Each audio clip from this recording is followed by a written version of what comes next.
Chapter 477. Boom! Tian Ku's body was like a tornado, sweeping towards Yun Luofeng with all her might. A sinister smile appeared on her face, and her eyes revealed a cold killing intent. Under the strong wind, the young girl's white clothes and black hair fluttered in the wind. Her eyes quietly stared at the incoming Tian Ku, and no emotion could be seen on her beautiful face. Fenger, be careful. Yun Xingya turned pale with fright. She hurriedly let go of Ning Xian in her arms and flew towards Yun Luofeng. His cold eyes contained a hint of anxiety, and he was just about to rush in front of Yun Luofeng to block this attack for her. But at this moment, the young girl's hand reached out from the side and pushed Yun Xingya away. She looked at the furious Tian Ku with a calm expression. The corners of her lips curled up slightly, forming a demonic smile. Her voice seemed to come from hell, causing one's heart to tremble. When did I say that I was a high-level earth spirit warrior? What? Tian Ku was stunned for a moment. Before she could understand the meaning of Yun Luofeng's words, the young girl's hand had already slapped her face from the air. Bang! This slap used all of her strength. The stunned Tian Ku was sent flying by this slap. Her body slammed into the wall, and blood continuously flowed out of her mouth. No! Impossible, how can you be a heavenly spirit warrior? This is impossible. She bit her lips tightly, her delicate body trembling uncontrollably. Her eyes clearly contained a hint of fear. Heavenly spirit warrior? Hiss! Everyone couldn't help but suck in a breath of cold air. Even the way they looked at Yun Luofeng changed. Xianer, your friend is a heavenly spirit warrior? The Ning family head turned to his heart in a daze and asked with a dry throat. To be honest, to the Ning family, the heavenly spirit realm was nothing.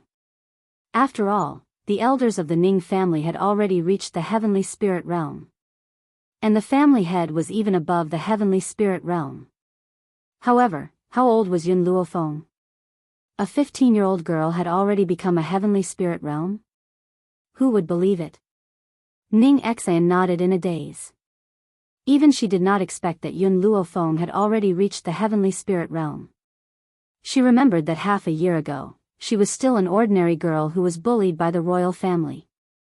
Now, less than a year had passed and she had become so powerful. As long as a faction had a heavenly spirit practitioner, they would be able to gain a firm foothold in the continent. Even his father would have to acknowledge the Yun family from then on. However, it was too late for him to admit it. His heart had been broken. How could he face her in peace? A bitter smile appeared on Ning Xian's face as she thought of this. Little Fenger.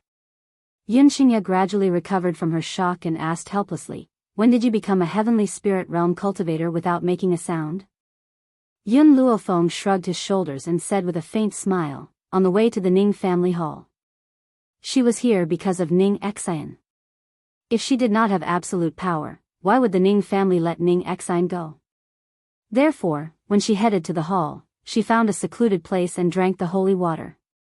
With the holy water, she successfully broke through to become a celestial spirit warrior. This was also the reason why she was late. Cough cough. Tian Ku coughed dryly twice and crawled up from the ground. Her ferocious gaze turned towards Yun Luofeng as she gritted her teeth and said, Yun Luofeng, you really aren't afraid of death. My Tian family has the backing of Tianya. If you hurt me, you won't be far from death. Chapter 478. Tianya. These two words made family head Ning come back to his senses. That's right, so what if Yun Luofeng had broken through to the heavenly spirit realm? The Tian family's backer was Tianya. No matter how talented Yun Luofeng was, he would not be able to face such a powerful opponent. Master Ning, get your Ning family members to capture this damned girl. I want her to have a taste of what it's like to wish for death. Tian Ku wiped the blood from the corner of her lips and spoke hatefully. This, Master Ning was stunned and frowned. Miss Tian Ku, that's not very appropriate. Miss Yun is my daughter's savior and she has a close relationship with my father.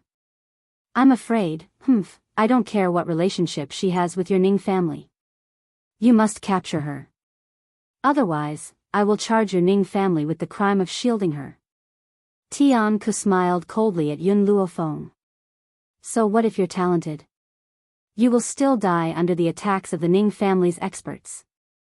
This is the consequence of making me your enemy time and time again. Master Ning fell silent. His expression was hesitant as if he was still thinking about Tian Ke's words. Just then, Ning Xian dragged her frail body in front of Yun Luofeng. She raised her arms and shielded the young girl behind her. She stared at Master Ning with stubborn determination. Father, if you want to touch the people of the Yun family, then, kill me as well. In your eyes, a daughter like me will never be as important as the Ning family. Master Ning's heart trembled. He opened his mouth to say something but was interrupted by Ning Xian's cold voice. You're a good master but you're not a good father. Her voice was like a heavy hammer that hammered into Master Ning's heart, making him feel suffocated. You're right, Master Ning laughed bitterly, I'm not a good father nor a good husband. I've sacrificed too much for the Ning family and I've lost too much. There was a bitter smile on his face as he stared in a daze at the young girl's determined little face. I had originally thought that my closest kin would understand me. However, I was wrong. You will never be able to understand my feelings. Tian Ke frowned in dissatisfaction when she heard the Ning father and daughter's words. What are you waiting for? Hurry up and kill them all. Sister. Tian Lin's expression changed and he grabbed Tian Ke's arm anxiously. I like Ning Xian, I want to marry her, so, shut up. Tian Ke glared at Tian Lin.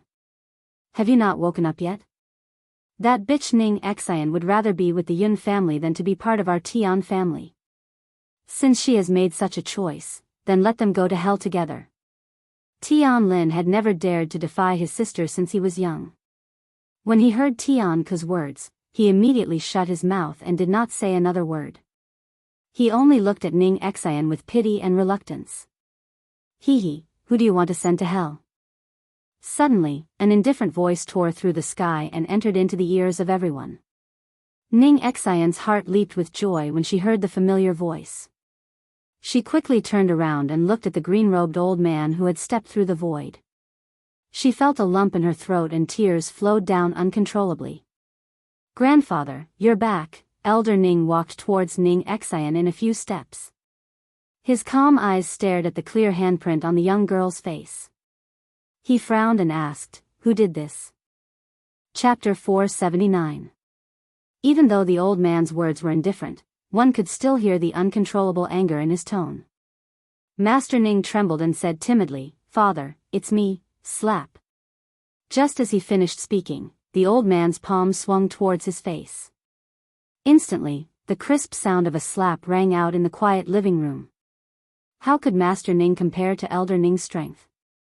The slap caused his face to swell and a trace of fresh blood flowed from the corner of his mouth. These days, when I wasn't in the Ning family, is this how you treated Xian, Elder Ning's eyes were spitting fire and his face was livid. Xian has suffered so much all these years, yet you still hit her. I couldn't even bear to touch her, yet you beat her up like this.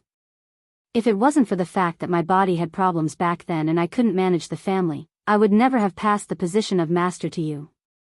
Master Ning covered his face and felt wronged. Father, aren't I doing this for the Ning family? For the Ning family? Bang! Elder Ning was so angry that he directly kicked his son's body away. His old face was cold and solemn, and his gaze was as sharp as a sword. His expression was as if he wanted to kick his son a few more times. How dare you say it's for the Ning family? I've only been away for half a year to seek medical treatment, and so many things have happened to the Ning family. Ning Xian's mother has also died because of your mistake. In the end, you're saying it's all for the Ning family? Master Ning didn't dare to say another word in order to avoid being beaten again. After he got up from the ground, he timidly hid to the side and looked even more wronged. Until now, he still didn't think he was in the wrong. He just felt that his father and daughter didn't understand his actions. As family, shouldn't they support him? Grandfather. Ning Xian walked forward and gently placed her palm on the old man's chest to calm his anger. Don't be angry, we don't get angry with people like this. The girl's clear voice seemed to have magic, restoring the old man's calm. He turned to his precious granddaughter and said gently, Xian, tell grandfather, what have you been wronged recently? Grandfather will get it back for you. Ning Xian paused and said, fourth elder injured big brother Yun. Her first sentence was not to complain for herself, but to put Yun Xingya's matter first. I know about this. I'll settle the score with the fourth elder later.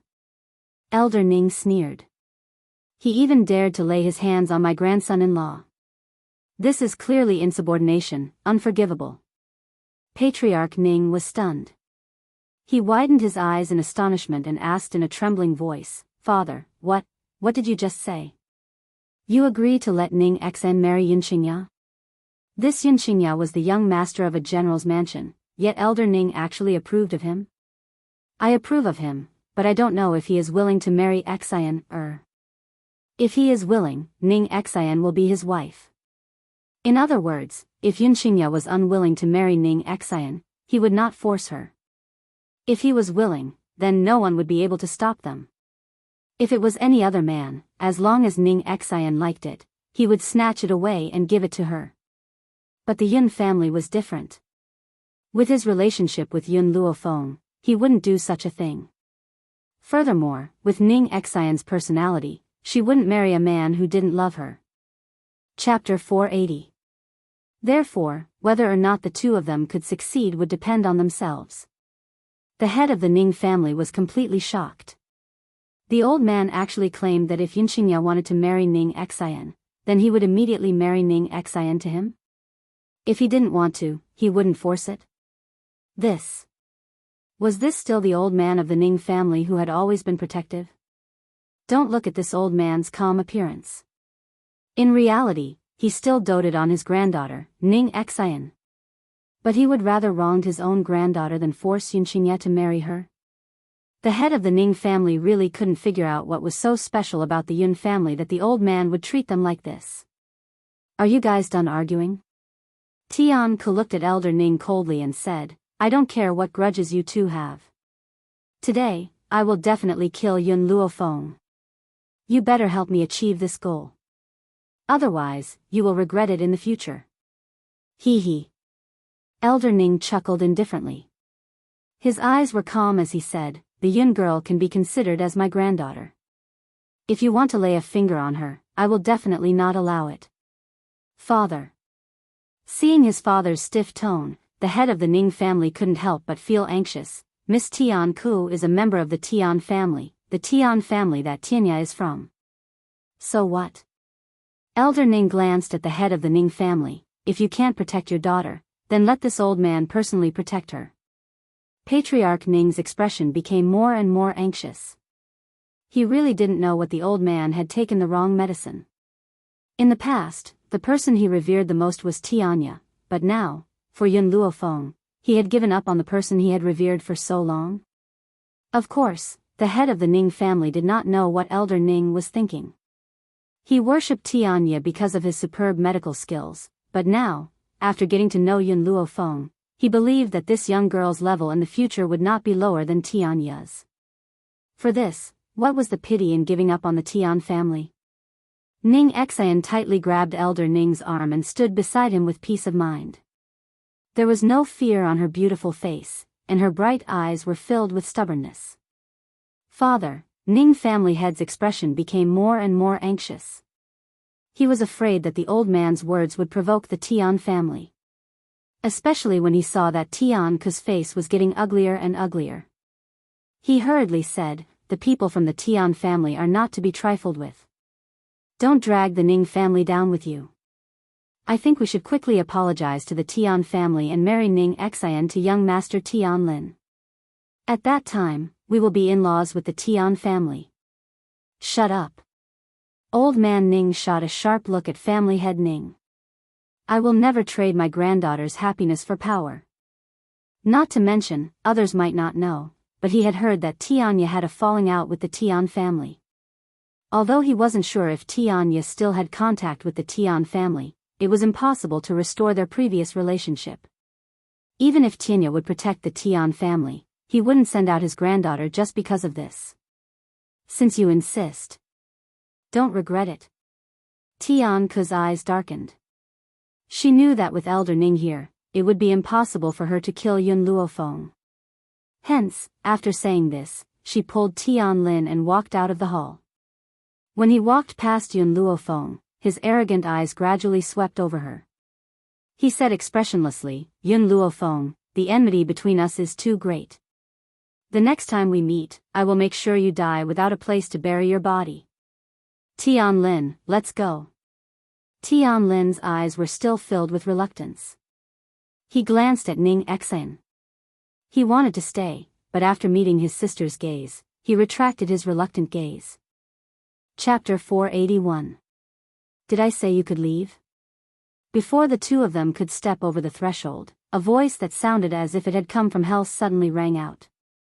It made their entire bodies turn cold and their feet seemed to be rooted to the ground, unable to move a single step.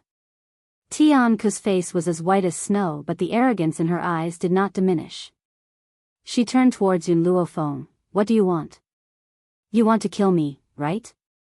Yun Luofeng raised an eyebrow and smiled devilishly. "So what if I do?" Tian Ke snorted and replied proudly. "Nothing much." Hearing her answer, Yun Luofeng yawned lazily and leaned against the doorsill. His smiling black eyes landed on Tian Ke. "However, I have a rule. If you want to kill me, you must leave your own life behind." The young girl's words were arrogant and egotistical. She treated the members of the Tian family as fish on a chopping board, waiting to be slaughtered. Tian Ke's expression changed once again. "Yun Luofeng, don't push your luck." Whoosh. This time, Yun Luofeng did not say another word. His white robes flashed like a gentle breeze and he appeared in front of Tian Ke. "You." Tian Ke turned pale with fright and hurriedly stepped back. However, before she could evade, an ice-cold hand grabbed her neck. Instantly, a suffocating feeling entered her heart. Tian Ke's originally pale face turned red and her eyes widened. She could not even say a word. Seeing that his sister had fallen into Yun Luofeng's hands, Tian Lin's eyes flashed with terror. He could not help but shuffle backwards, trying to sneak away while Yun Luofeng was not paying attention. He regretted it. He regretted rudely coming to propose marriage and bumping into a crazy woman who did not even place the Tian family in her eyes. Now, he must hurry back to the Tian family and find someone to avenge his sister. Just as Tian Lin turned to leave, his body suddenly crashed into a body. That body seemed to have an extremely powerful force which caused him to stumble a few steps back. Sigh, youngsters these days really have no sense of civility. Didn't you see an old man appear? You actually bumped into this old bag of bones. If my old bones were to fall apart, you'll have to pay for it. An elderly voice rang out from above. The accusation in that voice made Tian Lin extremely angry. Just as he was about to lose his temper, he froze when he saw the old man. You are Uncle Tianya?" With Tian Lin's age, he didn't recognize Tianya. However, there was a portrait of Tianya hanging in the Tian family. Therefore, he recognized the little old man in front of him at a glance. "Young man, don't randomly claim relatives. I don't have any nephews." The little old man curled his lips and subconsciously distanced himself from Tian Lin. A blunder, truly a blunder. Why didn't that girl Xiao Bai tell him that these idiots from the Tian family are also here? It seemed like he would be entangled by these people again in the future. However, after seeing the scene in the hall, Tianya was stunned. He blinked his eyes in astonishment. What's going on? Someone from the Tian family provoked Yun Luofeng? How dare they? A raging flame surged from the little old man's body and a murderous glint gradually appeared in his eyes. He understood Yun Luofeng's character very well. If it wasn't for the Tian family provoking her, she wouldn't have hurt them. Moreover, he had ignored the Tian family for so many years and attracted these people to be lawless. Now, they even dared to bully Yun Luofeng? "Uncle Tianya, I am Tian Lin from the Tian family. My sister is being bullied by a crazy woman. Please help us kill that woman." Tian Lin thought that Tianya didn't know that he was from the Tian family and hurriedly explained himself. Then, he shouted towards the hall. Sister, Uncle Tianya is here. We're saved. Chapter 482. Tianya. After hearing Tian Lin's words, Tian Ku's originally despaired heart was rekindled. The corners of her lips curled into a pleased smile. Bang! Yun Luofeng flung her hand and flung Tian Ku's body away. Then, her gaze gradually turned towards the little old man at the door. The little old man had wanted to greet Yun Luofeng first before settling the score with the people from the Tian family.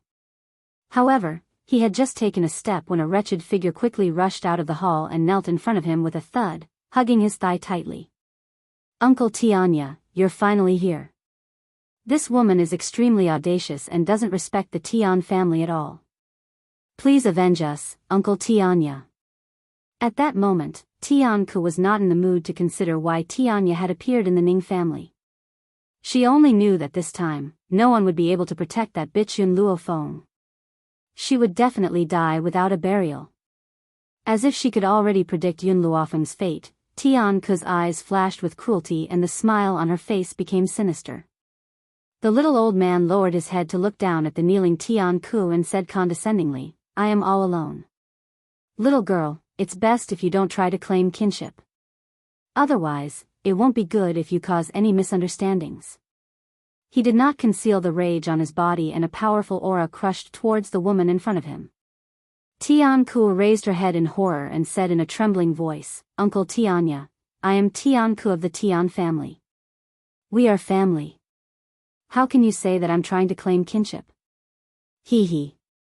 At that moment, a mocking voice suddenly rang out from the side. Didn't you see the godly doctor say that he doesn't know you? You still dare to shamelessly pester him. I have never seen such a shameless woman like you.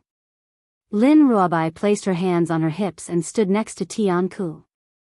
A mocking smile hung on her little face as she stared unblinkingly at Tian Ku with her big, bright eyes. Damned girl, shut up. Tian Ku flew into a rage out of humiliation and glared at Lin Ruobai. Who do you think you are, a lowly commoner? How dare you humiliate me like this? No matter what, our Tian family is still more shameless than you two. After all, we aren't like you who spoke such arrogant words, actually claiming that Tianya also has to call Yun Luofeng master. Since this little girl had taken Yun Luofeng as her master, she probably wasn't someone with a high status. Furthermore, she had purposely used this opportunity to say what Lin Ruobai had just said. Her motive was to let Tianya know that someone dared to impersonate his master's name. Idiot. Lin Ruobai snorted and said these two words disdainfully. Tianka was so angry that her whole body was trembling. She turned around and wanted to ask Tianya to avenge her, but the moment she looked at Tianya, she could not help but be stunned. This was because the old man in front of her was staring at her with a gaze filled with killing intent. Uncle Tianya, you, before she could finish her words, she was interrupted by the surging power from the old man's body. A wave of panic surged into her heart, causing her throat to become a little dry. The lowly commoner you speak of.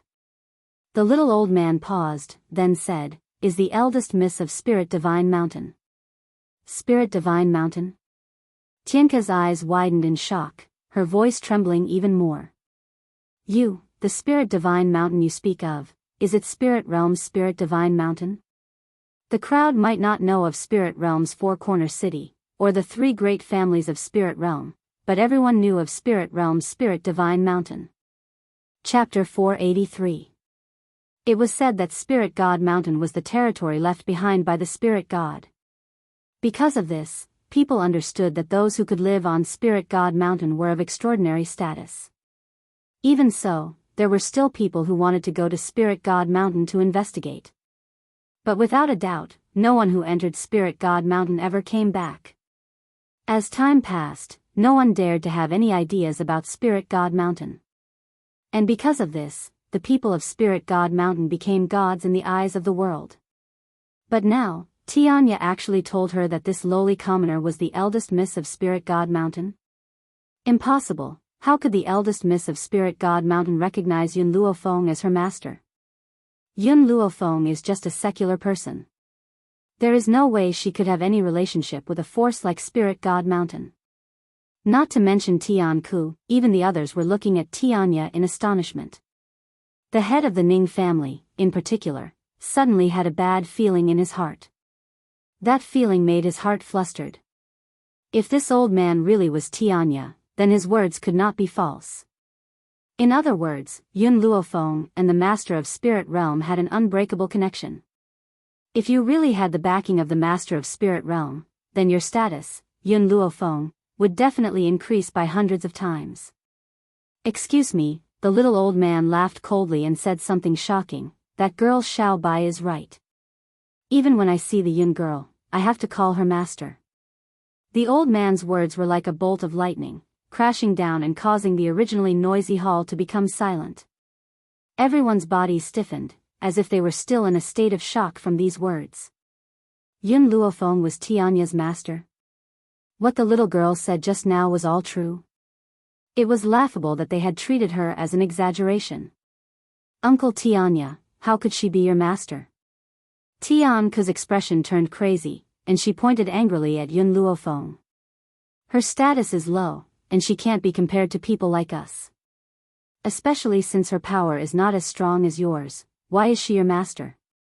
She did not believe that Tianya, who even the Tian family wanted to curry favor with, was Yun Luofeng's disciple. Her medical skills are better than mine.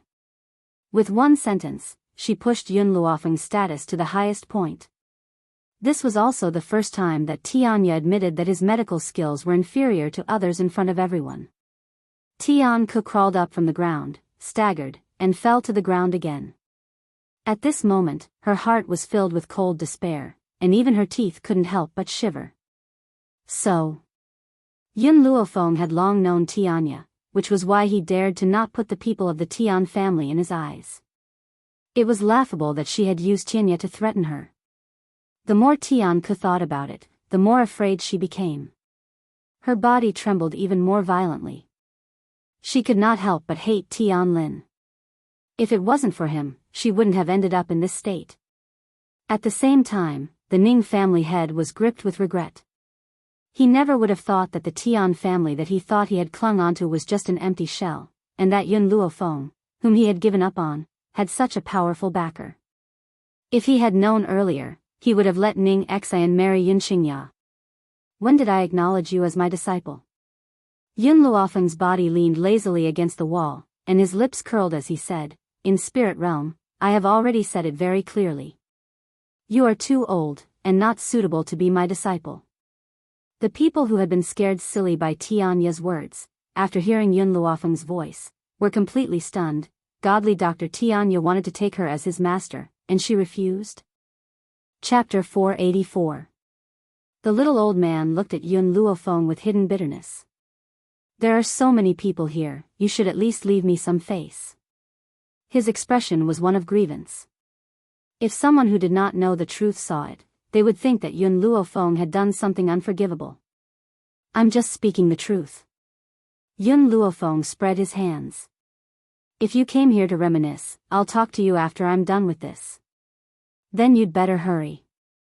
The little old man pursed his lips.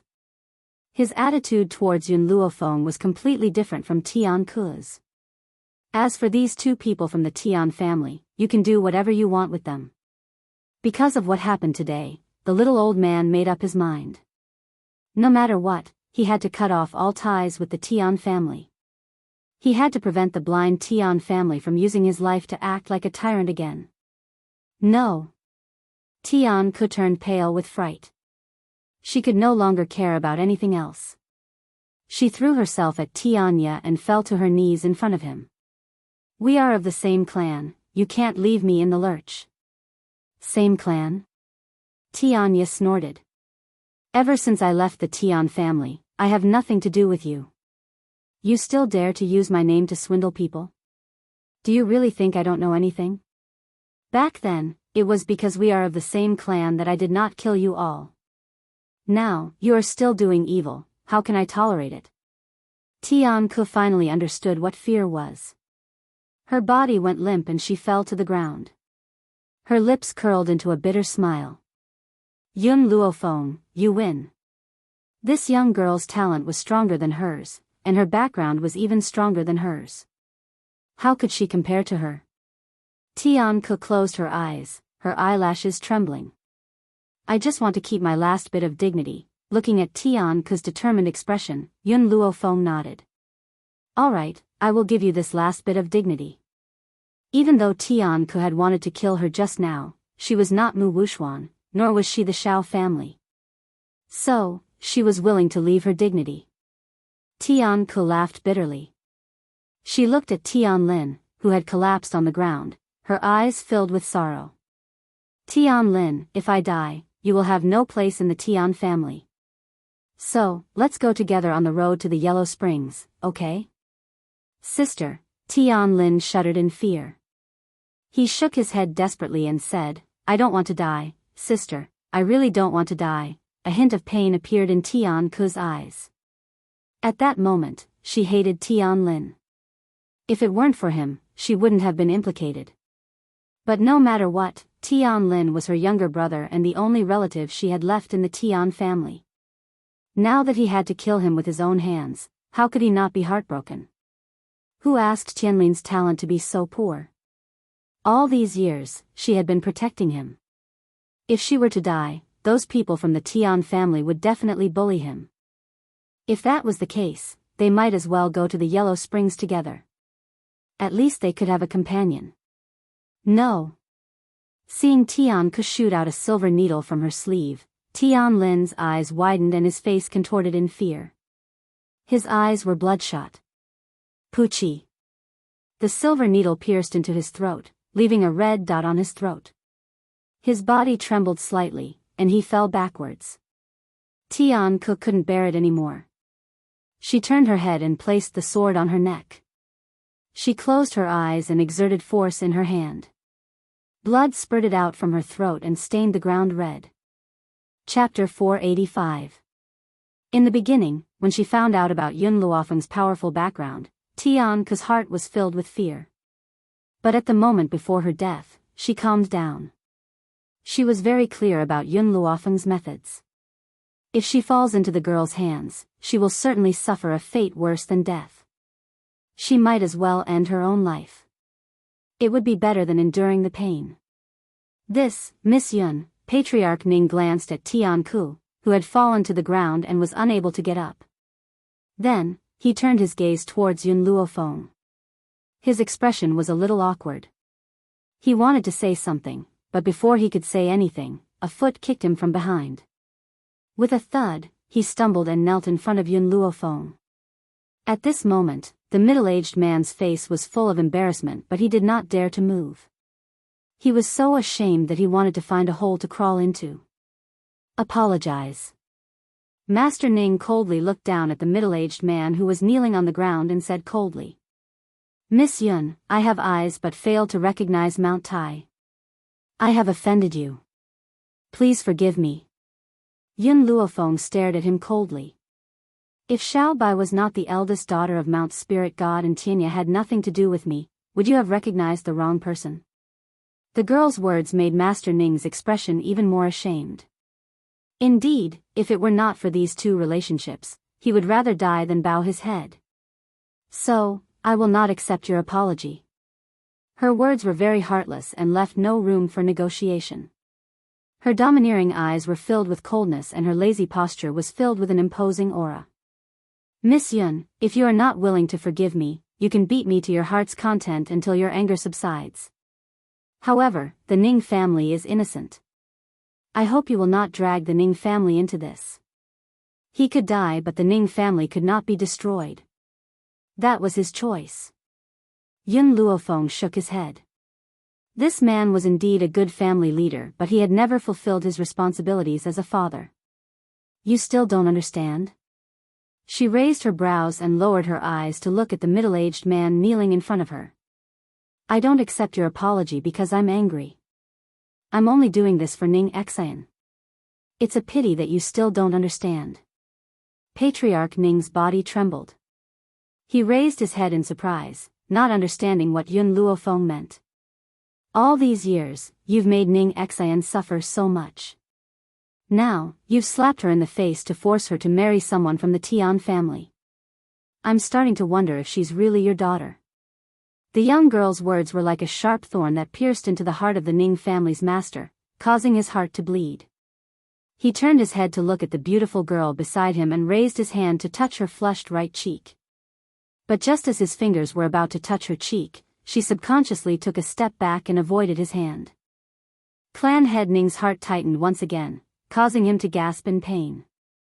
Xian, it's all my fault. I've really wronged you all these years. This was the first time Master Ning lowered his head to Ning Xian. In the past, he had always walked the path he had chosen and had never looked back at her. But when she heard her father's words, Ning Xian felt nothing but sadness in her heart. She felt nothing else. Perhaps all these years, her heart had really been hurt. What's the use of apologizing now? Do you think that by apologizing, you can make up for all these years? Ning Xian calmed her emotions and smiled calmly. If it wasn't for grandfather's protection all these years, perhaps you would have married me off to Ning Yuan long ago. Chapter 486. The head of the Ning family opened his mouth, wanting to defend himself, but he didn't know where to start. After all, what Ning Xian said was the truth. If it wasn't for the fact that the old man didn't agree to her marriage, perhaps Ning Xian would already be Ning Yuan's wife. Big brother Yun. Ning Xian no longer looked at the head of the Ning family. She turned to look at Yun Qingya, and a smile that was even more beautiful than a flower blossomed on her beautiful face. I'll go back to the Yun family with you. Yun Qingya smiled faintly. All right. The head of the Ning family saw that Ning Xian was treating him coldly, but was smiling like a flower when facing Yun Qingya. His heart felt even more uncomfortable, and he was filled with regret. It was also at this moment that he completely understood that he had completely lost this daughter of his. Yun Luofeng's gaze turned towards the head of the Ning family and said coldly, "For Ning Xian, I won't do anything to you. However, I will bring Ning Xian back to the Yun family, and I will love her more than you do." No matter what, this Ning family head was Ning Xian's father. Furthermore, he was only interested in the family and did not do anything to harm the Yun family. Therefore, she would not harm him. If, just now, the Ning family head had listened to Tian Ke's words and summoned the elders to attack them, then she would never let him off so easily. Oh right. Ning Xian seemed to have thought of something, and anger surged in her clear eyes. Where is the fourth elder? I haven't even settled the score with him, yet he actually dared to attack Big Brother Yun. Elder Ning also suddenly came back to his senses. He had been hesitating before, as if he had missed something. Only now did he react after hearing Ning Xian's words. Fourth elder. Thinking of what this old fellow had done these past few days, his anger couldn't help but surge out, and killing intent appeared in his eyes. Men, drag the corpse on the ground out and bury it. Then, bring the fourth elder and Ning Yuan to see this old man. Elder Ning coldly ordered. This. Tianya scratched his head in confusion. Can you tell me what happened first? Also, Yun girl, what is your relationship with the Ning family? Right now, he was completely at a loss. He had no idea what was going on. At that time, Lil White had only sent him a message, telling him to hurry to the Ning family, and saying that someone was bullying Yun Luofeng. Therefore, he immediately rushed over in anger, but he still didn't know what had happened. Grandfather Tian, Lin Ruobai smiled as he walked to Tianya's side. It's like this, the people from the Medicine City want to attack Master's family. What? World Edge flew into a rage. He slammed his palm down and instantly smashed a huge hole in the wall. What did you just say? The people of the Medicine City were going to attack the Yun family? How dare they do such a thing? This won't do, I'm going to the medical city to get even with them. Seeing that Tianya was about to turn around and leave, Lin Ruobai hastily grabbed his sleeve. She pursed her lips and said, "Can you listen to me first? Tell me, what other atrocities have the medical city committed? Tell them all at once so I can settle the score with them." How preposterous. the people of the medical city were too audacious. They actually dared to attack Yun Luofeng. Were they tired of living? Lin Ruobai rolled his eyes. The people from the medical city almost hurt Yun Qingya. It was Ning Xian who risked her life to save her. Immediately after, she recounted everything that had happened in the general's mansion, including how the fourth elder had gone to the medical pavilion to snatch Ning Xian back and heavily injured Yun Qingya. As he listened, the little old man's face gradually darkened. The fourth elder of the Ning family is really stupid. Originally, this little girl Ning Xian could have suffered less, but he foolishly brought her back to the Ning family. You caused Yun Ruoyan to come all the way to the Ning family to save her life. Not only that, you even dared to block her at the door. I don't think the Ning family had any intention of saving Ning Xian at all. Instead, you are harming her. Chapter 487. Clan head Ning's expression became more and more ashamed. He would lower his head into the dust to avoid those mocking gazes. Oh right, what's the situation between the medical city and the Yun family? Tianya seemed to have thought of something and turned to Yun Luofeng. How did you guys get into a feud with the medical city? Even though this matter had caused a bloody storm back then, with Tianya's personality, he wouldn't care about these worldly affairs. As a result, he didn't know about the grudges between the two sides. Yun Luofeng looked at Yun Qingya and said, back then, my second uncle was at the peak of his fame. When the young city lord of the medical city passed by Long Yuan country, he heard the discussions of the commoners, claiming that my second uncle's talent was peerless. Even though Yun Qingya's talent could not be compared to those people and those powers, in the eyes of the citizens of Long Yuan country, he was the most outstanding one. How could the young city lord of the medical city tolerate others being praised like this? As a result, this disaster was brought upon him. And then? Tianya asked curiously. Hearing this, Yun Luofeng paused for a moment before continuing. The young city lord of the medical city is just an empty shell. Therefore, my second uncle won. Because of this, the medical city could not endure this humiliation and sent experts to kill my second uncle. Fortunately, my second uncle managed to escape their pursuit and return to the Yun family. Even so, he was still heavily injured and his strength was crippled. Furthermore, because he didn't manage to save him in time, his lower body was paralyzed. Thinking of the humiliation Yun Qingya had suffered all these years, she couldn't help but clench her fists tightly. Killing intent surged from her domineering eyes. The old man's expression darkened bit by bit. He didn't say anything to disturb Yun Luofeng. Instead, he waited for her to continue. In order to prevent the medical city from attacking the Yun family, my second uncle did not hesitate to hide in a dark secret room for 10 years. 10 years without sunlight. Can you imagine how he managed to survive? Hearing Yun Luofeng's words, Ning Xian's heart suddenly ached. She subconsciously grabbed Yun Qingya's arm, and anger gradually appeared in her clear eyes. How dare the medical city treat Yun Qingya like this? They absolutely could not be forgiven. Girl, after 10 years, why did the medical city attack the Yun family again? The old man frowned and asked. Yun Luofeng swept a glance at him. That year, the medical city wanted to exterminate my Yun family. The people from the Doctors' Association came out to stop them, but the condition was that my second uncle couldn't be alive. If my second uncle is still alive, the agreement between the Doctors' Association and the medical city will be nullified.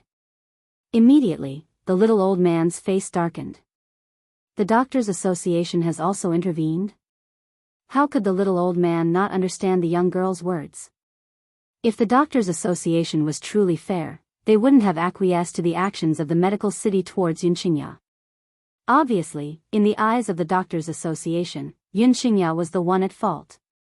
Who asked him to defeat the young city governor of the medicine city? In the end, the reason why he stood out was because the medical city's actions were too big. Because of this, they actually wanted to slaughter the entire Yun clan. In order to prevent others from gossiping, he had no choice but to stand out. Of course, the condition for the truce in the medical city was Yun Qingya's death. Not bad. Yun Luofeng raised his eyebrows. The Doctors' Association is nothing more than this. They are so unreasonably protective of their own. Since they are so protective of the medical city, then one day I will destroy both of these powers and make them taste the pain my second uncle has suffered. A strong storm surged around the old man's body as he coldly laughed and said, "What a good medical city, what a good doctors' association. How dare you do such a shameless thing? On the arena, it was a fair duel to begin with. Such a person is not worthy of being a doctor because of his defeat." Chapter 488. After Elder Ning heard the little old man's words, he added, "Some time ago, I had already organized the people of the medical city. I still remember what Lu Yin of the medical city said at that time. He said that with Yun Xingya's status, he was not worthy of a fair duel with their young city lord. He should just stand motionless on the stage and take a beating." The little old man had thought that he was shameless enough, but he never thought that there would be someone who could be shameless to such a level. Therefore, the aura on his body uncontrollably surged out. With a boom, the entire hall turned into a pile of ruins under his power. "Little girl, don't worry, I will definitely seek justice for you." "No need." Yun Luofeng shook his head. "This is our Yun family's revenge. It's better to take revenge with our own hands. If you have time, I don't mind you going to the medical city to watch the show." The little old man was startled for a moment before he laughed out loud. "All right, before you make a move on the medical city, don't forget to inform me. If I have time, I will definitely go and watch from the side." As he was speaking, a servant hurriedly came in, cupped his fists, and said, reporting to the head of the family, "I have brought the fourth elder and Ning Yuan. Let them in." Elder Ning waved his hand and said indifferently, "Yes." The servant accepted the order and retreated. Not long after, the fourth elder and Ning Yuan were pushed over by a few guards. The fourth elder looked at the hall that had turned into a pile of ruins in astonishment. He didn't know what had happened to cause the Ning family to be destroyed. Then, he suddenly saw the indifferent Elder Ning and hurriedly retracted his thoughts. With tears streaming down his face, he said, "Old master, you must uphold justice for me. This woman relied on the jade pendant you gave her to act like a tyrant in our Ning family. She even attacked and injured people. This is truly unforgivable." Elder Ning raised his chin slightly and smiled indifferently. "Don't be in a hurry to complain. I heard that you brought people to the medical pavilion and injured Yun Xingya. This." The fourth elder's heart trembled. "Isn't this all because Yun Xingya is occupying Miss Ning Xian? I had no choice but to, no choice." Elder Ning said coldly, "Do you know that because you had no choice, Xian's illness was almost delayed? If Xian died, can you bear the responsibility?" Fourth elder clenched his fists tightly and glared hatefully at Yun Luofeng. "At that time, I was also worried about Ning Xian's condition. Besides, the Ning family knows so many doctors. That was why I wanted to bring her back to the Ning family to receive the best treatment." Elder Ning sneered, "That's right, the Ning family does know a lot of doctors. Unfortunately, all of them were unable to cure my illness back then. If it wasn't for Yun Lass, I might have already passed away." In the beginning, fourth elder might have doubted Elder Ning's words. However, ever since Yun Luofeng had saved Ning Xian's life, he could not help but believe that this old man had truly recovered. However, he was very unwilling. He was unwilling to fail here. "Patriarch, I have something to say." Ning Yuan stood up from the ground. His handsome face had a confident smile on it, but he couldn't help but glance at Ning Xian. He snorted and said, "Even without this woman, nothing will happen to Xian. I guess you guys still don't know, but when I was out a few days ago, I met a disciple of the Tian family. That disciple's name is Tian Lin, and he promised me that he would plead with godly Dr. Tianya for me to save Xian. Could it be that Tianya's medical skills are inferior to this Yun Luofeng's? Therefore, regardless of whether she is here or not, nothing will happen to Ning Xian." When he said this, Ning Yuan didn't notice at all that everyone was looking at him with strange gazes. Chapter 489. The little old man's gaze slowly turned to Ning Yuan, a mocking smile on his aged face. "Youngsters these days, not only do they like to bully others, they also like to spout nonsense. Old thing, who are you?" Ning Yuan saw that the little old man dared to speak to him in such a manner. His handsome face was shrouded in anger. "I'm sorry," the little old man squinted his eyes and said with a smile, "I am the Tianya that the Tian family used to bully others." At this moment, Ning Yuan's expression was very interesting. It was as if his face had been painted with dye, instantly changing to a different color. He bit his lips tightly, his body trembling slightly. "No, impossible, you are Tianya? This is impossible." Tian Lin had never told him that Tianya would come to the Ning family. This old man must be an impostor. Tsk tisk, Lin Ruobai glanced at Ning Yuan's expression of disbelief and smiled brightly. "Ning Yuan, I really don't know if you are stupid or too trusting of others. That Tian Lin you speak of, he did not come to the Tian family to help you. He came here to ask for Ning Xian's hand in marriage." Boom! Like a thunderbolt from the clear sky, Ning Yuan, who had not yet recovered from the shock, was hit head-on, and his brain went blank. His good brother had not come to the Ning family to help him, but to marry Ning Xian? When did that guy have such thoughts about Ning Xian? Why did he not know about it? As for Tianya's identity, Lin Ruobai paused. It was acknowledged by the Tian family. "Oh, right, the Tian family member's body has been dragged out. I don't think it's too far away. Should I get someone to drag it back for you to see?" Ning Yuan staggered and took a few steps back, his eyes filled with despair. The trump card he thought was his last resort turned out to be so fragile. Not only because of Tian Lin's betrayal, but also because of the little old man in front of him. Since the Ning family knows Tianya, why didn't they let him out earlier? The old master wouldn't have suffered so much back then. Ning Yuan bit his lips tightly and asked the question in his heart. He really did not understand why Tianya had not stepped forward to help the Ning family despite being friends with them. Could there be some other reason? From start to end, he never connected World's Edge and Yun Luofeng together. In his opinion, a person like Yun Luofeng didn't have the qualifications to befriend divine Dr. Tianya. Unfortunately, things didn't go as he wished. Following that, the little old man's words immediately sent Ning Yuan straight into hell. His entire person stood rooted to the ground like a stone, without any movement or expression. "I don't have much of a relationship with the Ning family. I've only come here because I heard that the Yun lass had been bullied. I'm still hoping that Yun lass will give me some pointers when she's in a good mood, so I can't ignore her matters." The implication was that his goal of coming here was Yun Luofeng, and it had nothing to do with anyone else. "Didn't your Tian family look down on her identity?" Since that was the case, he would make sure that these people who had looked down on her would never be able to reach up to her in the future. He had said those words on purpose. After all, he did not know what had happened before he came. He had only hurried over after hearing that it was related to Yun Luofeng. Chapter 490.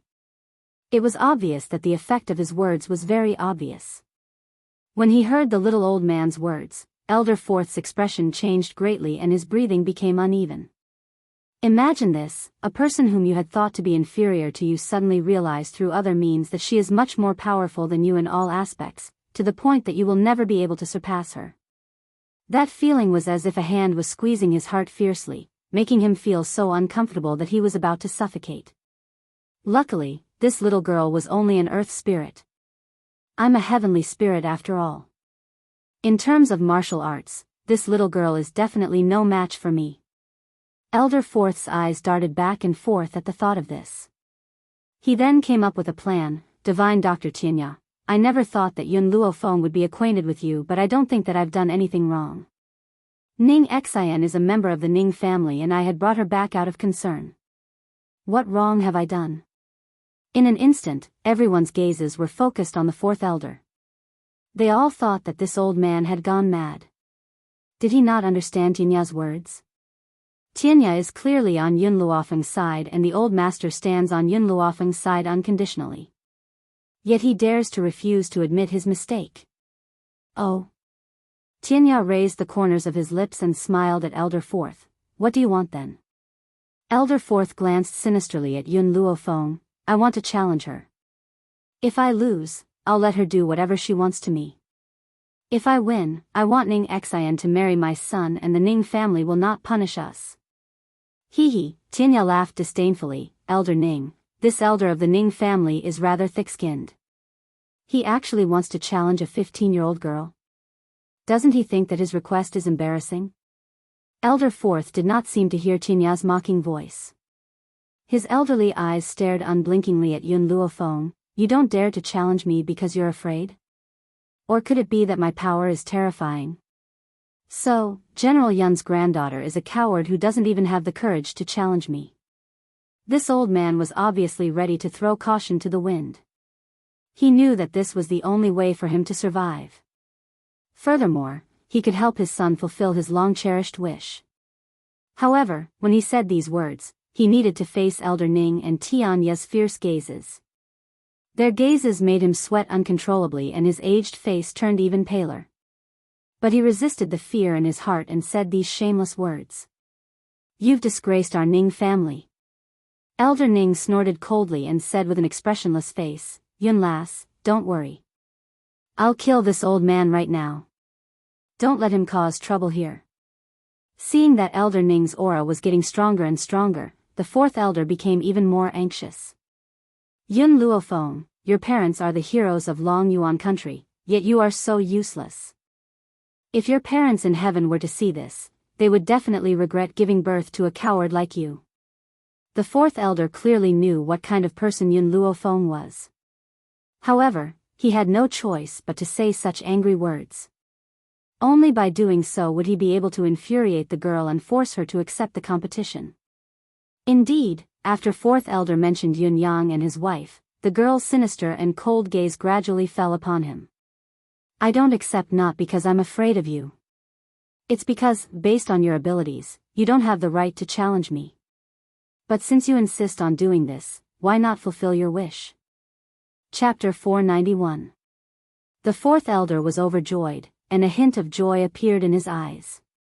This girl was only an earth spirit, he only needed to slap her to death. After defeating her, he would still be the fourth elder of the Ning family, and Ning Yuan could marry Ning Xian. However, the fourth elder narrowed his eyes and turned to Tianya, who was watching the show from the side. Godly Dr. Tianya, I believe that with your high prestige, you will not do anything to cover up. In the arena, a fair duel. The loser will have to fulfill his promise.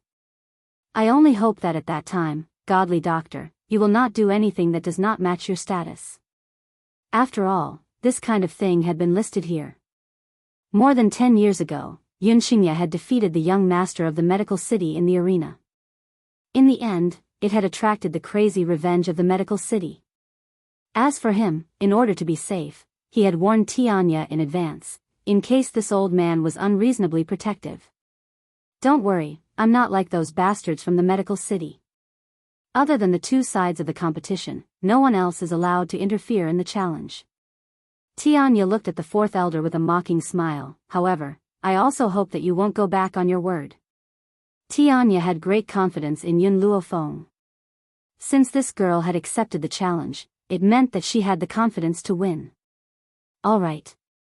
The fourth elder's gaze turned to Yun Luofeng and he smiled coldly. Yun Luofeng, let's begin. As soon as he finished speaking, a large blade appeared in front of the fourth elder. A sharp hurricane blew around his body, and his snow-white hair danced in the wind. He looked like a real madman. Under normal circumstances, he would never draw his blade in battle. However, this time, he could only win. He could not lose.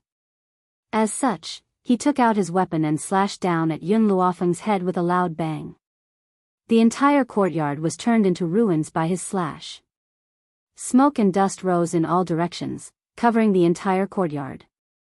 Your Honor, it's all over.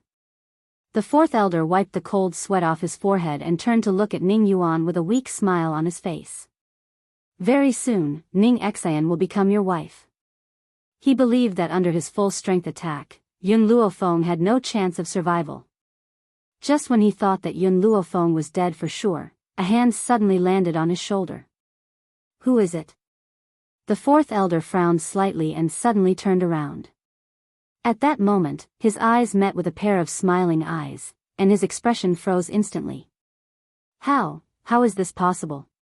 He had used all his strength in that attack. Furthermore, he had clearly slashed his blade towards Yun Luofeng. Why was she unharmed? The fourth elder's tightly clenched fists trembled slightly. He took a deep breath and his expression was extremely ugly. Yun Luofeng, I really underestimated you. Although I don't know how you dodged my attack. However, your luck won't be so good after this. Boom. The fourth elder's fist was mighty and fierce as it met Yun Luofeng's beautiful face with a loud bang. At such a short distance, his opponent was unable to dodge at all and could only face his fist head-on. Yun Luofeng indeed didn't dodge. She raised her hand and unhurriedly clenched it towards fourth elder's fist. Ha! The fourth elder laughed maliciously and spoke cruelly. Yun Luofeng, based on your earth spirit strength, you can't block my attack. And you can't possibly have such good luck every time. Chapter 492. What was the meaning of extreme joy turning to sorrow? The fourth elder quickly sensed this feeling. Just as his fist was about to reach his eyes, Yun Luofeng's hand easily and tightly gripped his fist. Then, boom! A wave of energy suddenly leapt into his mind and fiercely struck his soul. This attack caused his mind to go blank. When he came back to his senses, he suddenly felt a huge pain in his chest. Following that, his old body flew out fiercely and fell on the icy cold ground. Cough, cough. Elder Fourth coughed out 2 mouthfuls of blood. His gaze towards Yun Luofeng was no longer filled with contempt. Instead, it was filled with seriousness. Little girl, I've truly underestimated you. Not only did you manage to escape my attack, but you also possess a secret skill. If I'm not wrong, you should have learned a soul attack type of cultivation technique. Unfortunately, no matter how many trump cards you have, there's still an even greater difference between a heavenly spirit cultivator and an earthly spirit cultivator. Elder Fourth crawled up from the ground and laughed icily. His feet gradually left the ground and slowly rose into the sky. This difference is that after becoming a heavenly spirit cultivator, one can fly in the sky. Therefore, the difference between you and me is too great. As long as I rise into the sky, I can attack you. However, you can't attack me. A complacent smile hung on his face as his eerie gaze stared down at the people on the ground. Because his gaze was focused on Yun Luofeng, he did not notice the strange looks in the eyes of the people around him. Heavenly spirit cultivator? Yun Luofeng curled the corners of her lips. Her smile was demonic and stern. The insolence in her eyes was fully displayed at this moment. Do you think that you're the only one? What? Elder Fourth was stunned. He clearly did not understand what Yun Luofeng meant by this. However, before he could understand, he was shocked silly by the sudden turn of events. The young girl, who had been standing in the courtyard, suddenly rose into the sky and appeared in front of him in the blink of an eye. Before Elder Fourth could return to his senses, Yun Luofeng's leg swept out with a sharp gust of wind. With a loud bang, the old man's body fell from the sky. At this moment, Elder Fourth's mind was in a daze. Even when his body fell to the ground, he still had not recovered from his shock. She was a celestial spirit practitioner? When did this happen? He could still remember that a few months ago, this young girl was only a beginner earth spirit. In just a few short months, she had become a heavenly spirit warrior? Bang! The fourth elder's body heavily smashed into the ground, creating a deep pit. He lay in the pit with a dull look in his eyes as he stared blankly at the azure sky. At this moment, he thought back to the words he had said before the battle and realized how ridiculous they were. So it turned out that she didn't accept the challenge out of disdain and not out of fear. Father. Ning Yuan turned pale with fright. His face was filled with anxiety, and his forehead was covered with cold sweat. Yuaner, Ning Yuan's voice brought the fourth elder back to his senses and he clenched his teeth tightly. No. Ning Xian hadn't married Yuan yet. He couldn't just give up like this. If he couldn't escape today, he would drag Ning Xian down to hell with him. Only then could Ning Xian become Yuan Er's wife. Thinking of this, the fourth elder dragged his heavily injured body out of the deep pit and quickly rushed towards Ning Xian. Chapter 493. Ning Xian, if you honor and I die, I also want you to go to hell to be Yuaner's wife. Just as he finished speaking, the figure that was like a whirlwind had already arrived in front of Ning Xian. His eyes revealed a cruel light. He understood that it was impossible for him to defeat Yun Luofeng.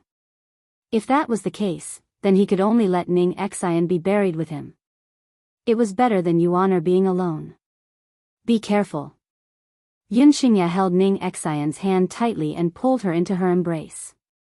She used her back to face the fourth elder and raised her robe, enveloping the young girl's body. At the same time, another figure shot over like a sword. When Yun Xingya finished her action, she was already in front of Ning Xian. Puchi. The fourth elder's fist contained a strong killing intent as it heavily struck the youth's chest. The youth's extremely weak body was directly thrown out by his attack as blood flowed uncontrollably from his mouth. Immediately, the fourth elder was stunned. He raised his head in astonishment and looked at the youth who was blocking in front of Ning Xian. His voice trembled slightly as he asked, "Why?" "Father." Ning Yuan smiled faintly. That smile was very weak and filled with endless sorrow. "Don't hurt Ning Xian, Yuaner, I'm doing this for you. Can't you see it? These people will not let us go. But you haven't taken a wife for so many years because of Ning Xian. I just want her to become your wife. Why did you save her?" The fourth elder's eyes were about to split open as his old body trembled violently in the wind. His eyes were also spewing out raging flames as he could not help but roar at his son. He had done all this for him. Why did he have to be so rebellious? "Father, even if that's the case, I don't want her to suffer any harm." Ning Yuan smiled slightly. "Sorry, I've disappointed you." After saying that, his body seemed to be unable to bear a heavy burden as he leaned backwards. His eyelashes trembled slightly as he slowly closed his eyes. "Yuaner."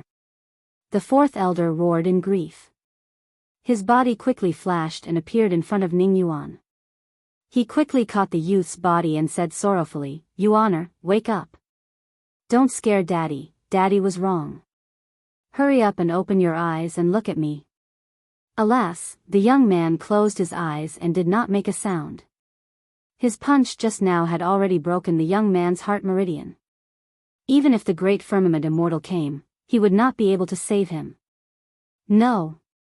The fourth elder faced the sky, and his heart-wrenching voice reverberated above the Ning family for a long time. "Yuaner, even if you hate me, I will let Ningxin accompany you." The fourth elder's heart was filled with anger and hatred. He gently put down Ning Yuan's corpse and looked at the girl in Yunxingya's arms with a sinister gaze. "Ning Xian, my son is so devoted to you. Why don't you accept him?" He gritted his teeth, full of hatred. "I believe that in this world, there is no man who treats you better than my son. But you bitch, you actually didn't want such a good man and insisted on choosing Yunxingya. What right do you have to reject my son's love?" Elder Ning's face darkened as he stared coldly at the fourth elder. "Ning Yuan is indeed a good child. Unfortunately, he has a father like you. Otherwise, he wouldn't have fallen to such a state." "Shut up." The fourth elder had gone completely crazy.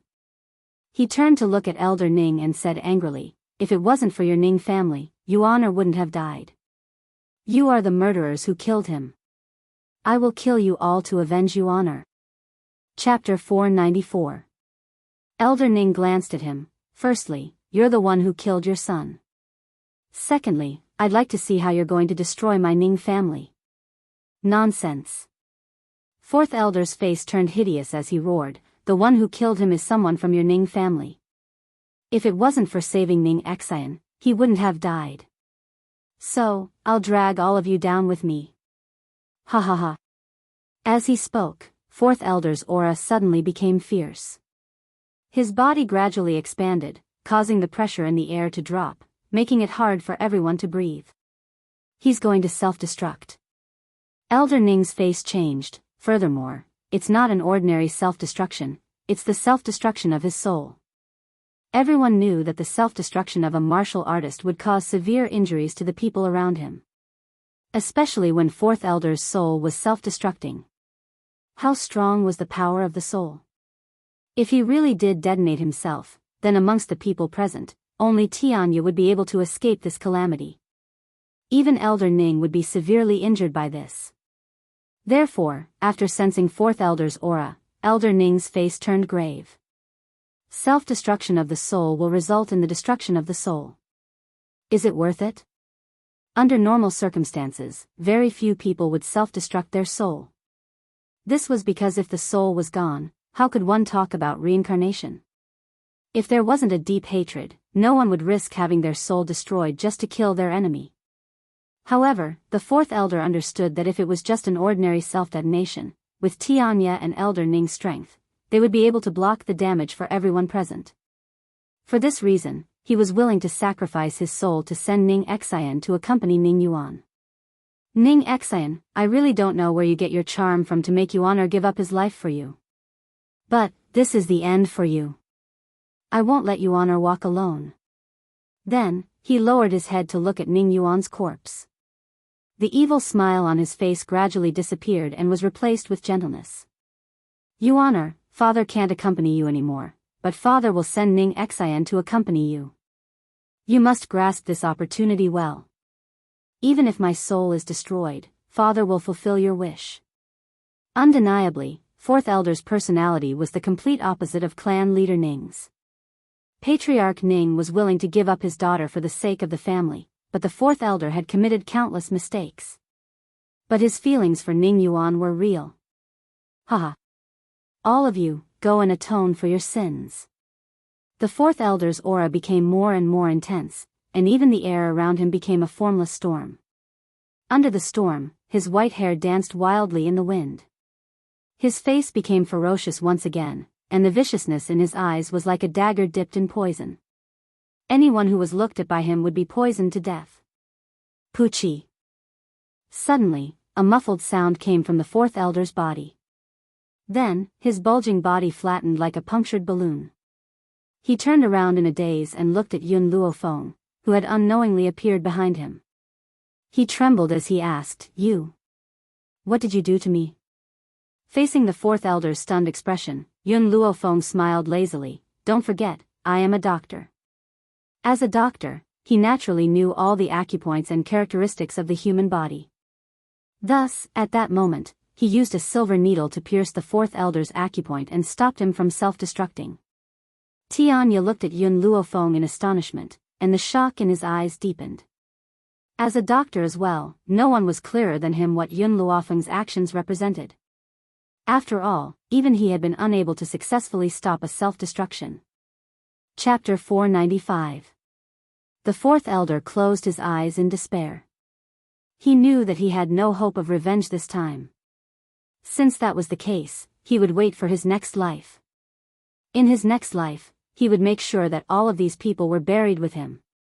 Yun Luofeng, Ning family. He opened his eyes and sneered, "When I get to the next life, I will come find you and make you pay with your blood." Blood for blood? Yun Luofeng curled his lips. "Sorry, you won't have the chance."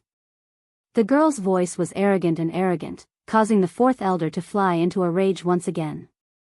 But this time, before he could speak, a violent force came out from his body and fiercely struck his internal organs. Even his soul felt a pain as if it had suffered a heavy blow. "What did you do to me?" There was no need to think about it. The Fourth Elder knew that this woman must have done something to him. Yun Luofeng glanced at him evilly. "I just sent the power of your self-destruction back into your body. I didn't make it disappear." In other words, she had sent the power of the Fourth Elder's self-destruction back into his body. In other words, he couldn't make his soul self-destruct, but he would still have his soul scattered. "You're such a vicious woman. You will definitely die a horrible death." The Fourth Elder had gone completely mad. He had failed to self-destruct, yet he still had to bear the consequences of his soul scattering. If it was anyone else, they wouldn't be able to bear it. "I originally wanted to hand you over to Second Uncle, but unfortunately, you charged straight into my hands." Yun Luofeng smiled evilly as he leaned against the tree beside him. So, you brought this upon yourself. Ah! An intense pain came from within his body. The fourth elder's face contorted as he let out a mournful roar. Yun Luofeng, a vicious woman like you will definitely not have a good ending. Puchi. A mouthful of blood spurted out. The fourth elder staggered and fell heavily to the ground. He sucked in a breath of cold air and stared hatefully at Yun Luofeng with a twisted face. Second uncle. Yun Luofeng did not look at the fourth elder anymore. She turned around and walked towards Yun Xingya, raising her eyebrows. Ning Xian's body is still a little weak. Take her back to your room to rest first. Let the Ning family handle the matters here. All right. Yun Xingya's lips curled into a faint smile as her cold gaze gradually fell on Ning Xian. Xianer, I'll take you back to your room. Ning Xian bit her lips and nodded slightly. She looked at Yun Luofeng as if she wanted to say something, but in the end, she turned her head and followed Yun Xingya into the backyard. In the end, she didn't say the word thank you. However, she would remember everything that Yun Luofeng had done for her. She would never forget it. Sigh. Elder Ning let out a heavy sigh. The fourth elder left him here to destroy himself. His soul will soon dissipate. As for Ning Yuan, it's a pity. If he wasn't the son of the fourth elder, he would definitely be a good seedling. Ning Yuan's nature was not bad. It was just that he was pampered by the fourth elder. That was why he became so lawless. However, if he were to be nurtured from a young age, he believed that he would change very well. Unfortunately, Ning Yuan was the fourth elder's child, so he had buried his life.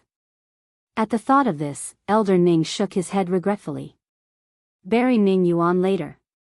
Because his father betrayed the Ning family, he does not have the qualifications to enter the Ning family's ancestral grave. As for the fourth elder, just find a mass grave and throw him away. Chapter 496. Yes, Patriarch. The servant cupped his fists and replied respectfully. It was night. The moon was as deep as water. Yun Xingya stood in the courtyard with her hands behind her back. Her cold gaze was cast towards the night sky as a faint smile appeared on her lips. Suddenly, a green cloak draped over his shoulders. He was slightly startled as he turned his head to look at the beautiful girl who had appeared behind him for some reason. Your body hasn't fully recovered yet, so it's better if you don't blow too much. Ning Xian smiled faintly. Brother Yun, what were you thinking about just now? Hearing this, Yun Xingya once again turned her gaze towards the night and sighed softly. I was thinking that if my brother and sister-in-law were still alive, they would definitely be proud of little Fenger's current achievements. Ning Xian turned her head to look at the man's side profile. She discovered that the man under the moonlight was extremely good-looking, his entire body emitting a dazzling light. Big brother Ning, would you like to hear my story? Hearing this, Yun Xingya retracted her gaze and said with a light smile, if you are willing to tell me your story, then I will listen. Big brother Yun. Ning Xian looked at the night sky and said with a bitter smile, actually, I am very envious of you. Your father is a true hero. Back then, he would rather let his son and daughter-in-law lead the troops into battle than give his daughter-in-law to the enemy's emperor as a concubine. This was a true man. If it was my father, perhaps his choice would be to give me away. When she said this, Ning Xian's tone was filled with sorrow. Because, he once faced a choice, and his choice was the Ning family. It was unknown if it was because the sky was cold or her heart was cold, but Ning Xian tightly pulled at her clothes, and her lowered eyes were filled with sorrow. 10 years ago, the daughter of the Ning family's elder returned after several years of experience. At that time, the Ning family's madam was already my mother. And the elder's daughter had admired my father since she was young. When she found out about this, she flew into a rage. She wanted my father to cripple my mother and marry her. For the sake of the Ning family's peace, my father did not accept the elder's daughter's suggestion, nor did he reject her. For this reason, the elder's daughter believed that my mother was pestering my father. In order to be my father's wife, she beat my mother to death. Ning Xian took a deep breath. clenching her fists tightly to suppress the anger in her heart. However, even so, her heart still trembled uncontrollably. That's right, that woman didn't poison or assassinate my mother. She just beat my mother to death in public. Because she knew that her father had a very high prestige in the clan. Even if she killed my mother, my father wouldn't do anything to her. Yun Xingye turned to look at Ning Xian.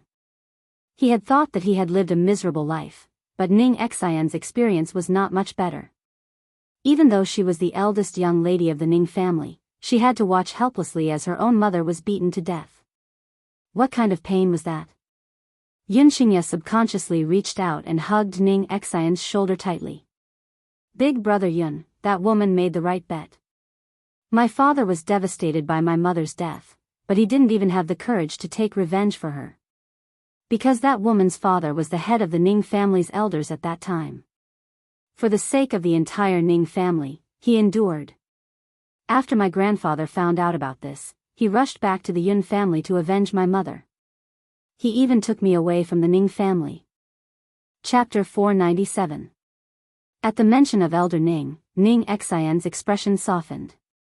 She said softly, Big brother Yun, even though my father is still alive, my grandfather is the only family member I have. He was afraid that if my father had other children, would be wronged, so he let my father disperse the backyard. This is also the reason why my father has not taken a wife or concubine all these years. Actually, Ning Xian smiled faintly, the most manly thing my father did in his life was to marry my mother in the face of so much pressure. Of course, this was also because of grandfather's support. However, I hope that my mother will never get to know my father in this life. This way, his mother wouldn't be beaten to death in front of everyone. Big brother Yun, my father's feelings for my mother are very real, but his biggest flaw is that he pays too much attention to the family. Indecisiveness. Back then, when he found out that his mother had been beaten to death by that woman, he hated her so much that he wanted to kill her. However, he didn't dare to do so. Tell me, what's the use of a man who doesn't even have the courage to avenge his lover?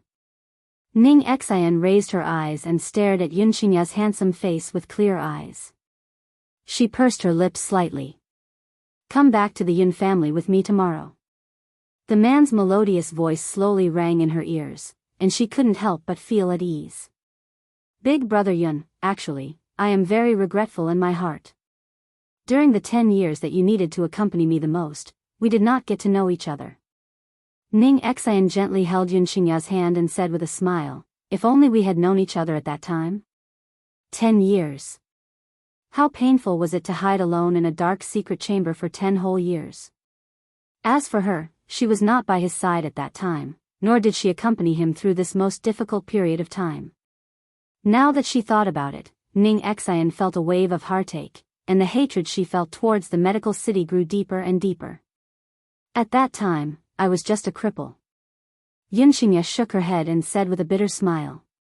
Big brother Yun, Ning Xian's eyes were filled with sincerity, whether you are a cripple or a healthy person, Ning Xian, will never leave your side in this lifetime. I won't leave until the day you no longer need me. She loved Yun Xingye, nothing else. After all, before this, she didn't know Yun Luofeng's strength at all, nor did she know that he had a powerful backer.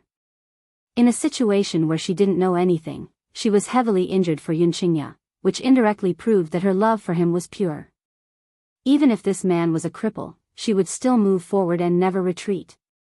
Yun Xingye's eyes moved as she stared deeply at the beautiful girl in front of her. He was a normal man, not a cold-hearted man. All these years, Ning Xian was the only woman he had interacted with other than his family. Now, this woman was infatuated with him. Even if his heart was made of stone, it would melt. Ning Xian, it looks like I should call you second aunt from now on. As their gazes met, an evil voice rang out from behind them. There was an obvious hint of amusement in that voice.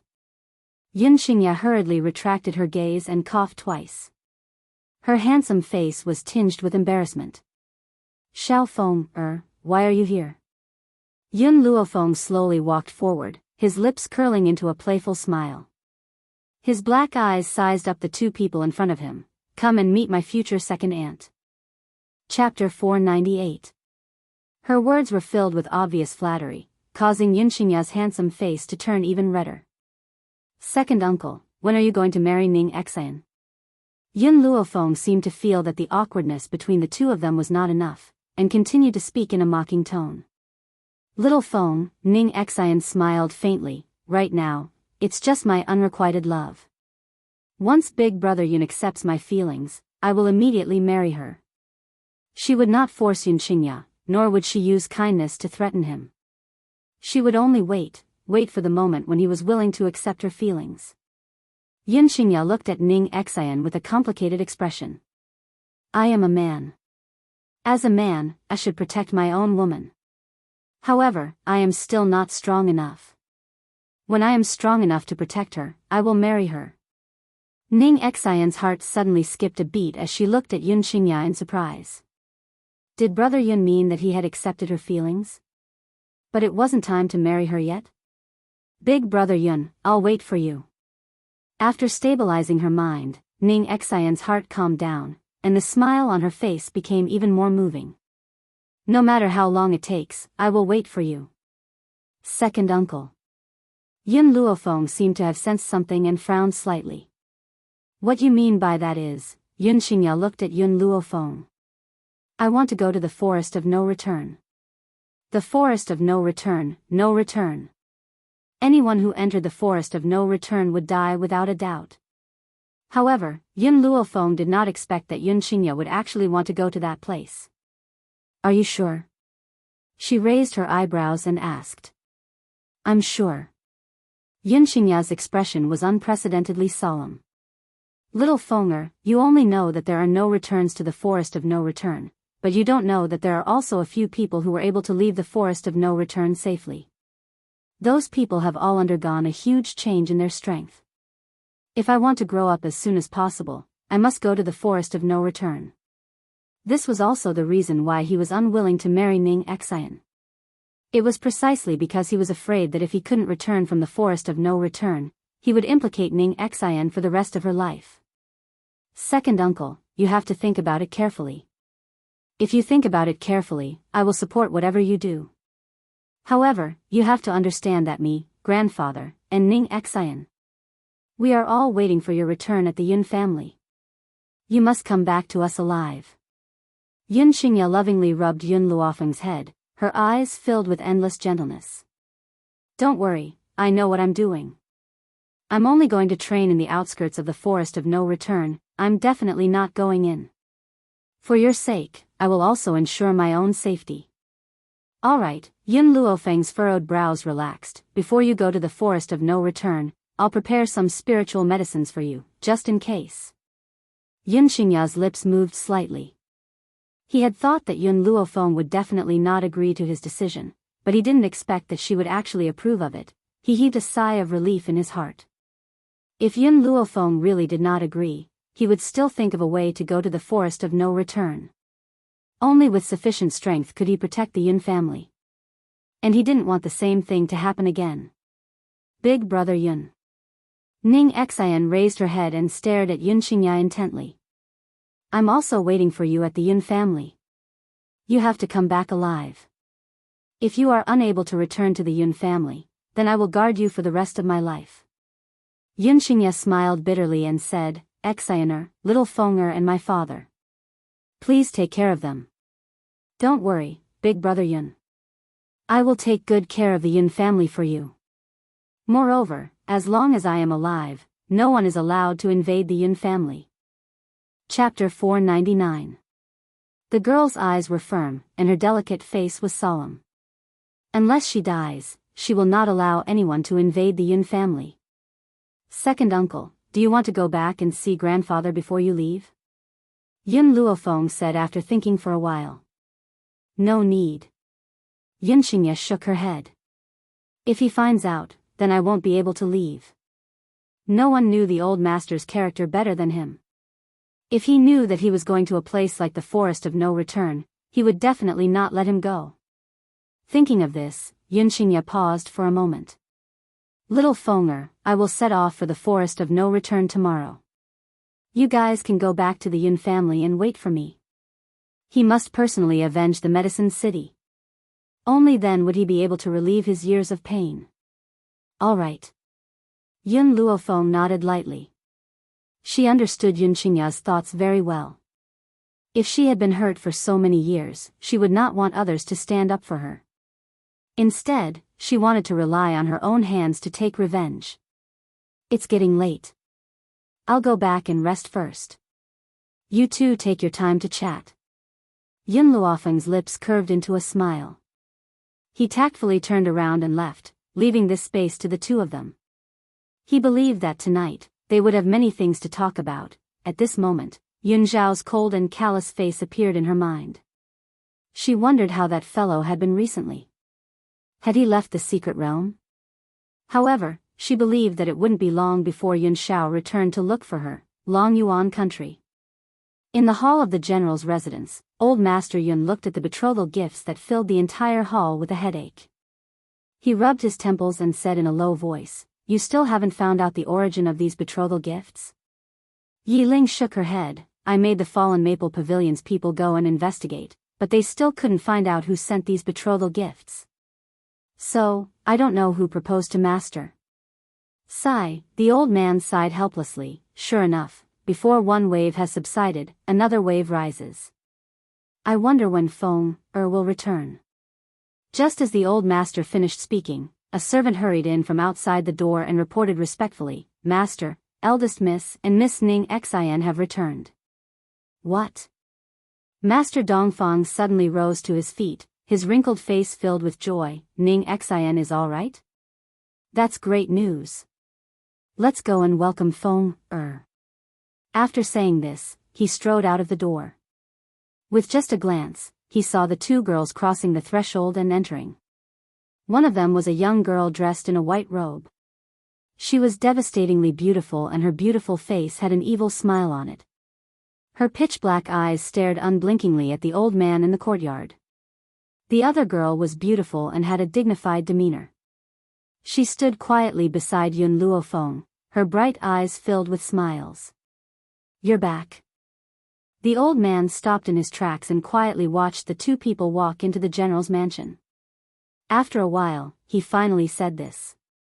"By the way, where's Qingya?" The old man was startled when he didn't see Yun Qingya. He frowned and asked. "Second uncle has gone out to gain experience. He'll probably only be back after a while." Yun Luofeng's lips curled into a faint smile. She did not reveal Yun Qingya's true identity to prevent the old man from worrying. If he knew that his son had gone to such a dangerous place, he might not be able to sleep well in the future. Out to gain experience? Master Yun was stunned but did not think too much about it.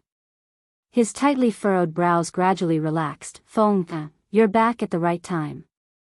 I have something to tell you." Chapter 500. As the old man said this, Yun Luofeng saw the wedding gifts that filled the hall. She unconsciously raised her eyebrows and asked, "Someone in the Yun family is getting married? Is it Qin Yan and Yi Ling?" "This." The old man hesitated for a moment, then asked weakly, "These gifts are for you." Yun Luofeng frowned slightly. "These gifts are for her?" After a moment of silence, she raised her head and looked at the old man. "Do you know who sent them?" "I'm not sure." The old man shook his head. "Even the people from the Windfall Pavilion can't find out where these gifts came from." "Is that so?" Yun Luofeng curled the corners of her lips and slowly walked towards the gifts. In that instant, an imposing aura surged from her body and her slightly raised eyes were filled with condescension. "If that's the case, then burn them." Boom! As soon as she finished speaking, a flame formed from spiritual power surged out from her palm. The flame quickly rushed towards the betrothal gifts. In an instant, the betrothal gifts were all turned into ashes. The young girl dusted her hands and turned to look at the dumbfounded old man. She smiled and said, "This way, the matter of the gifts has been resolved." The old man fiercely gulped. It seemed that his granddaughter was more domineering, unlike him who had hesitated for so many days over these gifts. Ha ha ha. The old man laughed heartily. "Xiao Feng, Xian, let's go." Tell me what happened in the Ning family so I can be happy. The old man understood his granddaughter's temper very well. Since she had returned, it meant that the matter of the Ning family's fourth elder had been resolved. Since that was the case, he could rest assured and listen to Yun Luofeng's recount of what happened in the Ning family, so that he could brag about it in the future. However, the old man only thought that Yun Luofeng had violently abused the fourth elder. He never thought that the little girl following behind Yun Luofeng would have such a powerful identity. What was even more unexpected was that Yun Luofeng and Tianya were old friends. After hearing everything, the old man was dumbfounded on the spot. He stared with his mouth agape and couldn't recover for a long time. Inside the inn, the man had his back to the door as he quietly listened to his subordinate's report.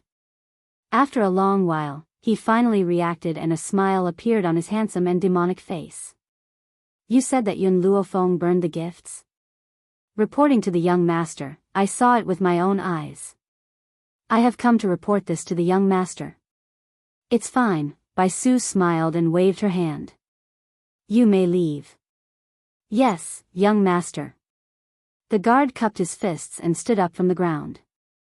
He turned around and walked out of the room, closing the door behind him. After he left, the entire room regained its tranquility. After a long while, the man's playful voice slowly echoed, "This Yun Luofeng is much more interesting than her mother."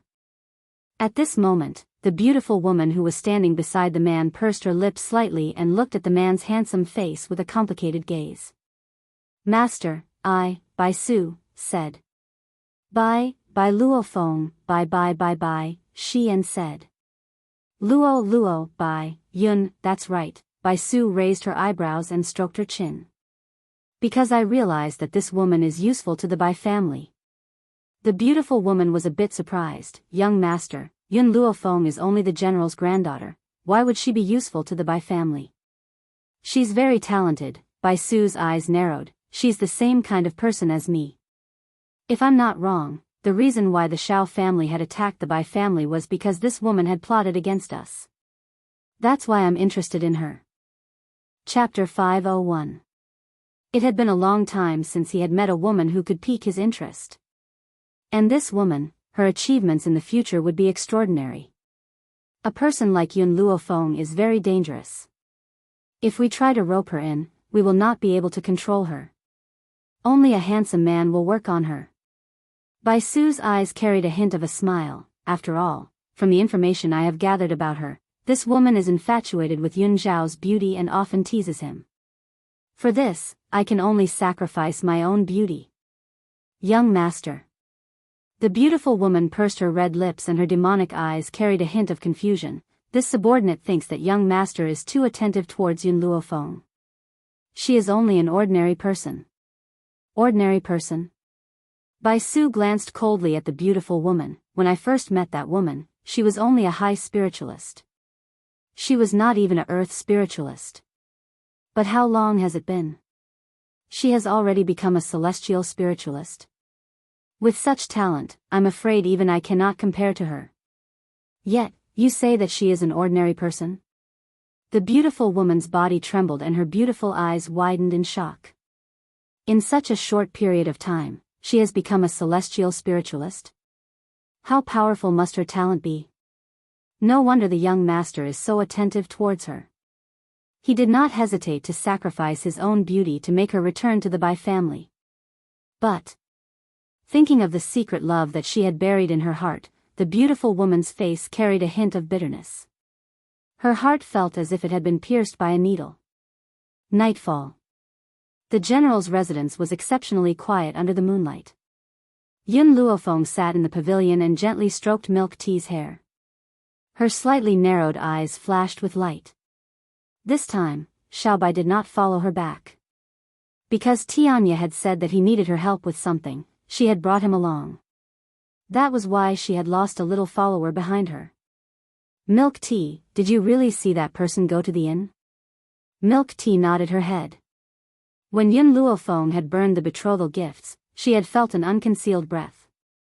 Because of this, she had secretly sent Milk Tea to follow that person. She wanted to use this to find out who had sent the betrothal gifts. Did you find out who that person was? Yun Luofeng frowned slightly and asked in a low voice. Just as Yun Luofeng asked this question, the surrounding air suddenly became thin. The light breeze intensified and the leaves rustled. Since you're here, come out. Her hand that was caressing the milk tea paused, and she still said without raising her head. I didn't expect you to be so vigilant. I really didn't misjudge you. A crescent-colored robe landed in front of the young girl. The corners of the man's lips curled up into a demonic smile. His smiling eyes stared at the young girl in front of him. The betrothal gifts from the Yun family were given by you? Yun Luofeng's voice was cold as he asked. Don't you think we are the same kind of people? Bai Su's smile deepened, and an evil light gathered in her eyes. If you're willing to marry me, I'll give you supreme glory. Yun Luofeng raised his head slightly. His black eyes were filled with a domineering light as they gradually landed on Bai Su. The glory I want, I will obtain it with my own 2 hands.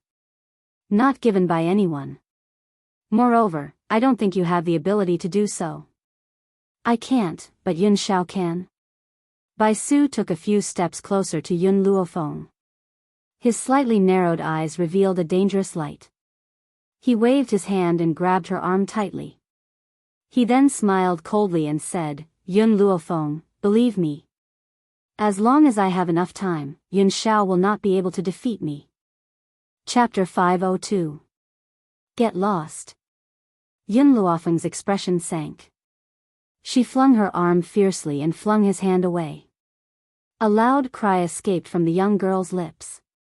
Her eyes were filled with incomparable self-confidence and dominance, as well as disdain towards him. A dark light flashed in Bai Su's eyes and the smile on his handsome face slowly disappeared.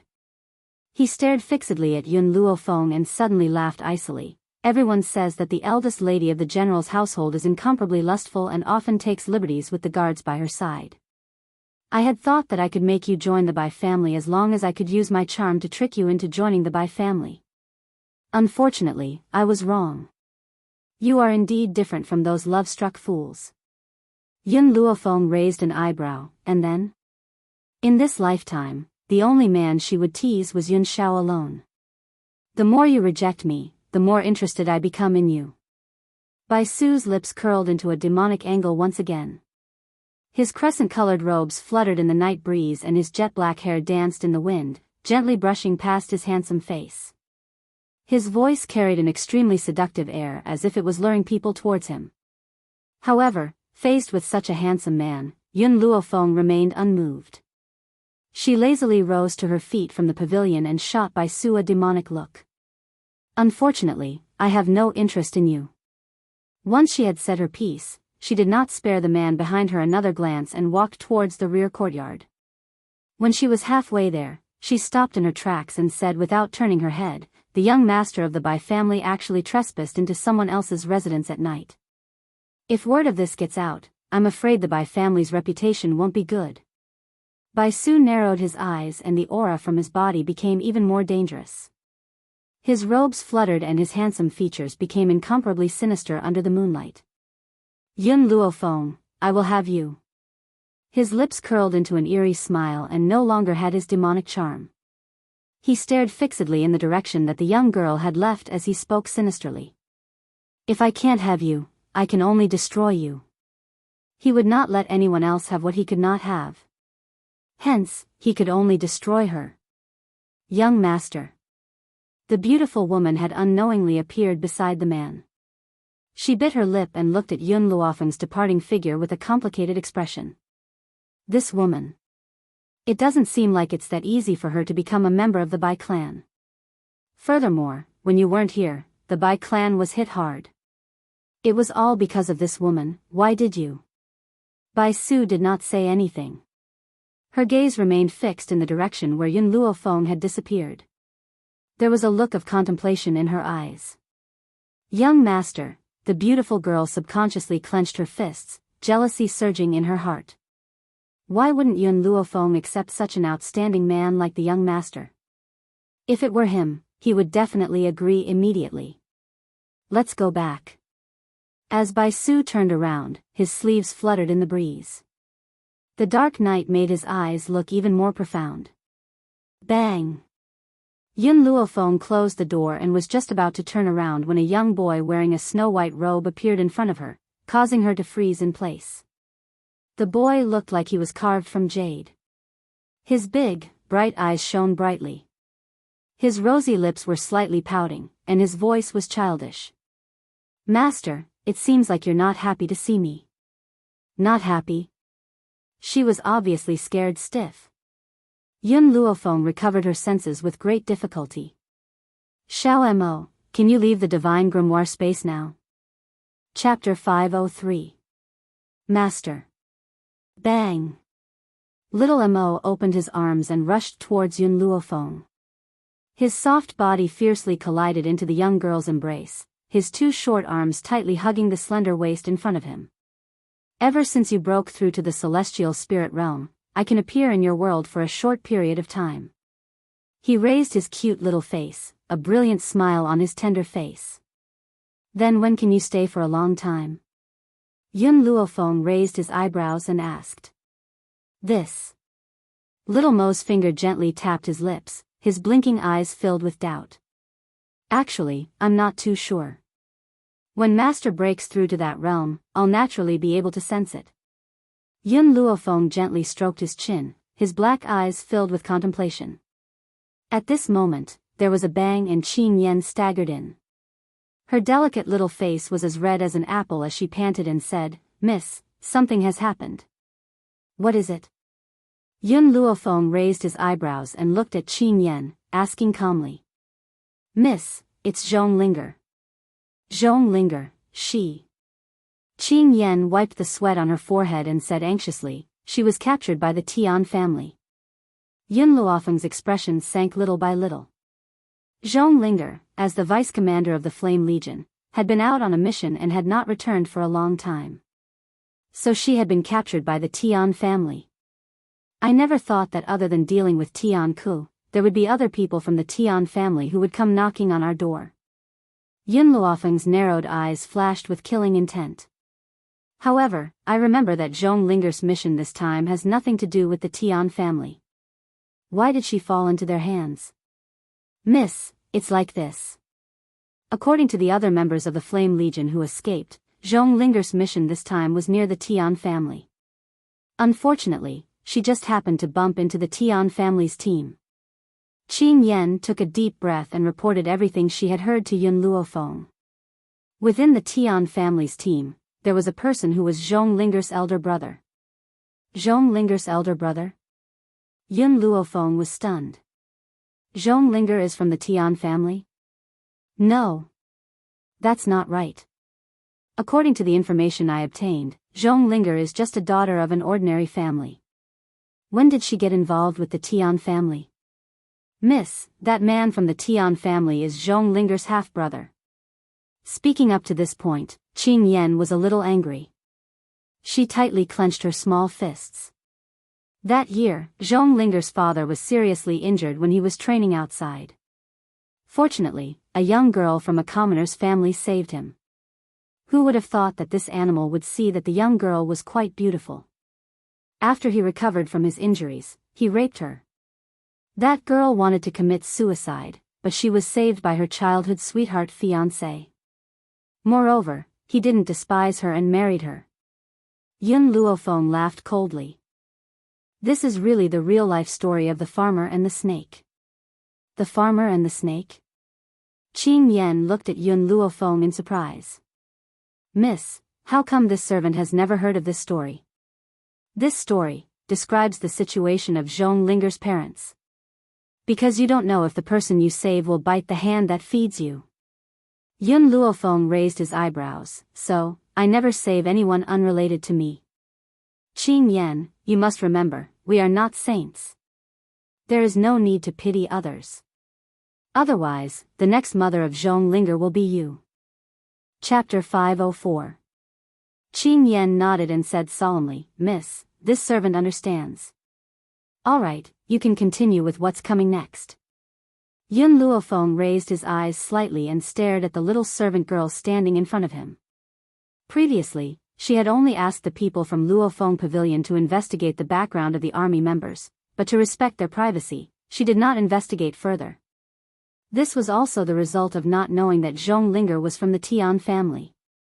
Qing Yan calmed herself down and continued, "Miss, after that young girl was raped, she became pregnant. And those people from the great forces will be able to sense their own bloodline. Therefore, when that person from the Tian family passed by, he felt that the bloodline in Zhong Linger's body came from him. In order to not let the bloodline of the Tian family spread outside, the Tian family took Zhong Linger back home." Yun Luofeng raised the corner of his lips, and there was a hint of coldness in his eyes. After that, did the Tian family realize that Zhong Linger had no talent and chased her out of the Tian family? But after this meeting, they found out that Zhong Linger had broken through to the high spiritual realm, so they forcefully brought her back to the family? The Tian family was no different from the Shao family. When the family's disciples were useful, they would bring them back home. If they found out that the disciple was useless, they would immediately expel her from the family, and she wouldn't even be worthy of inheriting the family name. "Miss, you're right. This is indeed the situation." Qing Yan sighed softly, and her tone was worried. "Qing Yan," Yun Luofeng stroked his chin and paused for a moment before saying, "There's something I don't understand. When Tian Ku and Tian Yu came to Longyuan country, why didn't they discover Zhong Linger's identity?" The corner of Qing Yan's mouth twitched. "Actually, the reason is very simple. Zhong Linger's father is only from the side branch of the Tian family, and there's still a gap between him and Tian Ku's and Tian Yu's direct bloodline. Maybe because of this, they didn't recognize Zhong Linger. Or maybe, at that time, their eyes were on Yun Luofeng and Yun Shao, so they didn't notice Zhong Linger." "I see." Yun Luofeng's smile was filled with a trace of evil. This evil lingered around her, making the whole room gloomy and terrifying. "Qing Yan, Call Yi Ling. Both of you follow me to the Tian family." "Yes, miss." Qing Yan's expression immediately turned solemn, and her clear black eyes shone with a bright light. "What about me?" Suddenly, a small hand tugged on Yun Luofeng's sleeve. Then, the boy's pitiful voice rang out. Only then did Qing Yan notice the little boy who had been standing beside Yun Luofeng. She asked in surprise, "Miss, whose child is this?" Little Mo's eyes flashed a few times. He held Yun Luofeng's hand tightly. "I am her son." "Son?" Qing Yan was petrified on the spot. Her mouth opened so wide that it could swallow an elephant. She stared at Yun Luofeng in disbelief. Young Miss actually had a son? But before Qing Yan could walk out of her shock, she heard the little boy's childish voice again. "Mommy, when is Yun Zhao's daddy coming back?" Boom! A bolt of lightning struck down from the clear sky, and the light smoke in the midst of the petrification was directly split apart, and its body was on the verge of collapse. It was too shocking. Miss actually had a child with Yun Zhao. Does the patriarch know about this? Little Mo. Yun Luofeng frowned and gave little Mo a warning look. Then, he turned his gaze towards Qing Yan. "He likes to talk nonsense. Yun Zhao and I have only known each other for less than a year. How could we have such a big child?" Chapter 505. Little Mo blinked his eyes and said with grievance, "Mother, do you recognize me? You and father have known each other for many years. This time, he entered the Yun family because of you. You can't not recognize us." Yun Luofeng's face instantly darkened. The aura on his body gradually surged. He looked at little Mo darkly. "Looks like you don't want to stay here." The girl's undisguised aura shocked little Mo. But for the sake of Yun Zhao marrying Yun Luofeng as soon as possible, he was going all out. "Mother, you've abandoned me for so many years. You can't abandon me again." Little Mo cried out and hugged Yun Luofeng's thigh tightly. He cried bitterly, "I've missed you so much these past few years." Yun Luofeng slightly narrowed his eyes. The dangerous aura became stronger and stronger. Little Mo was so scared that he shrunk his neck and looked at her pitifully. He was like an abandoned puppy, wagging his tail in front of his master and begging for mercy. Miss, Qing Yan finally broke out of her petrified state. She felt the aura on Yun Luofeng's body and hurriedly pulled little Mo to her side. Although you're the person this servant admires the most and this servant has always listened to your orders, he's still your son. It's not good to abandon him, Yun Luofeng softly sighed. Qing Yan, let's go to the Tian family first. I'll talk to you when I come back. Creak. Just as Yun Luofeng opened the door and was about to walk out, there was a bang. The old man who was hiding outside the door and eavesdropping stumbled into the room and fell on his face. Yun Luofeng's face darkened. What are you doing here? This. The old man touched his hair and chuckled. I heard a child crying, so I wanted to know what was going on. Xiao Feng, you're really something. You even hid the fact that you have a son from me. Are you purposely trying to prevent me from holding my great-grandson? Yun Luofeng felt a headache and rubbed his temples. I still have something urgent to do. When I come back, I'll use a blood test to prove that this guy isn't my son. If I say he's my great-grandson, then he's my great-grandson. The old man glared at Yun Luofeng. When he looked at little Mo, his expression turned into a smile. Good grandson, come and let me, your great-grandfather, hug you. Little Mo blinked and obediently called out, Great-grandfather, you can't let those bad people marry mother. She belongs to Yun Zhao's father. AI, how obedient. Don't worry, great-grandfather won't let those people have their way. The old man chuckled as he pulled Xiao Mo into his arms and fiercely ravaged him. Feng, look at this child. He's so similar to you. My intuition can't be wrong. He's your son. Why don't you do a blood test right now? Like? Yun Luofeng's eyebrows twitched. She scrutinized little Mo and couldn't find any resemblance between the two of them. This old man had gone crazy thinking about his grandson. Even a random kid on the street would look like her. Grandpa, I really have something urgent to attend to. We'll talk about the blood test when I get back. Yun Luofeng frowned slightly. Even at a time like this, she still wanted to reason with the old man. However, the old man only smiled mysteriously. Girl, you have a lot of wicked ideas. Who knows what will happen when you get back? So, when I came in, I had someone prepare 2 basins of water. You can do a blood test right now. Yun Luofeng's breathing became uneven. In the end, she chose to accept the old man's cunning suggestion. Chapter 506. All right, let them come in. Just as she finished speaking, a servant girl walked in with a basin of clear water. She placed it on the table and retreated respectfully. Give me the scimitar, Yun Luofeng said as she extended her hand to Qing Yan. Yes, Mississippi, Qing Yan responded respectfully. Then, she pulled out the scimitar from her waist and handed it to Yun Luofeng. Yun Luofeng held the scimitar in her hand and gently slid it across her finger. Instantly, a drop of blood fell into the clear water. After doing all this, Yun Luofeng handed the scimitar to little Mo. It's your turn. Good, Master Luofeng took the scimitar from little Mo and said gently, you only need to cut it gently. It won't hurt. All right, little Mo replied obediently. However, no one saw the smile that flashed across his eyes the moment he lowered them. However, little Mo still pretended to be timid.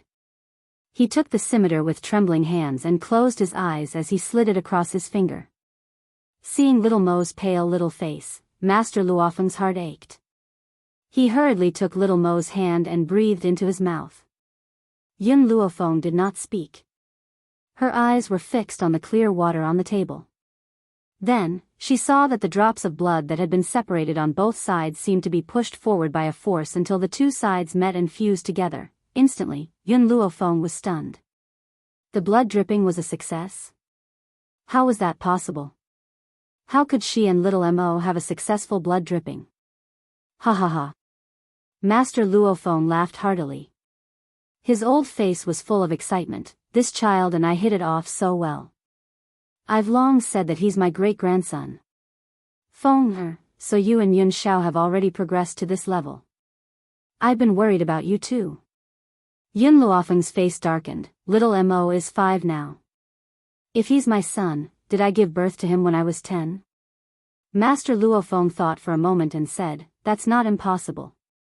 Ordinary people cannot have children at 10, but you're a doctor. You can create too many miracles. If you say that you gave birth to a child when you were 10, I believe you.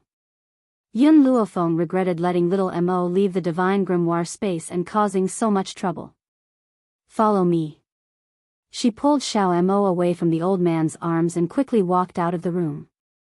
Once she was sure that Master Dongfang and Qin Yan had not followed her, she threw his body fiercely onto the grass. She raised her brows and asked, Xiao Mo, tell me, what's going on with the blood test? Little Mo rubbed his butt and pouted, Master, I'm the guardian of the divine book of medicine. I'm just a spirit, and as a spirit, I don't have blood. However, I've formed a contract with you, so I only used a little of your blood just now. In other words, those 2 drops of blood are mine? Yun Luofeng narrowed his eyes dangerously. Little Mo, I didn't think you had this kind of ability. Tell me, how are you going to explain this to me? Little Mo felt wronged as he crawled up from the grass. It's all because of that bastard Bai Su. He actually dared to have designs on you, Master. Hence, I had purposely pretended to be your son. My goal was to let the world know that you have given birth to Yun Zhao's child. In this way, Bai Su, that bastard, would no longer pester Master. Chapter 507. Yun Zhao was not around, so he had to protect his master for him. He had to prevent a group of people with ill intentions from taking advantage of him. Seeing that Yun Luofeng didn't say anything, little Mo started chattering again. Master, Bai Su is nothing. He can't be compared to Yun Zhao. He's just using you. If it weren't for him, I wouldn't have lied. Is that so? Yun Luofeng raised the corners of his lips and his aura suddenly darkened. Then should I thank you for helping me get rid of those people with ill intentions? Of course. Xiao Mo placed his hands on his hips and his face filled with pride. Master, don't worry. Bai Su won't bother you anymore. You're already pregnant with Yun Zhao's child. If he knows what's good for him, he'll give up on you. Even though Yun Luofeng's aura was piercingly cold, his beautiful face lit up with a smile. Since you've helped me get rid of this trouble, I should reward you. As such, I'll reward you with a month in the grimoire space. Xiao Mo's body trembled and his eyes filled with fear. Master, no. Remember, Yun Luofeng glanced at him darkly, you're not allowed to take one step out of the grimoire space for 1 month. Xiao Mo was so aggrieved that he nearly cried. He had been stuck in the grimoire space for so many years and was finally able to leave for a moment. In the end, he was locked up by his master for another month. It had been fine being unable to leave the grimoire space in the past, but now that he could leave, he had to continue to be locked up. How could he tolerate this? Master, I was wrong. Xiao Mo tugged at Yun Luofeng's sleeve and cried bitterly, I won't do it again. Please forgive me for the last time. You know you were wrong. Yun Luofeng gently lifted Xiao Mo's chin with his finger and narrowed his eyes. Do you dare to do this again? No. Xiao Mo shook his head and hurriedly made a solemn vow. Get up. Yun Luofeng waved her hand and lifted Xiao Mo up. She stared deeply at the little boy in front of her and said, I know you're doing this for me and Yun Zhao. You're afraid that Bai Su will not let me go. However, you have underestimated him. That man has no feelings for me and only wants to use me. Even if he believes that I have a son, he will still pester me. Little Mo blinked and said apologetically, Master, did I cause trouble for you? At least you still know this. Yun Luofeng swept a glance at him. If I were anywhere else, in front of other people, you could pretend to be my son. But, in the Yun family, you definitely can't. They are my family. I don't want any lies to haunt them. Master, I'll explain everything to your grandfather now, okay? Little Mo knew that she had gone too far this time, so her tone was filled with caution. Yun Luofeng shook his head. That old man is too old. He can't take this kind of torment. You made him fall from heaven to hell. How could he endure it? What's more, the blood test was successful. Even if you explain, he won't believe you. Master, I'm sorry, forget it. Yun Luofeng looked at Xiao Mo again. Since he has misunderstood, let him continue to misunderstand. From now on, you are not allowed to act like this in the Yun family. In other words, it didn't matter what he did outside of the Yun family's territory. Only the Yun family. This was the pure land she wanted to protect. Xiao Mo's eyes brightened and she smiled brightly. Master, I understand. It's almost time for me to leave the divine grimoire space. I'll go back first and come see you tomorrow. Chapter 508. As he spoke, Xiao Mo's body gradually became transparent until it was blown away by the wind. My lady. Qin Yan had just arrived when she saw that Yun Luofeng was the only one in the courtyard. Xiao Mo, who had been dragged away by her, was nowhere to be seen. Miss, where's the young master? Qin Yan blinked her eyes in surprise. Could it be that he was silenced by you? Yun Luofeng glanced at Qin Yan. This glance sent chills down Qin Yan's spine. She hurriedly explained, My lady, I was just joking. It's really a joke. But it's strange, why has the young master disappeared? He's gone to attend to some matters. Call Yi Ling and we'll leave immediately. Yes, my lady. Qin Yan did not dare to ask any further and replied respectfully. Her priority now was to save Zhong Linger. At this moment, in an inn not far from Long Yuan country, the little old man was leisurely sipping on his tea. His wrinkled face was like a chrysanthemum flower, lit up with a smile. Ever since I tasted Yun Luofeng's spiritual tea, I've become much pickier. Aside from this spiritual tea, the other teas are not to my liking. Lin Ruobai rested her chin on her hand and asked in a bored manner, Old man, why did you want me to follow you here?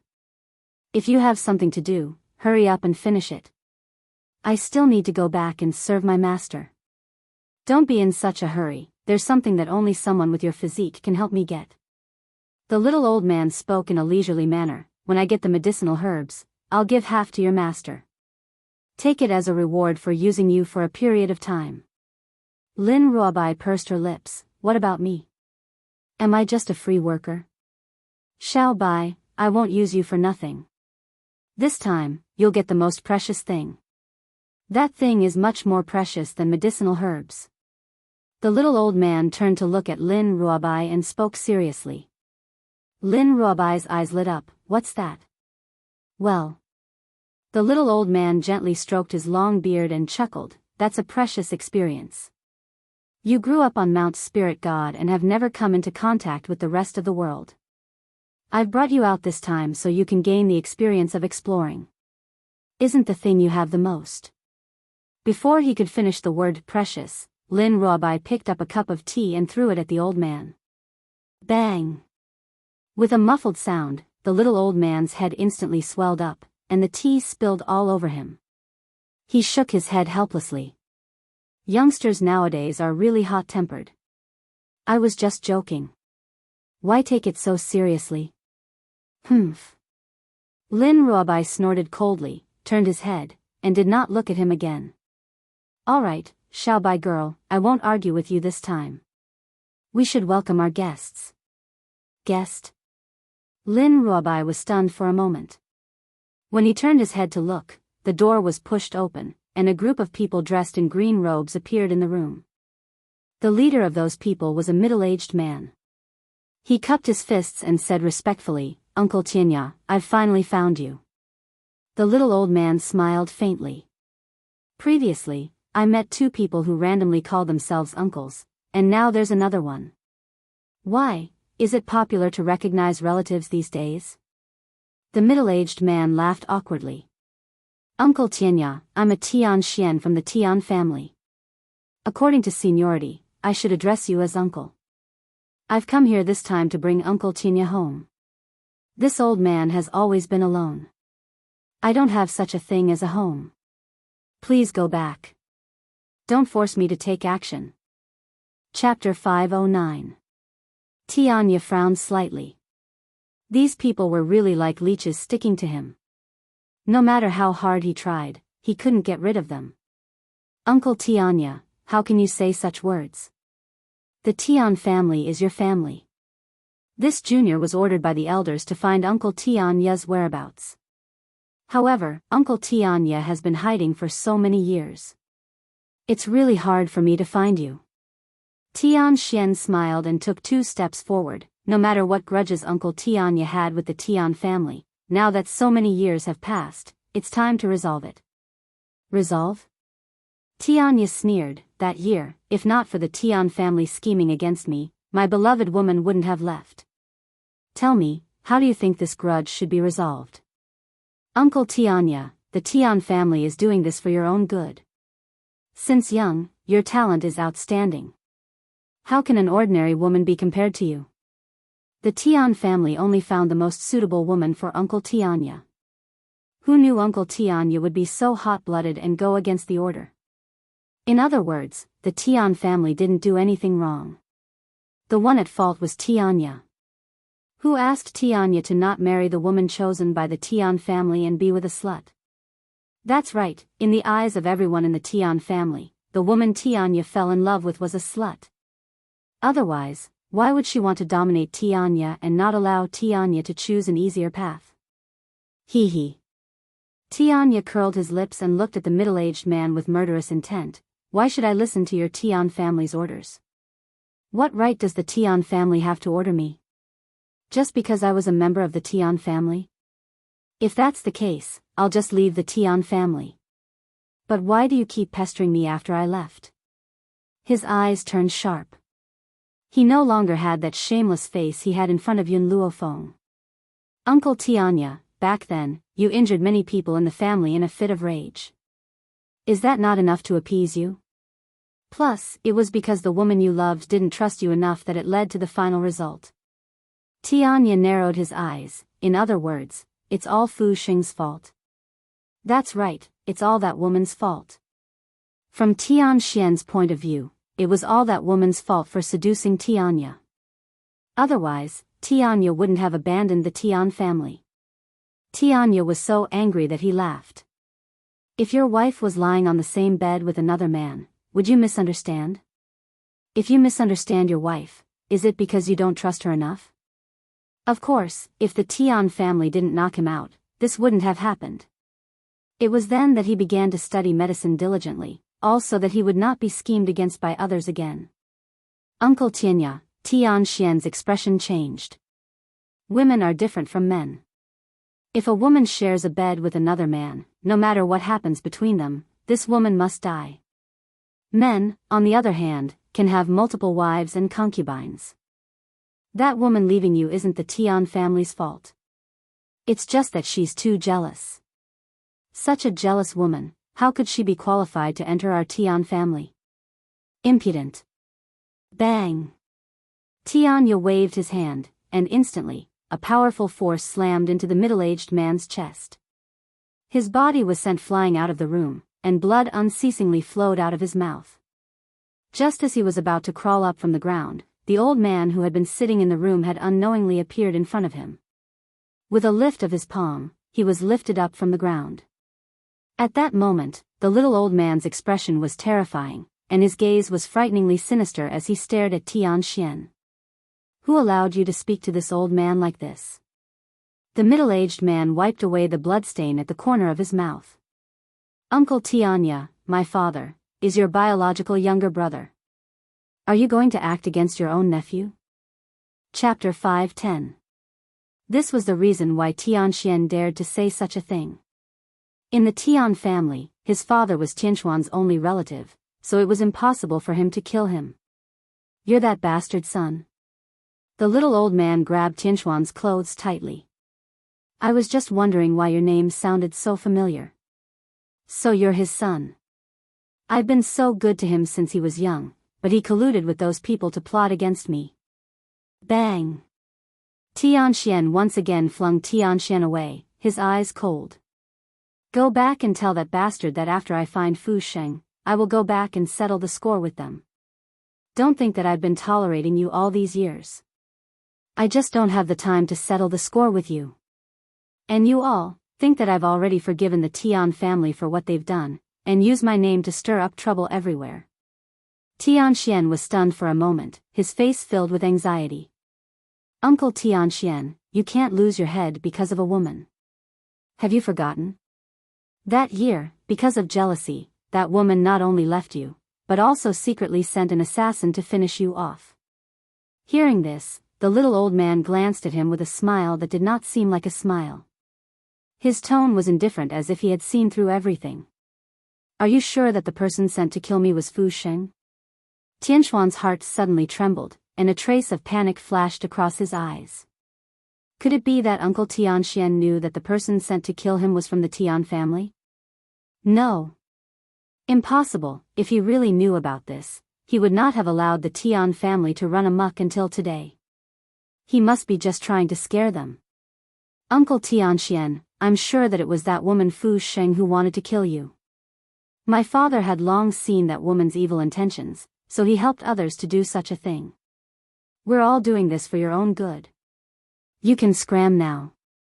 Tianxuan's expression gradually became impatient. Or do you want this old man to throw you out? But this old man has never held back.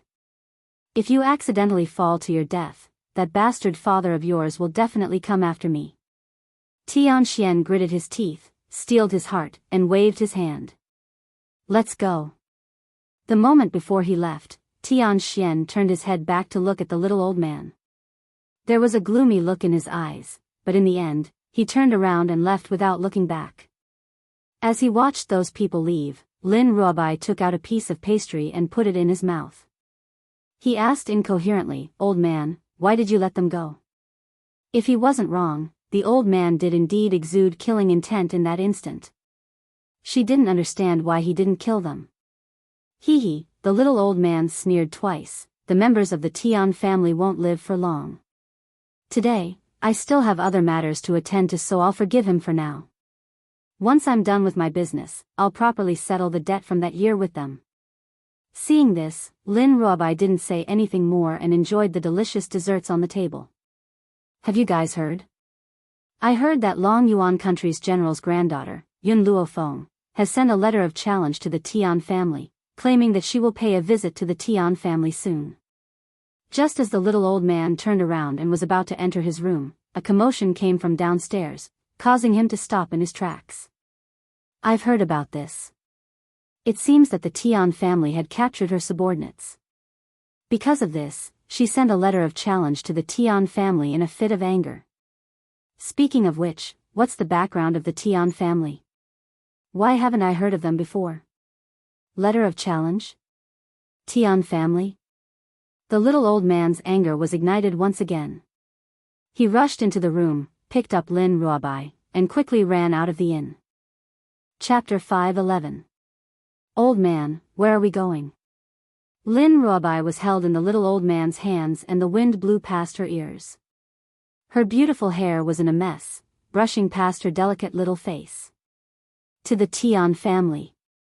The little old man gritted his teeth and said. Lin Ruobai was just enjoying the food and didn't hear the discussion downstairs.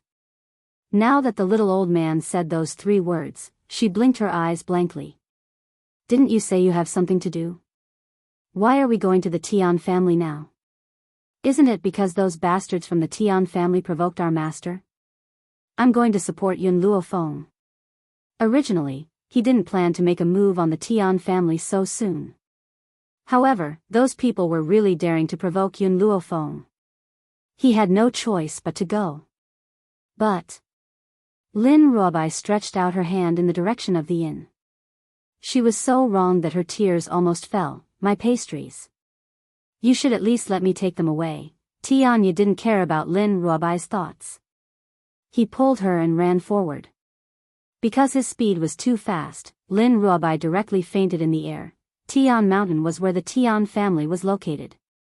However, Tian Mountain was divided into many layers. Like a city, it was filled with people. The lowest layer was made up of ordinary people. The higher the layer, the stronger the power. As for the Tian family, they lived at the highest level. Miss, why do we have to send a letter of challenge to the Tian family and make it known to everyone? Qing Yan walked on the mountain road at the lowest level. She turned her head to look at Yun Luofeng in confusion, blinking her eyes curiously. In order to inform someone about this matter. Yun Luofeng's eyes slightly sank as he said. Ever since Tianya left with Xiao Bai, she didn't know where they went. If she wanted to inform Tianya, this was the only way. This was the purpose of her letter of challenge. Miss, who do you want to inform? Qing Yan became more and more curious. She stared at Yun Luofeng without blinking. Facing the little girl's curious gaze, Yun Luofeng smiled mysteriously. You will know later. At the top of Sky Mountain, there was a mansion that towered into the clouds. This residence was luxurious and imposing, and it was the size of a city. It was unknown just how many disciples lived in this residence. At this moment, in the study room of the mansion, the old man stopped writing and frowned at the middle-aged man who came in to report. Xianer, how is the matter? Is that old thing Tianya willing to return to the Tian family? Father. The middle-aged man smiled bitterly. He said that he wanted to find the whereabouts of Fu Sheng and wasn't willing to return to the Tian family. I think Tianya's heart isn't on our Tian family. Why not just give up? No. Pa.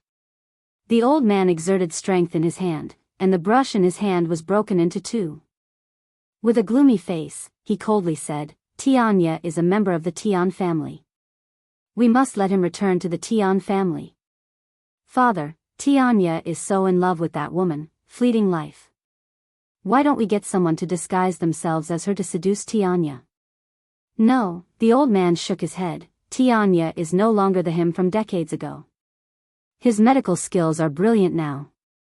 No disguise technique can escape his eyes. Tian Xian fell silent. After a long time, he opened his mouth and said, Father, there are many outstanding people in the younger generation of the Tian family. We can nurture them. Why must it be Tianya? The old man helplessly sighed. Tianya is not only powerful, his medical skills are also brilliant. Even the Doctors' Association is below him. Such a person must belong to the Tian family, even if the Tian family has to obey his orders. Unfortunately, because he was hurt too deeply back then, he no longer cares about the Tian family. Chapter 5:12. By the way. Tian Xian seemed to have thought of something and asked, I heard that some time ago, Tian Haoqing from the side family brought back a young lady. This young lady had already entered the Tian family a few years ago. The result of the test was that her talent was mediocre and she would never be able to step into the intermediate martial practitioner realm. However, in just a few years, she has already become a high martial practitioner. Oh. The old man raised his eyebrows. Ask Tian Haoqing to bring this young lady to see me. Yes, father. Tian Xian hesitated and looked like he wanted to say something but stopped. Is there anything else? The old man glanced at him and asked. Father, that young lady. Tian Xian frowned, is the servant of the lady of the general's residence in Long Yuan country. The lady of the general's residence is furious and has challenged the Tian family. The lady of the general's residence? How's her talent and strength? The old man asked disapprovingly. Tian Xian thought for a while and replied, her talent is not bad. She has already become an earth spirit at the age of 15. This was because only the Ning family knew about what had happened to Yun Luofeng in the Ning family.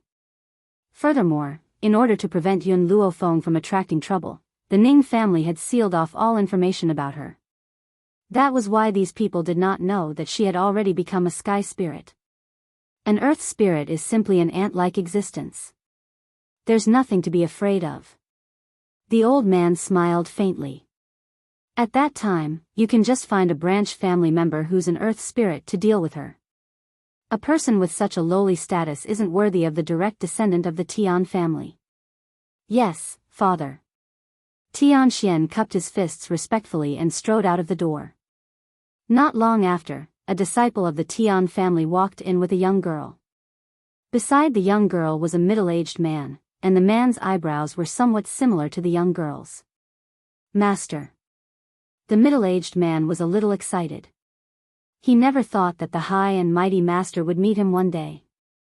The old man nodded slightly and said indifferently, "This is your daughter?" "Yes, master."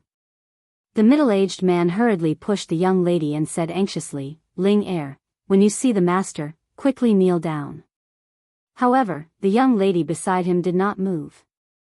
Her lively eyes were now filled with coldness. "Ling Er, kneel down." The middle-aged man shouted coldly and commanded loudly. Zhong Linger's lips curved into a mocking smile. "Zhong Linger, do not kneel to the heavens or the earth. I only kneel to my master. Who do you think you are to make me kneel?" Even though the middle-aged man knew that Zhong Linger had a stubborn temper, he didn't expect her to be so stubborn to this extent. He was so scared that cold sweat broke out all over his body, and he quickly kowtowed a few times. "Clan head, this girl just came back to the Tian family a few days ago. She still doesn't understand the rules. Clan head, please calm down. This damned girl, not only was she courting death, she even wanted to implicate him. If he had known this would happen, he wouldn't have brought her back." "Humph." The old man snorted and said expressionlessly, "You really need to teach her some manners. Such a lack of etiquette. Moreover, a member of my Tian family, even if it's just a side branch, is much more honorable than that young miss of the general's mansion. Yet, you actually dared to recognize a lowly person like her as your master. It's obvious that you're willing to lower yourself." Zhong Linger smiled coldly, "My master is much better than you people. If you catch me, my master will come and save me. At that time, she will definitely destroy your entire Tian family." "Ha ha ha."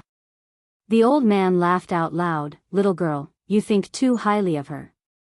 She's just an earth spirit. She can't threaten my Tian family." Chapter 513. Clearly, in the eyes of the old man, Yun Luofeng was just an insignificant existence.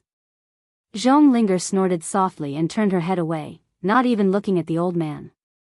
"Little girl," the old man's eyes darkened a bit as he sneered, "to be able to enter the Tian family, you should feel honored.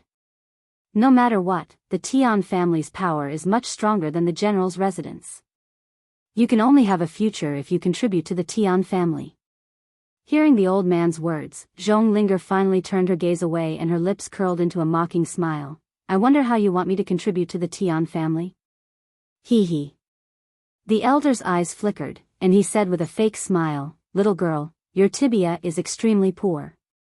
Theoretically speaking, it's impossible for a medium spiritualist to break through, but you've become an advanced spiritualist." Zhong Linger did not interrupt the old man, but the mockery on her face grew stronger and stronger. "So." The old man paused for a moment before he continued, "I'm guessing that you must have obtained some precious treasure that allowed you to break through so quickly. I wonder if you're willing to take out that treasure and let the head of the family reward you?" This old man almost said that he wanted Zhong Linger to give the treasure to the Tian family. "Sorry," Zhong Linger curled her lips and her eyes were full of mockery. "I was able to break through to my current level because of my master's training. I don't have any treasure like you said." The old man's face suddenly darkened and he narrowed his eyes. "Do you think I'm an idiot? What ability does Yun Luofeng have to help a person with such a poor bone to break through to the high martial artist realm? As a disciple of the Tian family, you're hiding something like this. Your sin is unforgivable." "Tian family?" When these two words fell into Zhong Linger's ears, hatred appeared in her eyes. "My surname is Zhong, I don't believe in the heavens, and I'm not a disciple of the Tian family. Presumptuous." Slap. When the middle-aged man heard Zhong Linger's rebellious words, he slapped her. In an instant, her delicate and cute little face turned red and a trace of blood flowed from the corner of her mouth. "Rebellious girl, who allowed you to speak to the master like this? If it wasn't for me, where would you be in this world? Now that you dare to disobey, immediately kneel and apologize to the master." Zhong Linger clenched her fists and sneered, "I'd rather not be born into this world than have a biological father like you. No, you're not worthy to be my father, you're just a beast." "Shut." The middle-aged man stared at her and said, "Your mother is just a village woman from the countryside. To be my child, it's your mother's fortune. Otherwise, with someone like you, you will never be able to step into the Tian family for the rest of your life. Now kneel down. Zhong Linger's eyes of Ling, of Zhong of Ling, of Ling of Ling Lly, Ling and Zhong of Ling, Ling Linger of. The middle-aged man kicked Zhong Linger's knee. In an instant, Zhong Linger's knee suddenly fell to the ground. However, just as she was about to kneel down, she suddenly stopped an inch away from the ground. Her legs trembled, her face was pale, and sweat rolled down from her forehead, staining the ground in front of her. The old man looked at Zhong of Ling, in surprise. He didn't think that under such a powerful attack, she would still be able to not kneel on the ground. This kind of perseverance was enough to shock people. Unfortunately, the old man didn't know that in the half a year in the Yun family, the army had received a devil-like training. In this kind of training, everyone had developed an incomparably strong perseverance. Chapter 5:14. Little girl, your willpower isn't bad. I wonder if you can withstand my coercion. The old man smiled faintly. Then, the aura from his body expanded and filled the entire room. Under such a powerful coercion, the middle-aged man and the other disciples of the Tian family could no longer hold on and fell to the ground. Only Zhong Linger was still struggling to hold on. She used all her strength to support herself on the ground and bit her lips. Instantly, the smell of blood spread from her mouth and was swallowed by her. The old man's eyes gradually changed. Then, he shook his head regretfully. What a pity. You're a good seedling. If you had obtained that treasure and returned to the Tian family, perhaps your achievements would have been extraordinary by now. From the old man's point of view, Zhong Linger had such power because she had obtained some sort of treasure. She had no idea that her achievements were inseparable from Yun Luofeng. Furthermore, she had arrogantly believed that if Zhong Linger had not followed Yun Luofeng, her achievements would have been even greater. Bang! Zhong Linger's body finally could no longer hold on and she fell heavily to the ground. From the beginning to the end, her knees never touched the ground. Even in the end, she chose to let her entire body fall to the ground. Take her away. The old man waved his hand with an expressionless face. Also, you must obtain the treasure in her hands. With that treasure, even without Tianya, the Tian family can still walk on the path of prosperity.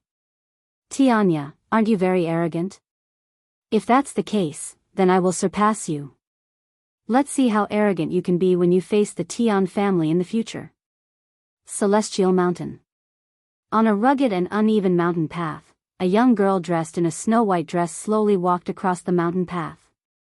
Her feet stepped on the fallen leaves, making a rustling sound. Behind the young girl were two attendants, one male and one female. Both of them held long swords in their hands as they followed closely behind. Bang! Suddenly, the sound of a fierce battle could be heard from the road ahead. However, even after hearing the sound, the young girl remained unmoved. A lazy smile hung on her beautiful face. Master, it seems like someone is fighting. Qing Yan heard the commotion in front of her and raised her head to look at the young girl before her. Ignore them. Let's continue. Bang! Just as he finished speaking, a black figure fell from the sky and landed heavily in front of Yun Luofeng. The man in black's face was covered with a piece of black cloth, and his chest was dyed red with blood. His hands were tightly covering his injured chest, and he kept coughing out blood. Save me! The man in black looked at Yun Luofeng beside him, and his hoarse voice sounded intermittently. At this moment, a few men in robes descended from the sky. They looked coldly at Yun Luofeng, who was passing by. Little girl, I advise you not to meddle in other people's business. Otherwise, you won't even know how you died. Facing this person's warning, Yun Luofeng's lips twitched. I'm just passing by. You guys can continue. Hearing Yun Luofeng's voice, the black-clothed man's eyes were filled with despair. However, his gaze quickly became resolute, as if he was ready to face death with equanimity. Brat! The man in robes burst into laughter. He then stepped forward and kicked the man in black fiercely. He then smiled maliciously and said, I never thought that you'd have such guts. You even dare to barge into the Tian family home. You should feel lucky that you've not disturbed the master of the Tian family. Otherwise, you would know what it means to live a life worse than death. The black-clothed man laughed icily. As long as I'm still alive, I will kill everyone in the Tian family and avenge my master. Chapter 5:15. Ha ha ha. Kill everyone in our Tian family? The man in robes seemed to have heard a funny joke and couldn't help but laugh out loud. The people behind him also laughed out loud.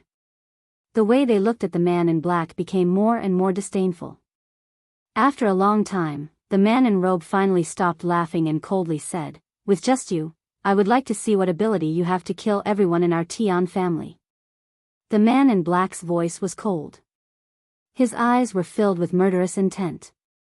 "If I didn't fall into your trap, would have wiped out your Tian family long ago. No matter why you failed, a loss is a loss. In order to prevent you from living, I will send you to heaven now." Swish.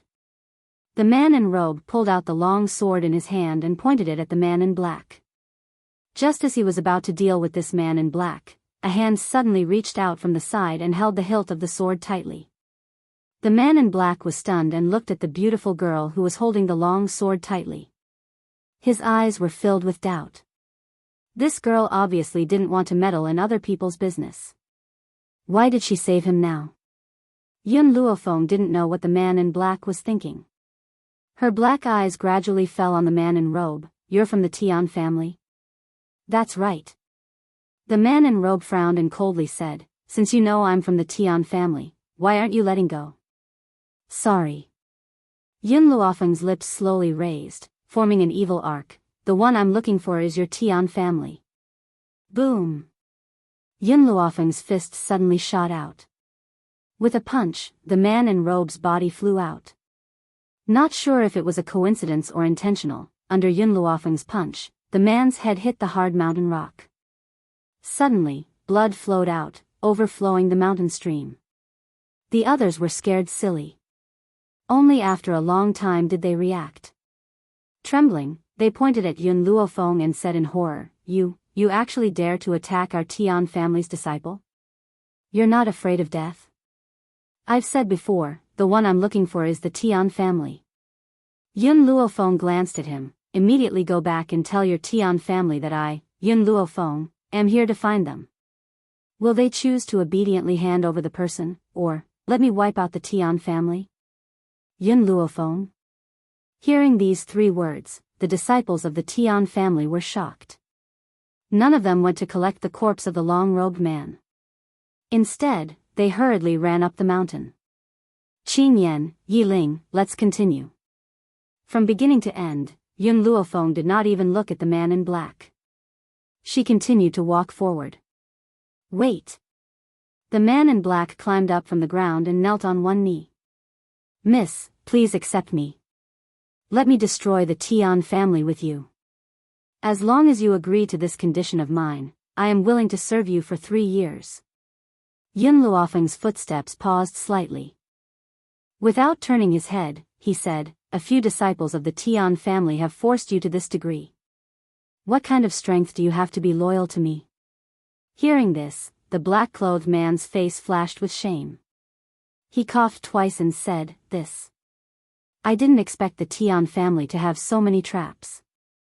I was seriously injured because I was hit by those traps. Otherwise, those people wouldn't be my opponents. The Tian family is my enemy, but I agree with what he said earlier. A failure is a failure, no matter what the reason is. Chapter 5:16. A failure is a failure, no matter what the reason is. The man in black's heart trembled as he carefully pondered over Yun Luofeng's words. After a while, he suddenly had a feeling of clarity. Lifting his head, he stared deeply at the girl with her back facing him. "Thank you for your guidance, I understand now. In the future, I will not fall into the enemy's trap." The man in black's eyes were filled with determination. "However, I still ask you to accept me. For this, I can give up my life for you." Yun Luofeng finally turned his head and gently raised his eyebrows. "You have a deep grudge against the Tian family?" "It's more than a deep grudge. The man in black's eyes suddenly became cold. I can't wait to drink their blood, eat their flesh, and dismember their bodies into 1,000 pieces. Miss, as long as you are willing to bring me to the Tian family, my life will belong to you from now on. Yun Luofeng gently rubbed his chin. If you want me to bring you to the Tian family, give me a reason that can convince me. Also, what did the Tian family do to you to make you so angry? That group of bastards, they bullied my master. The man in black clenched his fists. Unfortunately, master can't come to this place. Then I will come in her place. Yun Luofeng stared at the man in black and became silent. Master, did you feel it too? Within his soul, Little Mo's voice echoed, this man's aura is very weak. However, his strength isn't bad.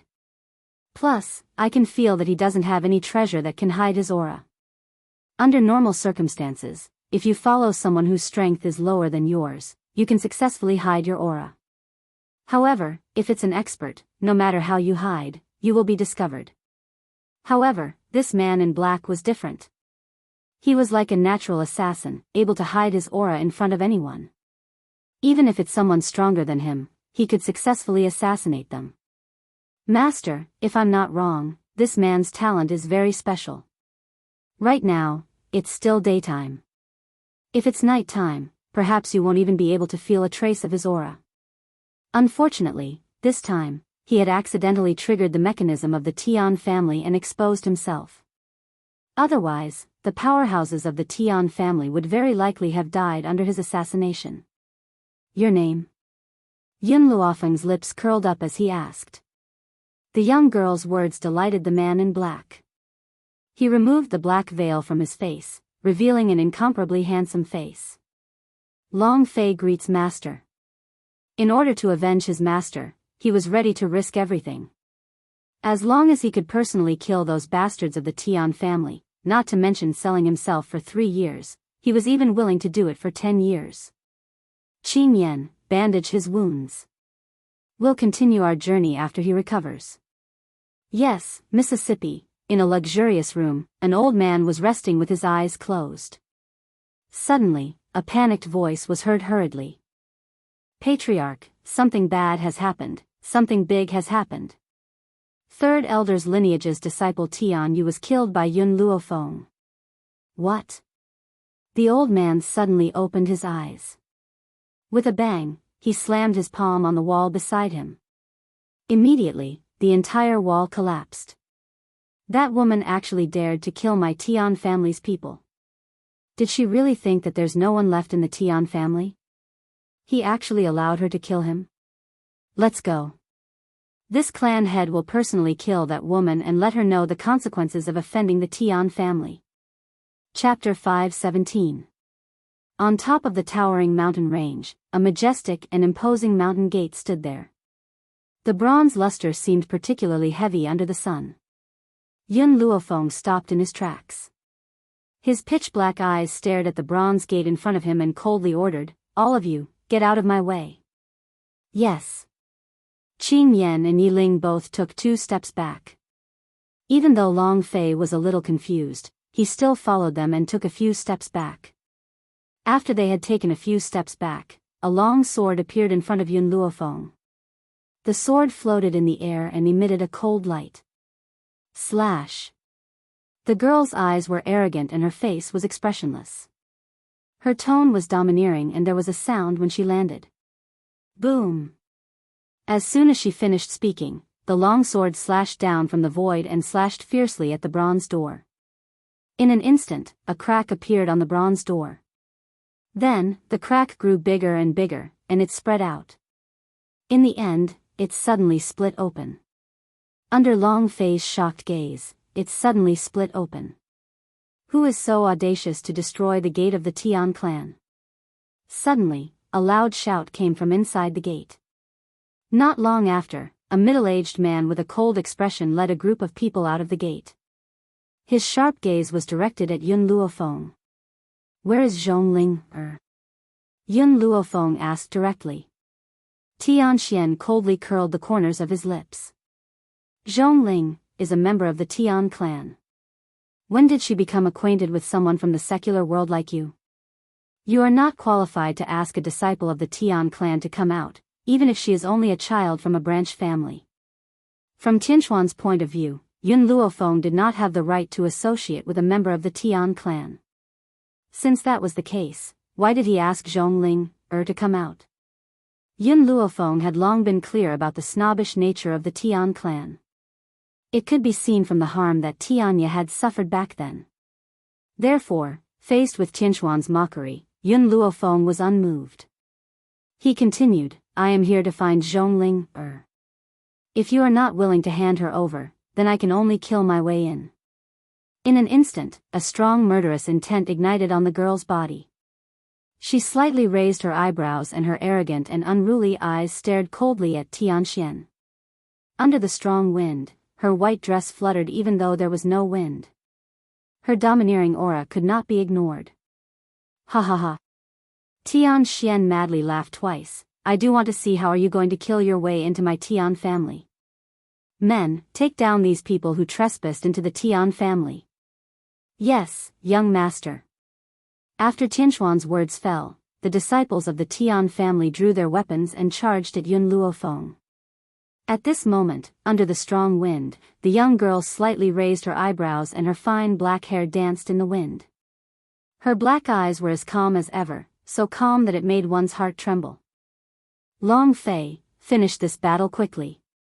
Her gaze pierced through the people of the Tian family and landed on the middle-aged man standing in front of the bronze gate.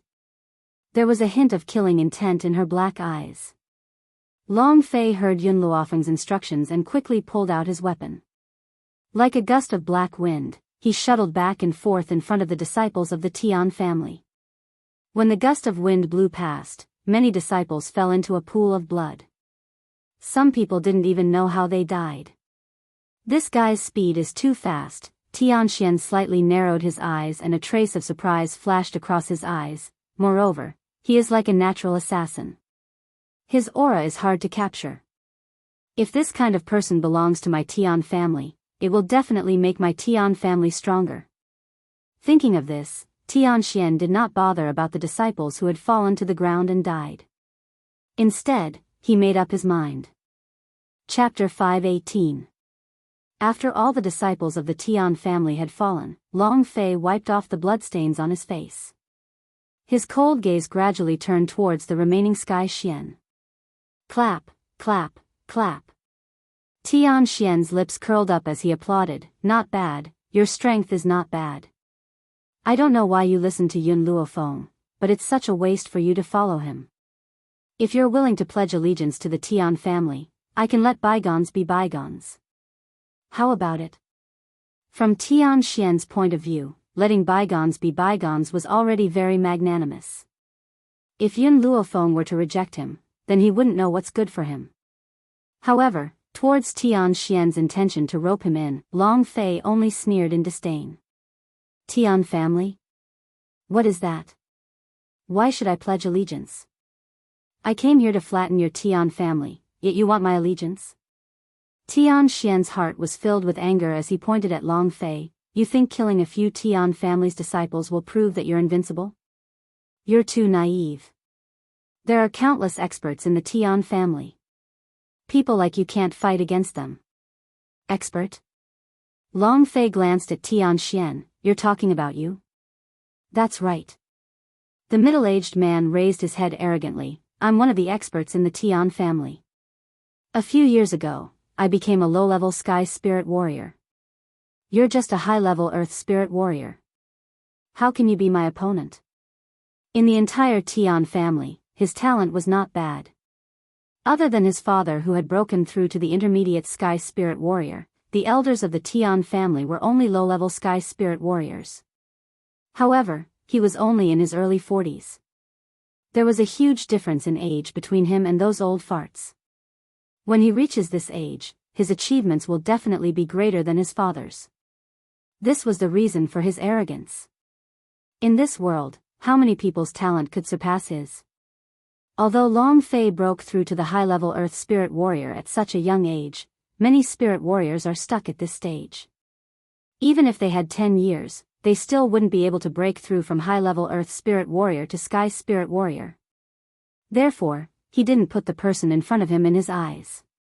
As for Yun Luofeng, at the age of 15, she had already reached the level of a low-level earth spirit.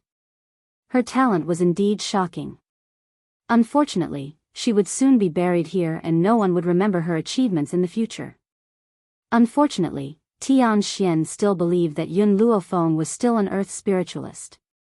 If the matter of the Ning family spread, he would not dare to be so arrogant anymore. Whoosh! Long Fei didn't say much. A black shadow flashed and quickly appeared behind Tian Xian. The scimitar in his hand slashed towards the back of Tian Xian's neck. His eyes flashed with killing intent. However, Tian Xian seemed to have eyes on the back of his head.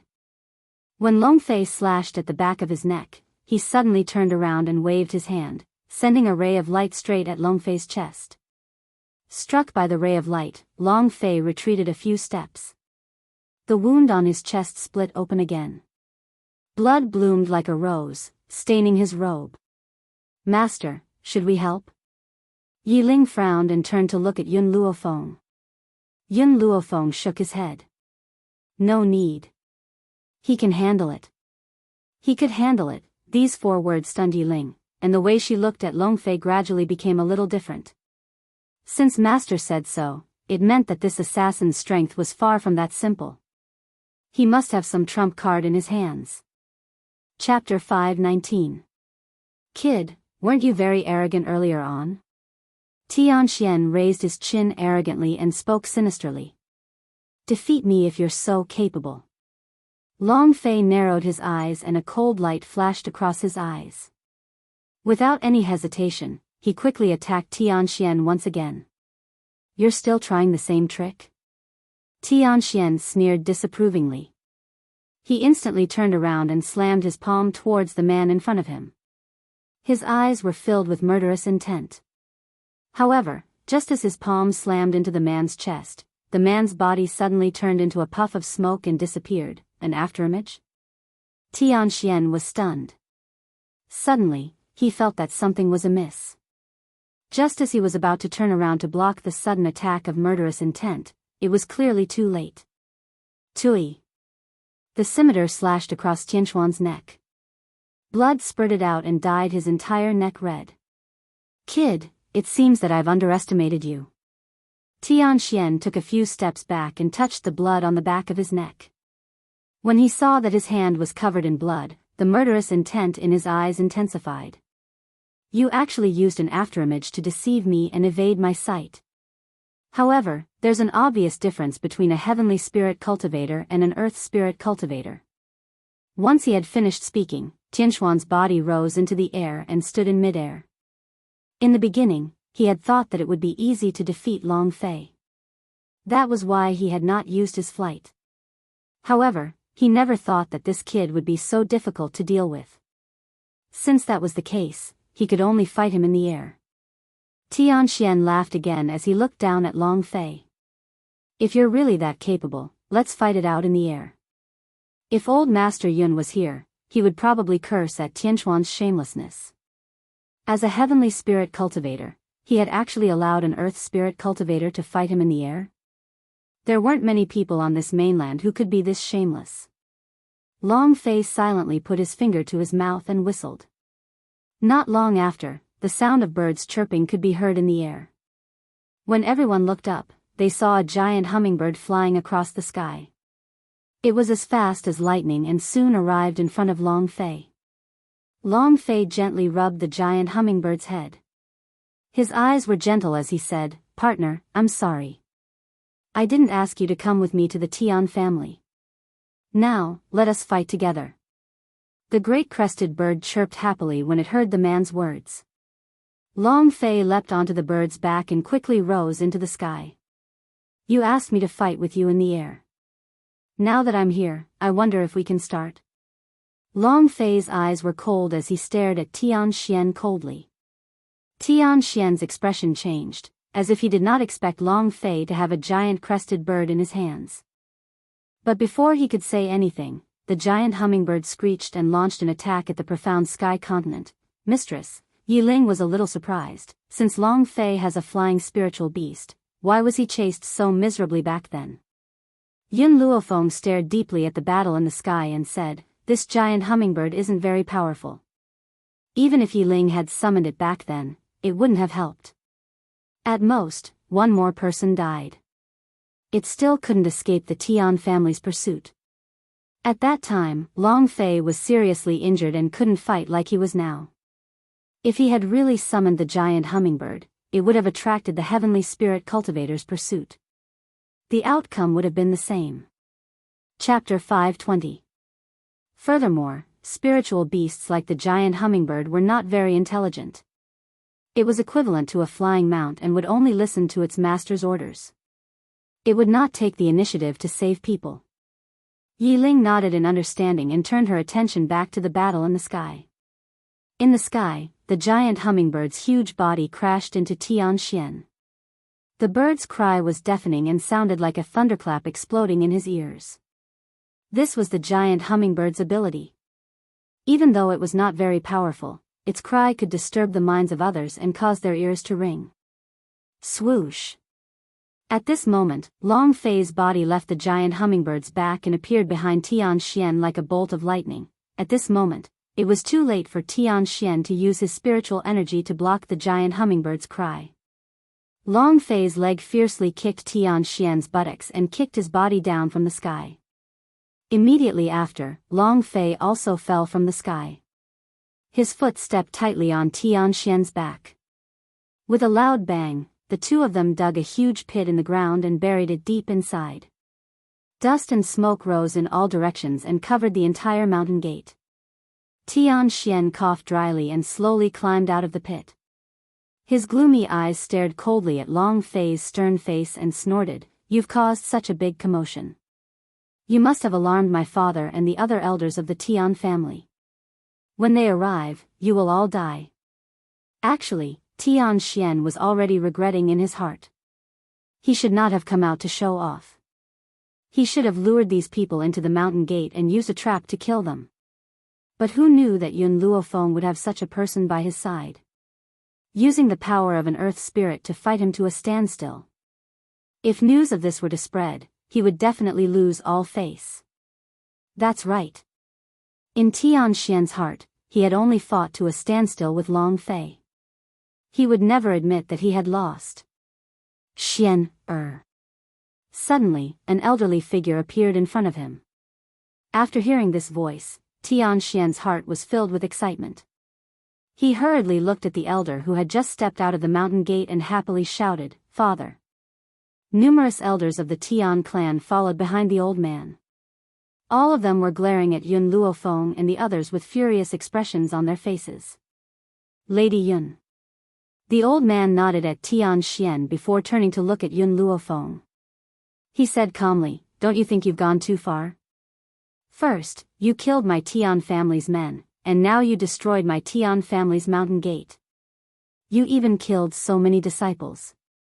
My Tian family did not provoke you, yet you did such a thing.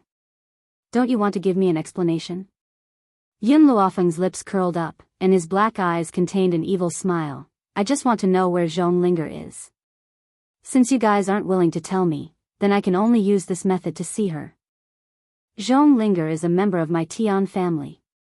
Even if my Tian family wants to kill her, it has nothing to do with you. Aren't you meddling in other people's business?" The old man frowned and said indifferently. Yun Luofeng raised his eyebrows. "She is one of my people, so your Tian family cannot decide whether she lives or dies." "Humph." The old man coldly snorted, "If that's the case, then let me see your strength." Seeing that the old man was clearly angered, Tian Xian's eyes were filled with excitement. Father had finally decided to make a move.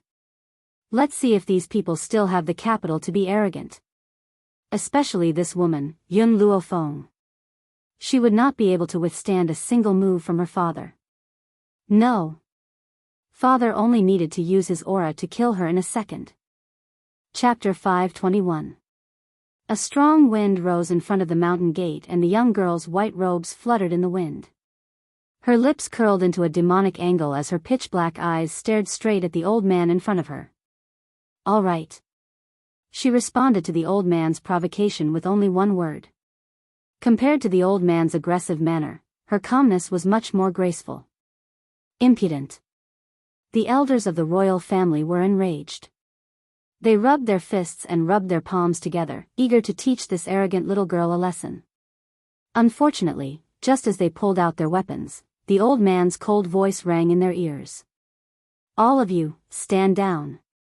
The old man narrowed his eyes and ordered in a stern voice. When the crowd heard this, they retreated behind the old man despite their unwillingness. "I will personally deal with this little girl." The old man's eyes filled with a stern aura as he stared at the demonic and languid young girl. He was so confident that he did not even pull out his weapon as he charged towards Yun Luofeng with great speed. How fast was a celestial spirit cultivator? By the time the crowd had regained their senses, he was already in front of Yun Luofeng. A swift and fierce wind whistled through the air, aiming straight for the young girl's peerlessly beautiful face. From the beginning, the young girl's eyes had remained calm, so calm that there was not a single ripple in them. However, when the old man's attack was right in front of her, the corners of the young girl's lips curled into an angle. This smile was evil and presumptuous. It was as if a cold and eerie aura had risen from the depths of the earth, causing everyone to tremble in fear. Boom!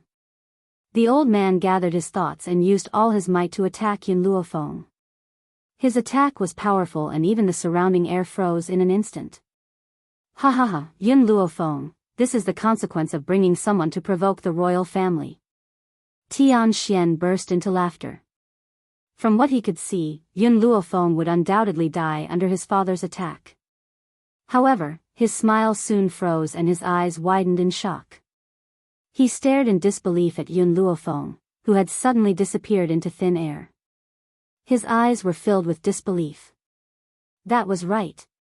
Just as the old man's swift and fierce attack was about to land, Yun Luofeng suddenly disappeared into thin air.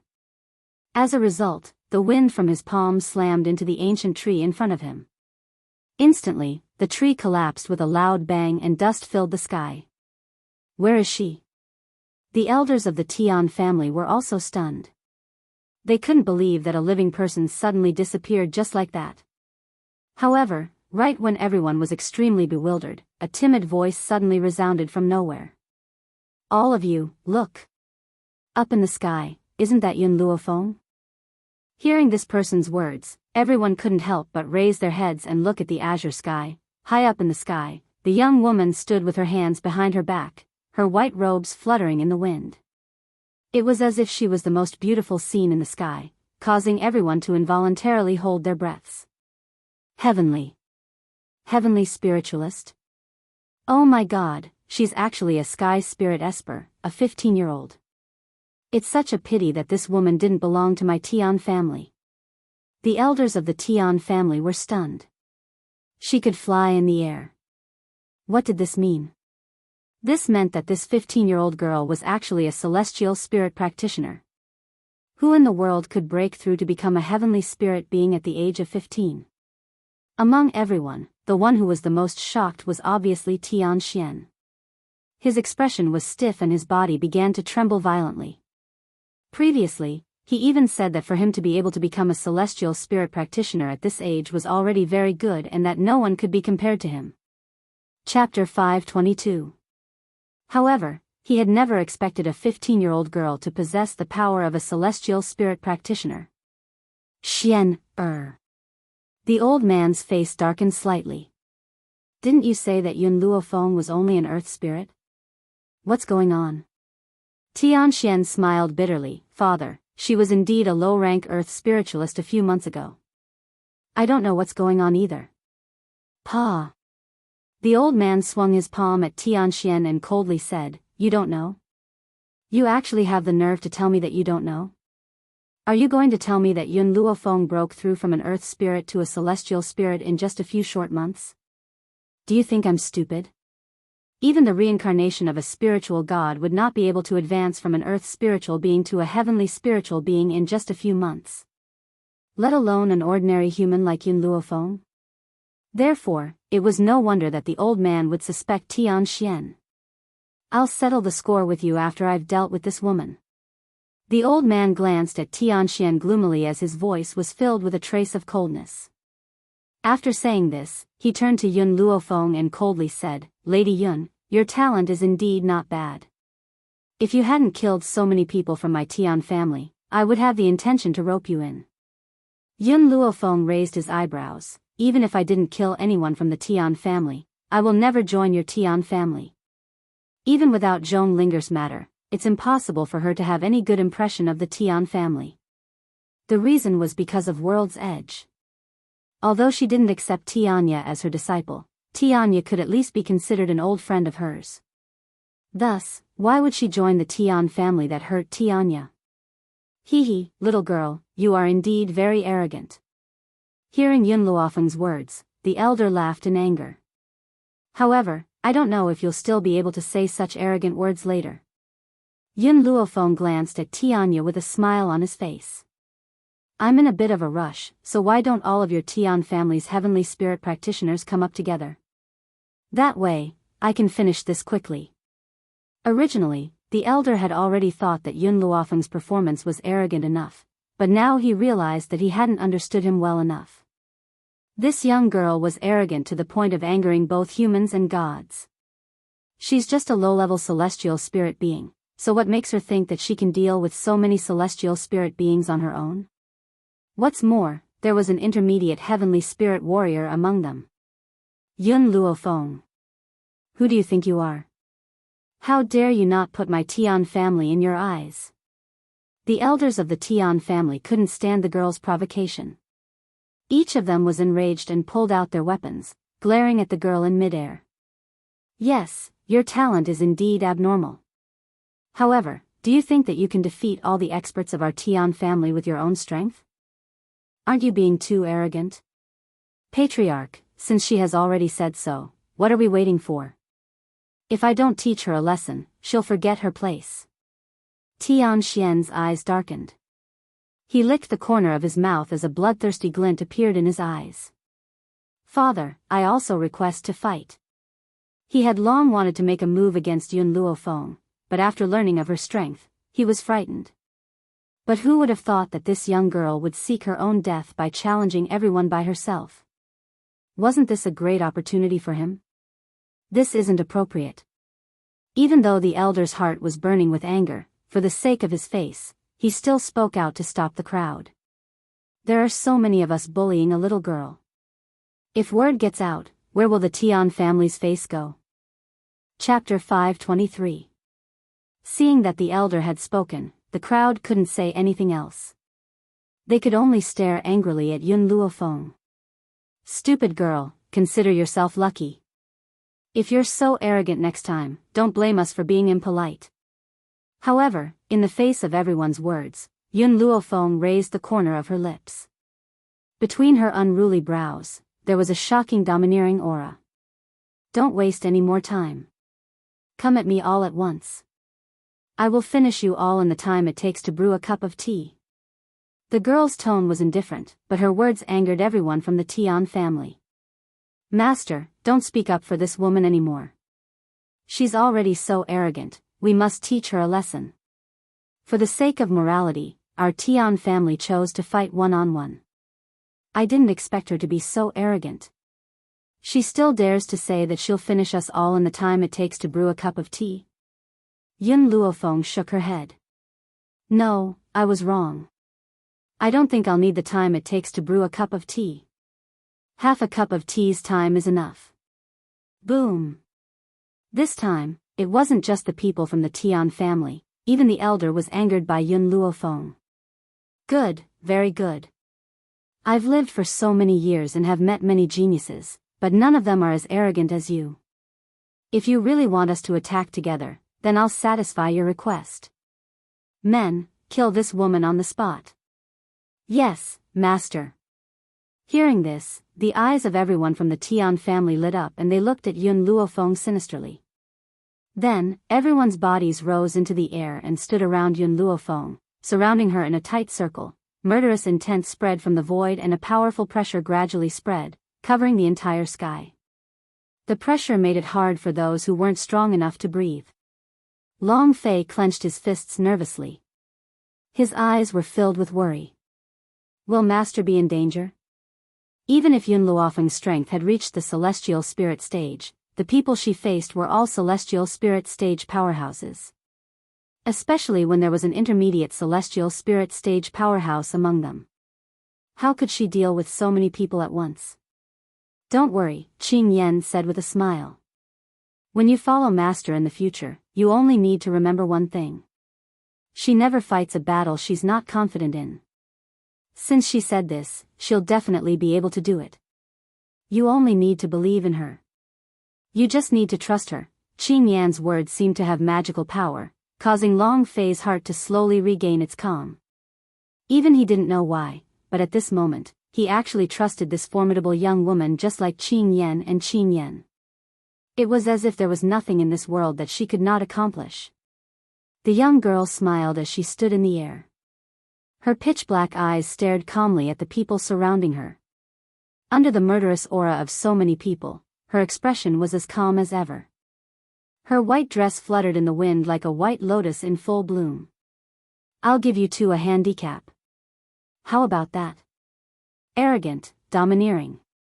Not only did she challenge all of them, but she also declared that she would finish them off in half a cup of tea's time. Now, she even said that she would let them use both hands. How could anyone endure such blatant provocation? Therefore, after Yun Luofeng spoke, everyone from the Yun clan was enraged. They angrily dashed towards her with murderous intent in their eyes. Yun Luofeng's figure flashed and she dodged the fastest patriarch of the Tian family. Then, she charged towards the rest of the elders. With a loud bang, her soul attack landed heavily on the other party's mind. Just as his mind went blank, her leg kicked fiercely towards his body, kicking him down from the sky. Chapter 524.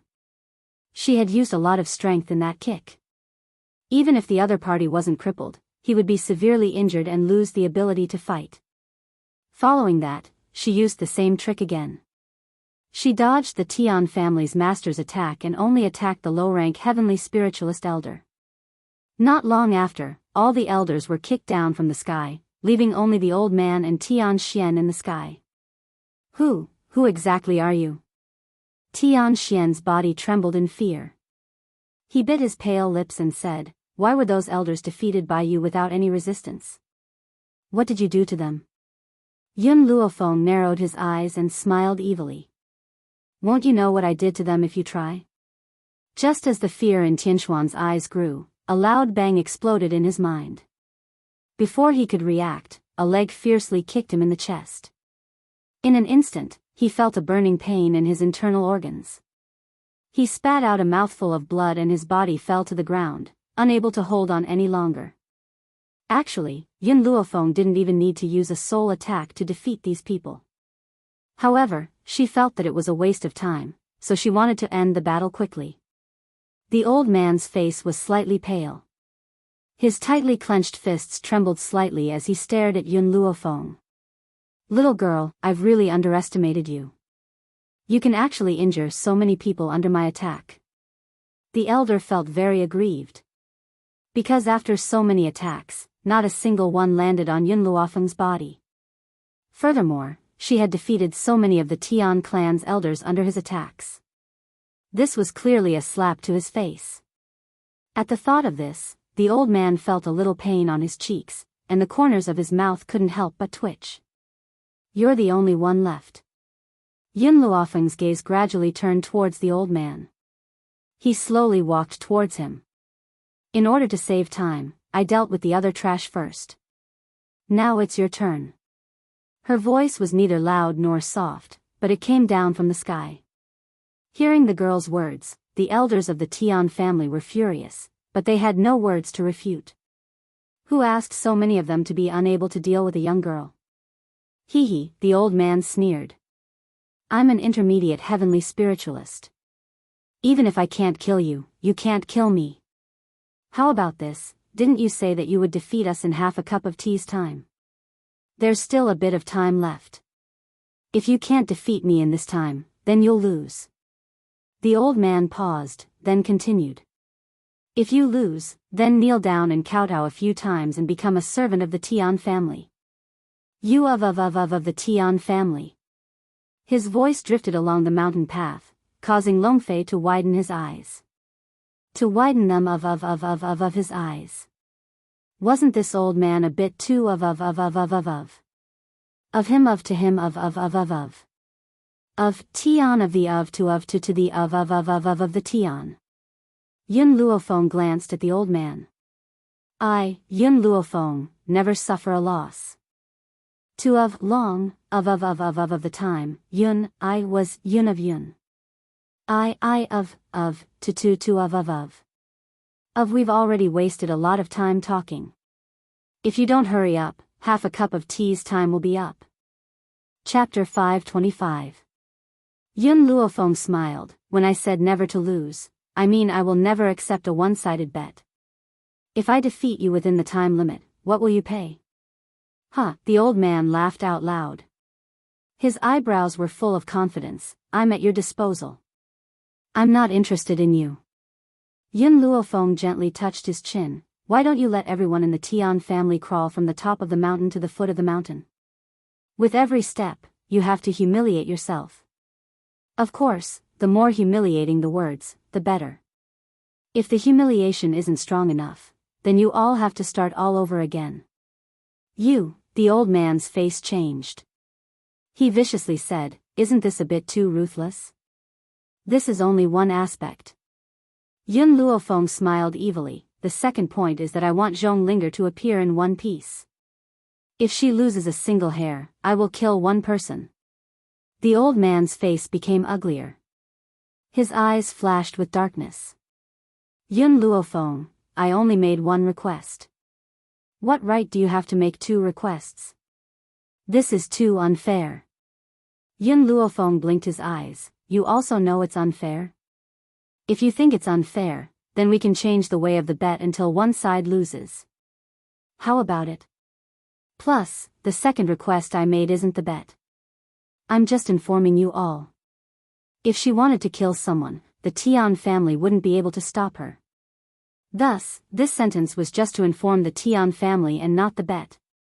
The old man sneered. Yun Luofeng, you're really timid. You want me to change the way of the bet? Unfortunately, I won't do as you wish. I agree to your bet. Now, it's almost half a cup of tea's time. I want to see what you're going to use to defeat me. Even if Yun Luofeng defeated all the elders of the Tian family in a short period of time, it didn't mean she could defeat him in the following period of time. As for him, he only needed to dodge her technique. Try to delay for half a cup of tea's time. Also, don't forget, you said before that you don't need to use your hands to fight. The old man shamelessly added another sentence. Long Fei was angered by this old man. No wonder this old man could do such a thing in the past. Such shameless behavior was really incomparable. However, as the person involved, Yun Luofeng, smiled and said, sure. Looking at the young girl's confident eyes, the old man suddenly had a bad feeling in his heart. However, the arrow was knocked on the bowstring, and he had no choice but to release it. He could not go back on his word. Therefore, he gritted his teeth and said, if that's the case, then let's start the battle now. Hua.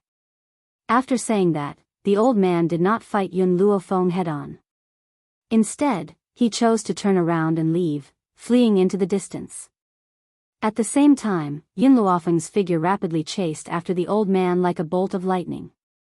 Seeing that the young girl was about to catch up to him, the old man hurriedly turned around and a sword light suddenly streaked across the void, rushing towards the young girl.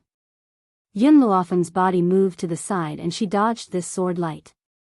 Because of this action, she once again widened the distance between her and the old man. Hee. The old man glanced at Yun Luofeng, who had caught up to them once again. The corners of his lips curled into a mocking smile. Little girl, you're still too inexperienced to accept my wager so easily. I'm definitely going to win this bet. Is that so? Just as he finished speaking, a white silhouette suddenly landed before him and blocked his way. Chapter 526. You. The elder was stunned as he stared at Yun Luofeng in astonishment. His face was filled with disbelief. How did you get in front of me? This woman had been a distance away from him just now. How had she appeared in front of him without him noticing?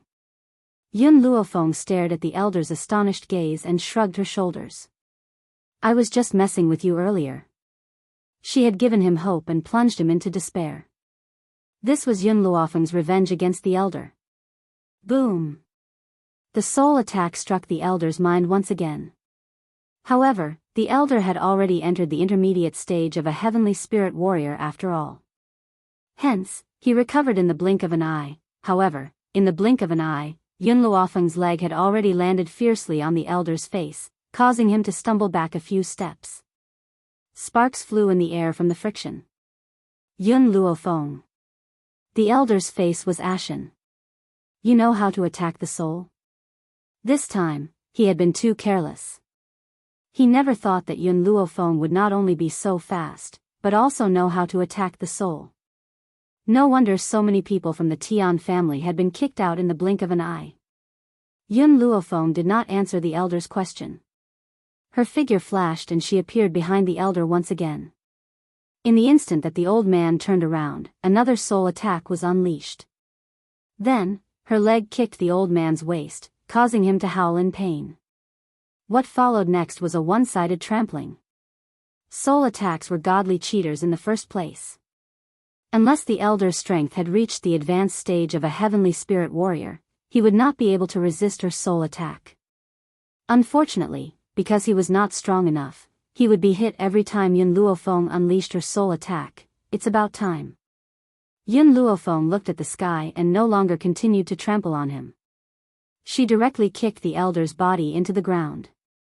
With a loud bang, the elder's body smashed into the ground, creating a huge pit. After the battle, countless deep pits had appeared on the mountain path. Each of the pits had a person lying in it, wailing in agony. Why? The old man dug his fingers into the soil as he glared angrily at the young girl who was slowly descending from the sky. He gritted his teeth and asked, "Why do you have to torture me like this when you've dealt with them all in one blow?" At this moment, the elder understood that Yun Luofeng could defeat him in an instant with that soul attack. However, she did not do so. Instead, she was toying with him like a cat toying with a mouse. Yun Luofeng stood in front of the old man and looked down at him. For one person. Before coming to the Tian family, he had already investigated everyone in the Tian family. This old man was the Tian family's patriarch and also Tian Ye's biological younger brother. Yet, back then, he did something that harmed Tian Ye. That was the reason why she was tormenting him like this. Her goal was to help Tian Ye vent his anger. Long Fei looked at Yun Luofeng with a face of worship. He felt that he did not follow the wrong person this time. Even if his master found out, he would still encourage him to continue following behind her. I've already completed the bet on time. Yun Luofeng lifted his chin slightly. Now, shouldn't you fulfill your end of the bargain and make everyone in the Tian family crawl down the mountain on their knees? Suddenly, the old man laughed. His smile was filled with murderous intent as he said word by word, "Dream on. I'd rather die than suffer such humiliation. Furthermore, you can't kill me." Chapter 527. Yun Luofeng narrowed her eyes as she stared at the old man's confident face. The corners of her lips curled into an angle. "Are you sure?" Her 3 words were powerful and resonant, slowly echoing on the mountain path that was full of holes. The old man's eyes darkened a bit.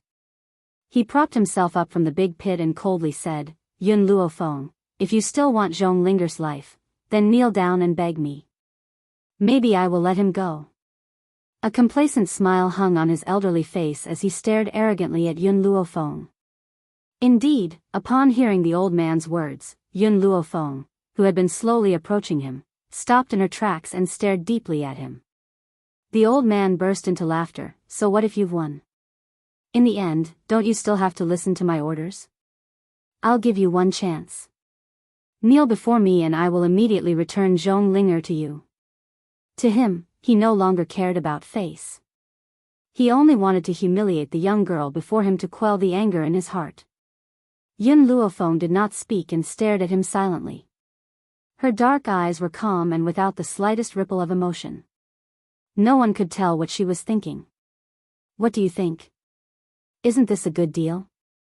All you need to do is kowtow a few times and you'll get a life back.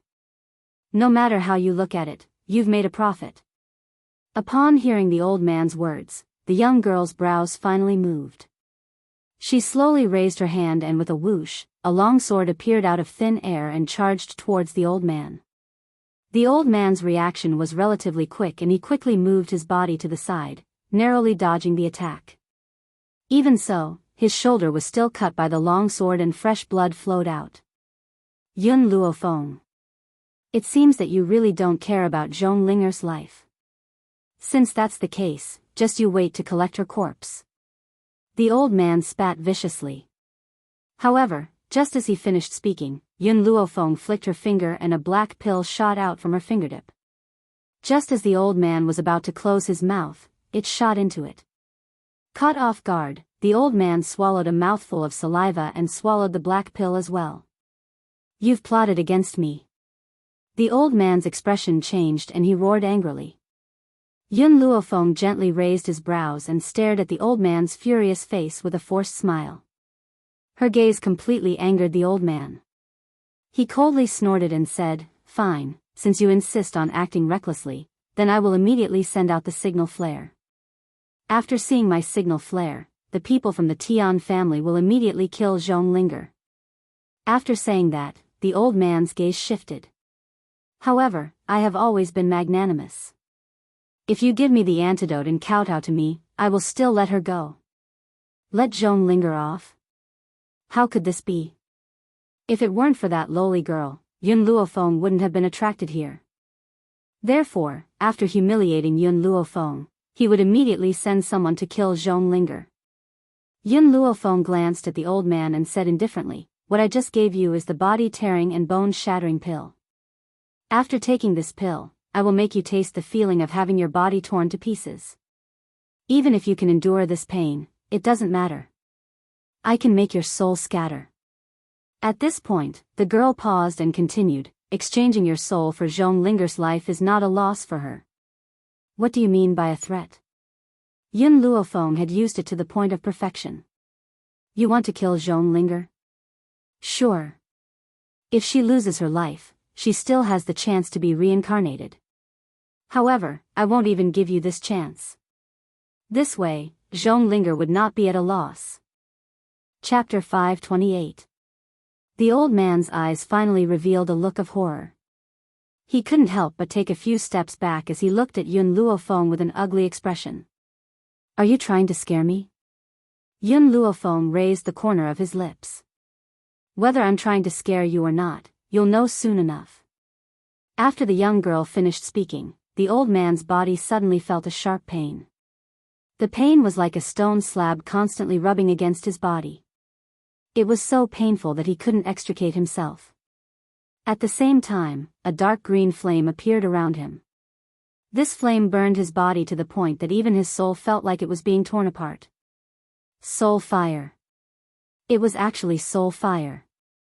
Just how powerful was this young girl's soul? Even the soul fire could be mobilized.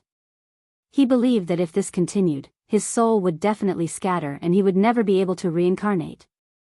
Stop, quickly stop. The old man cried out mournfully. I promise you, I'll return Zhong Linger to you. Quickly stop. Why should I believe you? Yun Luofeng's eyebrows slightly raised. Send someone to bring Long Fei to find Zhong Linger. After I see Zhong Linger, I'll decide your life and death. If she's even the slightest bit injured, I'll let you experience the feeling of your soul scattering. The old man's heart suddenly became anxious. He secretly prayed that Zhong Linger's father didn't use any torture on her. Otherwise, he was afraid that his soul would really scatter and scatter. Tian Xian. The old man gritted his teeth. Bring him to Tian Zhu's residence. Yes, father. Tian Xian's eyes were gloomy. Seeing his own father suffer a crushing defeat at the hands of Yun Luofeng, he didn't dare to have any thoughts of resistance. He could only bring Long Fei inside the door. With Tian Xian's lead, those traps were nothing. Long Fei very smoothly entered the Tian family's residence. At this time, in a remote courtyard, Tian Zhu was holding a stick in his hand and fiercely hitting the young girl's snow-white skin. The young girl's clothes had already been torn to pieces. Her messy hair fell behind her. Her body was full of shocking stick marks. Her pale face was overflowing with beads of sweat. She bit her bloodless lips and welcomed Tianju's staff without making a sound. Rebellious girl, I regretted letting your mother give birth to a rebellious girl like you. You're going to drive me crazy. Tianju fiercely scolded Zhonglinger, as if he wanted to vent all the humiliation he had suffered outside on her.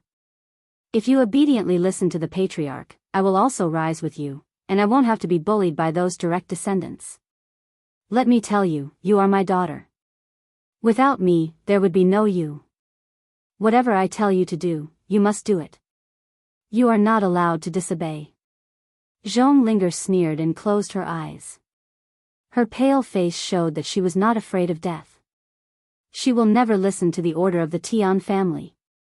In this life, the only one who could make her submit was Yun Luofeng alone.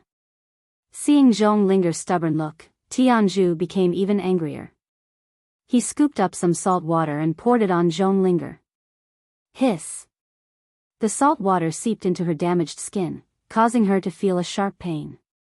She gasped in pain, and her petite body trembled. Zhonglinger, if you want to join the Tian family's genealogy, then go and seduce young Master Tianyu. Tianyu was the #1 person in the younger generation of the Tian family. He was also the patriarch's grandson. Therefore, Tianju asked Zhonglinger to seduce Tianyu. Chapter 529. I've already said that I have no interest in your Tian family. I also don't want to change my surname to Tian. Zhonglinger suddenly opened her eyes and angrily turned around to stare coldly at Tianju. You're courting death. Hearing this, Tianju became even angrier. He swung his rod down and with a bang, a bright red mark was left on Zhonglinger's back. Zhonglinger spat out a mouthful of blood. Her internal organs felt a sharp pain. She sneered and said, no matter how you hit me, I will not listen to you. Impudent. Zhonglinger, if it wasn't for your looks, I wouldn't have let you seduce young Master Tianyu. With your identity, to be young Master Tianyu's concubine, you really have to burn incense. Zhonglinger sneered in her heart and retorted, if I follow Master, I can be a legitimate wife. But if I enter the Tian family, I can only be a concubine? Wife and concubine, it is clear who is more valuable. I really don't know if I should call you stupid or stupid. Being a concubine of a noble young master is better than being a servant's wife. Don't you understand this? I, Zhonglinger, would rather be a poor man's wife than a rich man's concubine. I don't need to live a luxurious life, I just don't need to worry about food and clothing. Zhonglinger supported her body and stood up. Her body was a bit shaky as she leaned against the ancient tree behind her. Her bright eyes were filled with determination. In life, to be able to grow old together with one person is far better than living a luxurious life. Long Fei had just arrived when he heard Zhonglinger's words. Even though her voice was very weak, in Long Fei's ears, it was as clear as an aureole. It was extremely beautiful. Better to be a poor man's wife than a rich man's concubine. On this continent where the strong preyed on the weak, how many people would have such a noble character? Therefore, Zhonglinger's words made Long Fei involuntarily feel admiration for this stubborn girl. Just as he was about to speak, he suddenly saw Zhonglinger's body fall to the ground. He was stunned for a moment. Without thinking, he quickly rushed forward and caught the delicate body that was about to fall. Zhonglinger's eyelashes trembled. Her expression was weak. Her body was covered with crisscrossed scars, making her look extremely weak. Long Fei's heart faintly ignited with anger. His cold eyes turned to Tianju. Who are you? When Tianju saw Long Fei appear, He couldn't help but frown. Don't you know that this is the Tian family? How dare you barge in without permission? Long Fei sneered. He picked up Zhong Linger's body and coldly said, she is your daughter. Not only did you not raise her for a day, you even tormented her like this. What is the difference between a person like you and a beast? On the way to the Tian family, Qing Yan and the rest had told Long Fei about the purpose of their trip. As such, Long Fei was well aware of the relationship between Zhong Linger and the Tian family. Even if Tianzhu didn't like Zhong Linger, her body still had his blood. How could he bear to treat her like this? She is my daughter. If I want to beat her, I will beat her. If I want to kill her, I will kill her. Who do you think you are? What right do you have to interfere in my business? Since I gave her life, then no matter how I treat her, she is not allowed to resist. Long Fei hugged Zhong Linger's body tightly and coldly looked at Tianzhu. I'm afraid you can't decide this woman's life. Plus, don't count on the Tian family to save you. Right now, they can't even protect themselves. What? Tianzhu was stunned for a moment. He didn't understand what Long Fei meant. The other party's fist landed on his body and blasted him away. Chapter 530. Pucci. Tianzhu spat out a mouthful of blood and fell to the ground with a pale face. Then, Long Fei took a large step forward, grabbed his clothes, and quickly walked out of the courtyard. Outside the mountain gate, it was silent. It was so quiet that even the sound of the wind could be heard clearly. Yun Luofeng crossed his arms and leaned against a tree. He quietly listened to the mournful wails of the old man. The Tian family elder did not dare to say a word, afraid that Yun Luofeng's gaze would be attracted to him and he would suffer the same punishment as the patriarch. At this moment, the mountain gate was once again opened. Long Fei, who was holding Zhong Linger in one hand and Tianzhu in the other, suddenly appeared in front of everyone. Yun Luofeng's face turned cold with Long Fei's appearance. His body surged with a cold aura and his black eyes revealed a cold murderous intent. It's over. After seeing Zhong Linger's body full of scars, the old man's heart suddenly sank. His face was slightly frightened and he secretly cursed Tianzhu in his heart. This son of a bitch, he actually beat Zhong Linger up like this. If it was a normal day, it would be fine. But now, Zhong Linger's life was related to his. According to Yun Luofeng, if Zhong Linger was even the slightest bit injured, his soul would fly away and scatter. Patriarch, elder, save me. Tianzhu saw the old man trapped in the flames. He did not know what had happened and hurriedly cried out. But before he could finish speaking, a snow-white figure swiftly tore through the horizon and appeared before him. The young girl did not look at him. She quickly took out a spirit herb from her sleeve and handed it to Long Fei. Feed it to her. Long Fei was stunned. How do you feed it? Chew it. After the young girl finished speaking, Long Fei's face became very embarrassed. However, he still took the spirit herb from Yun Luofeng and slowly chewed it. After handing the spirit herb to Long Fei, Yun Luofeng's gaze gradually turned to Tianzhu. He slightly raised his eyebrows. Her injuries were caused by you? From beginning to end, Tianzhu did not think that he was wrong. Zhong Linger's life was given by him. So what if he took it back? What right did these people have to be nosy? So what if I did it? She is my daughter. Bang! Without waiting for Tianzhu to finish his sentence, Yun Luofeng grabbed his clothes tightly and ruthlessly smashed him down from above. Tianzhu's buttocks were split in half, and his internal organs were in pain.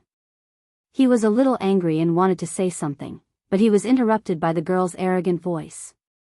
I have said this before. If she has any trace of injury, I will kill a member of the Tian family. Now that she was seriously injured, she could only bury the entire Tian family with her. And now, let's start with you. As if sensing the girl's strong murderous intent, Tianzhu finally felt fear.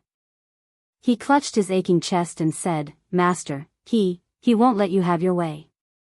Yun Luofeng sneered, he's just a loser. His soul will scatter very soon. It was only then that Tianzhu saw the old man's face, which was almost distorted by the flames. His heart suddenly trembled. As the patriarch of an intermediate celestial spirit being, he was defeated by this young girl? How was this possible? Master, Long Fei looked at Yun Luofeng and said, "When I went to save her just now, I saw a basin of salt water in the courtyard. Zhong Linger's body also smelled of salt, so I boldly guessed that this beast must have beaten Zhong Linger and used the salt water to torture her." Chapter 531. As soon as Long Fei finished speaking, a cold aura came from the soles of Tianzhu's feet and penetrated into his heart. It was so cold that his entire body shivered.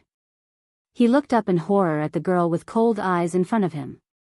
Qin Yan, Yi Ling, Yun Luofeng raised his eyebrows slightly and ordered in a cold voice, "I want him to pay back double for how he treated Zhong Linger. You will handle this matter." Die? It was too easy for this kind of person who was worse than a beast. She would never let him die so easily. Yes, miss. Qin Yan and Yi Ling understood Yun Luofeng's meaning. They cupped their fists and walked towards Tianzhu, who was lying on the ground. "You. Don't come over." When Tianzhu saw Yun Luofeng approaching him, the horror in his eyes intensified. He was just about to call for help when Qin Yan leaped and landed a foot on Tianzhu's body. Tianzhu almost vomited blood from her foot and his face was deathly pale. But this was not enough. Just as Tianzhu's heart was trembling more and more, Qin Yan took out a dagger from somewhere and placed it on Tianzhu's face. She smiled sinisterly and said, "Master, where do you think I should start? Should he cut off his nose or his ears first?" "That's right, there's also salt water. Yi Ling, help me prepare the salt water." This fellow had tortured Zhong Linger to such a state. She would make her beg for life, but she would not be able to die. Yi Ling looked at Qin Yan lovingly and turned to walk in front of Tianxian. His cold eyes flashed coldly as he said, "If you don't want to end up like him, prepare a basin of salt water for me in half an incense stick's time." Tianxian was startled.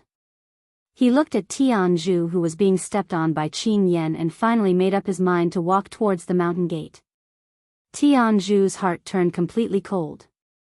He did not know what had happened that the young master would listen to these people's orders. "Half an incense stick's time is about right." Qin Yan narrowed her eyes and looked at Tianzhu with a smile. "I think it's better to cut off your hand first." "I wonder which hand did you use to hurt Zhong Linger?"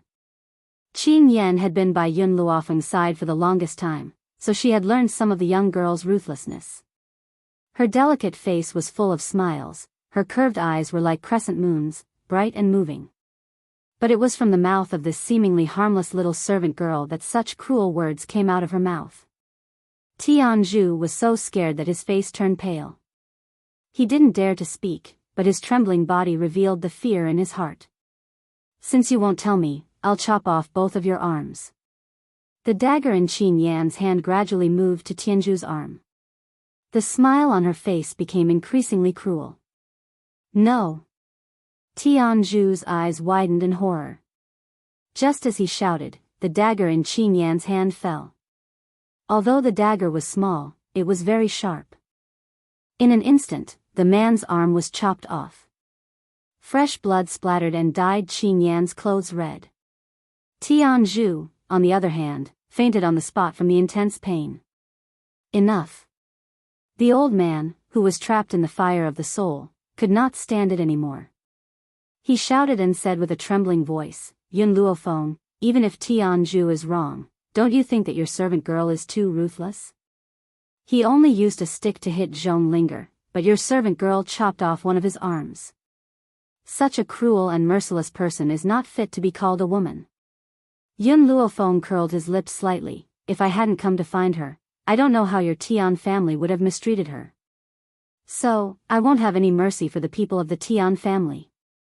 How you hurt her, I'll make you pay 100-fold. Chapter 532. The elder immediately fell silent. He knew that Yun Luofeng was telling the truth. If she had not come to save Zhong Linger, based on Tianzhu's cruel nature, Zhong Linger's fate would not have been any better. Therefore, he could only sigh helplessly as despair gradually appeared in his eyes. At this moment, Tian Xian had already brought a basin of salt water to Yileng. His face was ashen as he placed the basin of salt water down before snorting and returning to the Tian family's group. Whoosh! Qing Yan scooped up a basin of salt water and poured it over Tian Zhu's broken arm. The sharp pain woke Tian Zhu up instantly. He looked at Qing Yan, who was smiling like a demon, and his face turned pale. I beg you, let me go. His voice was hoarse and his eyes were pleading. It was only at this moment that he finally understood the meaning of fear. Let you go? Qing Yan giggled. Then, did you want to let Zhong Linger go at that time? Tian Zhu opened his mouth but his throat was dry. He knew that he had indeed failed miserably this time. Since you had no intention of letting Zhong Linger go back then, why should I let you go? Qing Yan raised her chin and looked down at Tian Zhu condescendingly. Tian Zhu closed his eyes in despair. At this moment, he wished that he could pass out again. It would be better than facing these demons. There's no need for the Tian family to remain. Yun Luofeng's casual words had already determined the fate of the Tian family. Yun Luofeng. Tian Xian's expression changed drastically as he roared angrily. I admit that your talent is not bad. You're also very strong. However, the person behind the Tian family is Tianya. Tianya has long reached the realm above the celestial spirit realm. It's fine if you only wanted to punish the Tian family a little, but now, you want to destroy the Tian family. Do you think that Tianya will allow your actions?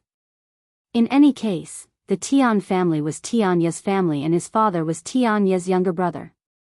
No matter how heartless he was towards the Tian family, it was impossible for him to sit and watch as the Tian family was destroyed. This was where Tian Xian's confidence came from. Yun Luofeng's evil eyes swept towards Tian Xian. A few decades ago, Tianya became famous at a young age. Your Tian family had placed great hopes on him, but Tianya fell in love with a woman who was not recognized by the Tian family. Because of this, you did not hesitate to frame him in unrighteousness, causing two people who love each other to be separated. If I didn't guess incorrectly, Tianya already hates your Tian family to the bone. Why would he continue to help you? Tian Xian's expression changed abruptly as he clenched his fists tightly. His ashen face was shrouded in a monstrous rage. Who are you? The old man, who was surrounded by flames, raised his head to look at Yun Luofeng. His elderly features were almost twisted as he stared fixedly at her. You can't possibly know about this.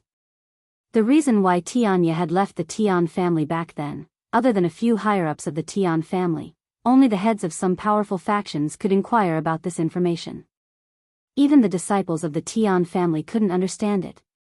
Thus, over the years, the disciples of the Tian family had used Tinya's famous doctors to act like a tyrant.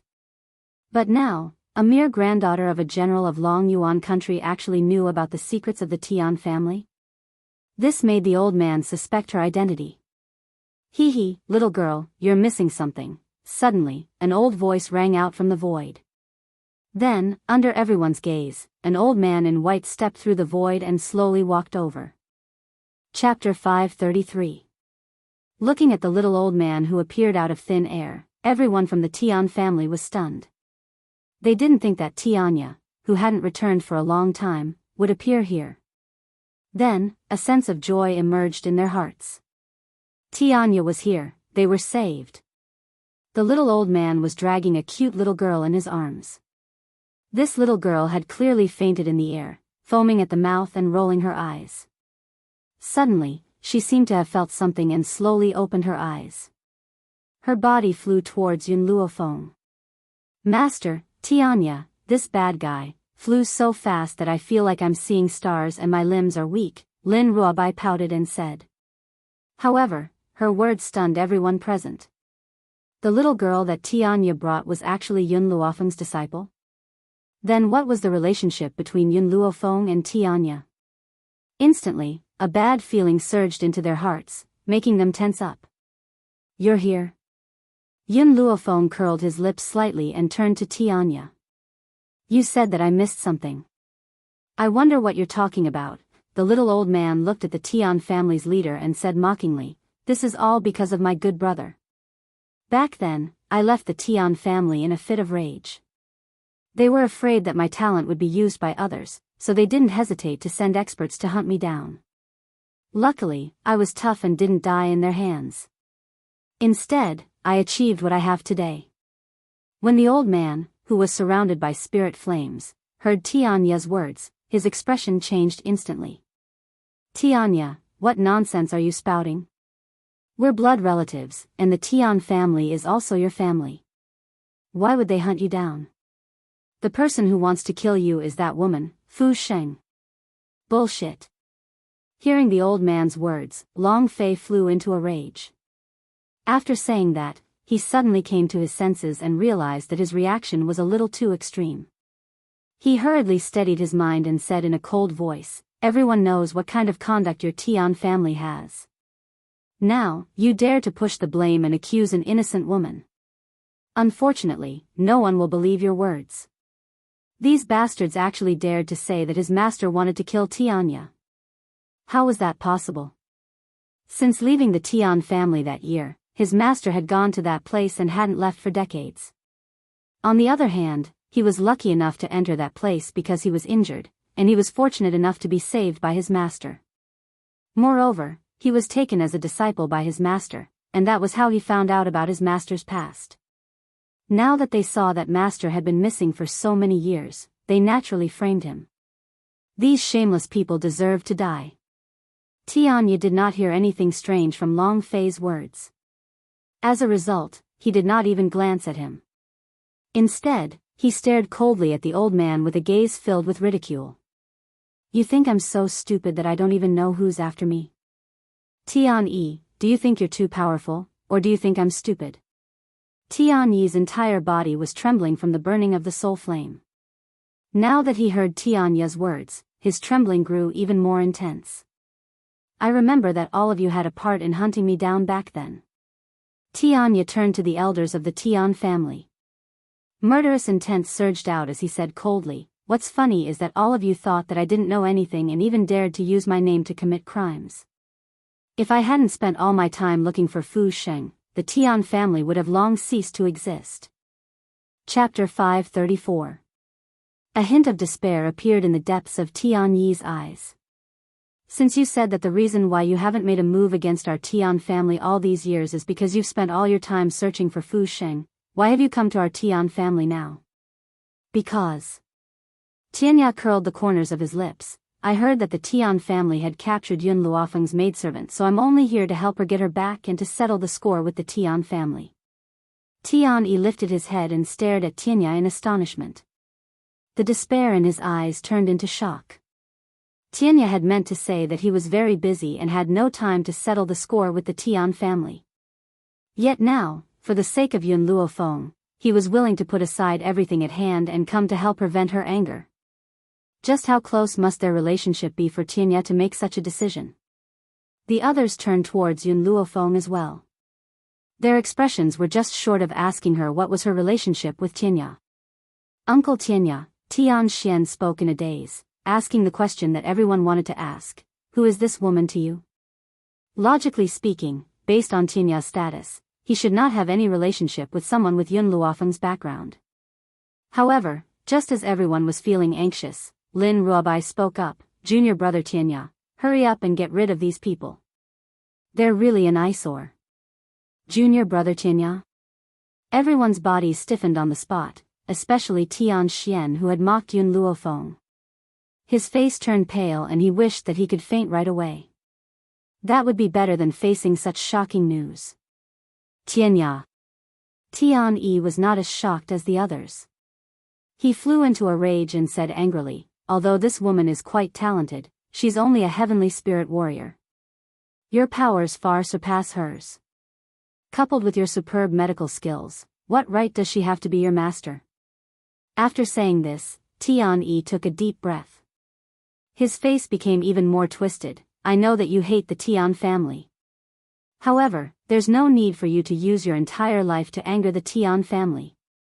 It's not too late for you to back out now." As long as you return to the Tian family, we can join forces and restore the Tian family to its former glory. Tian Yi's expression gradually softened as he tried to persuade Tianya. He wanted to use his words to pull Tianya back to the Tian family. Unfortunately, Tianya completely ignored Tian Yi's words. He turned towards Lin Ruobai with a grin and said, "Little Bai, I feel very comfortable hearing you call me junior brother. Don't worry, I may not have any other abilities, but I'm very good at being shameless. If that Yun girl doesn't accept me as her disciple, I'll keep pestering her until she agrees." Long Fei's eyes widened in surprise, his face full of disbelief. This was the man her master liked? He was actually so shameless. However, when the others heard these words, their feelings were completely different from Long Fei's. One needs to know how much effort the Tian family had put in to find Tianya. But Tianya was indifferent to them. Who would have thought that the arrogant Tianya would actually shamelessly want to take a young girl as his master? And that girl rejected him? If this matter were to spread out, it would definitely shock the entire continent. "You're not allowed to call me little girl in the future." Lin Ruobai placed her hands on her hips, staring at him with her big bright eyes as she said, "You must respectfully address me as senior sister. Otherwise, I will badmouth you in front of master so that she will never accept you as her disciple for the rest of her life." "All right," the little old man smiled in a flattering manner, "whatever you say." In order to have Yun Luofeng as his master, he had obviously thrown all caution to the wind. Chapter 535. The faces of everyone in the Tian family turned ugly. A few decades ago, Tianya went against the order of the Tian family and insisted on taking that woman of unknown origin as his wife. A few decades later, he also ignored the life and death of the Tian family and recognized Yun Luofeng as his master. Don't you all want to know why I, an old man, would rather give up my face and become Yun Luofeng's disciple? Tianya finally felt the eyes of everyone in the Tian family and looked at them coldly. "That's because this girl saved a patient that even I couldn't do anything about. Her medical skills are much better than mine. I won't lose out if I recognize her as my master." Boom! Like a bolt from the blue, it smashed everyone in the Tian family. Everyone's heart trembled, and their pale faces were filled with shock. Yun Luofeng's medical skills were better than Tianya's? Oh my god, what kind of powerful enemy did the Tian family offend this time? Tian Xian's face was once again filled with despair. He took a few steps back, and with a bang, he sat down on the spikes on the ground. However, he didn't feel the slightest bit of pain. His trembling body revealed the impact he had received. Tianya sneered and turned his gaze to Tian Zhu, who was lying on the ground. He raised his eyes slightly. "On the way here, I have already asked around. You are the one who captured my little master's maid. And that maid is your daughter. Originally, you had a way to join the big ship. This is a path that many people can't even dream of, but you gave it up yourself." Tian Zhu rolled his eyes and fainted again. How could Qin Yan give him this chance? A ladle of salt water woke him up. When he woke up, he heard Qin Yan's mocking voice, "You can continue to faint. I don't mind waking you up again. It's just that the way I wake you up is a bit rough. I hope you can bear it." With such a threat, how could Tian Zhu dare to continue fainting? His heart was filled with regret. If he knew that Yun Luofeng had such strength, he wouldn't have treated Zhong Linger like this. Otherwise, he might have been able to use Zhong Linger to rise. The more Tian Zhu thought about it, the more he regretted. Unfortunately, no matter how much he regretted it, it was useless. Hee. Suddenly, Tian Yi sneered. His laughter was low and hoarse, like sharp claws rubbing against a wooden board. "Tianya, do you really think that our Tian family can remain standing for so many years without any reason?" Tian Yi's fear gradually disappeared from his elderly face as he stared at Tianya in disdain. "Unfortunately, you're not the master of the Tian family. There are some things that you have no right to know." Tianya narrowed his eyes as a cold gleam flashed across his eyes. "What do you mean by that? What do you mean?" "Ha ha ha." Tian Yi laughed maniacally. His old face was terrifyingly twisted and his eyes were bloodshot. Tianya, Yun Luo Feng. If I die here today, all of you will be buried with me. As the spirit fire burned, Tian Yi felt his soul becoming increasingly weak as if it would disappear at any time. However, he no longer looked as terrified as he had in the past. As long as he thought about how these people would be buried with him, his heart was filled with excitement. Tian Yi took out a dagger from somewhere and cut his finger, allowing the blood to drip onto the ground. Then, his deep voice rang out slowly under the afternoon sky. Chapter 658. The street outside the bookstore was in an uproar at the moment. The matter was not complicated. It was just a dispute caused by a few well-dressed young men on horseback who knocked over the wicker basket of a roadside peddler. However, the well-dressed young men who were obviously in the wrong did not apologize. Instead, they signaled the troops behind them to beat up the peddler. The peddler was badly battered and his goods were all overturned and trampled. "You blind thing, you broke my precious horse. Even if I beat you to death, you won't be able to compensate me." Bah, continue to beat him. The arrogant attitude of this group of people annoyed the onlookers in the West Market. However, looking at the well-dressed young men and the deterrence of the strong troops, no one dared to speak up for the peddler who was beaten. Everyone was angry but did not dare to speak up. The shopkeeper of the bookstore and the group of scholars who had reprimanded Li Wangyu with righteous indignation were all speechless at the moment. The crowd just shook their heads silently, but no one intended to stop them. After all, anyone with discerning eyes could see that this group of well-dressed young men were obviously the sons of the nobles in Cheng'an City. Otherwise, they would not be followed by such a large group of troops. Some sharp-eyed people even saw the patrolling marquis of the West Market behind the crowd. However, they immediately pretended not to see them and turned to walk away. Even the marquis of the West Market did not dare to control this group of people, let alone this group of weak scholars. Bai Mohu also shook his head. Such cases of the nobles bullying the common people were indeed everywhere. Even a powerful empire like the Tang dynasty was no exception. Li Wangyu and his beautiful boss changed their expressions when they saw this scene outside the bookstore. "Ha, I didn't expect that this group of bastards would dare to come back to Cheng'an City so soon. Changqing, you and Avro wait in the bookstore for a moment. I'll go find them." After Li Wangyu finished speaking, he rolled up his sleeves and was about to walk out of the bookstore. However, his beautiful boss stopped him. "Wangyu, let's forget it. It's been so long." The beautiful boss looked slightly worried. Li Wangyu spat on the ground and said, "Bah, these bastards, I've wanted to teach them a lesson for a long time." Back then, this group of bastards ran away quickly and didn't manage to catch them. It's only been half a year. Since they dare to come back to Cheng'an, I have to play with them. The reason Li Wangyu was so angry was naturally because of the group of violently dressed youths. These people were Wang Ziqiao, Shen Kangbua, and the others, who had been sent out of Cheng'an by the aristocratic families after they had offended Li Wangyu and returned to their families to lie low. Li Wangyu hated Zhen Kangbua so much that the roots of his teeth itched. This bastard actually wanted to kidnap his beautiful superior for him to abuse. If it wasn't for the fact that his beautiful superior coincidentally met Empress Shangsun, she might have forced Li Wangyu, who was still a virgin at that time, to use explosives to open a path and risk his life against Xingyang's Zheng.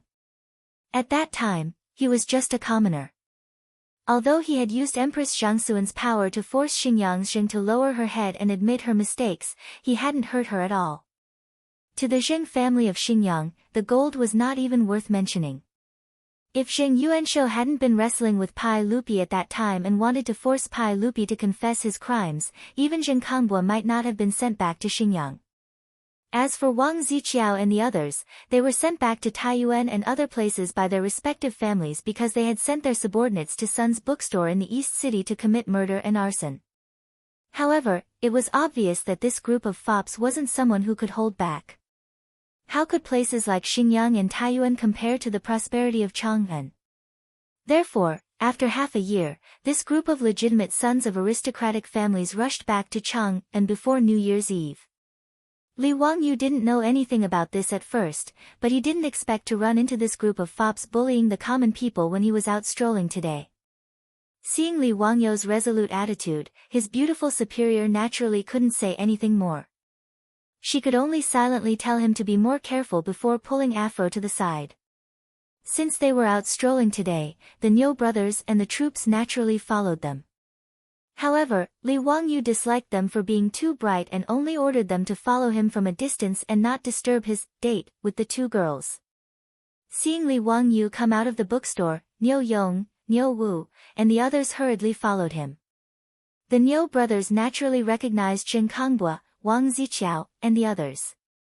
When they saw these fops taking advantage of their power to bully others, they were so angry that they couldn't wait to beat them up.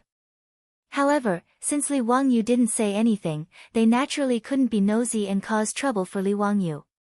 Niu Yong, Niu Wu, it shouldn't be a problem to take care of those bastards, right? Li Wangyu waved at them and called the troops to his side. Don't worry, Lang Jun. My brother and I are enough to beat those bastards up.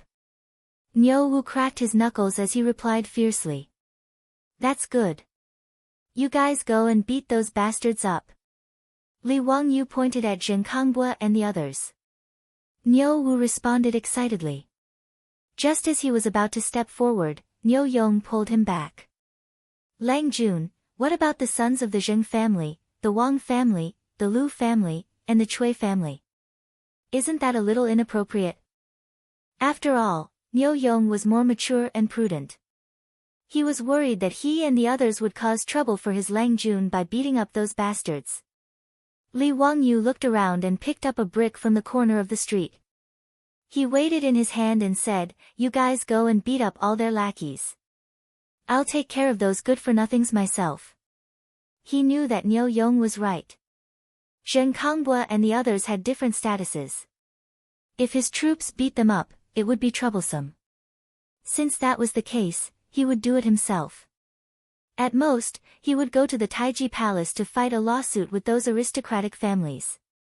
There was nothing for him to be afraid of. When Niu Yong saw this, he could only smile bitterly. He ordered the troops behind him, You guys, protect Lang Jun. Don't let him get hurt. The troops of the Li family were all old soldiers recruited from the Jin Wu guards. Although they didn't know what conflict their Lang Jun had with those bastards, they weren't afraid. Anyway, they just needed to listen to their Langjuan's orders. With their Langjuan's close relationship with the sage, beating up those bastards wasn't a big deal to them.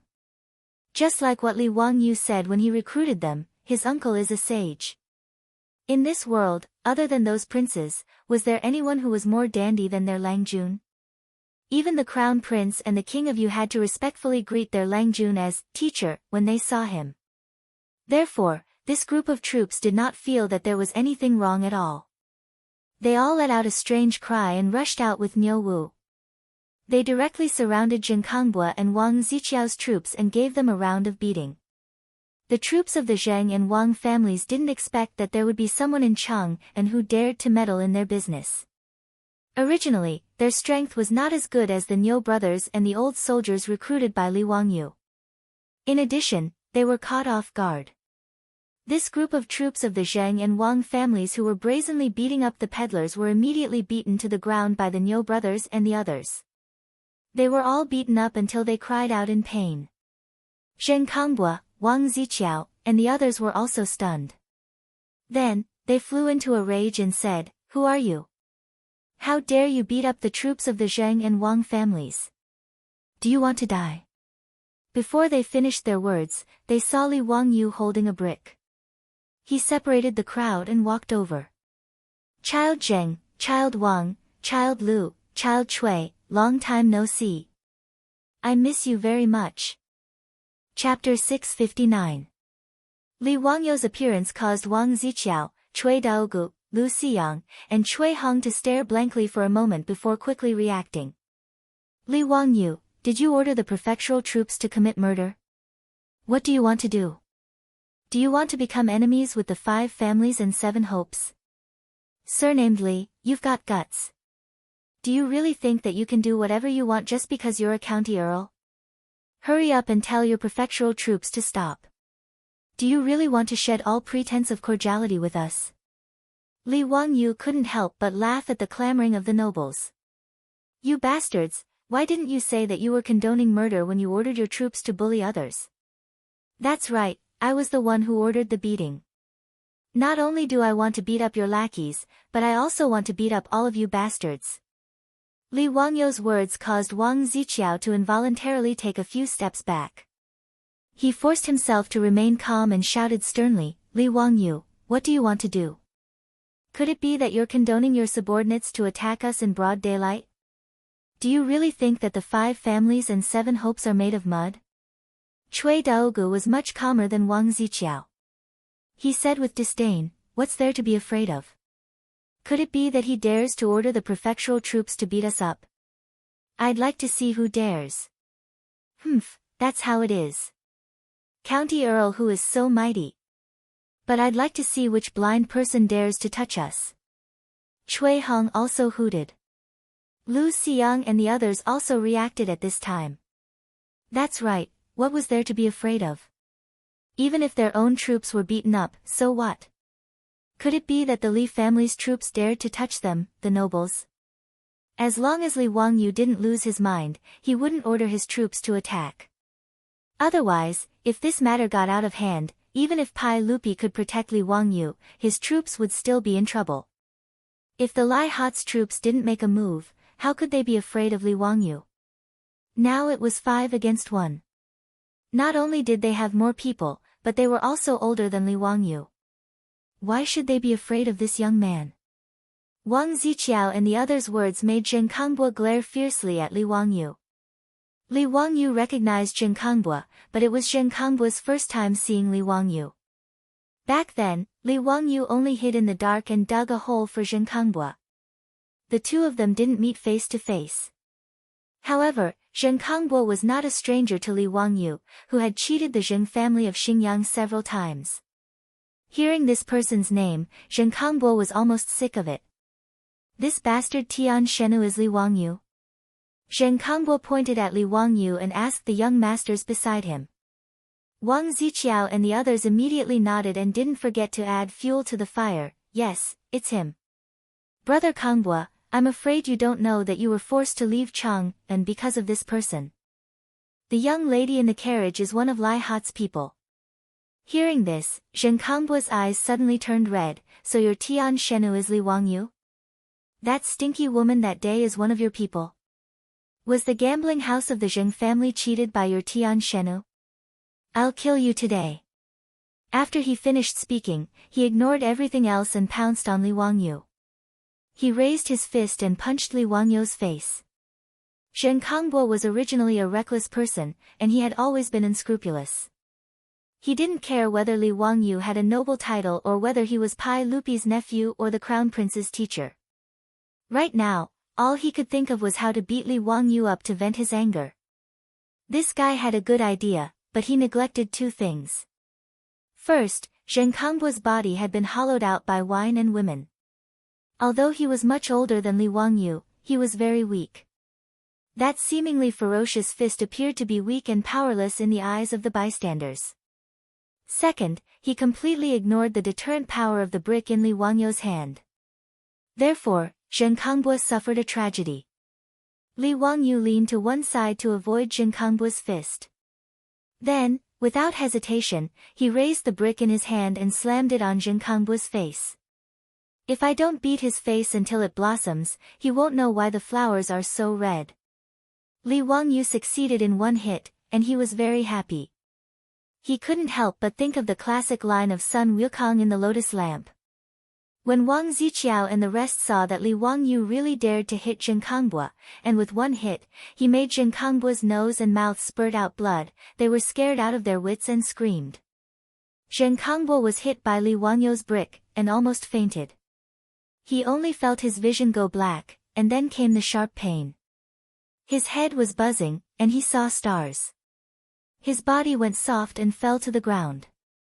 He was stunned for a while, and then he screamed like a pig being slaughtered.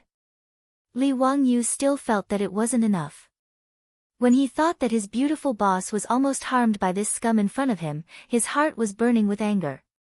Li Wangyu didn't care about Zheng Kangbua's continuous screams, and directly raised his leg to kick him, making him roll on the ground like a rubber ball. Wang Ziqiao and the others were all intimidated by Li Wangyu's ferocious and fierce actions. Not only did they not dare to stop him, but they also retreated. Their bodies were shaking like sieves, and they covered their mouths with their hands. They didn't even dare to breathe. The two brothers, Niu Yong and Niu Wu, were afraid that Li Wangyu would kick Zheng Kangbua to death and cause a lot of trouble, so they hurried over to hold the furious Li Wangyu. Lang Jun, don't hit him, Niu Yong whispered in Li Wangyu's ear. Li Wangyu was happy to hit him, and he also vented the anger in his heart. When he heard Niu Yong's words, he calmed down.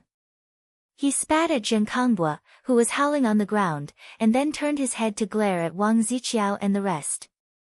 Count who, what do you want to do?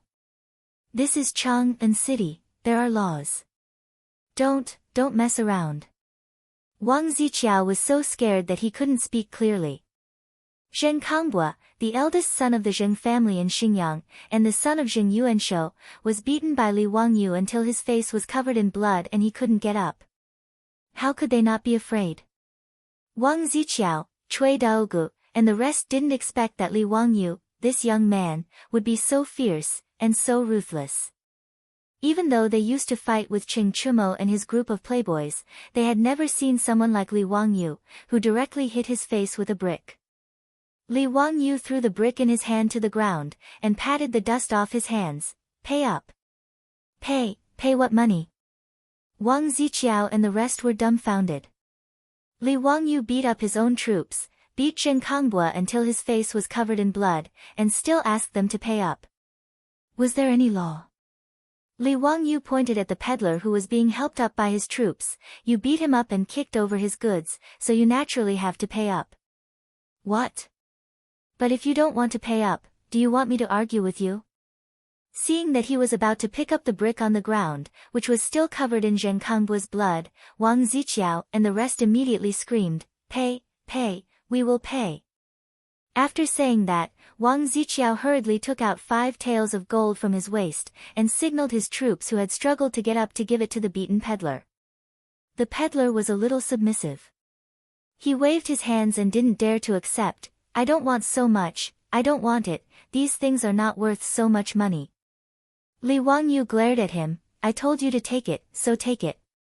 Why are you talking so much nonsense? I'll take the extra money for your medicine. Hearing Li Wangyu's words, the merchant who was beaten received the gold ingot gratefully and bowed to Li Wangyu. He didn't even bother to pick up the goods on the ground. Instead, he turned around and dived into the crowd of onlookers, disappearing without a trace. Li Wangyu wasn't angry. This kind of commoner didn't dare to cause trouble. They were afraid of the revenge of the noble families. This was common sense. He didn't bother to pay attention to Wang Ziqiao and the rest. He patted the dust off his clothes and walked back to the bookstore. He smiled at the barbarian merchant, this gentleman, how about it? Do you have time to let me treat you to a drink? The bookstore was deathly silent. They had all seen the scene just now. No one would have thought that this white-clothed youth was the Hu County Count that everyone had been talking about. Chapter 660. The shopkeeper of the bookstore and the few scholars all had awkward expressions on their faces. They were actually reprimanding County Count Hua and asking him to admit that he was a genius. It was simply comical no matter how one thought about it. Amidst his shock, Bai Macho bowed deeply to Li Wangyu. I wouldn't dare to disobey a noble's invitation. Li Wangyu smiled. In that case, please. I know of a Hu tavern in Shi City that's rather peaceful. Just as he finished speaking, he suddenly felt that something was amiss. He seemed to have said something wrong. Sure enough, the look from his beautiful boss made him feel uneasy. Li Wangyu hurriedly turned to explain to his beautiful boss. Actually, I've only been there once. It was Cheng Chumo and the other bastards who insisted on dragging me there. You can ask Afro if you don't believe me. I only went to the Hu Tavern that time to save her. As he spoke, he kept shooting glances at Afro, hoping that she would defend him. However, Afro covered her mouth and snickered. Sister Changqing, Lang Jun did save me from that Hu Tavern, but I don't know if he went there again after that. Li Wangyu almost vomited blood and died after hearing Afro's words. This lass was really going to get beaten up. He glared hatefully at Afro's round buttocks. If it weren't for the time and place, Li Wangyu would definitely let her know the consequences of slandering Lang Jun. His beautiful boss cast him aside. Alright, I didn't say anything. What are you feeling guilty about? I've never been to a Hu Tavern before. You don't mind Afro and I taking a look, do you? Haha, of course not, of course not. Li Wangyu chuckled awkwardly while cursing himself for being such a busybody. Why did he have to bring up some Hu Tavern of all places? He really had nothing better to do. Outside the bookstore, Wang Ziqiao and the others were long gone. Li Wangyu couldn't be bothered with them either. He gestured to Bai Macho and led the way to the Hu Tavern not far away. They were headed to the Hu Tavern where they had rescued Afro. The Hu Tavern owner naturally remembered Li Wangyu, and Afro, who was behind him, was still fresh in his mind. Although the Hu shopkeeper did not know Li Wangyu's true identity, he knew that he was a noble and quickly came out to welcome him. Noble lady, please come in. Are you not traveling with the young duke and the others today? Prepare an elegant room for me. Pick some good wine and dishes and send them up. Also, arrange for a few Hu girls to sing and dance to liven things up. Li Wangyu nodded slightly and instructed the Hu shopkeeper, prepare a table of wine for my subordinates. The Hu shopkeeper acknowledged and personally led Li Wangyu's group of 4 into an elegant room. Then, he immediately went to arrange for a banquet and Hu concubines to serve them. This was the first time Su Changqing had come to a Hu wine shop. He didn't find this place repulsive, only curious. Aphrodite, on the other hand, couldn't help but feel a little dejected. After all, she hadn't had a great time in this Hu wine shop back then. If Li Wangyu hadn't rescued her from the sea of fire, she really couldn't imagine what would have happened to her. This was especially so when the Hu girls appeared. Even in such a cold season, they were still wearing revealing clothes and twisting their bodies to the music to entertain the guests. This made Aphrodite even more upset. Su Changqing, on the other hand, could tell what was on Aphrodite's mind. He instinctively took pity on her and hugged her affectionately, consoling this pitiful girl. She then glared at Li Wangyu as if blaming him for bringing Aphrodite to this Hu wine shop. Li Wangyu only smiled and didn't explain anything. In fact, it wasn't a slip of the tongue when he said that this was a Hu wine shop. Deep down, Li Wangyu also wanted his beautiful boss to know more about Aphrodite's past life and see how pitiful the Hu girls in this Hu wine shop were. After all, he could tell that even though his beautiful boss was nice to Aphrodite on the surface, she was much more distant and not as close to Perrin as she was to her. Of course, this wasn't Su Changqing's fault. After all, no woman would be too close to a mistress. It was only because they were now in the Tang dynasty that his beautiful boss was so tolerant of Li Wangyu and acquiesced to Aphrodite's existence. On the other hand, the scumbag was thinking about how to have 2 women on each side, so he naturally had to put in a lot of effort to build a good relationship with the women in his residence. The reason he brought the 2 girls to the Hu wine shop was naturally to prove to his beautiful boss that he really wanted to save the poor girl Aphrodite from the sea of fire, and that he wasn't impulsive when he saw the young version of Angelina Jolie. Li Wangyu didn't care what his beautiful boss was whispering to Aphrodite and Aphrodite. He simply smiled at Bai Macho and said, "May I know your name, Lang Jun?" "My surname is Bai and my name is Bai Macho. You can just call me by my name." Bai Macho hurriedly bowed. "Bai. Hee, you're much older than me. Why don't I just call you Old Bai?" Li Wangyu couldn't help but grin, but he was thinking about Old Bai, Bai Zhantong, who was good at the sunflower acupuncture technique in the TV series, Wulin Chronicles. Old Bai.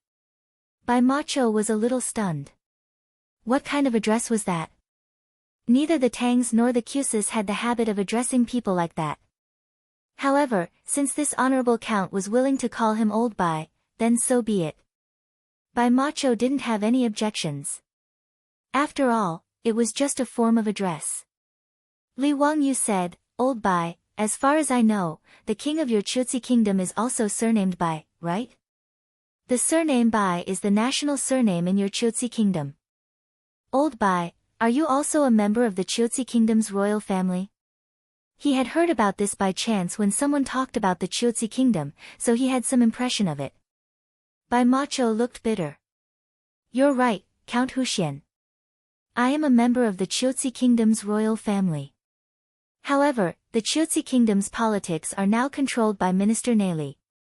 My royal family's lives are also difficult, so I can only go to Chang and to make a living as a traveling merchant. Li Wangyu was a little stunned. There was such a thing in the Chutzi kingdom? It seemed that the Chutzi king was really a good-for-nothing. He was actually usurped by the minister, and even the royal family's lives were difficult.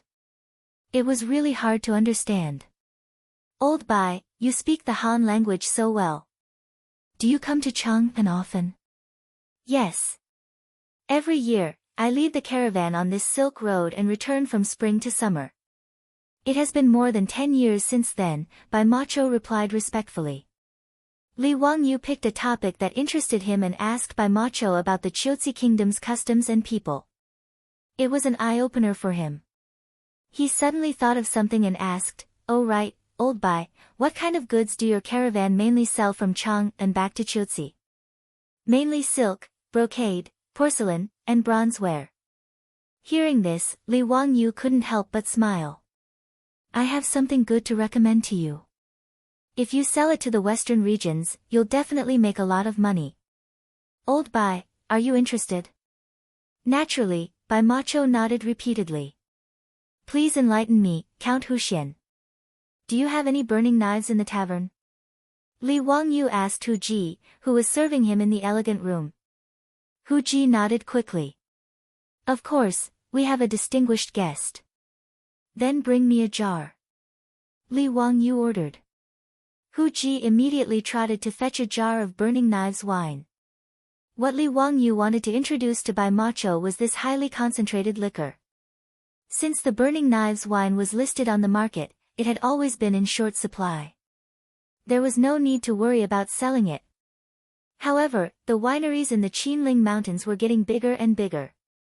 Li Wangyu thought that with the harvest at the end of autumn this year, the output of the wine would definitely reach a higher level.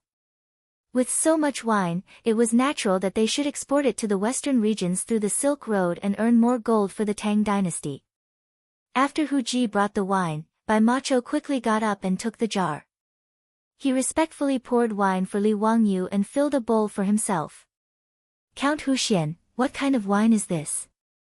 I've never smelled such a strong wine aroma. It's good wine. Bai Macho sniffed the wine in the bowl and praised. Old Bai, come, have a taste. Li Wangyu smiled mischievously and looked at Bai Macho expectantly. Chapter 661. It was also one of Li Wangyu's vile interests to see people who had never drunk hard liquor before in their first attempt at drinking hard liquor. And Bai Mohu satisfied his vile interests very well.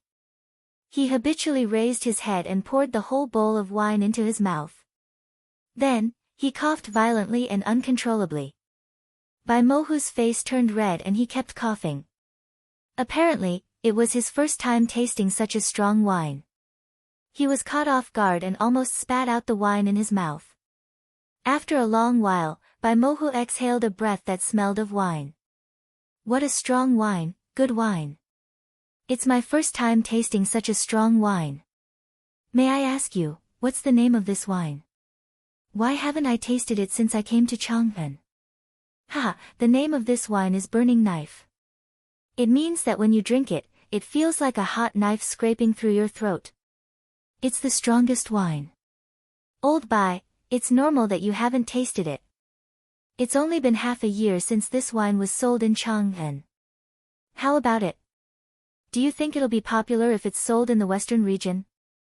Li Wangyu clapped his hands and laughed. Bai Mohu's eyes lit up. Of course. You don't know that the western region's winter is the coldest. If there's such a strong wine, it'll be crazily fought over. If it's sold to the western region, it'll be at least 100 times more profitable. But where can I buy this wine and how much is it? Li Wangyu smiled and pointed at himself. In the whole Tang dynasty, I'm the only one who has burning knife wine. This is the wine I made. Old Bai, if you want to sell this wine, you'll have to come to me. Ha! In fact, since the burning knife wine was sold in Chang'an, there were already some insightful merchants who started to sell it to the western region. It was just that they didn't sell it in large quantities. If the production of this wine didn't increase, it would be difficult to satisfy the drunkards in Chang'an, let alone export it to the outside world. Li Wangyu was preparing for a rainy day. Considering that the production of burning knife wine would increase greatly, he naturally had to find a market in advance. Moreover, he did not intend to simply sell these drinks to the Hu merchants in Chang'an. That kind of profit would not satisfy Li Wangyu. Today, he met Bai Mohu by chance and invited him to drink. Firstly, he felt that this person was interesting and had an affinity with him. Secondly, he wanted to see if his new idea was feasible. County Count Hu, I would like to buy some Shaodao wine and sell it to the western region. Is that possible?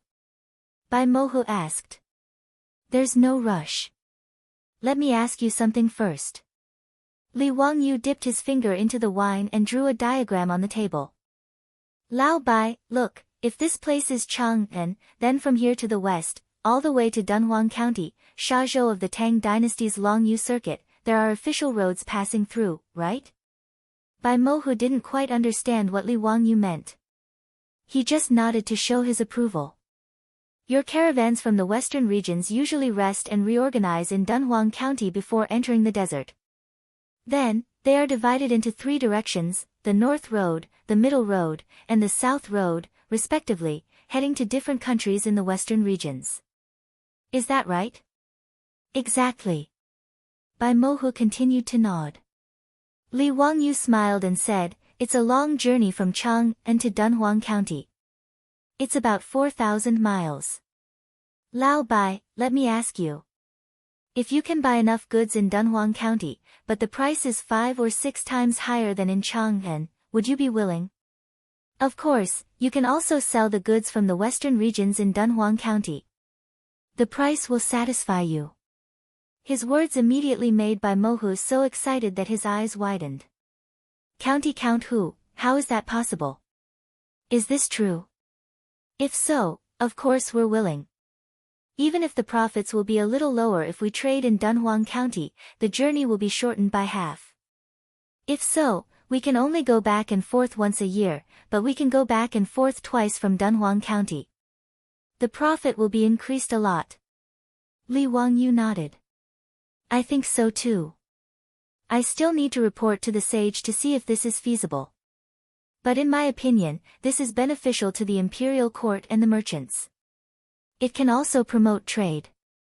Why not? County Count Hu, if this can be done, we merchants will be very grateful. Bai Mohu stood up and bowed to Li Wangyu respectfully. Li Wangyu just smiled and waved his hand. This was just his idea.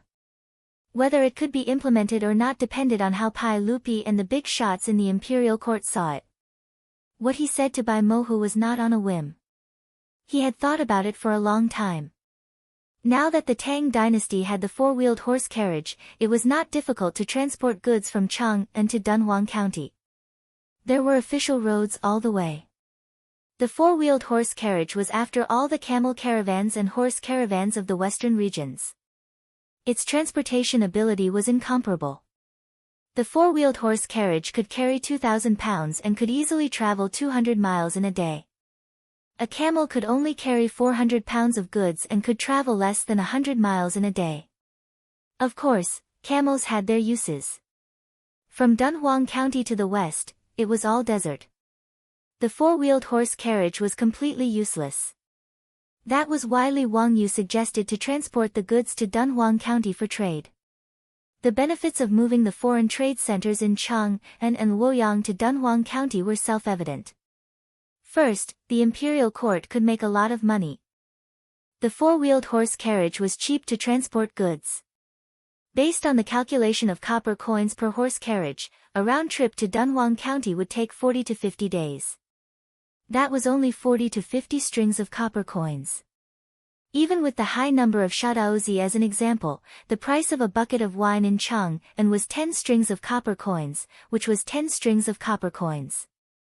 If it was transported to Dunhuang County, it would be 50 strings of copper coins, which was a difference of 40 strings of copper coins. A four-wheeled horse carriage could transport close to 100 buckets of wine in a single trip. The benefits could be imagined. Moreover, the horse carriage could also transport goods on the return trip. There was a lot of profit to be made. As long as the imperial court monopolized the four-wheeled horse carriage, the profits they could make every year were so huge that Li Wangyu could not calculate it clearly. Another benefit was that the foreign trade center would be moved from Chang'an to Dunhuang County. Through the huge benefits, Pai Lupi and the imperial court officials could focus their attention and power on it. Once Dunhuang County prospered because of trade, the Tang dynasty would have to invest a huge amount of military power to control the western regions and continue to expand the development of the Silk Road. Li Wangyu felt that the Tang dynasty should not be as closed off as the Ming and Qing dynasties. They should communicate with the western regions and even the European countries. Only then could the Chinese civilization absorb more nutrients and grow stronger. With the current technology, it was not realistic to trade through the sea. Therefore, the Silk Road on the road had to be used and developed. Li Wangyu did not notice that the longer he stayed in the Tang dynasty, the more his thoughts were subtly changing. Originally, he only wanted to be a small landlord with beautiful wives and concubines, thousands of acres of fertile land, countless cows, horses, pigs, and sheep, and servants. Now, he began to unconsciously think about how to benefit the Tang dynasty and the people. After asking Bai Mohu's attitude on this matter, Li Wangyu was more confident that he could persuade Pai Lupi. He and Bai Mohu drank and chatted happily until the evening drum sounded. Li Wangyu left Bai Mohu's contact information and then went their separate ways. It was late. Li Wangyu and his beautiful boss were too lazy to go back to Zhou village. They still stayed in the mansion in Huifang. However, early the next morning, there was a knock on the door of Lai Hat's mansion. The eunuch from the palace came to inform him that the sage summoned the county count to the Taiji palace. He was impeached again. Chapter 662. Li Wangyu was not surprised that he would be impeached. After all, in Shi City yesterday, he had given Zheng Kongbua a good beating, and it had been quite a miserable beating. It would be strange if the Zheng family of Xingyang did not retaliate against him. If the Zheng family of Xingyang wanted to retaliate against him, what else could they do except impeach him in the imperial court and complain to Pai Lupi? Could they let their own troops kill him? As for the censorate to impeach him, it was a reasonable thing. In this regard, Li Wangyu was not worried at all. Since he dared to fight yesterday, he naturally knew what the result would be. At most, Pai Lupi would reprimand him and then fine him with copper coins. Spending some copper coins to beat up Zheng Kongbua, Li Wangyu naturally felt that it was quite worth it. Following the eunuch, Li Wangyu entered Taiji Palace and respectfully bowed to Pai Lupi. However, the way the officials looked at him in the hall was clearly different. Qing Yaojin and the other old men all had smiles in their eyes. Obviously, they did not think that it was a big deal that Li Wangyu beat up Zheng Kongbua. Instead, they all gloated and looked at him as if they were watching a good show. Fang Xianling and the others also had smiles in their eyes. It seemed that they did not think it was troublesome. Young men were full of youthful vigor. Fighting with others was no big deal.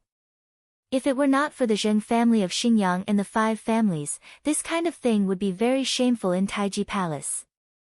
As for the officials from the aristocratic families, they naturally looked at Li Wangyu with extreme displeasure. Especially the Zheng family of Xingyang, they stared at Li Wangyu with eyes that could not wait to immediately crush his bones and scatter his ashes to relieve the hatred in their hearts. It should be known that for the aristocratic families, in Shi City yesterday, Li Wangyu did not beat up Zheng Kongbua, the legitimate son of the Zheng family, but the face of the aristocratic families. It could be said that from the founding of the Great Tang until the third year of Zhengguan, only Li Wangyu had dared to viciously slap the faces of the great clans. Li Wangyu, yesterday in Shi City, did you have a conflict with Zheng Kangbua, the legitimate son of the Zheng family of Xingyang? Pai Lupi directly asked, but his words made Zheng Yuanshou and the others frown. What did he mean by a conflict? Didn't that mean that both sides were responsible? The one who was beaten yesterday was his eldest son, and he was beaten quite miserably. Because of this matter, Zheng Yuanshou's wife, Zheng Lushi, who was from the Lu family of Fanyang, when she saw her son, whose face was covered in blood. Had it not been for Zheng Yuanshou's intervention, Madame Zhenglushi, who loved her son dearly, would have led the Zheng estate's troops to fight Li Wangyu to the death. Although Zheng Yuanshou was not as impulsive as his wife, he naturally could not tolerate this. Therefore, it was reasonable for him to impeach Li Wangyu today. Of course, this matter could not be hidden from Pai Lupi. Yesterday, after Li Wangyu beat up Zheng Kangbua in Shi City, a secret agent of the 100 Cavalry Department reported this matter to the palace. Pai Lupi's attitude towards this matter was only to laugh and scold, and then he ignored it. It was not a big deal anyway. Even if he handled it impartially, at most he would be fined a certain amount of copper coins, which was not painful at all. Hearing Pai Lupi's question, Li Wangyu only shook his head and said, Your Majesty, yesterday I did not have a conflict with Zheng Kangbua. I just saw injustice on the road and pulled out my sword to help. Oh. What happened? Tell me in detail. Pai Lupi seriously played along with him. Li Wangyu narrated what happened in Shi City yesterday, and then he shrugged his shoulders and said, Your Majesty, yesterday I only asked the troops to intervene and stop those people who beat up the peddlers. As for that young Master Zheng, yes, he made the first move and tried to beat me, so I was forced to fight back. I was just defending myself. His words made Cheng Yaojin and the others roll their eyes. Although they did not understand what Li Wangyu was talking about, they roughly understood what he meant. You beat up Zheng Kangbua so miserably, and you still have the nerve to say that you are innocent? Do you have any shame? Moreover, the Tang dynasty had detailed rules for fighting between two parties. The Tang dynasty law had a rule: if a fake person beats a person and does not injure him, he will be flogged 40 times. If a person does not offend a person and is beaten innocently, he will be flogged 20 times. In other words, even if Li Wangyu did not make the first move and resisted the beating, according to the Tang dynasty law, he would still be flogged 20 times. Of course, he had a noble title, so he only needed to pay a fine of copper coins. In the eyes of Pai Lupi and the officials, this matter was over. Li Wangyu only needed to pay a fine of copper coins. As for Zheng Kangbua, according to the Tang dynasty law, he would be flogged 40 times, but obviously no one would interfere. Pai Lupi was too lazy to continue arguing about this matter, so he casually reprimanded Li Wangyu and told him not to be frivolous and impudent in the future. He also punished him with 10 caddies of copper coins as a warning to others. Zheng Yuanshou did not object to this, but his face was ashen and he did not say a word. Pai Lupi, Li Wangyu, and the officials all thought that Zheng Yuanshou had tacitly agreed with Pai Lupi's punishment. When the matter was over, someone stood up. Your Majesty, I have something to report. The person who spoke was the Assistant Minister of the Ministry of Justice, Wang Shizhong. He was the second in command of the Ministry of Justice and also a member of the Wang clan of Taiyuan. Pai Lupi looked at the shocked Li Daozong in the hall. Obviously, his cousin did not know why Assistant Minister Wang had stood up. Report, Pai Lupi's face darkened, and he felt that something was wrong, but he still let Wang Shizhong continue. Your Majesty, last night, the bad people of the Ministry of Justice arrested a Hu merchant in a hostel in Likenfang. From his luggage, they found a map of Chang'an City, as well as the maps of the defense forces of Dunhuang County, Zhouchuan County, Zhangye County, Wuwei County, and other counties. I think that this person must be a spy of the Turks who spied on the military intelligence of the Tang dynasty in the name of business. The bad people Wang Shizhong mentioned were the officers in charge of investigating and arresting in the Tang dynasty. Their leader was the bad marshal. Pai Lupi and the officials could not help but frown when they heard Assistant Minister Wang Shizhong's words. If what Wang Shizhong said was true, this Hu merchant must be a spy. But would it be so simple? What did Assistant Minister Wang Shizhong mean by mentioning this at this time? After all, even if they caught a spy who spied for the Turks, it was not worth mentioning in Taiji Palace. Moreover, it was obvious that even Li Daozong, the Minister of Justice, did not know about this. Li Wangyou's brows furrowed. He had a bad feeling about this. Barbarian merchants? His heart skipped a beat. The 5 surnames and 7 hopes could not be so crazy, right? The Assistant Minister of Justice's next words made Li Wangyou's heart sink to the bottom. Your Majesty, there is no need to trouble your Majesty with this matter, but after the bad marshal interrogated the Hu merchant, he learned that this matter seems to have something to do with the Count of Huxian. I do not dare to act on my own, so today I report this matter to your Majesty and ask for your Majesty's decision. Wang Shizhong's words caused an uproar among the officials. Chapter 663. Even if Li Wangyu used his knees to think, he knew that the spy of the barbarian merchant mentioned by the Assistant Minister of the Ministry of Justice must be the merchant from the Cheesy Kingdom who drank and chatted with him yesterday, Lao Bai Macho. As for Bai Macho being a Turkic spy, Li Wangyu didn't believe it. Although the two met for the first time yesterday, Li Wangyu didn't know why he trusted this person. Moreover, why would a wealthy merchant of the Chiotzi royal clan take such a risk to help the Turks gather intelligence? Also, how could there be such a coincidence? Yesterday, he had beaten Zheng Kangbua half to death, and today, he was impeached. When he entered the main hall, he immediately revealed that he had caught a Hu merchant spy last night. Li Wangyu didn't believe that this was a coincidence at all. Moreover, the Assistant Minister of the Ministry of Justice said that this matter had something to do with him. This was clearly a conspiracy of the aristocratic families. Li Wangyu raised his eyebrows. May I ask what this matter has to do with me, Assistant Minister Wang? Please speak frankly, Assistant Minister Wang.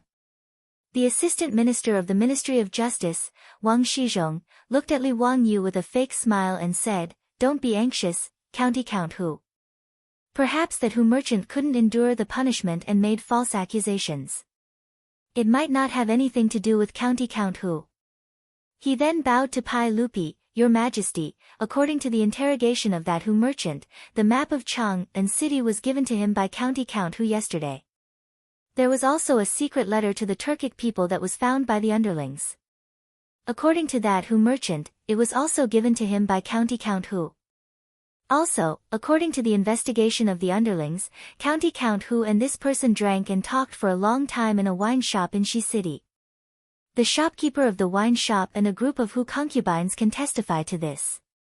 The Assistant Minister of the Ministry of Justice, Wang Shizhong's words made Pai Lupi frown.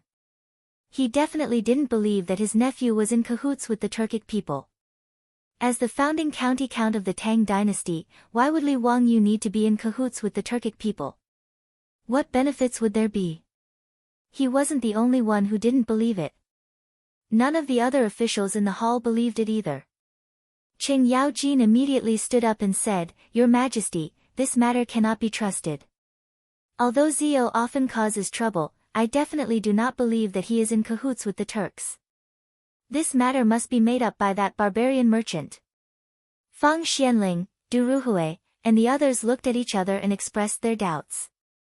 Yu Shinan, Kang Yingda, and the others also chimed in.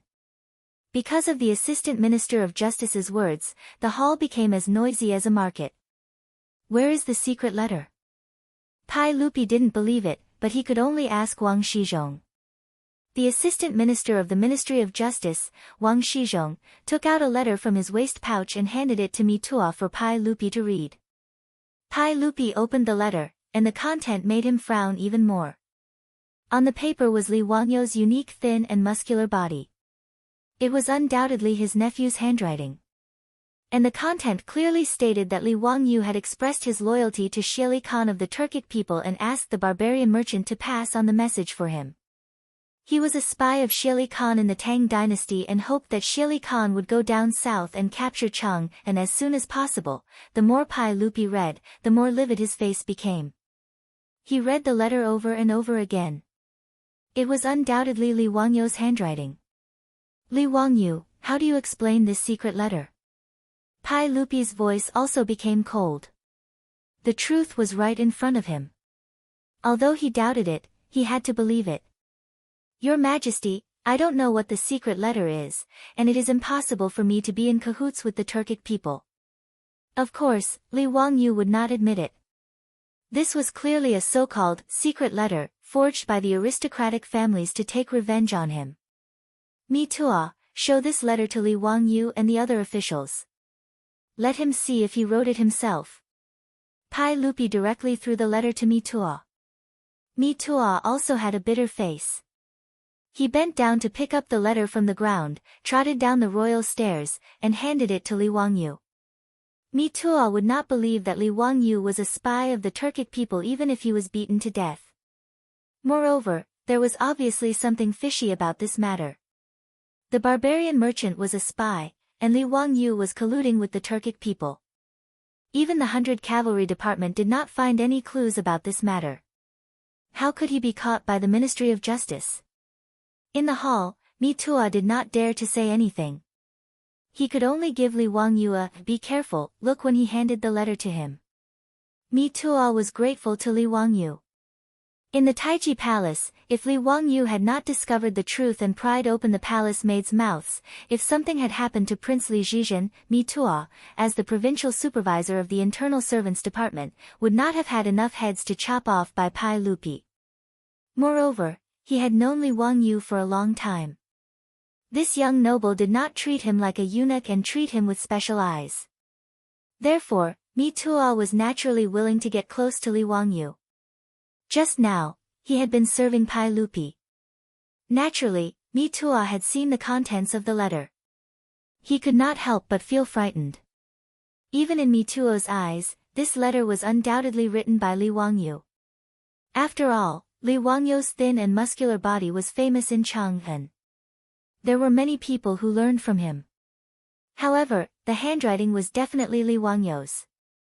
Taking the letter from Mi Tua with both hands, Li Wangyu skimmed through it. His heart could not help but skip a beat. Could it be that in just one night, Zheng Yuanshou and the other aristocratic families had prepared so thoroughly? Not only did they capture Bai Macho, the Hu merchant, and force him to confess, they even forged such a flawless secret letter. If Li Wangyu was not sure that he had never written this, he would have thought that the secret letter in front of him was real. This handwriting was as if he had written it himself. Your Majesty, this letter is forged. It is not written by me. Li Wangyu shook his head and denied. Pai Lupi stared at him for a while with a straight face. Then, he said, Mi Tua, pass the letter to everyone to see if it was really written by Li Wangyu. Although Pai Lupi did not believe that Li Wangyu would collude with the Turks, there was a reason written in the letter. It made Pai Lupi wonder if Li Wangyu was really one person in front of others and another behind their backs. The secret letter written to Xie Khan clearly pointed out the reason why Li Wangyu wanted to seek refuge with Xie Khan. That was to avenge his father's death. Although Li Zhou had died of illness, the reason was that after the Xuanwu Gate, he had a conflict with Pai Lupi. As a result, he was demoted. This made Li Zhou anxious, angry, ashamed, and annoyed. He fell ill and passed away. In the secret letter, Li Wangyu attributed his father's death to Pai Lupi killing his brother and imprisoning his father. He was rebellious and scolded and chased away loyal people. This led to his father's death. Therefore, he and Pai Lupi were enemies who killed his father. Now, he was willing to serve his enemy in order to take revenge one day. He wanted to lead Xie Khan into Chang'an City to avenge his father.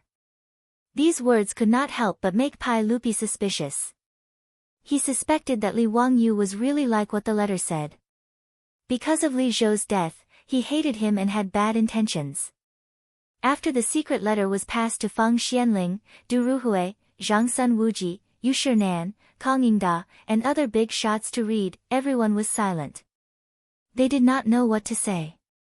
This letter, this handwriting, it really was Li Wangyou's. Chapter 664. The so-called secret letter was passed around in everyone's hands, and the hall quieted down. Even Qing Yaojin and the other generals and dukes who had always supported Li Wangyou looked at each other after reading the secret letter, not knowing how to defend themselves. Pai Lupi even ordered Mitua to go to the legislative hall and bring out the poems and essays that Li Wangyou had written so that the officials could compare the handwriting. With this comparison, the officials were even more speechless. Even Ma Zhou and Yan Liben had to admit that the handwriting on this so-called secret letter was truly that of their teacher, Li Wangyou. Li Wangyou could only silently shake his head and sigh. It seemed that the great clans had truly gone to great lengths to deal with him. It was clear that only an expert could create a handwriting imitation that not even he could recognize, and it was certainly not something that could be done in a short amount of time. And it had only been half a day since he had beaten up Zheng Kongbua in Shi City. It was clear that the great clans could not have prepared such a flawless letter in such a short amount of time. When he thought of this, Li Wangyou felt a chill run down his spine. He had been too careless, believing that with the protection of Pai Lupi, he could look down on the great clans. He had not expected that the other party had already begun to plan how to deal with him. This meticulously prepared secret letter was proof of this. Although the officials from the great clans said nothing, they couldn't help but rejoice. It was clear that these officials from the great clans wanted to see Li Wangyou run out of luck. As for the previously ashen-faced Jing Yuanshou, who had not said a word, he finally spoke, "Your Majesty, regardless of whether or not this secret letter was written by County Count Hu, we should investigate it thoroughly and give the court and County Count Hu an explanation." His words seemed to be speaking from a fair and just standpoint, but they were actually filled with evil intentions. Investigate? How would they investigate? They naturally had to take Li Wangyou to prison and have the 3 bureaus interrogate him. But now, regardless of the witnesses and material evidence, the aristocratic families had already prepared everything. As long as Li Wangyou was imprisoned, they wouldn't need to worry about not getting the results they wanted. Pai Lupi's expression was also very conflicted. On one hand, he did not want and did not believe that his outstanding nephew would hate him for Li Zhou's death and collude with the Turks. But on the other hand, as an emperor, his paranoia made him wonder if Li Wangyou really didn't hate him because of Li Zhou's death. He had asked Li Wangyou this question when they were in the Li family's old mansion. At that time, he was very satisfied with Li Wangyou's answer. But what if it was Li Wangyou acting? For a moment, Pai Lupi was at a loss. In the main hall, Li Wangyou was still quite calm at this moment.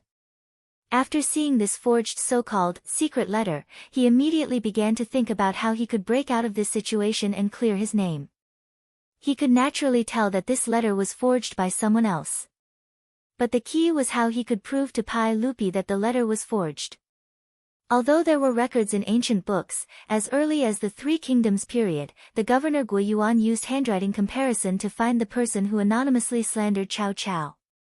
But that was only a comparison of similar handwriting, and thus recognized that it was written by the same person, not that the handwriting was forged. And in the water margin, the literature star sacred-handed scholar Xiao Rang even forged the Grand Tutor Kai Jing's handwriting to write a letter to his son Kai Jiu. At that time, even Kai Jing's own son could not tell whether it was real or fake.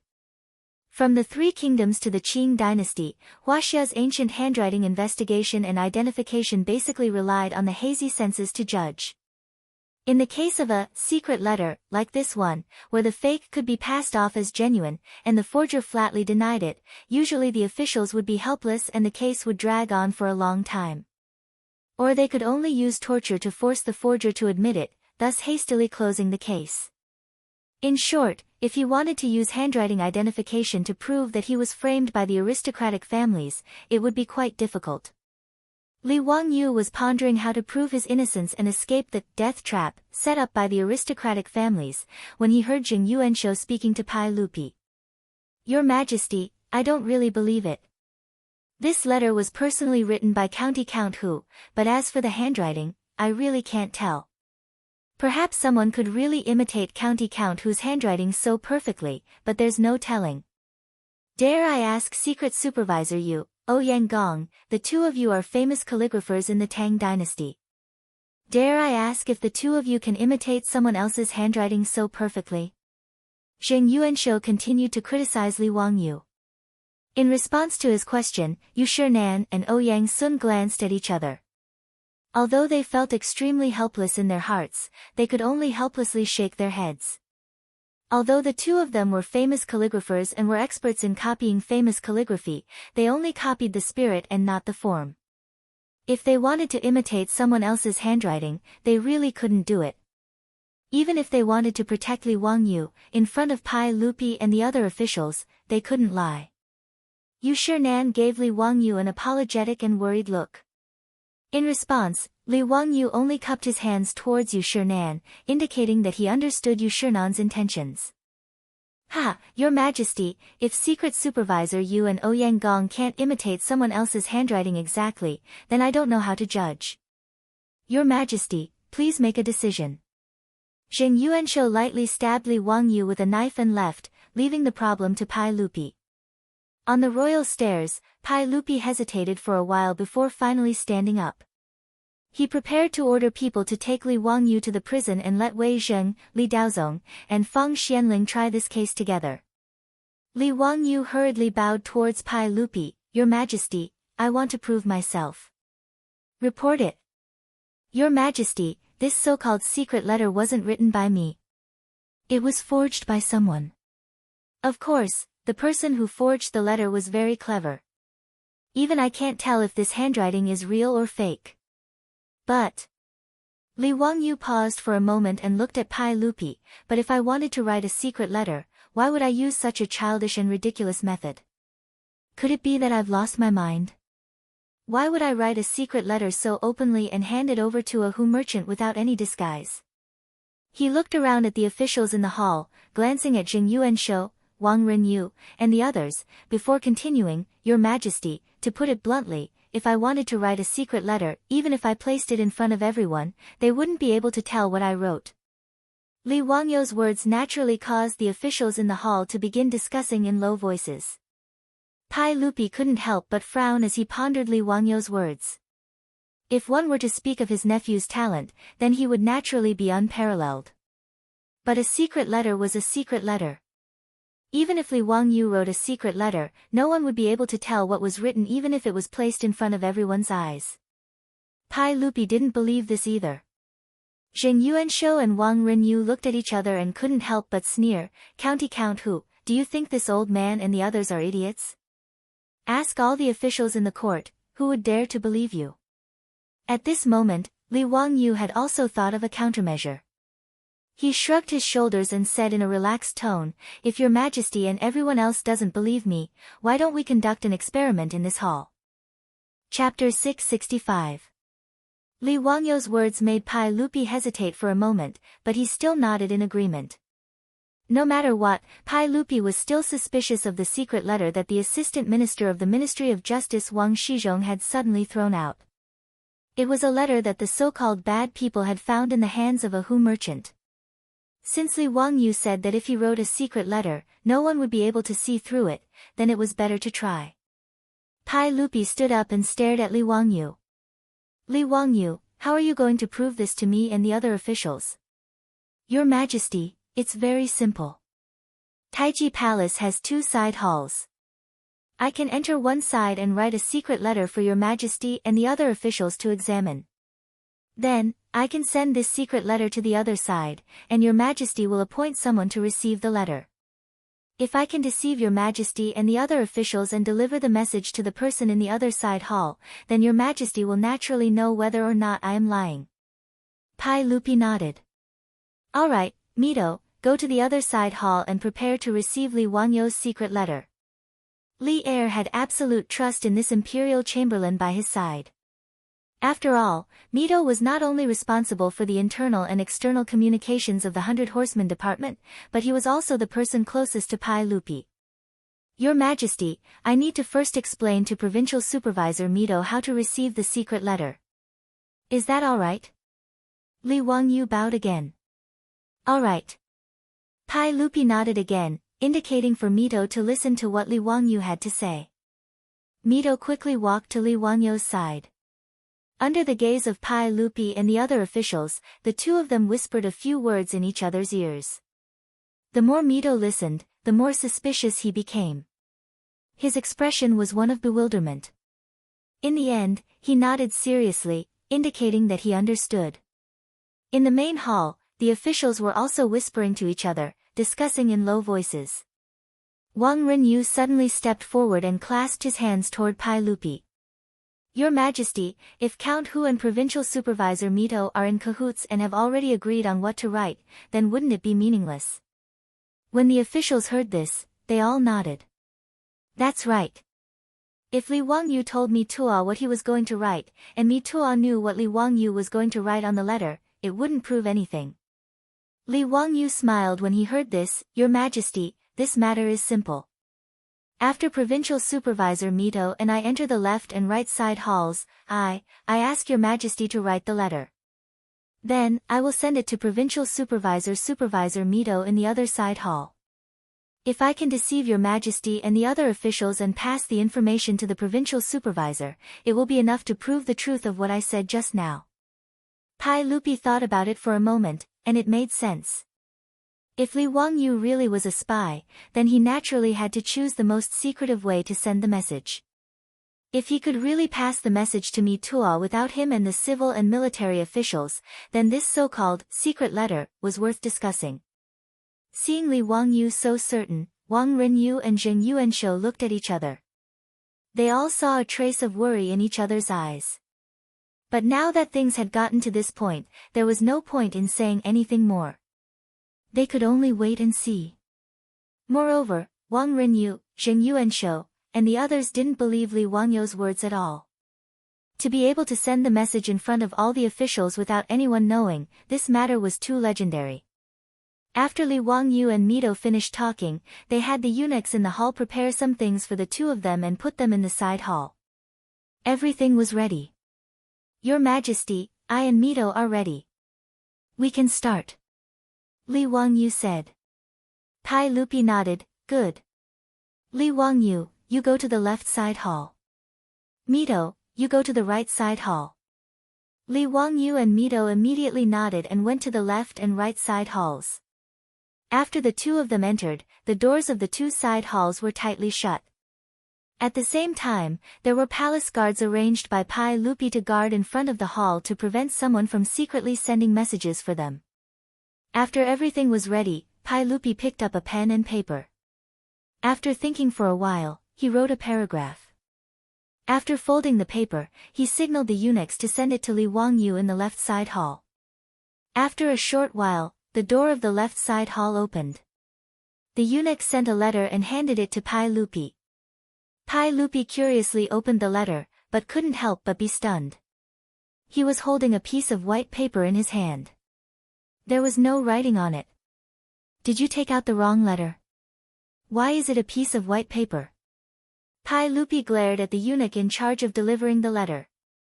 In Pai Lupi's opinion, the eunuchs must have made a mistake and accidentally sent out a piece of white paper.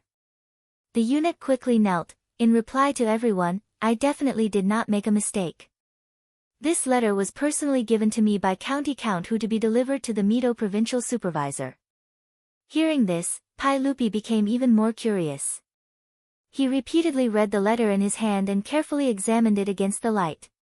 In the end, he could only confirm that it was a normal piece of white paper. Seeing that he couldn't see any problems, he could only signal for the eunuchs to take the secret letter to the officials in the hall. Wang Renyu, Zheng Yuanshou, and the others rushed to take the secret letter. They also repeatedly read it, but they couldn't see any problems. A piece of white paper without any writing was passed around in the hands of everyone. No one could see anything wrong with it. Ha, Your Majesty, it can't be a piece of white paper, right? That County Count whose so-called secret letter is just purposely mystifying. Zheng Yuanshou laughed coldly. Wang Renyu also twirled his beard and smiled. I think that County Count Hu and the Mito Provincial Supervisor didn't use this piece of white paper to send messages, right? Your Majesty, please search the eunuch just now. I think that the real secret letter should be hidden on him. This piece of white paper is just a smokescreen. Pai Lupi felt that Wang Rinyo's words made sense. He immediately waved his hand at the palace guards, indicating for them to search the eunuch in charge of delivering the message. The eunuch didn't dare to argue. With a long face, he was searched from head to toe by the palace guards. Even his hair wasn't spared. However, it was clear that they didn't find anything hidden. Zheng Yuanshou was still worried and said to Pai Lupi, "Your Majesty, why don't you give this paper to me and let me personally deliver it to the Mito provincial supervisor?" "Okay."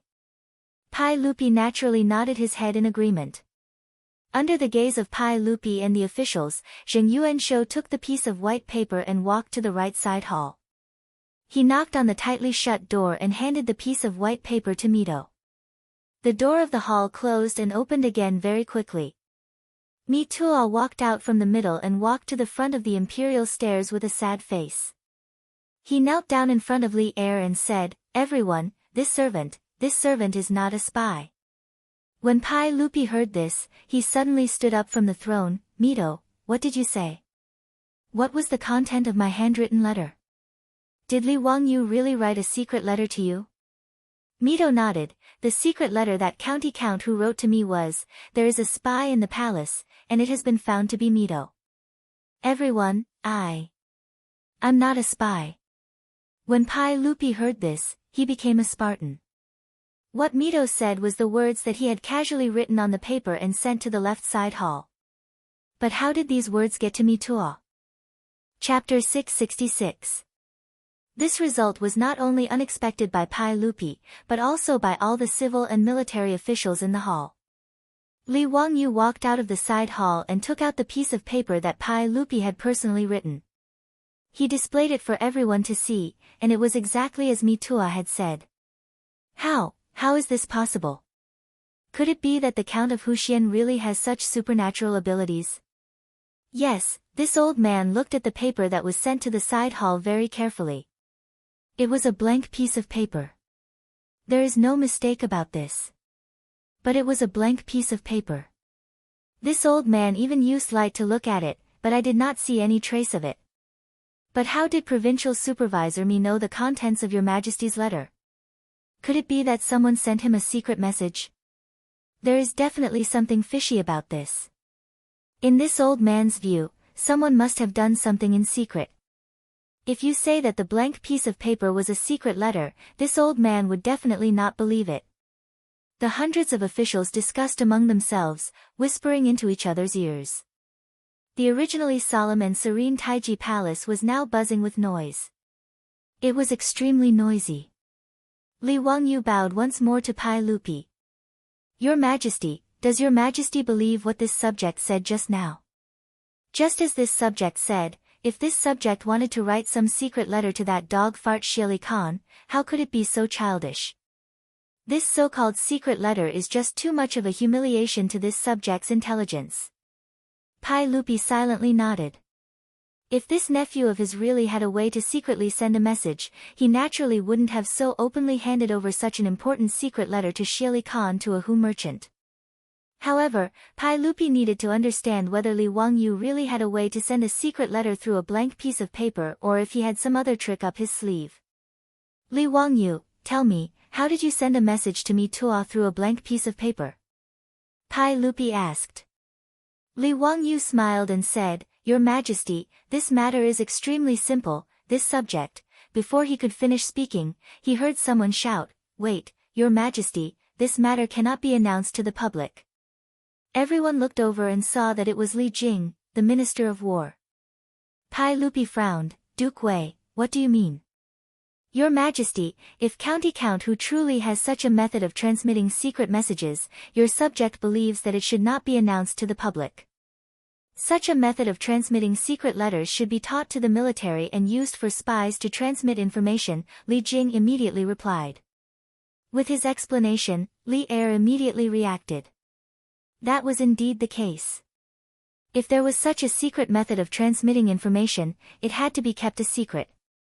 It couldn't be made public in the main hall so that everyone would know about it. Qing Yaojin and the other generals also nodded their heads in agreement. Li Wangyu laughed, reporting to Your Majesty, Duke Wei, what I used just now was just a small trick. If you really want to use it to transmit information, I have other methods. Li Jing glared. That won't do. This matter has to be kept a secret. That's right, that should be the case. Zio, it's enough to let us know about this matter.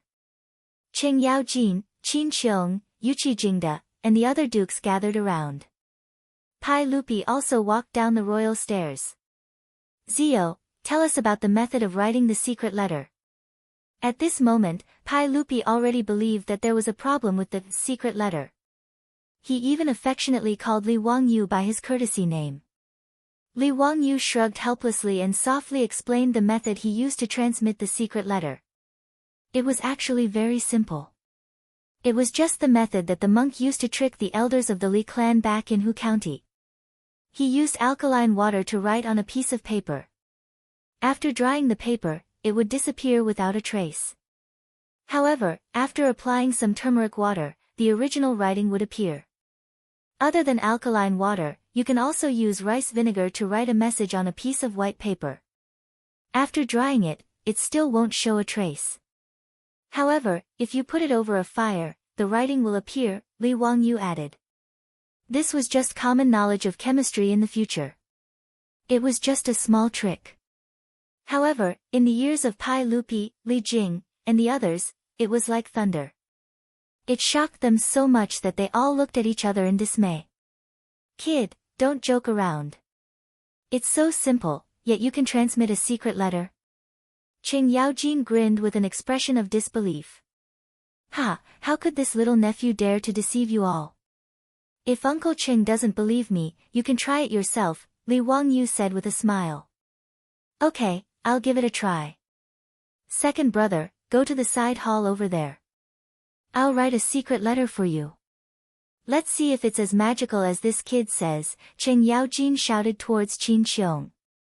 Qin Qiong nodded and cooperated with him towards the side hall. Qing Yaojin, Pai Lupi, and the others went straight to the side hall where Li Wangyu had been.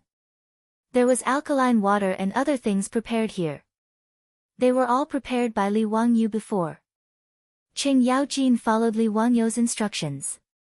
He dipped the brush in alkaline water and started to write on the paper. After he finished writing, he dried the paper. The paper was just like before. There was not a single trace on it. It was like a piece of white paper. Pai Lupi, Qing Yaojin, and the others looked at it for a long time before passing the paper to the palace guards and telling them to send it to Qin Qiong. However, at this time, Qin Qiong walked out of the side hall. He pointed at Qing Yaojin and scolded with a smile, Qing Yaojin, it's fine if you say bad things about me, but you actually drew a face. Pai Lupi, Li Jing, and the others looked at each other and laughed. Wasn't what Qing Yaojin wrote on the paper just now a joke about Qin Qiong? Moreover, Qing Yaojin, this old fellow, drew a face on the paper. Pai Lupi no longer had any doubts. He smiled and patted Li Wangyu's shoulder. He walked back to the throne and slapped the armrest. He shouted at the dumbfounded assistant minister of the Ministry of Justice, Wang Shizhong, tell me honestly. Where did this secret letter come from? What is the matter with the barbarian merchant? Cold sweat dripped down Wang Shizhong's back. This secret letter to falsely accuse Li Wangyu was naturally prepared by an aristocratic family. To be more precise, it was prepared by the Zheng family of Xingyang. Yesterday, after Zheng Kangbo was beaten up by Li Wangyu, Zheng Yuanshou immediately found the heads of the aristocratic families. After some discussion, they decided on today's matter. The Zheng family of Xingyang had actually prepared the secret letter to slander Li Wangyu for colluding with the Turks for a period of time. They were waiting for the right time to throw it out and sow discord between Li Wangyu and Pai Lupi. After all, Li Wangyu had made the aristocratic families of the 5 surnames and 7 Wangs suffer and ruined their plans several times. This included the aristocratic family's careful planning. They spent a lot of energy to create the replacement of the crown prince with a leopard cat. It was also because of Li Wangyu's interference that their plans failed. How could the aristocratic families not be afraid of Li Wangyu? They all wanted to get rid of him quickly. According to the original plan, this secret letter would be brought to the border by someone, and then accidentally discovered, hid and sent to Li Er's imperial desk in Chang'an. But yesterday, his eldest son was beaten up so miserably by Li Wangyu. This made Jing Yuanshou, the old fox, angry and planned to use this secret letter. The person who imitated Li Wangyou's handwriting was a scholar raised by the Zheng family in Xinjiang. This person was especially good at imitating people's handwriting and had the ability to pass off the fake as the real one. The Zheng family of Xinjiang collected all kinds of Li Wangyou's handwriting in Chang'an and sent it to Xinjiang for people to imitate. It took more than a month to create such a secret letter that was almost impossible to distinguish between the real one and the fake one. In the eyes of Zheng Yuanshou, Wang Renyu, and other heads of aristocratic families, even if Li Wangyu had a lot of mouths, he would not be able to explain clearly what was going on with this secret letter. Even if Pai Lupi had doubts, he had to believe it in the face of the ironclad facts. Even if Li Wangyu would not be punished, he would at least have to suffer a little. And Pai Lupi would have a thorn in his heart. But neither Zheng Yuanshou nor Wang Renyu had expected Li Wangyu to use this method to clear himself of suspicion. In the face of Pai Lupi's criticism, Wang Shizhong opened his mouth and could only push the blame to the bad person. Your Majesty, I was probably deceived by that bad commander. I was guilty. I was careless and was deceived by that bad commander. I almost hurt County Count Hu. Please forgive me, Your Majesty. Pai Lupi naturally did not believe Wang Shizhong's explanation. What a good excuse of being deceived. Men, go and summon that bad marshal to the palace. Today, we want to know who instigated this matter. Who dares to frame a trusted official like County Count Hu? Pai Lupi's words made Jing Yuanshou, Wang Renyu, and Assistant Minister of Justice Wang Shizhong's faces turn even paler. Chapter 667. Pai Lupi was furious. Naturally, a palace eunuch trotted out of the hall, ready to summon the bad commander to the hall and face Pai Lupi's interrogation. No one noticed that Jing Yuanshou's eyes inadvertently looked at a small eunuch standing in the corner of Taiji Palace. After the two of them made eye contact, Jing Yuanshou's fingers moved silently a few times. The young eunuch nodded his head imperceptibly. Soon, his figure disappeared from the hall. Wang Renyu and Jing Yuanshou looked at each other again and nodded slightly. Then they stopped talking and waited calmly. Li Wangyu thought of Bai Macho at this time and said to Pai Lupi quickly, Your Majesty, that barbarian merchant did drink with me in the barbarian wine shop in the West Market yesterday, but I believe that he is not a spy of the Turks. His surname is Bai and his name is Macho. He is a member of the royal family of Qiuzi country and runs a caravan between Chang'an and Qiuzi all year round. Bai Macho just entered Chang'an yesterday and met me in the West Market. I thought he was interesting, so I invited him to the wine shop to drink. I thought that Bai Macho must have been tortured and forced to confess. Your Majesty, please summon him to the hall and interrogate him face to face. Pai Lupi nodded. Okay. Wang Shizhong, where is that barbarian merchant now? Wang Shizhong hesitated for a moment and answered honestly, Your Majesty, he should be locked up in the prison of the Ministry of Justice. Immediately send that barbarian merchant to Taiji Palace. I want to interrogate him personally. Yes. Wang Shizhong naturally did not dare to say no. He could only nod and turn around to send the order. It was already past the usual hour of the morning court, but none of the officials in Taiji Palace was in a hurry. It was rare to see such a lively day. How could these top gossipers of the Tang dynasty be willing to miss the following exciting events? Many people had already guessed some of the inside story. They looked at Wang Shizhong, Jing Yuanshou, Wang Renyu, and the others with a playful look. If one were to say that there was nothing fishy about today's matter and that it was just the doing of some bad person or bad commander, then that would be an insult to the intelligence of the officials. Let's not talk about whether the bad guys had the guts to frame Li Wangyu, the county magistrate who founded the country. The almost flawless, secret letter was not something that a bad guy could come up with. Many of the officials felt that the aristocratic families were going to be in trouble today. At the very least, this assistant minister of the Ministry of Justice would definitely not be able to escape. As long as delinquent Marshal confronted His Highness, the truth would naturally come to light. Even if Wang Renyu and Jin Yuanshou were spared, it was hard to say what would happen to Wang Shizhong, the assistant minister of the Ministry of Justice. As a level 4 big shot of Taiyuan Wang clan in the imperial court, if he were to fail like this, then Taiyuan Wang clan would really suffer a great loss. Many of the officials who came from aristocratic families also had worried looks on their faces. They clearly felt that their aristocratic families were going to suffer a great loss after today's matter. While everyone was waiting for the successor of the chamberlain, Li Jing turned to Li Wangyu and asked, "County magistrate who, just now, you said that the previous method was not suitable for delivering a secret letter. Why is that? Does county magistrate who have any other methods?" Li Jing brought up this matter again, attracting the attention of Pai Lupi, Qing Yaojin, and the others. They all turned to look at Li Wangyu. Li Wangyu nodded and said, "Your Majesty, Duke Wei, it's not certain that no one knows about the two methods just now. They aren't safe. At the very least, this subject has seen a monk use this method to cheat people in Hu County, so it's not suitable for delivering messages in the military." "Oh. There's such a thing. Then tell us, what other methods can we use to deliver a secret letter?" Pai Lupi asked curiously. The method is very simple. Why don't this subject demonstrate it to your Majesty and everyone else?" Qing Yaojin laughed loudly and patted Li Wangyu's shoulder. "Wahahaha, this elder knows that you have a lot of ideas. Hurry up and give it a try. This elder wants to see if your secret letter can fool this elder's eyes." Uncle Cheng, if you can guess this kind of secret letter, this nephew is willing to give you a share of the Great Zhao baseball field. Uncle Cheng, are you willing to make a bet with this nephew? Li Wangyu had just finished speaking when Qing Yaojin slapped him hard on the back of his head. "Bastard brat, you dare to trick this elder? What bet? You motherf asterisk cur, do you think this elder doesn't know that I can only lose in a bet with you?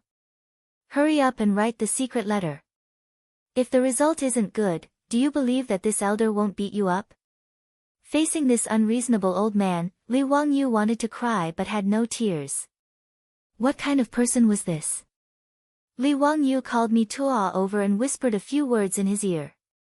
Mi Tuo nodded repeatedly, indicating that he understood. After Mi Tuo went back to the side chamber, Qing Yaojin pulled Li Wangyu over. "Write in the secret letter, on the 23rd day of the first month, open the illustrious Virtue Gate. Raise the fire as the signal. 3,000 soldiers of the left Golden Guards will enter the city." Understood. Li Wangyu nodded. He knew that Qing Yaojin wanted to test whether his secret letter could deliver military intelligence. After returning to the side chamber, a secret letter was sent out not long after. This time, it wasn't a wordless heavenly book. Instead, it was filled with all kinds of numbers. Qing Yaojin snatched the secret letter and looked at it carefully. Li Jing, Qin Xiong, and the others also came over.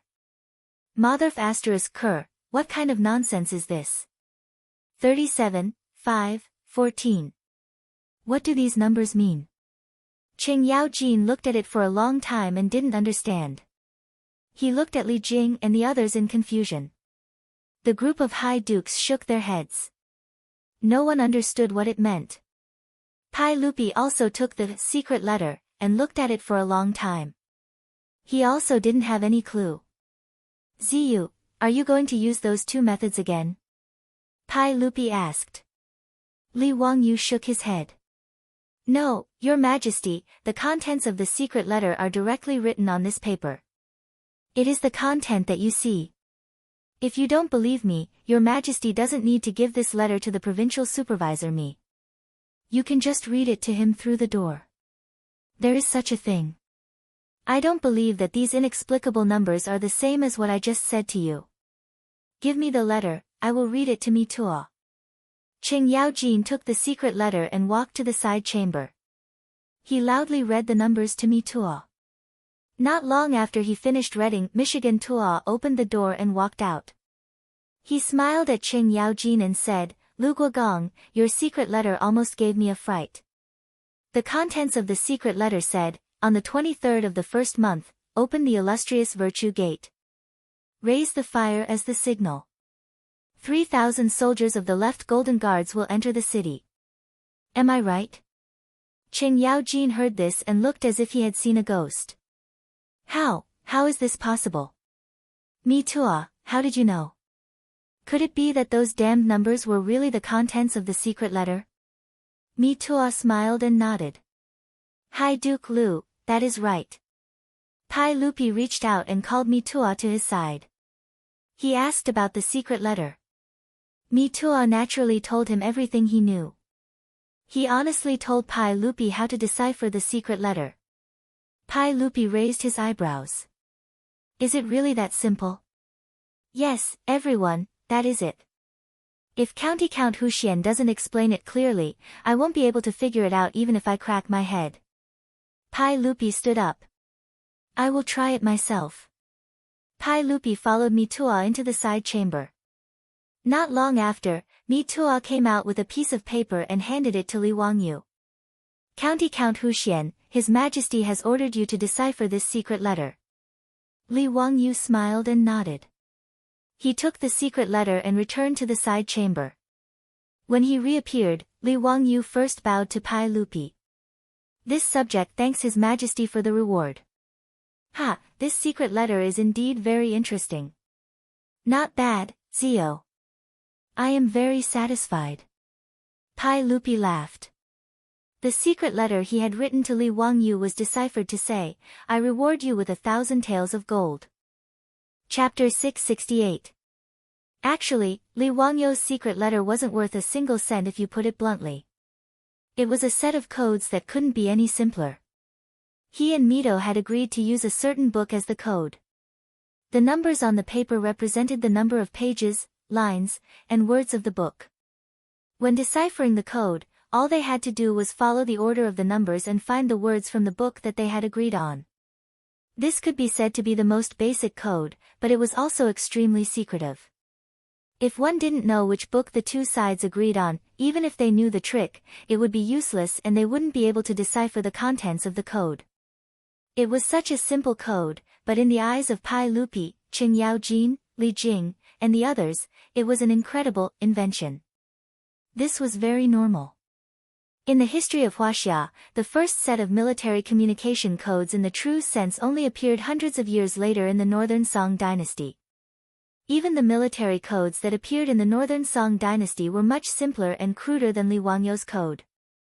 The Northern Song dynasty's military code had a total of 40 phrases that were commonly used in the military. Then, the 40 phrases were numbered. Then, they would agree on a 5-character poem as the key to decipher the code. When it was necessary to use the secret letter, he would write the poem. How many secret words needed to be expressed, and which character in the poem would be stamped with a seal, using that as a mark. The military codes of the Northern Song dynasty hundreds of years later were still this crude. In comparison, the emperor and officials of the Tang dynasty, who didn't have the concept of military codes, were shocked after seeing Li Wangyu's code. After Li Jing figured out the meaning of the numbers, he couldn't help but excitedly rub his hands. Good, good. Your Majesty, Count Huxian will record this as a great merit. I've been in the military for my entire life, but I've never heard of such a way of dealing with secret letters. This way, there won't be any leakage of information during a war, or any falsification by the enemy. Good, this is really good. Li Wangyu was a bit embarrassed by the praise. He rubbed his nose and lowered his voice. Your Majesty, according to this method, we can also make a special code book. In other words, the commonly used Chinese characters were summarized and each character was represented by a number. These numbers could be unrelated. In this way, unless someone has the same codebook, no one will be able to decipher the contents of these numbers. His words made the eyes of Pai Lupi, Li Jing, Qing Yaojin, and the others even brighter. Everyone, including Pai Lupi, knew how important it was for the military to be able to transmit information in complete secrecy. Pai Lupi was so excited that he slapped Li Wangyou's head. "Zio, you bastard. If it weren't for this matter today, would you still be hiding it and not be willing to hand it over?" Qing Yaojin also grinned and said, "Your Majesty, if I had known earlier, I would have framed this kid a few times earlier. Let's see if he still dares to hide anything." Li Wangyou didn't know whether to laugh or cry at these two people. What the hell was this? Why did it seem like he was the one in the wrong? "Hee hee, uncle, I just didn't think of it for a moment," Li Wangyou said with an embarrassed smile. He was just a white-collar worker in the future. How could he have thought of a code book? If he hadn't been framed by an aristocratic family and wanted to prove his innocence, he really wouldn't have thought of this method. Whether it was Pai Lupi or the officials, no one believed that the bullshit, secret letter, was written by Li Wangyou to Xieli Khan. With these various secret methods to transmit information without anyone knowing, who would be stupid enough to write a so-called secret letter? Wouldn't their brains be flooded with water? Pai Lupi was excitedly discussing with Li Jing, Qing Yaojin, and the other military leaders how to use the code book Li Wangyou had taught them today. A chamberlain came to report that the Hu merchant had been sent from the Ministry of Justice's prison to Taiji Palace. Summon him to the palace for questioning. Pai Lupi sat back on the throne. The Hu merchant caught by the hoodlums was indeed Bai Macho. However, he didn't walk to the palace. Instead, he was carried up by the palace guards. When Li Wangyou saw the appearance of the Chiuzi merchant he had met yesterday, his eyes immediately became bloodshot. He turned his head and glared at the assistant minister of the Ministry of Justice, Wang Shizhong. Bai Macho's appearance could only be described with one word: miserable. It was quite miserable. He didn't know how many punishments Bai Macho had suffered since he was caught by the hoodlums last night. Li Wangyou looked at him. There was almost no intact piece of flesh on this Hu merchant's body. His body was covered with bloody wounds. Many of the wounds were like the lips of a baby. They were so deep that his bones could be seen. Not only was Bai Macho covered with bloody wounds, but he had also been unconscious for a long time. If it weren't for the rise and fall of his chest, Li Wangyou would have thought that this Chiuzi merchant had been beaten to death. Pai Lupi also frowned and was very dissatisfied. "Wang Shizhong, why did you beat him up like this?" Wang Shizhong hurriedly stood out to shift the blame. "Your Majesty, I didn't intervene in this matter. Everything was handled by the hoodlum. I only received the hoodlum's report this morning. Because I felt that this matter was very important, I went to the palace to report it to your Majesty. I didn't have time to ask the hoodlum about the specific details. The injuries on this Hu merchant should be caused by the hoodlum's interrogation last night. I'm responsible for my negligence. Please forgive me, your Majesty." He shirked his responsibility completely and pushed all the blame to the hoodlum. At most, he didn't supervise strictly. It wasn't a big deal. Pai Lupi was naturally very dissatisfied with this answer. However, he couldn't blame the assistant minister of the Ministry of Justice in front of him. After all, as Wang Shizhong explained, as the assistant minister of the Ministry of Justice, he only had the duty of supervising. Arresting and interrogating were not the duties of the assistant minister of the Ministry of Justice. As for the hoodlum who was in charge of arresting, Pai Lupi thought that he would know who ordered him to frame his nephew when he was brought to the main hall later. Pai Lupi didn't believe that an insignificant hoodlum would dare to lie in Taiji Palace. Li Wangyou's face was anxious. "Your Majesty, Bai Macho is now seriously injured. Please summon Lu Fengyu of the Shangyao Bureau to treat him first. With Bai Macho's current condition, I can't ask him anything." Pai Lupi nodded in agreement. He signaled the chamberlain to lift the Hu merchant again and send him to the Shangyao Bureau to be treated by Lu Shenwei. After he woke up, he could ask him again. Looking at Bai Macho being carried away by the chamberlain, Li Wangyou gritted his teeth. Based on his judgment, Lao Bai was purely implicated by him. If he didn't beat up Zheng Kangbo yesterday, the aristocratic families wouldn't be so ruthless as to take revenge on him. They directly captured by Macho and forced him to confess, accusing him of being a Turkic spy. If he didn't take revenge, he wouldn't be worthy of being a transmigrator. Li Wangyu was already secretly planning how he should take revenge on these aristocratic families. Originally, he thought that the aristocratic families were just like flies. They were annoying but couldn't hurt him. However, today's incident made Li Wangyu realize that the aristocratic families were not only annoying flies, but also vicious dogs that would bite people. Even if a person didn't want to hurt a tiger, the tiger wanted to hurt a person. Although Li Wangyu was just a harmless white-collar worker in his previous life, if he was forced into a corner, he also had the power to fight back. Just as he was thinking about how to take revenge, he saw another chamberlain rushing into the main hall. He whispered a few words into Mituo's ear. When Mituo heard this, his expression changed drastically. Pai Lupi naturally saw it too. He couldn't help but frown and ask, "Mituo, what happened?" Mituo hesitated for a moment and knelt down to answer, "Just now, the chamberlain who went to Chang'an City to inform the hoodlum couldn't find him. Then, he went to his house to deliver the order, but when the chamberlain rushed there, the hoodlum's house was already on fire." Chapter 669. Mituo paused and continued, "Everyone, the Wu Marquis of the Vice-Marshal's inner square found 13 corpses in his mansion after putting out the fire. After a rough identification, we can confirm that the Vice-Marshal and his 7 or 8 subordinates were all killed. The rest of the corpses belong to the Vice-Marshal's family. Right now, the Chang'an County bailiffs, the Ministry of Justice, and the 100 Cavalry Department have all rushed over and are investigating the murder scene." Mituo's words made Pai Lupi's face turn ugly. Of course, he understood what this meant. Not only did Pai Lupi understand, but all the officials including Li Wangyu also understood. Killing to silence. Li Wangyu could not help but look at Zheng Yuanshou, Wang Renyu, and the other big shots of the aristocratic families. What a ruthless method.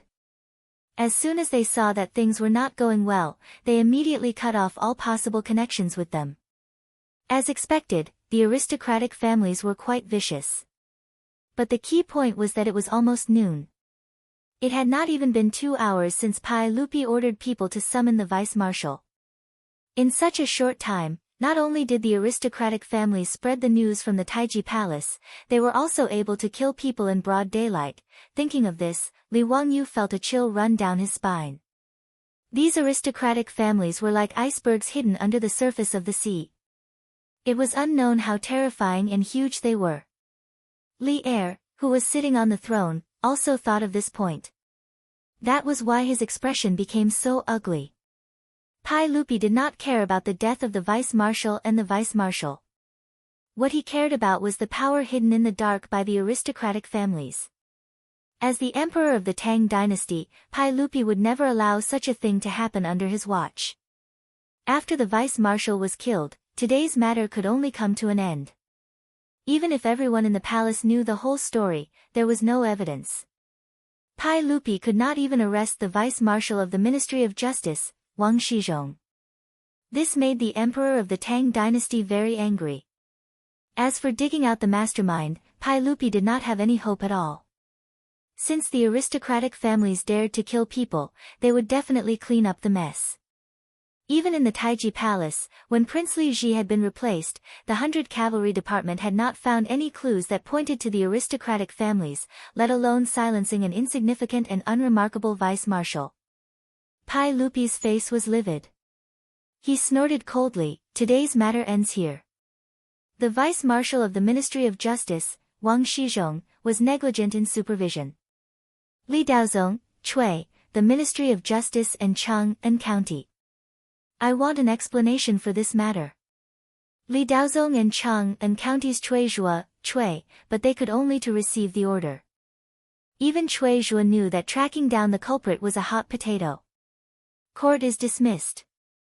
After Li Er finished speaking, he ignored the courtier's greetings and turned to leave. Wang Li, Hun. Wang, he Li, he's, he. County Count Hu, His Majesty summons you to the Yin and Yang Palace. Inside the yin and yang palace, not only Li Wangyu, but also Pai Lupi's trusted aides, Feng Xianling, Du Ruhui, and Zhang Sun Wuji, were summoned. Pai Lupi fiercely pulled out his sword and slashed the table in front of him in half.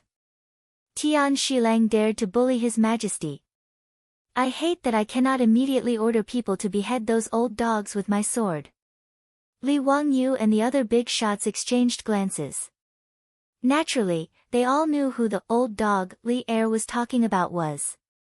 They also understood where Li Er's anger came from. Uncle, calm down. It's not worth it to hurt your body because of these people.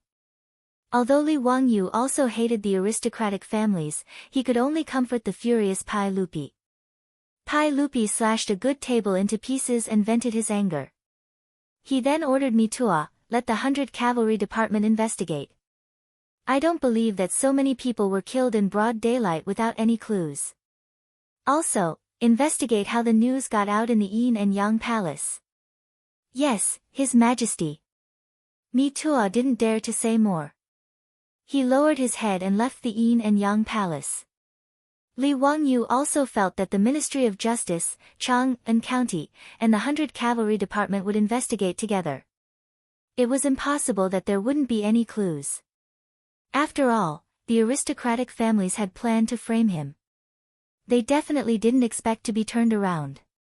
If they ordered people to kill the delinquent and the delinquent commander in a hurry, they would definitely be exposed. Now, it was up to the aristocratic families to see if this fire could spread to them. However, even if the aristocratic families hid it well, it didn't matter. Li Wangyu now had a plan in mind. He planned to go back and discuss it with his beautiful boss. This time, he was really angry. He was ready to take the initiative to attack and teach the aristocratic families a lesson. General Feng, General Du, Wuji, what do you think? The aristocratic families are so unscrupulous. Is there any way to stop them? Pai Lupi slightly suppressed his anger. He put his sword back into the scabbard and asked his confidants.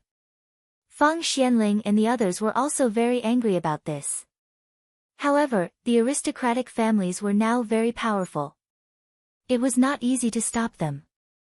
Your Majesty, the aristocratic families can only be dealt with slowly. The foundation of the aristocratic families lies in the scholarly circles. Now in the Tang dynasty, the engraving printing technology developed by Zhou has greatly reduced the price of books. There will be more and more scholars in the world. It will not be so easy for the aristocratic families to continue to control the scholarly circles. In addition, the imperial examinations will select talents for your Majesty. The decline of the aristocratic families is inevitable. However, this will take time. Your Majesty, you don't need to be too anxious. Now the aristocratic families can't make waves. They are just struggling at death's door. Feng Xianling comforted. Feng Xianling was also telling the truth. Li Wangyu knew that in history, the aristocratic families had been getting weaker and weaker since they entered the Tang dynasty. However, they did not disappear. It was not until the chaos at the end of the Tang dynasty that the aristocratic families and the Tang dynasty disappeared in the long river of history. Pai Lupi was naturally aware of this, but he was still dissatisfied. Humph, now the imperial examinations are popular. In the long run, the imperial examination candidates only know about the emperor and don't know about the court. It will be a big disaster. I want to continue to improve the imperial examinations, but I don't know where to start. Do you have any good suggestions? Pai Lupi was very proud of the imperial examination system of the Tang dynasty. He even said that, all the heroes in the world are in my hands. However, as time went by, Pai Lupi was surprised to find that the aristocratic families benefited from the imperial examinations. After all, the aristocratic families had an incomparable influence among the scholars and the common people. Even the descendants of Pai Lupi wanted to marry the daughters of the 5 surnames, let alone the nobles and common people. Submitting and recommending the imperial examinations to the aristocratic families was popular for a time. The phenomenon of taking the back door and relying on power to enter the imperial examinations was popular in the Tang dynasty. This naturally caused Pai Lupi to be very dissatisfied, but he did not know how to change it. In fact, even so, the imperial examination system was quite harmful to the interests of the aristocratic families. The imperial examination system of the Tang dynasty made a great contribution to breaking the monopoly of the aristocratic families on official career, selecting talents, clarifying politics, easing social contradictions, and so on. The imperial examination system played a crucial role in the extinction of the aristocratic families at the end of the Tang dynasty. There were two opinions about the origin of the imperial examination system. One was that it began in the Sui dynasty, and the other was that it began in the Tang dynasty. But in any case, the imperial examination system was really formed in the Tang dynasty. Until the 31st year of the Qing dynasty, when the last imperial examination was held, the imperial examination system was the longest continuous method of selecting talents in the world. However, the imperial examination system of the Tang dynasty was indeed much rougher than that of the Ming and Qing dynasties. Although the imperial examination system was good, the officials in charge of the examination were mostly selfish and many of them practiced favoritism. Therefore, Pai Lupi sighed. How could Feng Xianling and the others not know about Pai Lupi's problem? However, they had no good ideas to improve the imperial examination system. Naturally, they were speechless. Li Wangyou's eyes lit up and he said, "Uncle, what's the problem?" Chapter 670. Uncle, what's so difficult about this? I have a few ideas that can prevent the aristocratic families from interfering with the spring imperial examination. Li Wangyou's words naturally made Pai Lupi and Feng Xuanling's spirits rise. Everyone knew that Li Wangyou was intelligent. Since he said he had a way, they naturally had to listen carefully. Ziyu, what good idea do you have? Let's hear it. Li Wangyou smiled and said, you only need to paste the names and transcribe the exam papers so that the judges won't know who wrote a certain paper. Then, there's no need to worry about the aristocratic families interfering. Pai Lupi and Feng Xianling were stunned when they heard his words. After thinking about it, they immediately became happy. Wonderful. Your Majesty, Ziyu's idea is very good. Why didn't I think of it before? Paste the names and transcribe the exam papers. Naturally, the judges and the examinees can be separated. Even if the examinees submit their papers to the aristocratic families, it won't help. Feng Xianling pondered over Li Wangyou's words and immediately clapped his hands and laughed. Du Ruhui also nodded repeatedly, yes, Ziyu's idea is very good. It won't take much effort. After the spring imperial examination, paste all the examinees' papers and then have the scribes transcribe them.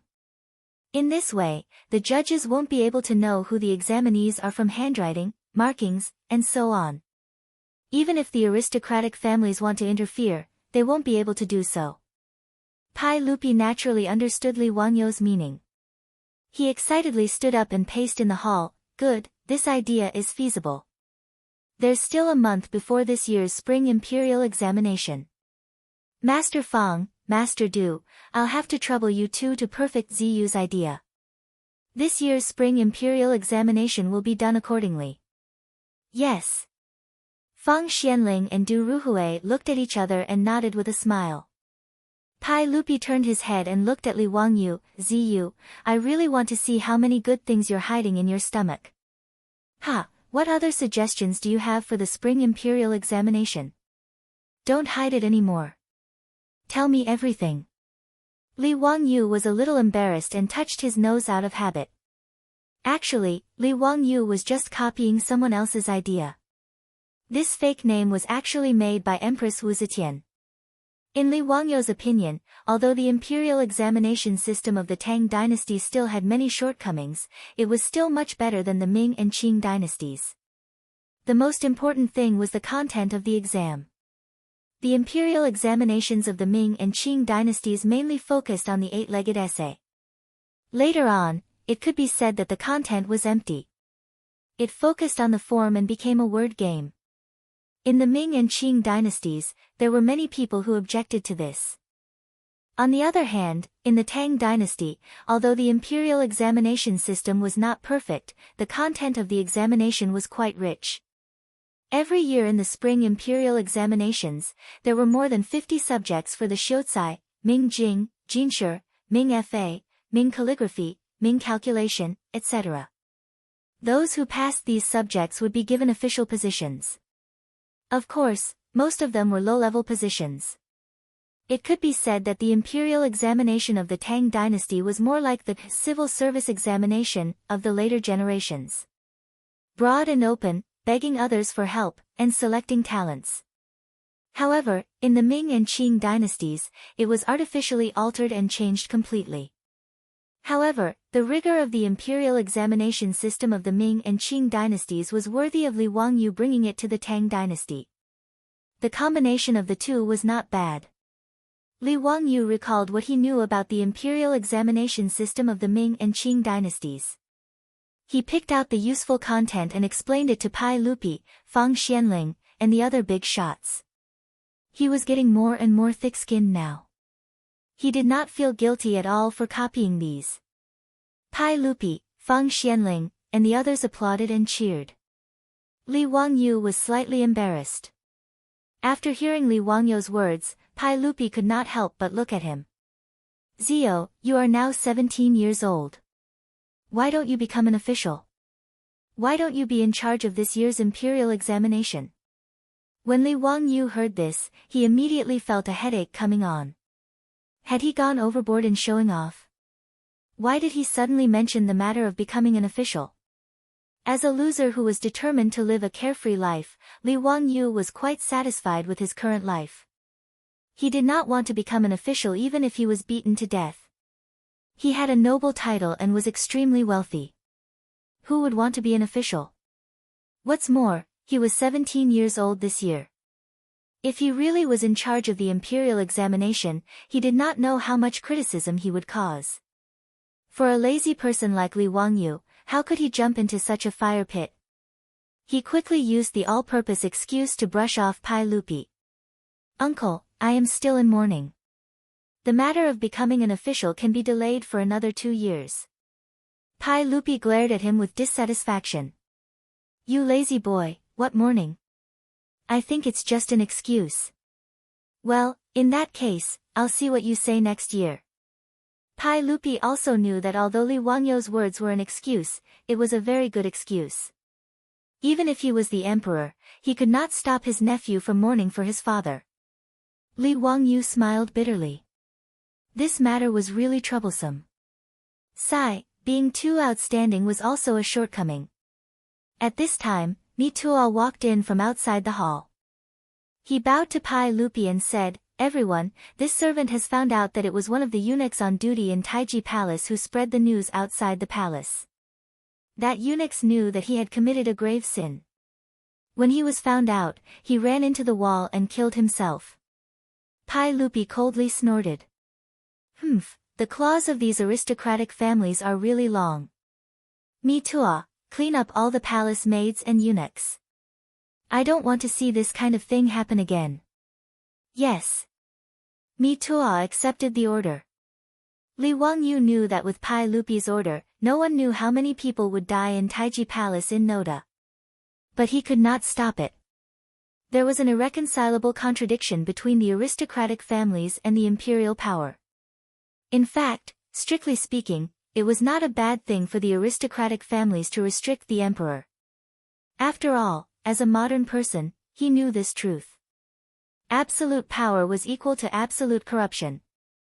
At the beginning of the Tang dynasty, there was some mutual restraint between the aristocratic families and the imperial power. Even the emperor could not act wantonly. But Li Wangyu was now one of the members of the imperial family. It was said that the position determined the head. That was the truth. What's more, the aristocratic families had done all kinds of dirty things with him again and again. Today, they even slandered him as a traitor who colluded with the Turks. In this case, Li Wangyu did not care about the aristocratic families or the imperial power. In short, in the eyes of the cynical man, those who offended him should be beaten to death. In the Yin and Yang Palace, Li Wangyu chatted with Pai Lupi and a group of big shots for a long time. Then he left and prepared to go to the Shangyao Bureau to see Bai Mohu's injury. Speaking of which, this time Bai Mohu was implicated by Li Wangyu. For this, Li Wangyu naturally felt very guilty. Everything was going well, but just because he had a drink with her yesterday, he was captured by the bad people of the aristocratic family. He was even tortured to the point of being on the verge of death. He was truly wrong to the extreme. Li Wangyu naturally wanted to visit Bai Mohu. He asked Lu Shenwei to try his best to save this businessman from cheesy country. Otherwise, if something bad happened to Bai Mohu, Li Wangyu would feel uneasy. When he arrived at the Shangyao Bureau, Li Wangyu found Lu Shenwei and asked him about Bai Mohu's injury. However, Lu Shenwei's words almost caused Li Wangyu to go berserk once again. Chapter 671. When Bai Mohu slowly woke up, he did not expect that he could still survive. When he was being tortured by those vicious and evil people, he knew that he would not be able to survive. He never expected that he would suffer such a disaster when he came to Chang'an this time. Those villains broke the door of the hostel in the middle of the night and put him in jail. Bai Mohu thought there must be some misunderstanding, so he kept complaining that he was wronged. But he did not expect that those villains would punish him severely without saying anything. Only when that baddie commander opened his mouth did he realize that these baddies weren't here for him, but to scheme against that very interesting young count they had met by chance during the day. After he figured it out, Bai Mohu could not help but feel a chill down his spine. He knew the Tang dynasty very well. Compared with that earl, those villains, even the bad commander, were just as useless as mud. How dare they do that? The Tang dynasty recruited those who had done evil deeds to be low-ranking officers for investigation and arrest. They were called villains. Those villains did not even have a rank. How dare they frame a earl? Obviously, there was someone behind the scenes. And he, a Chiotzi merchant, was just a bait. If he did as the bad commander asked and accused him, he was afraid that no matter whether those people behind the scenes could succeed or not, he would not survive. After he figured it out, Bai Mohu naturally gritted his teeth and refused to admit his guilt, let alone accuse Li Wangyu. But Bai Mohu was a member of the royal family of Chiotzi. He had earned a lot of money by doing business for many years. Although he had to travel a long distance every year, he could be considered as a rich family. Being tortured by those villains, of course, he could not bear it. Since he could not bear the torture of those villains, Bai Mohu only wanted to be spared from torture and die. Bai Mohu, who was on the verge of death, followed those bad people's instructions and gave some random instructions, then signed and stamped his name. But even so, those villains did not intend to let him go. They beat him until he fainted. When he woke up again and struggled to open his eyes, he saw Li Wangyu's worried face. At this moment, Bai Mohu almost burst into tears. He opened his mouth, wanting to say something, but only a hissing sound came out of his throat. Li Wangyu saw that Bai Mohu had woken up and was struggling to speak. He quickly stopped him. Lao Bai, don't talk. Have a good rest. This is the Shangyao Bureau. The saint already knew that you were wrongly accused and specially ordered the Shangyao Bureau to treat you. If you have anything to say, say it after you've recovered. Don't worry, I won't let you down. After hearing Li Wangyu's words, Bai Mohu slowly nodded as he looked at Li Wangyu with gratitude. He knew that it must have been this young count who had saved him. Otherwise, he would have already died in the prison. It was all thanks to the count that he was able to escape from prison and even be sent to the Shangyao Bureau for treatment. Looking at Bai Mohu's grateful eyes, Li Wangyu felt a little sad. Now that this Hu merchant had been implicated by him, he had no idea if he could recover. After Li Wangyu arrived at the Shangyao Bureau, Lu Shenwei's words immediately made his eyes turn red. Zio, this Hu merchant's injuries are a small matter. Although he has a few broken ribs, it's not a big deal. He will recover after a few months of rest. However, those unscrupulous people actually fed this Hu merchant medicine and burned his throat, making him mute. Lu Shenwei shook his head and sighed. Li Wangyu was furious. He immediately understood why those unscrupulous people wanted to poison Bai Mohu. Naturally, they were afraid that he would retract his confession and cry out his injustice. If they poisoned him until he could not speak, naturally, he would not be able to cry out even if he was wronged. Aristocratic families, what a vicious method. Brother Shenwei, can this Hu merchant's throat be cured?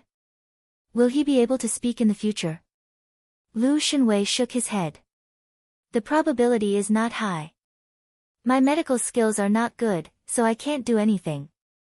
I can only see if the teacher has a good plan. Li Wangyu said, then I will ask old immortal's son to treat this Hu merchant. This person was also implicated by me.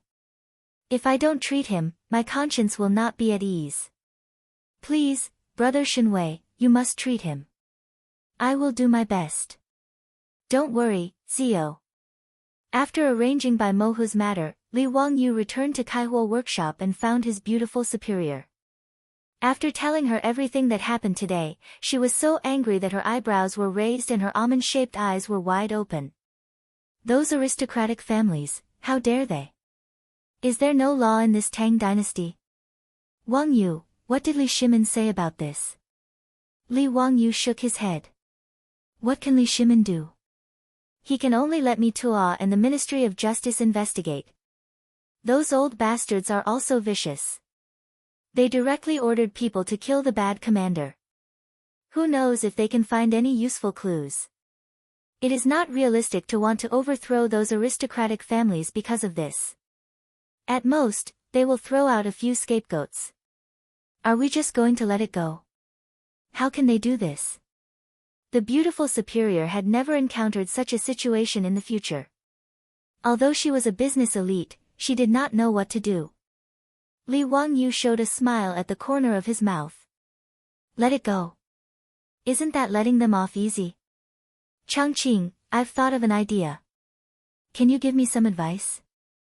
Although there were only him and his beautiful superior in the room, Li Wangyu still subconsciously lowered his voice and told his beautiful superior his idea.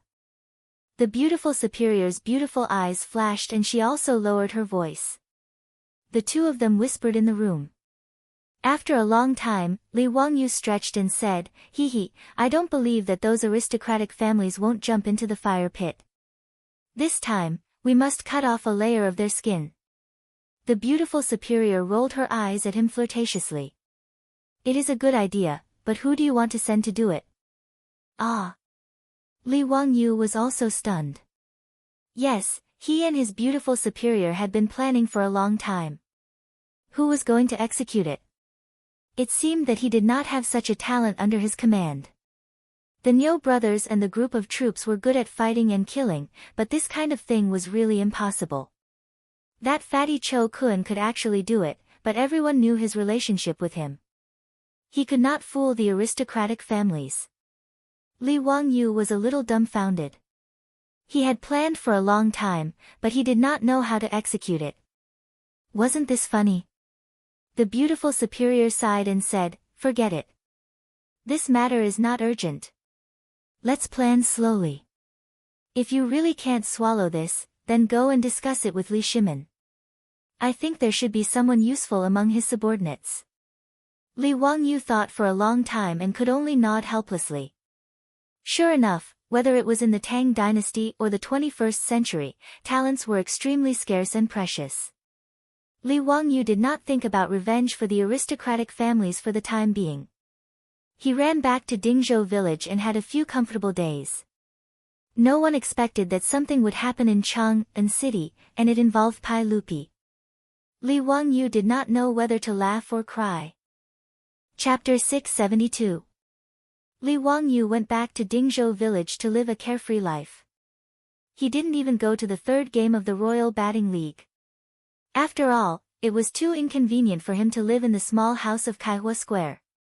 He had to sneak around like a thief if he wanted to be intimate with his beautiful boss. How could it compare to his carefree life in the manor of Dingzhou village? However, his comfortable life didn't last long before it was interrupted by Cho Kun, who rushed over from Chang'an City, panting. Lang Jun, hurry back to Chang'an City. Something is going to happen. It was still winter, but the fatty was sweating all over from running. Before he could catch his breath, he hurriedly shouted as soon as he saw Li Wangyu. Li Wangyu asked curiously, "Cho-kun, what happened that made you so anxious? Tell me slowly." The fatty grabbed the tea on the table and drank it all in one gulp. He took a breath and said, "The batting field was surrounded by thousands of people. It was very scary. I didn't dare to show up, so I quickly rode a horse to find you." Li Wangyu was also very surprised to hear that the batting field was surrounded by people.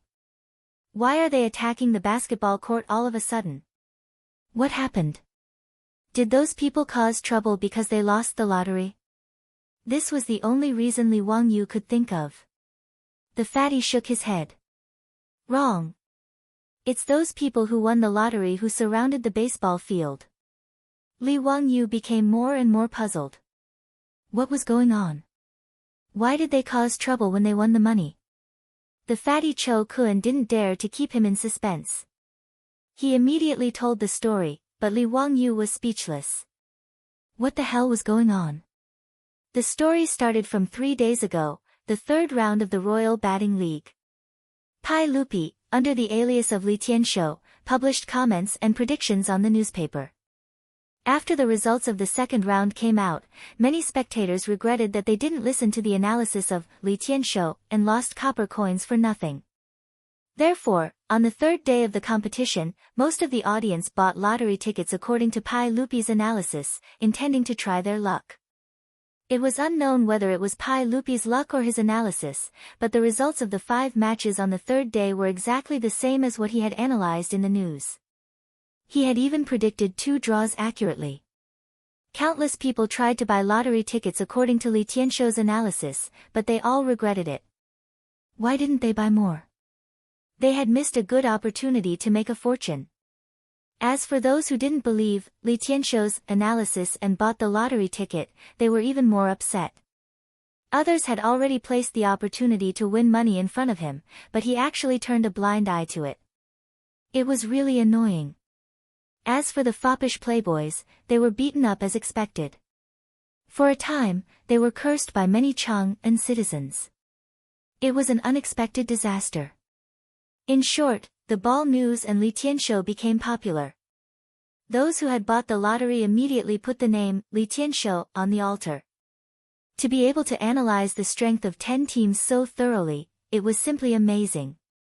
Therefore, on the day that the new issue of the Ball News went on the market, countless citizens rushed to the streets as soon as the doors opened, waiting for the public carriages that sold the Ball News. "Driver, give me a copy of the Ball News." "I want one too." Don't fight, give me one." "Tian Shilang, can you read?" "Why are you fighting?" "Driver, give me a copy of the Ball News." The Ball News on the hundreds of public carriages had just entered Chang'an City, and in less than an hour, they were all snatched up by everyone. Even if most people were illiterate, it didn't stop them from snatching a copy of the Ball News, as if they could win money by doing so. The reason why they were scrambling for the Ball News was naturally to see Li Tianshou's commentary and analysis. Just like in the future, when the stock market had just started, countless shareholders had the same blind faith in the stock analysts on TV. And Li Tianshou had the results of 2 consecutive matches as proof, so naturally, everyone had to believe in him. Many people were already rubbing their hands and preparing for the next match. They might have to invest a lot of money to buy lottery tickets according to Li Tianshou's analysis. The Ball News was priced at 1 coin, which was extremely cheap. Li Wangyu was naturally losing money by selling the Ball News at this price. However, his purpose was not to make a profit with the Ball News, but to attract more spectators to the stadium to watch the match through the Ball News. At such a low price, it was naturally only a thin piece of paper. It mainly recorded the names of the 5 teams in the next match, as well as a few articles of analysis and prediction. The scholar who had snatched the Ball News couldn't wait to unfold the paper and read it carefully. What he did was spoiled. Why was there no article by Li Tianshou on the Ball News today? The scholar thought that he had missed something, so he carefully read the articles on the Ball News from beginning to end. However, he still couldn't find the article by Li Tianshou that he was looking for. After reading it a few more times, the scholar finally confirmed that there was indeed no article by Li Tianshou in the Ball News today. He couldn't help but curse, why is there no commentary by Li Tianshou in this Ball News? There was a group of people around him, eagerly waiting for the scholar to read Li Tianshou's article to them. When they heard him shout, they were all dumbfounded. What? There was no article by Li Tianshou. How could this be? Without Li Tianshou's article, how could they buy lottery tickets? Countless people were still counting on Li Tianshou's commentary to make a small fortune. How could he not have it? It wasn't easy for Chang and to have such an interesting event like the baseball league. Everyone was talking about these matches in their free time.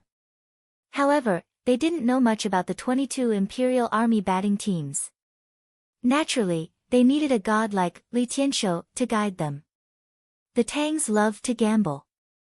This baseball lottery was an interesting gambling event. Although it had only been 3 days, there were already a large number of fans buying lottery tickets.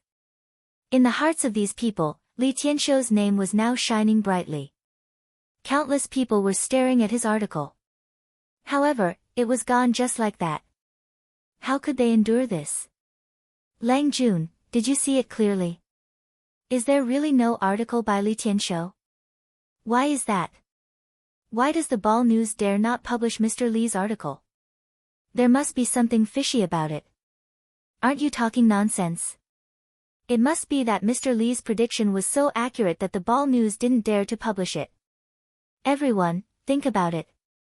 In the second round, Mr. Li predicted 4 matches correctly. In the third round, he predicted all 5 matches correctly. It must be that the Dazhao batting field was afraid of Mr. Li's article.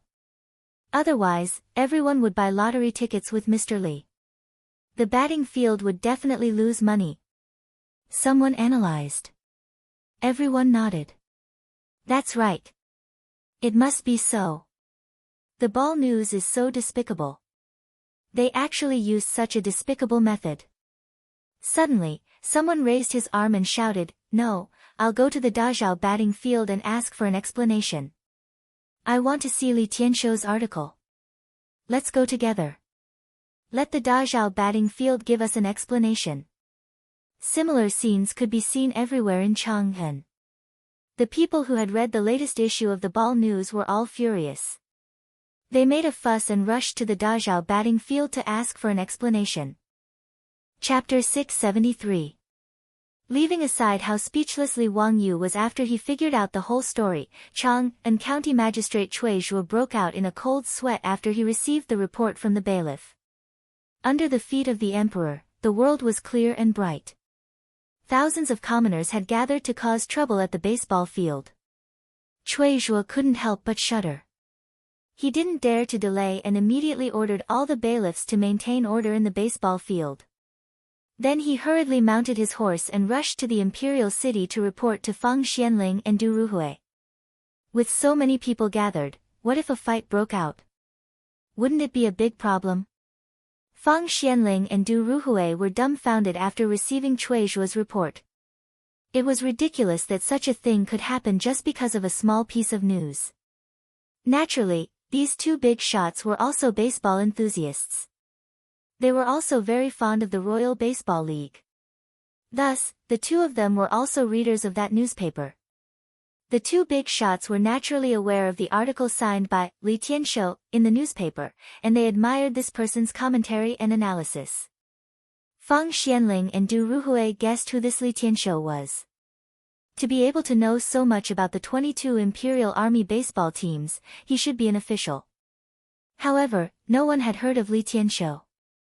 He was very mysterious. Fang Xianling even asked his son, Fang Yai, but he didn't get an answer. This was natural. The playboys had been warned by Pai Lupi and didn't dare to reveal his identity. Of course, Fang Xianling and Du Ruhui didn't think that the mysterious Li Tianshou was Pai Lupi himself. Fang Xianling thought for a while and said to Du Ruhui, "Old Du, let's go see His Majesty. I'm afraid we have to send the Jinwu guards." Thousands of people gathered. We can't be careless. Of course. Let's go to the palace. Du Ruhui nodded. To mobilize the imperial army, they needed Pai Lupi's order. The two didn't dare to delay and hurried to Taiji Palace. Pai Lupi was currently in the administrative hall, listening to Mituo's report. Replying to everyone, the 100 Horsemen Department has been investigating the matter of the vice commander being silenced for several days. That day, there was a department head from the Ministry of Justice who went to the delinquent commander's mansion before the incident. After the incident, the head of the Bai division had disappeared without a trace. As for the vice-marshal's residence, the 100 Horsemen division found traces of climbing on the courtyard walls. Mido looked at Pai Lupi carefully and continued, according to the analysis of the 100 Horsemen division, it should be that head officer Bai, after entering his mansion, gathered the bad guys. Afterwards, the assassins sneaked into the mansion through the courtyard walls, and under the cover of the division head, they ambushed and killed the vice commander and his subordinates, and then killed all the women and children in the mansion. After that, they poured kerosene and set the scene on fire.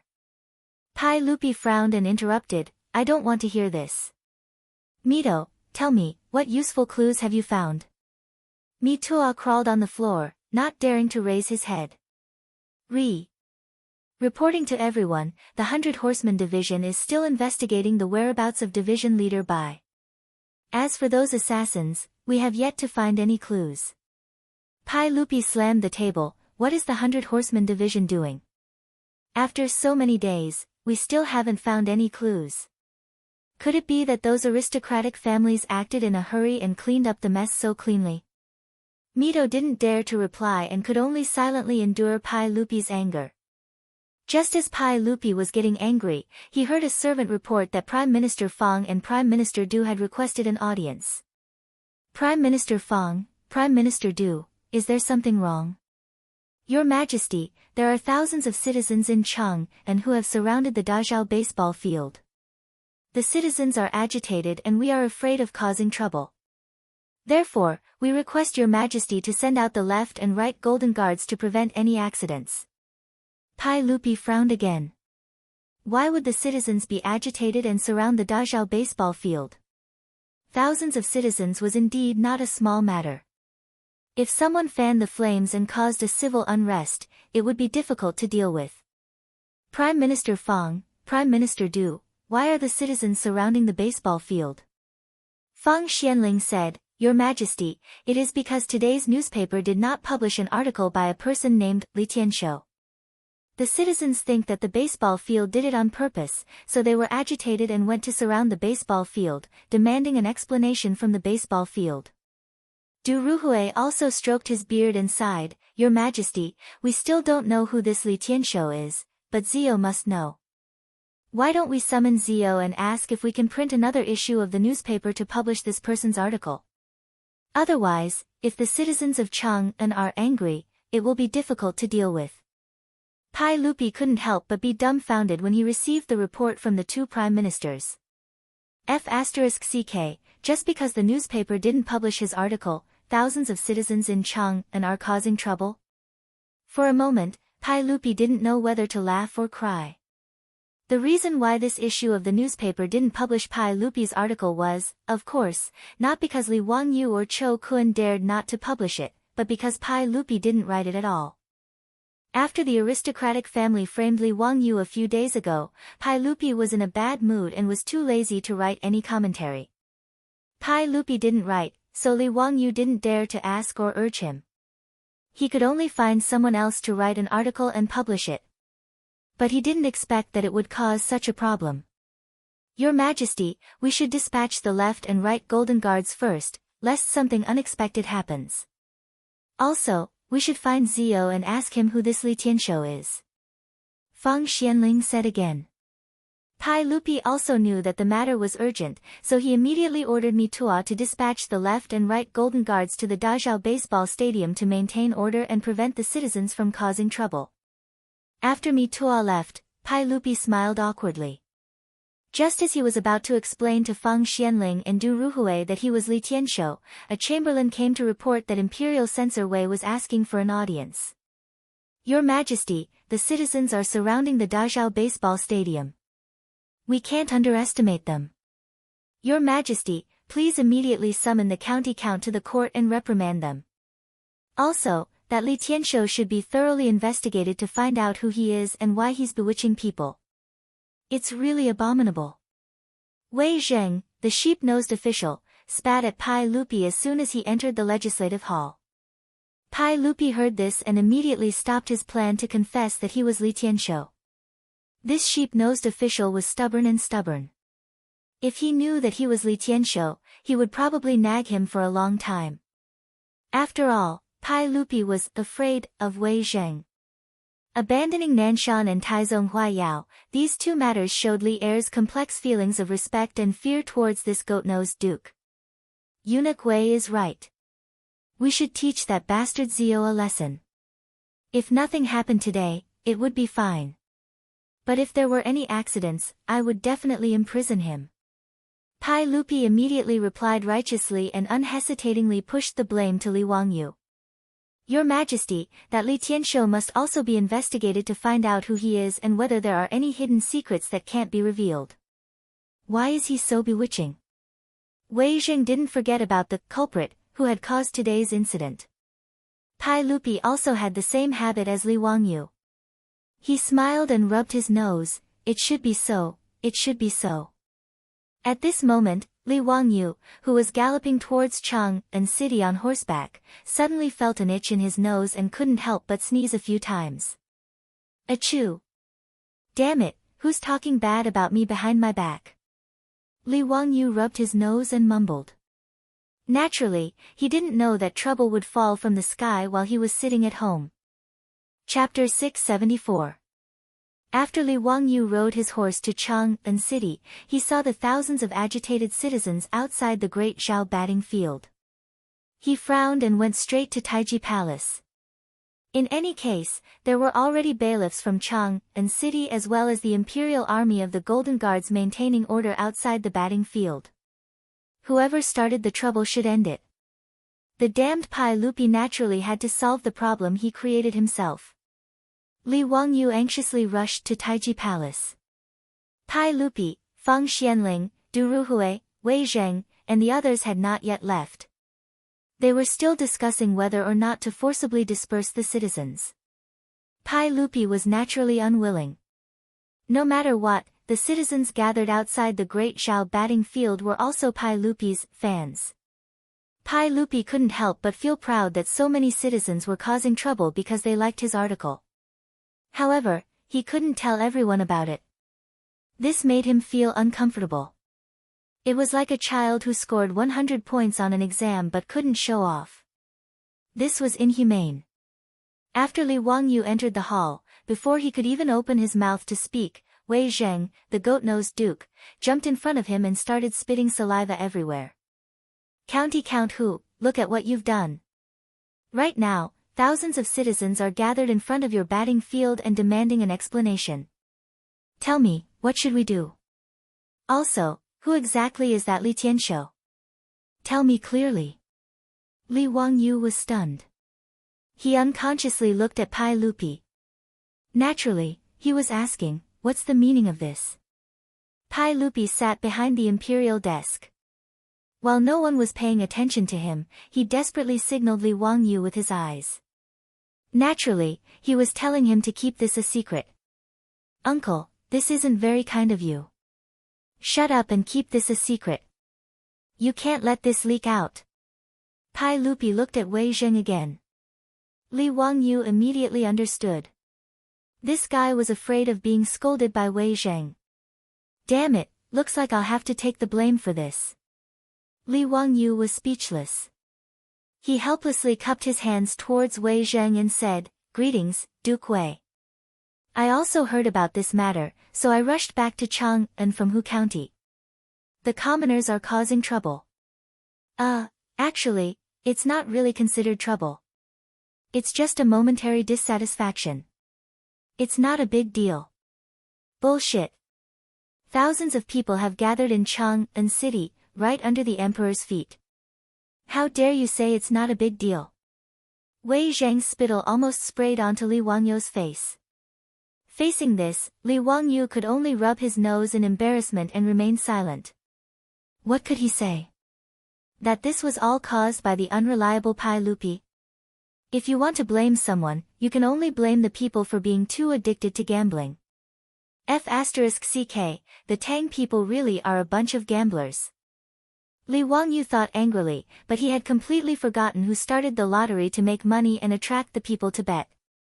Wei Zhen continued to ask, let me ask you, who is this Li Tianshou? What is his motive? To incite the commoners to cause trouble like this, it's really abominable. Li Wangyu was speechless. How the hell was he supposed to answer this question? This. Li Tianshou, right? Yes, who is this Li Tianshou? Duke Wei, I'm not afraid of you laughing at me, but I don't know either. This Li Tianshou's article was sent to my residence anonymously by someone. I saw that this person's article was well written, so I didn't think too much about it and had it published in the newspaper. Yes, I didn't think this through. Please forgive me, Duke Wei. Li Wangyu held back for a long time before finally coming up with an excuse that wasn't really a reason. Of course, Wei Zhen could tell that he was being perfunctory. He was so angry that he wanted to blow his beard and glare at him. Pai Lupi could only cough dryly and help Li Wangyu to smooth things over. Alright, Duke Wei, don't worry about this Li Tianshou. This person doesn't have any bad intentions. He just wrote 2 articles, it's not a big deal. It's a bit of an exaggeration to say that this person is bewitching people's hearts. Let's talk about how to deal with today's matter. Fang Xianling seemed to have seen something from Li Wangyu and Pai Lupi's expressions. He also laughed and said, Your Majesty, I think it's better to let the imperial guards and yamen runners drive the commoners away to prevent more trouble. Li Wangyu naturally didn't agree. No matter what, the commoners who gathered outside the baseball field were his customers. If the imperial guards and yamen runners drove them away, they would be resentful and not come to watch the game in the future. He would be the one who suffered a loss. He quickly shook his head. No, the commoners didn't do anything bad. It's unreasonable to drive them away forcefully. How about this? Uncle, please call the 2 baseball teams to the baseball field and play a game. I'll let people open the baseball field and let the commoners watch it for free. After watching the game, the commoners' anger will naturally dissipate. What do you think? Fang Xianling and Du Ruhui pondered for a while and nodded. Zio's idea is good. Your Majesty, let's do it this way. Pai Lupi naturally nodded in agreement and immediately arranged for people to do as they were told. Not many hours later, the county magistrate of Chang'an County, Cui Zhua, came to report that the commoners who gathered at the baseball field heard that there was a game to watch and that it was free. They all stopped making a fuss and rushed to the field to watch the game. Everyone was relieved. Wei Zheng still angrily glared at Li Wangyu. County magistrate who, don't make such a fuss in the future. Otherwise, I'll impeach you. If something like this happens again, I won't forgive you. Yes, Duke Wei, don't worry.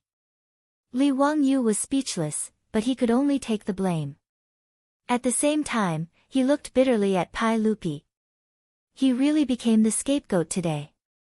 Pai Lupi coughed dryly. Well, all right. Everyone, go do your work. Zio, stay. Fang Xianling, Du Ruhui, Wei Zheng, and the others got up and left. Li Wangyu looked sadly at Pai Lupi. Uncle, what do you think about this? Okay, I know. In the future, I'll write an article on time for every game report and have Mitua send it to you. Don't act like a little wife. Li Wangyu said, Uncle, these are your words. You can't go back on your words. If something like this happens again, I won't be able to take it. Pai Lupi didn't want to continue this topic, so he quickly changed the topic. By the way, Zio, how is the Hu merchant who was captured and tortured by the bad guys? Li Wangyu glanced at Li Er, knowing that he had a guilty conscience. However, it wasn't good for him to pursue the matter. He could only reply, he's fine now. Lu Shenwei said that he would recover after a few months of recuperation. It's just that his throat was filled with medicine. Whether or not he can speak in the future is unknown. Speaking of Bai Mafo, Li Wangyu remembered that he and Bai Mafo drank in the tavern that day and mentioned the establishment of a trade center in Dunhuang County. He immediately said, "Uncle, when I drank with the Chiotzi merchant Bai Mafo in the Hu Tavern, I had an idea." Li Wangyu told Pai Lupi about his idea of moving the trade center of the Tang dynasty to the western region from Cheng and to Dunhuang County. He also analyzed the benefits for the Pai Lupi. The more Pai Lupi listened, the brighter his eyes became. There were almost stars in his eyes. The wine sold in Cheng and for 10 strings of coins. If it was transported to Dunhuang County, it would be 50 strings of coins. Pai Lupi naturally knew the profit. Chapter 675. Before Fang Xianling and Du Ruhui left the palace, they were invited back to the Hall of Governance by the eunuchs. Dai Zhou, the Minister of Civil Affairs, was also summoned. Pai Lupi invited everyone to take a seat and smiled. "Everyone, Zio has a new idea. I would like to hear your opinions." Li Wangyu repeated what he said to Pai Lupi, and the eyes of the elders lit up. However, after thinking for a while, they shook their heads. Fang Xianling said, "Your Majesty, Zio's idea is good. However, Dunhuang Prefecture is far away, and it will not be easy to transport all the goods there. Does your Majesty know how many caravans come and go in Cheng and every day? Zio's idea is equivalent to moving the entire Shi city to Dunhuang Prefecture. How can this be done?" Du Ruhui also said slowly, "Zio's idea is good, but how to operate it is a problem." Fang Xianling and Du Ruhui are right. If we want to make Dunhuang Prefecture the center of trade with the western regions, we can make a lot of profits, but we will need to invest a lot of money. This is not a small amount. Dai Zhou shook his head and sighed. Fang Xianling, Du Ruhui, and Dai Zhou were right. There were many caravans coming and going in Cheng and every day. This was the starting point of the Silk Road. If they wanted to move all the goods between the merchants of the western regions and the merchants of the Tang dynasty to Dunhuang Prefecture, it would be like moving the entire Shi city. If so many goods were bought by the imperial court and then transported to Dunhuang Prefecture to be sold to the merchants, the amount of money needed would be too large, and it would be very difficult to operate. Li Wangyu smiled, "Uncle, everyone, you're wrong. Actually, there's no need to invest too much into it. We only need the imperial court to issue a decree to open a trade center in Dunhuang Prefecture. Then, we will arrange for soldiers to clear out the bandits along the way, and the imperial court will cooperate with the merchants. They will still do the business, but the imperial court will help them transport the goods. The extra profits will be split between the imperial court and the merchants. In this way, the merchants will be able to earn even more profits, and the imperial court will not need to invest a large amount of money to reap rich returns." "Why not?" When Pai Lupi heard this, he was quite surprised. How many carriages and horses are needed to transport so many goods between Dunhuang and Chang'an? "Uncle, the imperial court can make use of this chance to expand the army." This was the best of both worlds. Normally, the military would transport goods for the merchants and earn rich returns for the imperial court. But once there is a change in the western regions, uncle, think about it, what can those supply troops do? With hundreds of thousands of soldiers and supplies arriving in the blink of an eye, wouldn't the western region be firmly under the control of our Tang dynasty? Li Wangyu continued, "I think that apart from the 22 imperial guards, we can set up another group of troops to be used to transport supplies. They can be called transport troops." "Uncle, everyone, think about it. If our Tang dynasty had tens of thousands of transport troops, driving those four-wheeled carriages every day to transport goods all over the Tang dynasty, how majestic would that be?" Li Wangyu continued to explain. His plan was to use the four-wheeled carriages to greatly expand the Tang army's logistics and transport troops. The Tang dynasty's territory was extremely vast, but due to the lack of transportation, most of the territory was not developed and used effectively. This was especially so for the western regions, which was beyond their reach. Since ancient times, when China fought wars, it was actually a matter of logistics. As the saying goes, before the troops and horses move, the provisions move first.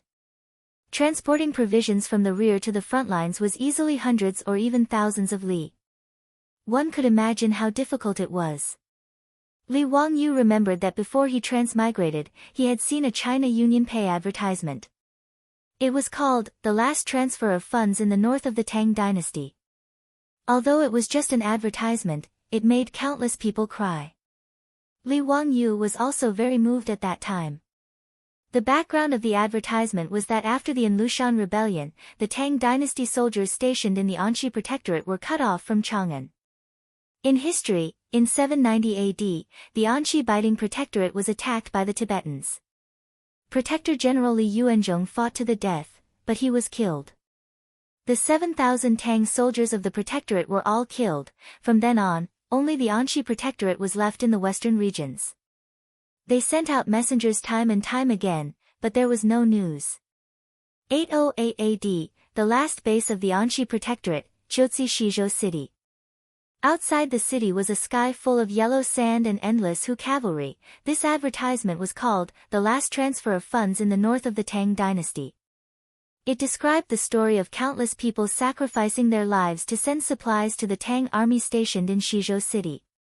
From this, one could see how important logistics and supplies were to the Tang army. At the end of the advertisement was the song, "The Bright Moon of the Qin Dynasty at the border of the Han Dynasty, the 10,000 li long march has not returned.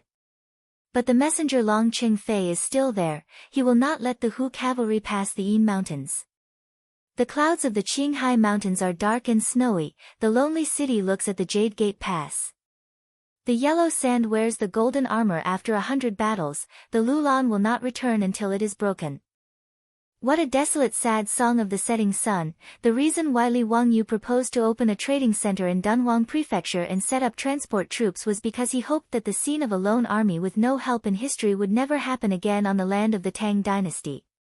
After hearing Li Wangyu's analysis, Pai Lupi, Fang Xianling, and Du Ruhui all looked at one another and nodded their heads in approval. Ziyu's idea is worth discussing.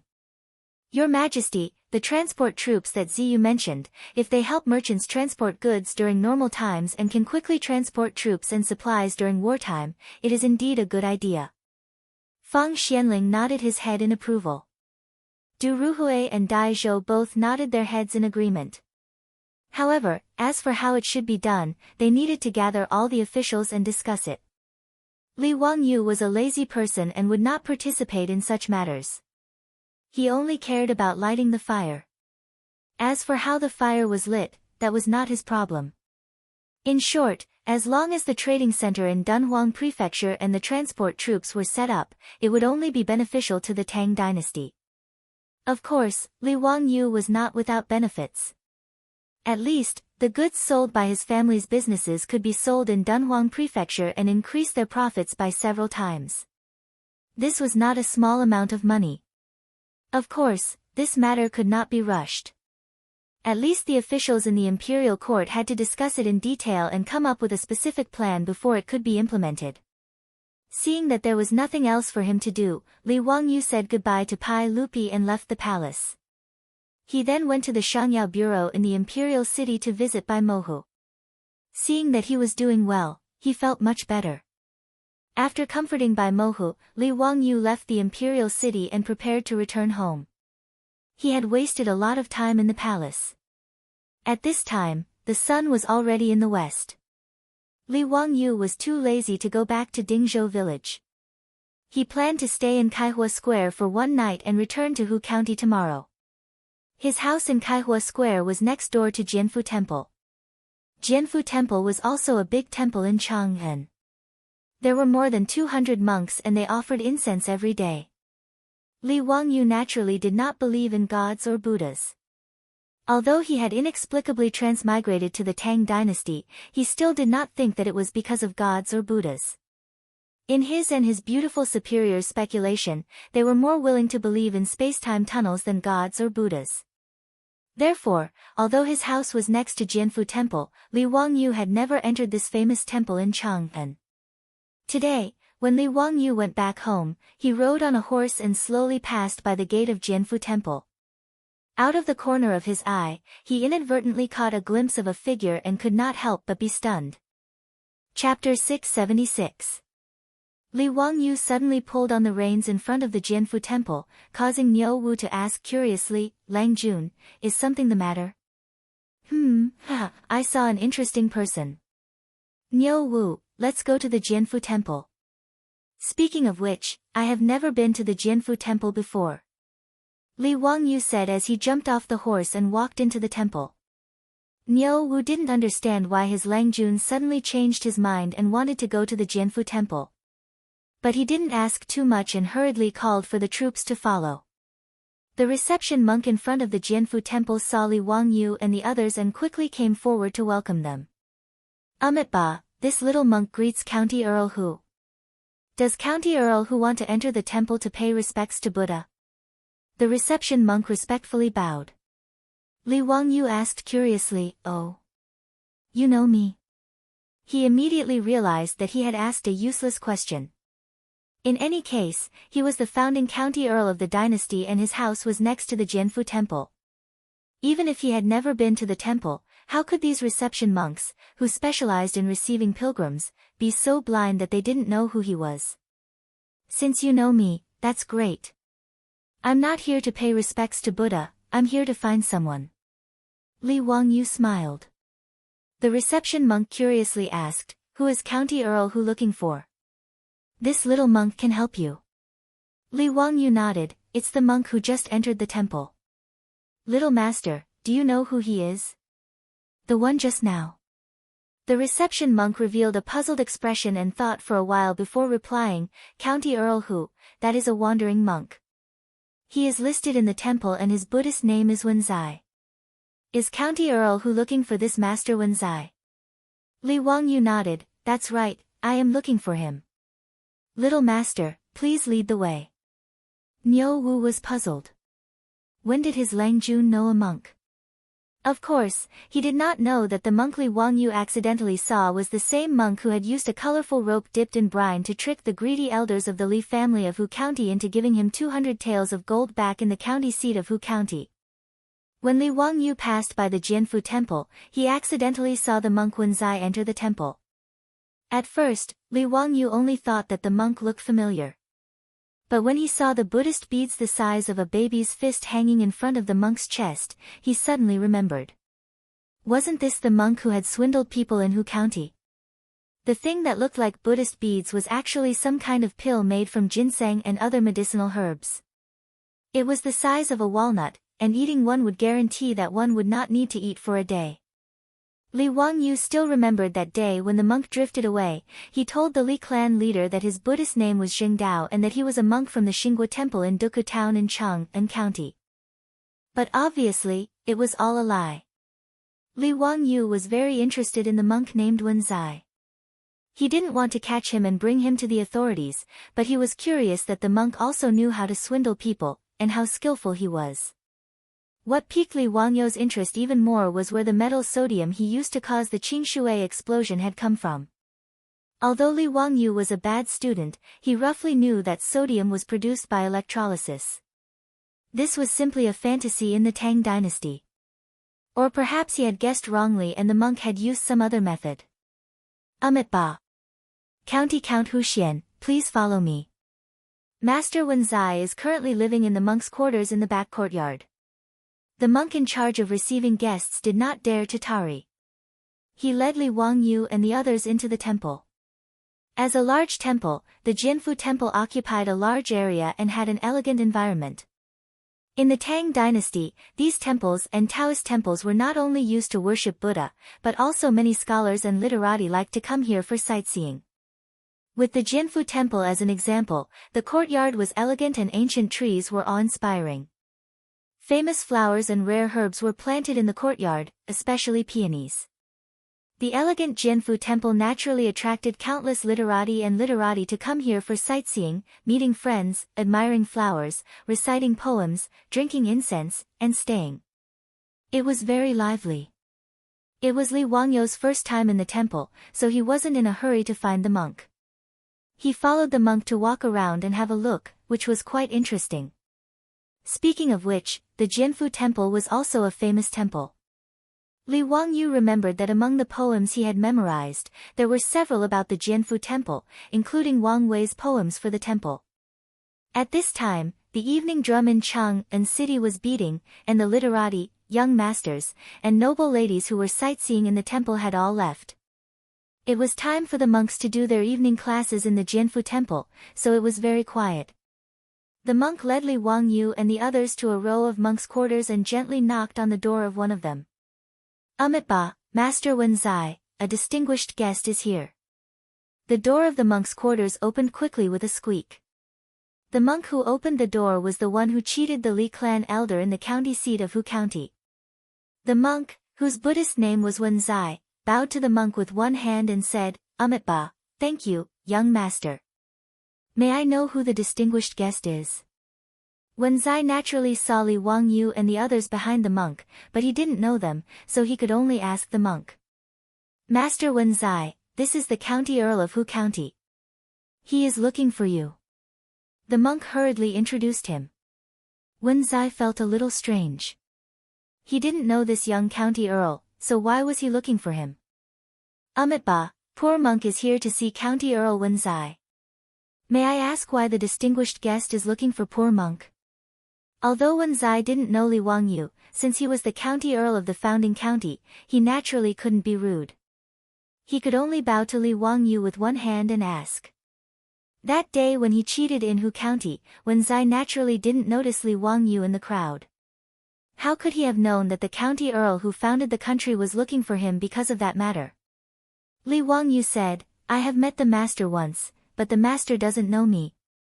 "Oh. There's such a thing. Forgive poor monk for being slow-witted, but may I know when the distinguished guest has met poor monk?" Wenzai asked. Li Wangyu wasn't in a hurry. He just smiled and said, "Master Wenzai, don't you want to invite me in for a cup of tea? This isn't the place to talk." At this moment, everyone was still standing at the door of the monk's residence. It was indeed not a place to receive guests. Wenzai had no choice but to whisper a Buddhist chant and invite Li Wangyu and the others into the monk's residence. This row of monks' residences were for the traveling monks of Jianfu Temple. The conditions were naturally very simple, but it was still considered spacious. Fortunately, in the Tang dynasty, whether it was a monk's residence or a commoner's residence, everyone was used to sitting on the ground. There was no need to worry about not having enough chairs. Niu Wu arranged for a few troops to guard outside while he followed Li Wangyu into the monk's residence. As a traveling monk, Wenzai naturally didn't have the tools to drink tea. However, the monk in charge of receiving guests was discerning. He quickly ran to another place and brought back a full set of tea sets. Only then did he consciously leave. In the Tang dynasty, the popularity of tea began in the temples. Because it was easy to fall asleep while meditating, so, tea was the only thing allowed in meditation. When Buddhism was prevalent, there must be tea in the temple, tea in the religion, and tea in the meditation. In the Tang dynasty, there was almost a trend of temples growing tea, and there were no monks who didn't drink tea. Li Wangyu actually wasn't interested in the tea ceremony of the Tang dynasty temples. After all, the dark tea ceremony, that required all kinds of seasonings, was really unacceptable to him. The so-called tea ceremony was just an excuse to talk to Wenzai. When the tea was ready, Wenzai personally poured the tea for Li Wangyu. Only then did he open his mouth and ask, Ba, as the distinguished guest said before, "You've met poor monk before, but may I know where?" Poor monk doesn't have any impression of him at all. "I'm really ashamed." Li Wangyu smiled. Just as he was about to speak, he suddenly heard a dispute outside the monk's residence. Chapter 677. Li Wangyu heard that his troops were arguing with someone. He looked at Niu Wu and indicated for him to go see what was going on outside. Niu Wu stood up and opened the door to the monk's room. He saw that his troops were blocking a person, not allowing him to enter and disturb his master. "You, who are you? Why are you blocking my way?" "I am Master Wenzai's lay disciple." Why are you surrounding Master Wenzai? The person blocked outside by Li Wangyou's troops was a young man with a strong body. His face was filled with worry. Wenzai heard the commotion outside and quickly said to Li Wangyou, "Noble sir, the person outside is indeed poor monk's lay disciple. I ask that noble sir's troops not make things difficult for him." Hearing Wenzai say this, Li Wangyou smiled and waved his hand at Niu Wu, indicating that it was fine and that the person could enter. The person's face was filled with worry. He entered the monk's room and bowed to Wenzai, asking, "Master, are you all right?" Wenzai bowed to him and then said to Li Wangyou, "Ba, I've shown noble sir a joke. This is poor monk's lay disciple. His surname is Lin and his name is Dainyu. Dainyu, come and greet noble sir. This is the current county count of Hu." Lin Dainyu was somewhat reserved and bowed to Li Wangyou, "Disciple greets county count Wenzai." When Li Wangyou heard Wenzai introduce this person, his eyes darted around. He scanned Lin Dainyu several times before saying, "Lin Dainyu, from your accent, you're from Hu County, right?" Lin Dainyu didn't expect Li Wangyou to ask such a question. He hesitated for a moment before nodding, "Yes, before I followed master, my home was in Hu." Li Wangyou nodded and took a sip of the dark tea. He suddenly asked, "Is Lin Chunhua your sister?" His words caused Lin Dainyu's body to tremble. He looked at Li Wangyou in disbelief and was speechless for a long time. The reason Li Wangyou asked this question was naturally because he remembered that a year ago, this monk Wenzai had swindled people in Hu County. That day, he and Yang Quan had analyzed that it should have happened after the servant girl, Hua Shang, whose original name was Lin Chunhua, was forced to commit suicide by the Li clan leader of Hu County. That monk, out of some reason or righteous indignation, decided to take revenge by setting up that scam and swindling Li clan out of 200 taels of gold. Li Wangyou vaguely remembered that Li Zheng of the village where the Lin family lived said that the servant girl who died in the well had an elder brother named Lin Dainyu. Seeing Lin Dainyu in monk Wenzai's residence, Li Wangyou naturally recalled this matter. He also roughly understood why monk Wenzai had set a trap for the Li clan. Li Wangyou smiled and glanced at Lin Dainyu, who was at a loss. He then looked at monk Wenzai and said with a smile, "Master, didn't you ask me where I met you before? Speaking of which, it was a coincidence that I met you at the crossroads of Hu County." Ha! Grandmaster's actions that day really opened my eyes. When Wenzai and Lin Dainyu heard his words, they felt as if they were struck by lightning. Even though monk Wenzai had cultivated for many years, he couldn't help but tremble. He then silently chanted Buddha's name and lowered his head in silence. Lin Dainyu's reaction was even more intense. He suddenly pounced at Li Wangyou and shouted, "Master, leave quickly. Disciple will stop them." Before he could finish his words, before he could reach Li Wangyou's side, Niu Wu reached out and grabbed him, pressing him to the ground. Although Lin Dainyu had a strong body, he was only an ordinary person. How could he be Niu Wu's opponent? Although he still wanted to struggle, he was firmly pressed to the ground by Niu Wu and couldn't move at all. Li Wangyou smiled and waved his hand at Niu Wu, "Niu Wu, let him go."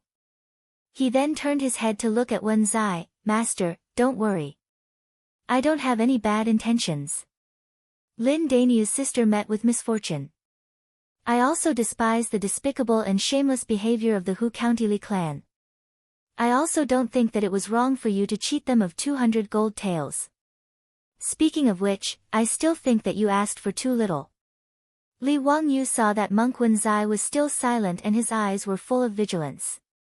He smiled and said, "Master, you might not know, but I was originally from the Hu County Li clan. However, because the clan leader and elders were insatiably greedy, they expelled me from the clan. I don't have the slightest good impression of that group of vampires." He thought for a moment and joked, "Speaking of which, when Master cheated the Hu County Li clan out of 200 gold taels, 170 gold taels were extorted from me by the Li clan. Ha! In the end, they were cheated away by Master's clever tricks. How satisfying. It's a pity that Master didn't see the faces of the Hu County Li clan elders when they found out the truth. It was truly satisfying." Hearing this, Monk Wenzai and Lin Daniu couldn't help but look at each other. They didn't seem to believe Li Wangyu's words. Seeing that the two were still skeptical, Li Wangyu laughed loudly and said, "Master Mo Fei, are you afraid that I'm cheating you? If I had the intention to harm you too, I would have directly sent you to the Wanyan County Yamen. Why would I waste my breath with you too? Or does Master think that there's something worth scheming against?" Hearing Li Wangyu's words, Monk Wenzai finally relaxed. He bowed to Li Wangyu with some shame. "Ba, poor monk wouldn't dare. Noble master is right. That day in Hu County, the one who cheated the Li clan of Hu County was poor monk.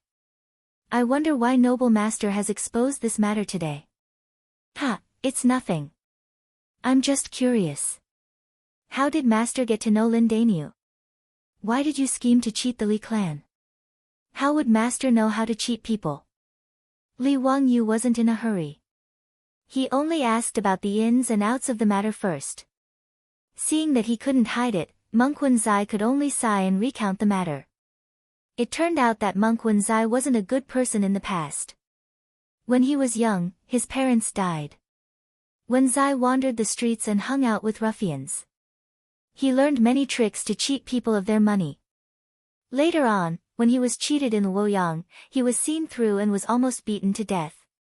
In the end, an old monk from the White Horse Temple, who was Wenzai's master, appeared and saved him, bringing him back to the White Horse Temple. Wenzai repented and took the old monk as his master. He shaved his head and became a monk. Afterwards, Wenzai followed the old monk to cultivate in the White Horse Temple. It wasn't until the end of the Sui dynasty that Wenzai's master passed away that he left the White Horse Temple and traveled around to cultivate. Because of his experiences in his youth, Wenzai became fond of fighting for justice and upholding justice. Only in recent years did he slowly become more peaceful as he grew older. When he passed by Hu County, he met Lin Daniu. Lin Daniu went out to do business with his apprentice. Unexpectedly, when he returned home, he found out that his parents had died of illness and that his only sister had been sold to the Li clan leader. He cried bitterly as he paid his respects to his parents and found his sister. He took out all the savings he had accumulated over the years and prepared to redeem his sister. Unexpectedly, the Li clan leader was insatiably greedy. After accepting the 20 strings of coins, he turned his back on him and even wanted to sell Lin Chunhua, forcing Lin Daniu's only sister to her death. When Lin Daniu heard the news of his sister's death, his eyes turned red. He prepared his saber and planned to find an opportunity to kill the Li clan leader to avenge his sister. However, at this time, he met Monk Wenzai, who was traveling to Hu County. Wenzai naturally couldn't bear to see Lin Daniu ruin his own life. If he went to fight the Li clan leader, he might be able to kill the Li clan leader, but he himself wouldn't be able to escape. However, Lin Chunhua was a servant girl who sold herself to the Li family. Even if he went to the county office to complain, it would be useless.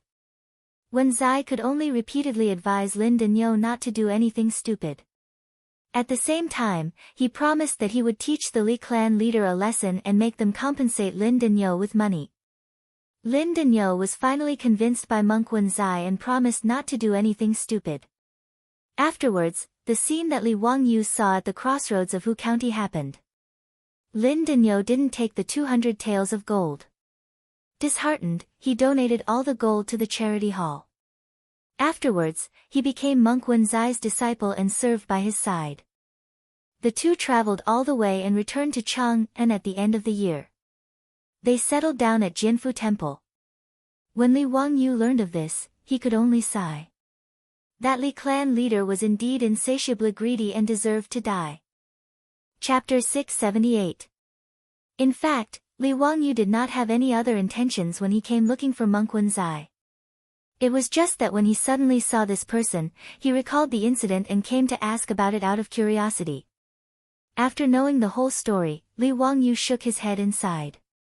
He then recalled the explosion of the clear water and asked curiously, "Master, how did you make the clear water explode that day?"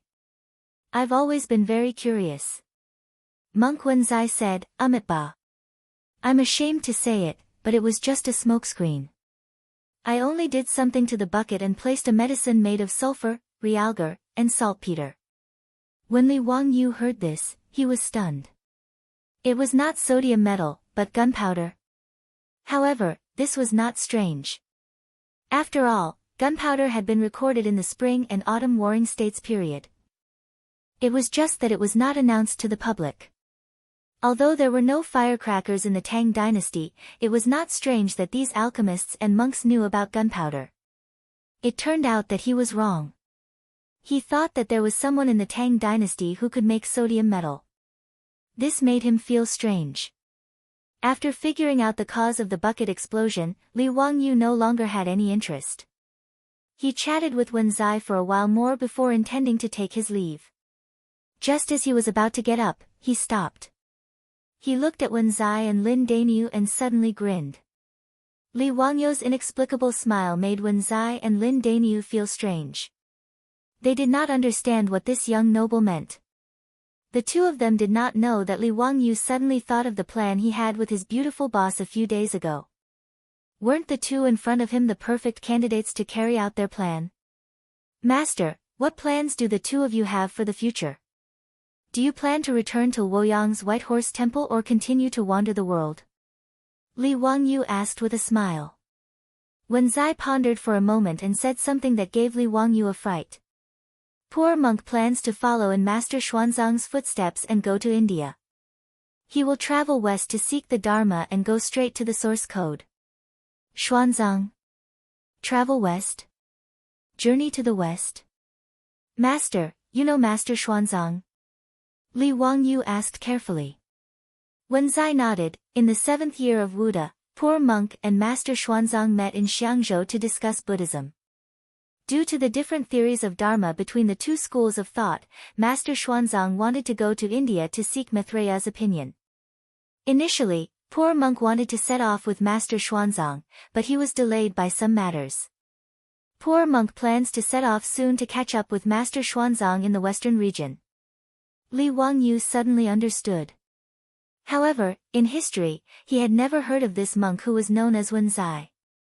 Xuanzang did not have monk Wen Zai on his journey to the west. Naturally, he did not have son Wukong, Zhu Beiji, monk Sha, or the white dragon horse to accompany him. This unknown monk, Wen Zai, might have met with some mishap while chasing after Xuanzang. This was a very normal thing. In the first year of Zhengguan, Master Xuanzang presented a request to Pai Lupi to allow him to travel west to seek Dharma, but was rejected by Pai Lupi. However, Xuanzang had already made up his mind. Hence, he went to India in the 2nd year of Zhengguan. He planned to pass through the western region and take a detour to India. In history, although Xuanzang's journey to the west was not as difficult as the 81 hardships in Journey to the West, it was still very dangerous. It took 17 years and covered more than 13,800 miles. It was extremely difficult. When Xuanzang set off from the Gaochang state in the western region, he already had many followers. The large group passed through Ajni state, Xiuji state, and Baruja state. Even so, 30 to 40% of his followers died of cold or hunger. They passed through the Heshi corridor, Starry Gorge, Turpan Basin, Darim Basin, Pamir Plateau, Suaya City, Sasa State, Central Asia's grassland, Xingdu, Kushi Mountain, and Daban State. It was not easy to fight against the power of heaven and earth with one's flesh and blood. This monk, Wen Zai, must have met with a mishap on his journey to the west. Hence, he did not leave his mark in history. Thinking of this, Li Wangyu could not help but want to advise Wen Zai not to go to the west. The journey to the west must be a path of no return for this monk. Master, do you really have to go to the west? I'm afraid it won't be easy. Li Wangyu persuaded. Ba, poor monk has already made a great wish to follow in the footsteps of Master Xuanzang. Even if it is not easy, I have no regrets. Li Wangyu was speechless. He did not know how to persuade this monk. Should he tell him not to go, that he did not read about him in the history books, and that he was dead meat? Not to mention that he could not say such words. If he really did say it, he might be treated as a lunatic. Looking at the determined monk Wen Zai, Li Wangyu was rather impressed by such a strong-willed person. Li Wangyu pondered for a moment and said to Wen Zai, "Since that is the case, I can do you a favor. I know a Chiuzi merchant. He will return to the west at the end of summer. Master, why don't you travel with him? After you reach Chiuzi, you can continue your journey to the west. This will save you a lot of time. As for the document for leaving the west, I can also help you prepare it." Wen Zai was overjoyed when he heard this. He quickly bowed to Li Wangyu and said, "Amitabha, if this is really possible, poor monk will be very grateful. Thank you for your help. Following the caravan to the west would save a lot of time and it would be safer." The reason why Xuanzang could not follow the caravan was because he did not have the document for leaving the west. In other words, Xuanzang had smuggled himself out of seclusion. Naturally, he could only sneak his way to the western regions. He could not openly travel with the caravan. Of course, it was even more dangerous. Li Wangyu said, "There are still a few months before the caravan departs. I wonder if you can do me a favor before you leave." Wen Zai had a favor to ask, so he could only ask, "What does master need the help of poor monk? This poor monk is only a traveling monk. I wonder how I can help you." Li Wangyu didn't mention what the matter was. He only asked, "Dare I ask Grandmaster, if there were people like that Li Shi from Hu County, committing crimes and acting recklessly, would Grandmaster be willing to punish them?"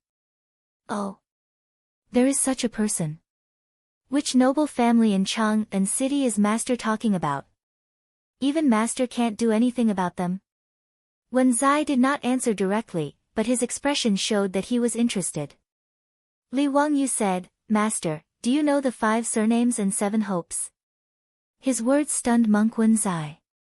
Then, he chanted Buddha's name, "Amitabha, isn't your joke a little too much?" "Ha, I am not joking with Master. The 5 surnames and 7 hopes are called aristocratic families, but they are actually thieves and prostitutes, causing disaster. Has Master not heard of their misdeeds? Zhen Kongbua of the Zhen clan of Xingyang, Wang Ziqiao of the Wang clan of Taiyuan, and others. Has Master not heard of their scandals in Chang'an City?" Wen Zai was silent, but Lin Daniu could not help but say, "County Count Hu, don't joke with us. What kind of people are the 5 surnames and 7 hopes? How can Master be enemies with the 5 surnames and 7 hopes? Even a noble like you can't afford to offend them, right?" Li Wangyu laughed, "Of course I'm not asking Master to pick up a knife and risk his life against those aristocratic families. Haha, it's actually similar to what Master did in Huxian." Wen Zai finally opened his mouth. "Amitabha.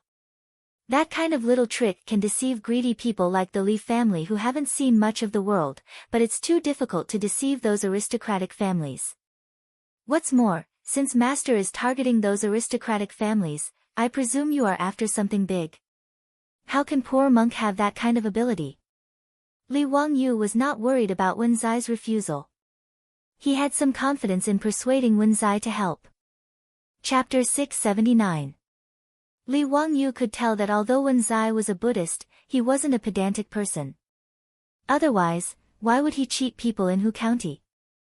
Just now, when he said that someone was doing evil, Wen Zai's face was filled with righteous indignation. Furthermore, if Wen Zai wanted to get the document to go to the western regions, he had to ask him for help. Xuanzang and the other monks couldn't get the document, but such a thing wasn't difficult for Li Wangyu. As long as Li Wangyu was willing to step out, be it Pai Lupi or Fang Xianling, they would give him some face. Li Wangyu wasn't in a hurry. He took a sip of tea and treated it as a casual conversation. He slowly recounted everything that had happened between him and the 5 clans and 7 hopes over the past year. As they listened, Wen Zai and Lin Daniu's faces became more and more solemn. When he heard that the aristocratic families actually dared to collude with the palace maids and secretly replace the empress's son with a baby girl, even monk Wen Zai couldn't help but heavily slap the table, causing the teacups to clatter. How arrogant! How dare these aristocratic families do that? What beasts! To the Tang people, especially Wen Zai, who had experienced the chaos at the end of the Sui dynasty. Even if he was a monk, he still respected the Tang dynasty and the royal family of the Li Tang. This was also the respect that China had for the royal family for thousands of years. The Li Tang dynasty had only been established for 10-odd years, but today, no one cared about the benefits of the Sui dynasty. Among the scholars, Emperor Yang of the Sui dynasty abused the power of the people, indulged in extravagance, and was obviously filled with disgust. What replaced it was loyalty and submission to the Li Tang dynasty. As such, when Wen Zai heard that the aristocratic families dared to mess with the palace, he was furious and couldn't hold back his anger. Monk Wen Zai calmed down a little and silently chanted a Buddhist mantra before looking at Li Wangyu seriously. I believe noble sir already has a plan, but I wonder what noble sir wants poor monk to do. Seeing that Wen Zai was willing to help, Li Wangyu naturally revealed a smile on his face. He indicated for Niu Wu to stand guard outside and not let unrelated people near the monk's residence. Only then did he lower his voice and whisper instructions to Wen Zai and his disciple Lin Dainyu. Not long after Li Wangyu and Wen Zai had a secret conversation, the two of them left Jianfu Temple and disappeared without a trace. No one felt anything strange about this matter. After all, he was just a wandering monk and no one cared about him. In the blink of an eye, it was the middle of the 2nd month of the 3rd year of Xingguan. On this day, Li Wangyu was summoned to the palace by Pai Lupi. Zio, the Minister of Agriculture, reported that the leaves of the potatoes have begun to turn yellow and wither. According to what you said before, this means that the potatoes are already ripe and ready to be harvested? In fact, Pai Lupi had long forgotten about the potatoes. Today, when he heard the report from the Minister of Agriculture, he remembered this matter and ordered someone to summon Li Wangyu to the palace to inquire. Recently, Li Wangyu had been busy with other things. If Pai Lupi hadn't mentioned it, he would have almost forgotten about the potatoes. Counting the days, it should be almost time for the potatoes to be ripe. Uncle, this is a good thing. If the potatoes can be cultivated, the Tang dynasty will no longer have a shortage of food in the future. Thinking that he would soon be able to taste potato stewed beef, French fries, potato chips, and other delicacies, Li Wangyu's saliva almost dripped down. Pai Lupi smiled and said, if the potatoes can really produce 10 dan per mu as you said, it will be a blessing in the world. Although he said so, his expression clearly revealed that he didn't believe it. It was not Pai Lupi's fault.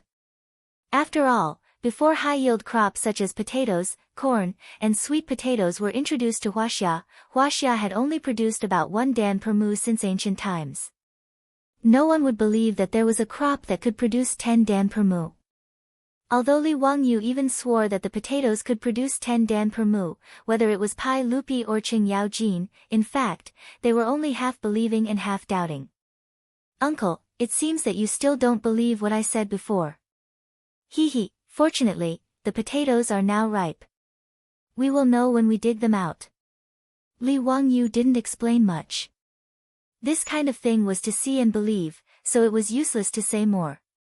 Li Wangyu also thought that in the future, if he wanted to promote the potatoes, he would need the support of Fang Xianling, Du Ruhui, and the other prime ministers of the Tang dynasty. So he took this opportunity to call these big shots to the Minister of Agriculture to see with their own eyes. Uncle, why don't we invite Prime Minister Fang and Prime Minister Du? Let everyone see the output of the potatoes. By the way, Uncle Cheng should also be invited.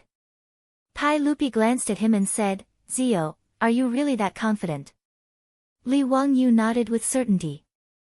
What a joke, this was potatoes. In the Tang dynasty, potatoes were almost related to the lives of the people in the world, so it was not excessive to pay attention to them. Moreover, potatoes didn't need to be harvested, threshed, or ground. Potatoes harvested from the ground could be directly thrown into the fire to be eaten, which was really too convenient. Li Wangyu also knew that potatoes not only contained high-quality starch, which could provide rich calories for the human body, but also contained protein, vitamin B, and vitamin C. It was indeed a treasure. Li Wangyu even estimated that after potatoes were popularized in Huaxia, people would not have to worry about famine for at least hundreds of years. As for the long-term future, it was not something he could control. Seeing that Li Wangyu was so confident, Pai Lupi pondered for a moment and asked Mitua to summon Fang Xianling and the others directly to the Si Nongxi Temple. The Shanglin department of the Si Nongxi Temple was in charge of the garden pond of the Imperial Garden, responsible for planting fruits and vegetables, and in winter, responsible for storing ice for the Imperial family to enjoy in summer. Fang Xianling and Du Ruhui, who were summoned by Mitua to the Si Nongxi Temple, were confused at this time. Your Majesty, why did you summon us to the Si Nongxi Temple today? Fang Xianling asked.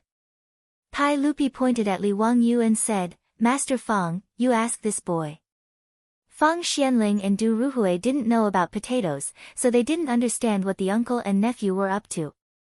They could only look at Li Wangyu again. Qing Yaojin suddenly laughed and said, Ha ha ha, Your Majesty, did you think that the potatoes that Zhio said were ripe? Li Wangyu said with a smile, Uncle Cheng is right, the potatoes are ripe and can be harvested. So today I asked Uncle to invite all of you here to see the potato crop. Fang Xianling and Du Ruhui looked at each other and asked in confusion, Zio, what potato? Li Wangyu quickly told the ins and outs of this matter. When Fang Xianling learned that there was a crop that could produce 10 stones per mu, and that it could grow 2 crops a year, he was stunned. Zio, are you talking nonsense? How is this possible? How can there be such a crop in the world? If so, there will be no famine in the world. Fang Xuanling's eyes were about to pop out, his face full of disbelief. Du Ruhui also kept shaking his head, this old man has never heard of this, nor have I seen any records of such a magical crop in any ancient books. Zio, how did you know? Li Wangyu shrugged his shoulders and told the story of what he said to Pai Lupi and Qing Yaojin. Fang Xianling and Du Ruhui could only shake their heads and say nothing. Ha, uncle, all of you, regardless of whether you believe it or not, you can see it with your own eyes today, right? How could this little nephew deceive all of you? Hearing Li Wangyu's words, all of them could only nod. Under the guidance of the Si Nongxi Temple official, they walked to the place where Lin Shu planted fruits and vegetables. Chapter 680. Li Wangyu got a total of 5 pots of potatoes from Qiqi Zhongxi, a merchant from Suani, and planted one in each pot. Back then, when she begged Zhongxi's concubine, she merely planted it as a flower. Fortunately, the flower pot she used was big enough. After Li Wangyu found these potatoes, he didn't order the Agriculture Bureau to transplant the potatoes out of the flower pot because he was worried that the roots of the precious potatoes would be damaged by moving the flower pot. He had to be careful. After all, there were only 5 pots of potatoes in the Tang dynasty. Li Wangyu still didn't understand how the damn potatoes were brought back from America by the Ikshas. If Li Wangyu hadn't traveled to the Tang dynasty, the 5 pots of potatoes would have disappeared with the death of Qiqi Zhongxi's concubine. Fortunately, the heavens were on his side, and Li Wangyu unintentionally discovered these potatoes. Because of Pai Lupi's order, the Sitong Temple was very careful about taking care of the 3 pots of potatoes. They not only put them in a sunny place in the Shanglin department, but also arranged for someone to take care of them. Li Wangyu walked to the 3 pots of potatoes and looked at them carefully. Sure enough, the leaves of the potatoes had begun to wither slowly, and the roots had turned grayish-brown. It was time to harvest them. Zio, how do we harvest these potatoes? Do we dig them up by the roots? Qing Yaojin shouted. Li Wangyu said with a smile, Uncle Cheng, don't bother. These 3 pots are useless anyway. Just smash them and dig the potatoes out of the soil. He was also afraid of digging the potatoes with a shovel. If some of the potatoes were accidentally damaged, he would be distressed. These potatoes were very precious now, and they had to be kept as seeds. Hearing this, Qing Yaojin rolled up his sleeves and said, let me do it. After that, he didn't wait for Pai Lupi to say anything. He directly picked up a pot of potatoes and smashed it down. His action also startled Li Wangyu. How could this old hooligan be so rude? With a clang, the flower pot was smashed to the ground by Qing Yaojin, directly breaking into pieces. Li Wangyu was speechless. He could only step forward and peel the potatoes. When the round potatoes were dug out by Li Wangyu one by one, Pai Lupi, Feng Xianling and the others all stared with their eyes wide open. Li Wangyu was ecstatic. To be honest, before he saw these potatoes with his own eyes, his heart was in a mess. Although he was very sure that these plants were definitely potatoes, Li Wangyu was still a little nervous before he dug them out. What if he was mistaken? What if these potatoes didn't bear fruit? What if he didn't take good care of them? What if the roots rotted? These were all possibilities. If that was the case, he would have been happy for nothing. Li Wangyu heaved a sigh of relief when he personally dug out these unremarkable and even somewhat ugly potatoes from the soil. The potato that he had been longing for was finally in his hands. Ziyu, the round lumps on the roots of this crop are the potatoes you were talking about? This is too much. Pai Lupi couldn't help but click his tongue. Anyone with a discerning eye could see that the potato that Li Wangyu dug out had 7 or 8 potatoes hanging on the roots. The big ones were about the size of a fist, and the small ones were about the size of an egg. They looked very heavy. Feng Xianling didn't care about the dirt. She leaned over and reached out to take a potato. She carefully looked at it and said, Ziyu, are these the potatoes you were talking about? Are they all edible? He, Minister Feng is right. These are potatoes. Li Wangyu was also very happy at this time. How do you eat them? Feng Xianling asked again, do you need to threshing or processing them? Li Wangyu smiled and said, Minister Feng, these potatoes don't need to be threshed like grains. They can be eaten directly after being roasted or boiled. Of course, they taste better when made into dishes. What? Ziyu, don't lie to this old man. These potatoes are so big. Can they all be eaten? How is this possible? Not only Feng Xianling was stunned, but Pai Lupi and the others were also stunned. In comparison, the harvest of rice or wheat added together was not as much as an egg-sized potato. Moreover, it needed to be dried and threshed. After becoming edible grains, the yield would be even lower. But Li Wangyu actually said that all the lumps on the potato in front of them were all edible. This shocked Pai Lupi, Feng Xianling, and the others. Du Ruhui suddenly turned his head and shouted to the agriculture minister, quickly, go and get the scale. This old man wants to see how much of this crop is produced. Yes, quickly get the scale. Pai Lupi also hurriedly ordered. Since Li Wangyu said that those lumps were edible, then naturally they were all harvests. It was hard to imagine how much of a harvest such a heavy bunch of potatoes could produce. The scale was quickly brought over. After removing the soil from the potatoes were carefully placed on the scale. Your Majesty, a total of 2 caddies and 6 taels. The agriculture minister personally weighed the potatoes. Li Wangyu secretly curled his lips. The yield was really not high. He remembered that when he planted potatoes with his grandfather in the future, a potato plant could produce at least 5 to 6 caddies. Sometimes it could even produce more than 10 caddies. In comparison, the yield of this potato plant was only 2 caddies. It was really not worth mentioning. However, when Pai Lupi and the other officials heard the words of the agriculture minister, Feng Xianling, who was stroking his beard, trembled and almost pulled out his beard. Ignoring the pain, he grabbed Li Wangyu's arm and asked, Ziyu, how many potatoes can be planted in one mu of field? Li Wangyu looked at Feng Xianling's muddy palm with disgust. His clothes were ruined. He pondered for a moment and replied, 1,000 is not a problem. When he said this, Pai Lupi and the others gasped. They could still do simple math.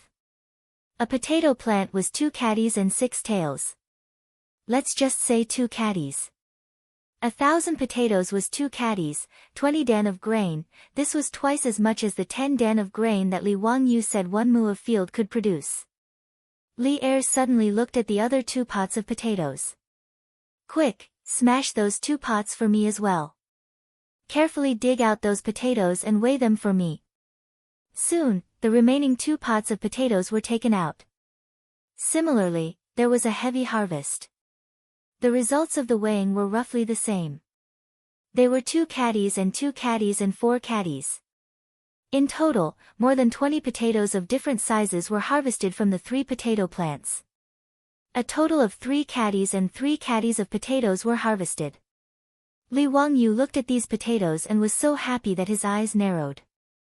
After this potato sprouted and cut into pieces, it could at least grow 3 or 4 more potatoes. In other words, when the next harvest came, these 20 potatoes could become 4 or 500. In less than a year, they could eat as many potatoes as they wanted. Looking at the ground full of potatoes, Pai Lupi's face was still full of disbelief. Zio, are these things really edible? All of them? How is this possible? It was no wonder that Pai Lupi was so surprised. It was really hard to imagine how spectacular it would be to produce 20 dan of grain per mu of field. Not only did Pai Lupi not believe it, Qing Yaojin, Fang Xianling, Du Ruhui and the others also looked at these potatoes in disbelief. These round lumps dug out from the soil could be eaten. Li Wangyu laughed. Uncle, everyone, I still have 2 pots of potatoes in my residence. Why don't you move to Hu County? I will harvest those 2 pots of potatoes and take some to taste. Let's see if these potatoes are edible and how they taste. What do you think? Good. That's right. Pai Lupi agreed without hesitation. Chapter 681. The most important thing for Pai Lupi now was to test whether the potatoes could really be eaten. Compared to this matter, the other national affairs were not worth mentioning. Fang Xianling and Du Ruhui were naturally the same. Compared to being able to produce 20 dan of grain per mu, other matters were nothing. Pai Lupi immediately ordered the palace guards to carefully send the harvested potatoes back to the palace and arrange for someone to guard them. After a little arrangement, Pai Lupi led the palace guards and Li Wangyu to Dingzhou village in Hu County. They were all riding fine horses. From Chang'an city to Dingzhou village, it took them less than an hour to travel 100 miles. Because no one knew beforehand that Li Wangyu would come with Pai Lupi and the other big shots, the old housekeeper Li Heng was startled and hurriedly went forward to greet them. Li Wangyu pulled him aside and whispered a few words, but Li Heng frowned and shook his head. Lang Jun, I'm afraid this won't work. This is a saint coming in person. How can it be eaten? Li Heng repeatedly waved his hand. Li Wangyu glared at him and said, Don't talk nonsense. Just do what I tell you. Tell Niu Wu to go to Hu County and find Yang Quan. Yang Quan will give you this little face. Seeing that his Lang Jun was so insistent, Li Heng could only nod and agree helplessly. He went to make the arrangements. The Li family's 2 pots of potatoes were the same as the ones in the Sinangxi temple. In total, they produced about 5 caddies of potatoes. Such a stable output made Pai Lupi and the others finally believe that the potatoes were indeed high-yielding. Now, the only doubt was, could the potatoes really be eaten? Li Wangyu was actually reluctant to eat potatoes. His family had harvested 5 caddies of potatoes, and there were less than 20 of them in total. If he kept them for planting, he would be able to harvest more than 100 caddies of potatoes in the next season. However, Li Wangyu also knew that if he didn't let Pai Lupi and the others personally taste the potatoes and confirm that they were edible and delicious, they wouldn't vigorously promote it. Therefore, even though Li Wangyu was reluctant, he still decided to take out half of the potatoes to let Pai Lupi and the others taste the delicious taste of potatoes. Of course, he would never admit that he was greedy. When the beautiful boss heard that he wanted to eat potatoes, she volunteered to cook. She also couldn't bear to let the kitchen maids in the residence take care of such precious potatoes. If they were wasted, then it would really be a sin. For Li Wangyu, even his beautiful superior felt that it was a great waste to take a few potatoes to roast and cook. However, in order to let Pai Lupi and the others see the edible value of potatoes, this must be done. Li Wangyu could only endure the heartache, carefully selected 4 smaller potatoes, and let them cook. In the reception room of Lai Hot, Pai Lupi, Fang Xianling, and the others were drinking tea, anxiously waiting for Li Wangyu to present the potatoes. Even though Li Wangyu repeatedly assured that the potatoes were edible, not only delicious, but also filling. They didn't see it with their own eyes, and they didn't personally taste it, so they didn't believe it in their hearts. After waiting for a long time, they finally saw Li Wangyu carefully walk in with a tray. "Hey, uncle, everyone, you must be waiting anxiously. The dishes made with potatoes are still in the process of cooking, and it will take some time. However, this nephew ordered people to roast a few potatoes, and they can be eaten directly. Uncle and everyone, you can first see the taste of the potatoes." On the tray, there were a total of 4 egg-sized potatoes. Pai Lupi and the others could naturally see that these were the potatoes that were dug out from the soil before, but they were roasted after being cleaned. "Zio, is it really so easy to eat potatoes? Just throw them into a pot and steam them?" Pai Lupi still didn't believe it. After all, whether it was rice or wheat, it wasn't so easy to eat. "Hey, of course, uncle, you will know when you taste it. Of course, potatoes taste better when used to make dishes.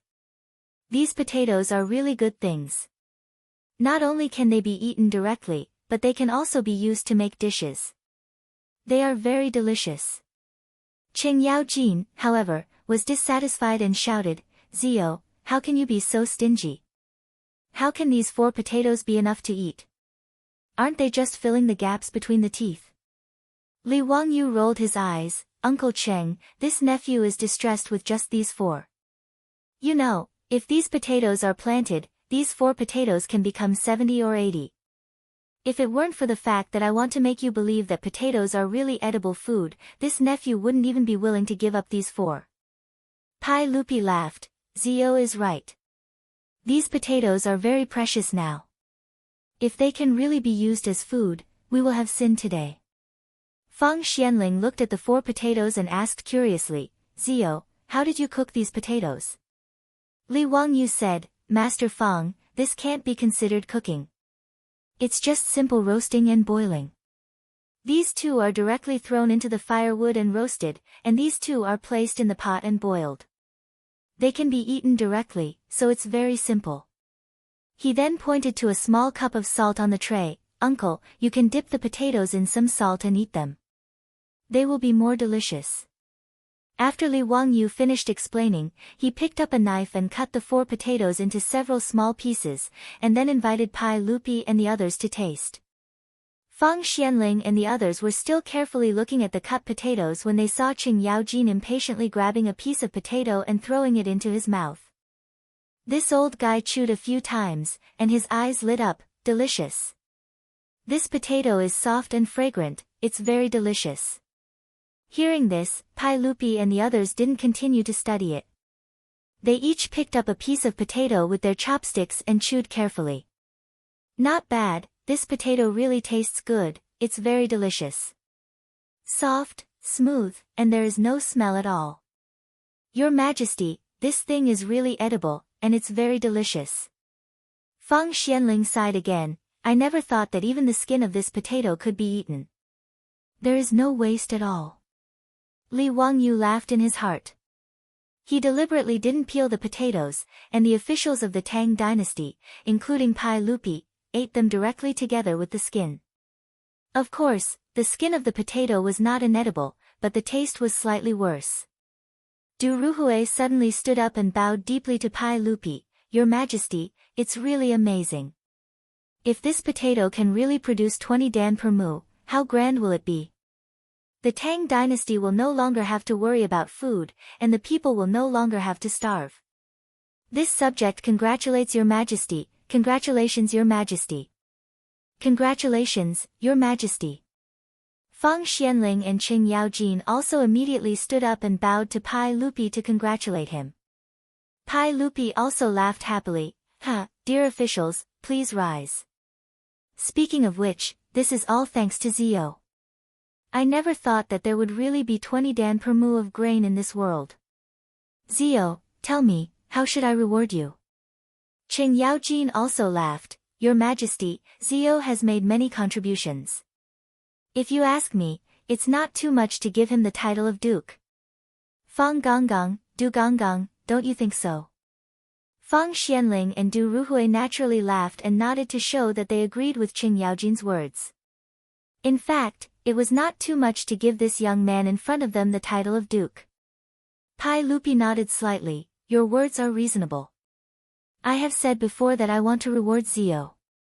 Now that Zio has contributed crops like potatoes, it is reasonable to give him the title of Duke.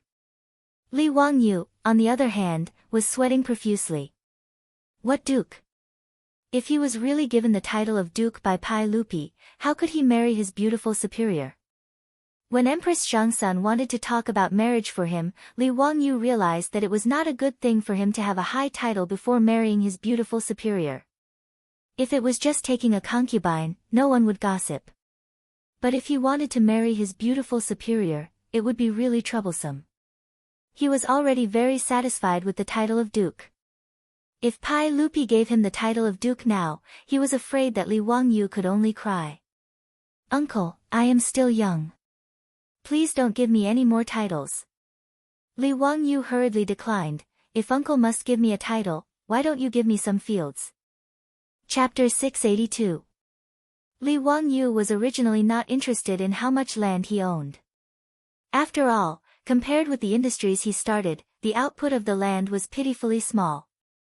Moreover, it was troublesome to hire a large number of tenants to farm. The officials and nobles of the Tang dynasty, and even the bureaucrats and gentry of later generations, all aimed to own more land. But in fact, these people just did not have other ways to make money. Ever since the Li clan had become one of the nobility of the Great Tang and had accumulated so much gold and copper coins in their treasury that it was almost impossible to store them, the old steward Li Heng had been incessantly urging Li Wangyu to buy farmland. In the old man's opinion, it would be best if Li Wangyu could buy all the land in Hu County and Guanzhong Road. Neither Li Wangyu nor Su Chongqing had any interest in this. The output of 1,000 mu of land in a year was probably less than the output of a winery in a day. They would not buy land if they had nothing better to do.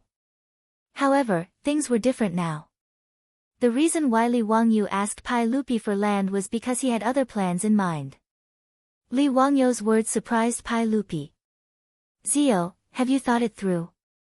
Do you really only want some land as a reward? Yes, uncle. You can just reward me with some of the land in this county, Li Wangyu said with a smile. Pai Lupi looked at Fang Xianling and Du Ruhui inquisitively. He wanted to see what they would say. Du Ruhui thought for a while and said, Your Majesty, since Zio said so, there is nothing wrong with it. After all, Zio is still young. It is not a good thing to give him the title of Duke at the age of 17. Why don't we do as Zio said and give him 10,000 mu of land in Hu County as compensation? Your Majesty, Kuming's words are reasonable. I am close friends with Duke Li of Zio's family. Given Duke Li's cautious personality, he might not want his son to be conferred the title of Duke at such a young age. Why don't your Majesty do as Ziyu requested and grant him 10,000 mu of land? Hearing Fang Xianling and Du Ruhui's persuasion, Pai Lupi could only shake his head regretfully. All right, since Grandpa Fang and Grandpa Du have said so, then so be it. Ziyu, I will bestow upon you 10,000 mu of fertile land as a reward. Li Wangyu laughed again and said, Uncle, we don't need fertile land, we don't need fertile land.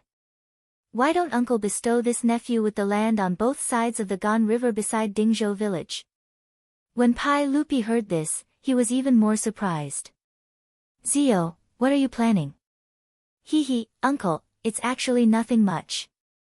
It's just that I see the beautiful environment around Dingzhou village, so I plan to build some houses here and sell them to the officials in Chang and to make some money. Hearing Li Wangyu's words, Pai Lupi and Fang Xianling looked at each other speechlessly. What was this kid up to now? Or was he out of his mind? Dingzhou village was located at the foot of Qinling Mountain and had the Gan River flowing through it. The environment was indeed good. However, it was 100 miles away from Chang'an. It wasn't close, but it wasn't far either. But as he said, how could it be possible to build houses and sell them to the officials and nobles? What's more, even if someone bought it as a vacation house, what profit could it bring? After all, there was no real estate industry in the Tang dynasty. Whether it was Pai Lupi, Fang Xianling, or du ruhui, they didn't think that there would be any profit from selling houses. Li Wangyu didn't explain. It was better to make a fortune in silence. Who would be stupid enough to shout about it? Seeing Li Wangyu so determined, Pai Lupi could only nod and agree. After returning to the palace, he would issue an imperial edict to bestow the 10,000 mu of land on both sides of the Gan River to Li Wangyu. After these idle chatter, the beautiful boss smiled and invited Pai Lupi and the other officials to eat. Pai Lupi smiled and said, "Gentlemen, let's go. Today we are eating a big meal. Let's have a good taste and see how delicious the potatoes will be." Li Wangyu said, "It will definitely satisfy uncle and you." Pai Lupi just smiled and didn't say anything. The potatoes did taste good, but in his opinion, it was just not bad. As food, it wasn't bad, but it wasn't necessarily delicious. Potatoes naturally had to be vigorously promoted. Even without mentioning the taste, the yield of 20 dan per mu was enough to move Pai Lupi. However, Pai Lupi felt that Li Wangyu's words that potatoes could be used to make dishes and even described as delicious were exaggerated. Not only Pai Lupi thought so, but Feng Xianling and Du Ruhui also thought so, but they didn't mention it. But Qing Yaojin, this old fellow, didn't care about face and directly shouted, "Boy, the taste of potatoes is not bad. It can be used to make food. But if you say that potatoes can be used to make dishes, it is a joke. You have already tasted the potatoes. Let your cook cook some dishes like Wanyo's elbow. The hot pot we ate last time was also good. Keep the potatoes and don't waste them." "Hey, Uncle Cheng, you are too late. Those potatoes have already been used to make dishes. Uncle Cheng can taste it first. If it is not to your taste, this nephew will ask the cook to change it for Uncle Cheng." Li Wangyu was also used to this old hooligan's face and didn't care at all. Hearing Li Wangyu's words, Qing Yaojin nodded with satisfaction, "That's it, Your Majesty. Then let's go and see what this boy will do." Pai Lupi nodded and went to the Lai Hot Castle's dining hall with the help of the old housekeeper Li Heng. As for the maidservants of the Li residence, they began to deliver wine and delicacies like flowers. Li Wangyu explained to everyone, "Uncle, this is hot and sour shredded potato, which is made by cutting potatoes into shreds and frying them. This is mashed potato, which is made by boiling potatoes and pounding them into mud. This is fried small potatoes, and this is potato roast chicken, which is very delicious." When these dishes were served, Qing Yaojin was dissatisfied again. "Son of a bitch, you are really stingy. Why don't I see meat when you treat us to a meal?" Li Wangyu wanted to point at this old man's nose and scold him. "Are you blind? Isn't this potato roast chicken meat?" However, he couldn't scold him. It wasn't that he didn't dare, but that chicken meat really wasn't considered meat in the Tang dynasty. In the eyes of the Tang people, only the meat of animals was considered meat, and birds were not meat. Therefore, chicken meat was generally very cheap in the Tang dynasty. Ordinary people also used chicken meat to entertain guests. In history, Pai Lupi ordered that the imperial censors were forbidden to eat meat, which meant that the imperial censors were not allowed to eat meat when they were on a business trip. However, Ma Zhou liked to eat chicken, so he was impeached when he ate chicken during a business trip. In the end, Pai Lupi replied, "I forbade the imperial censors from eating meat. I was afraid that the prefectures and counties would pay a lot of money. What I meant was that I forbade the imperial censors from eating meat when they were on a business trip because I was afraid that they would be extravagant and wasteful. How could eating chicken be considered as eating meat?" Therefore, it was common knowledge in the Tang dynasty that chicken meat wasn't meat, which was why Qing Yaojin said this. Li Wangyu cursed the old hooligan's shamelessness in his heart. He ate and drank for free, yet he was still so picky. On the other hand, he had to smile apologetically and say, "There is meat, there is meat. Uncle Cheng, please wait a moment. There are more dishes later, and they will be served soon." As he said this, the maids in the residence brought in a large plate of delicacies. Li Wangyu looked at it and said with a smile, "Uncle, everyone, the meat is here. This is potato roast beef, it is delicious. Uncle, quickly try it and see if it is delicious." When he said this, everyone's expression turned ugly. Chapter 683. When Pai Lupi heard that it was stewed beef with potatoes, he couldn't help but stare at Li Wangyu with dissatisfaction. Fang Xianling and Du Ruhui also had a strange look on their faces. Qing Yaojin, the old guy, fanned the flames. "Wahahaha, boy, you are really bold. You actually dare to eat beef with us in front of His Majesty. TSK, you are really bold." The reason why everyone had such an expression was because eating beef in the Tang dynasty was illegal. In fact, not only in the Tang dynasty, eating beef was also illegal in other dynasties. Don't look at the wuxia novels, or the TV series of later generations. When those heroes entered a restaurant, they would say, "Waiter, 5 pounds of beef and 10 jars of good wine." It was very bold and unrestrained. However, no matter which dynasty it was, if someone dared to shout so loudly, the first thing the shopkeeper would do was send someone to report to the yamen. Then, they would capture this brazen person who wanted to eat beef and beat him with a paddle and serve him as a laborer. In an agricultural society, cattle represented productivity. Every dynasty also listed cattle as a specially protected animal and absolutely could not be killed. In the Tang dynasty law, there was a clear regulation: whoever kills a horse or cow will be a prisoner for a year. It meant that if the owner killed his own horse or cow, he would be forced to do hard labor for a year. Even if the cow was raised by Li Wangyu, he would still be caught and forced to do hard labor. Of course, he was a noble, so he would not be forced to do hard labor, but at least he would be punished. In the Tang dynasty, even the old, weak, sick, and disabled cows could not be killed. Only the cows that died of natural causes could be slaughtered and eaten. Therefore, wasn't Li Wangyu knowingly breaking the law by serving a dish of stewed beef and potato to everyone in such a grand manner? How could it make Pai Lupi happy?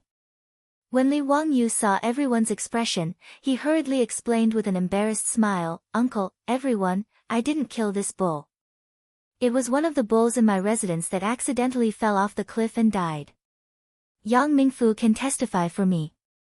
I have a certificate issued by the county government." As he spoke, he took out an official document from his bosom.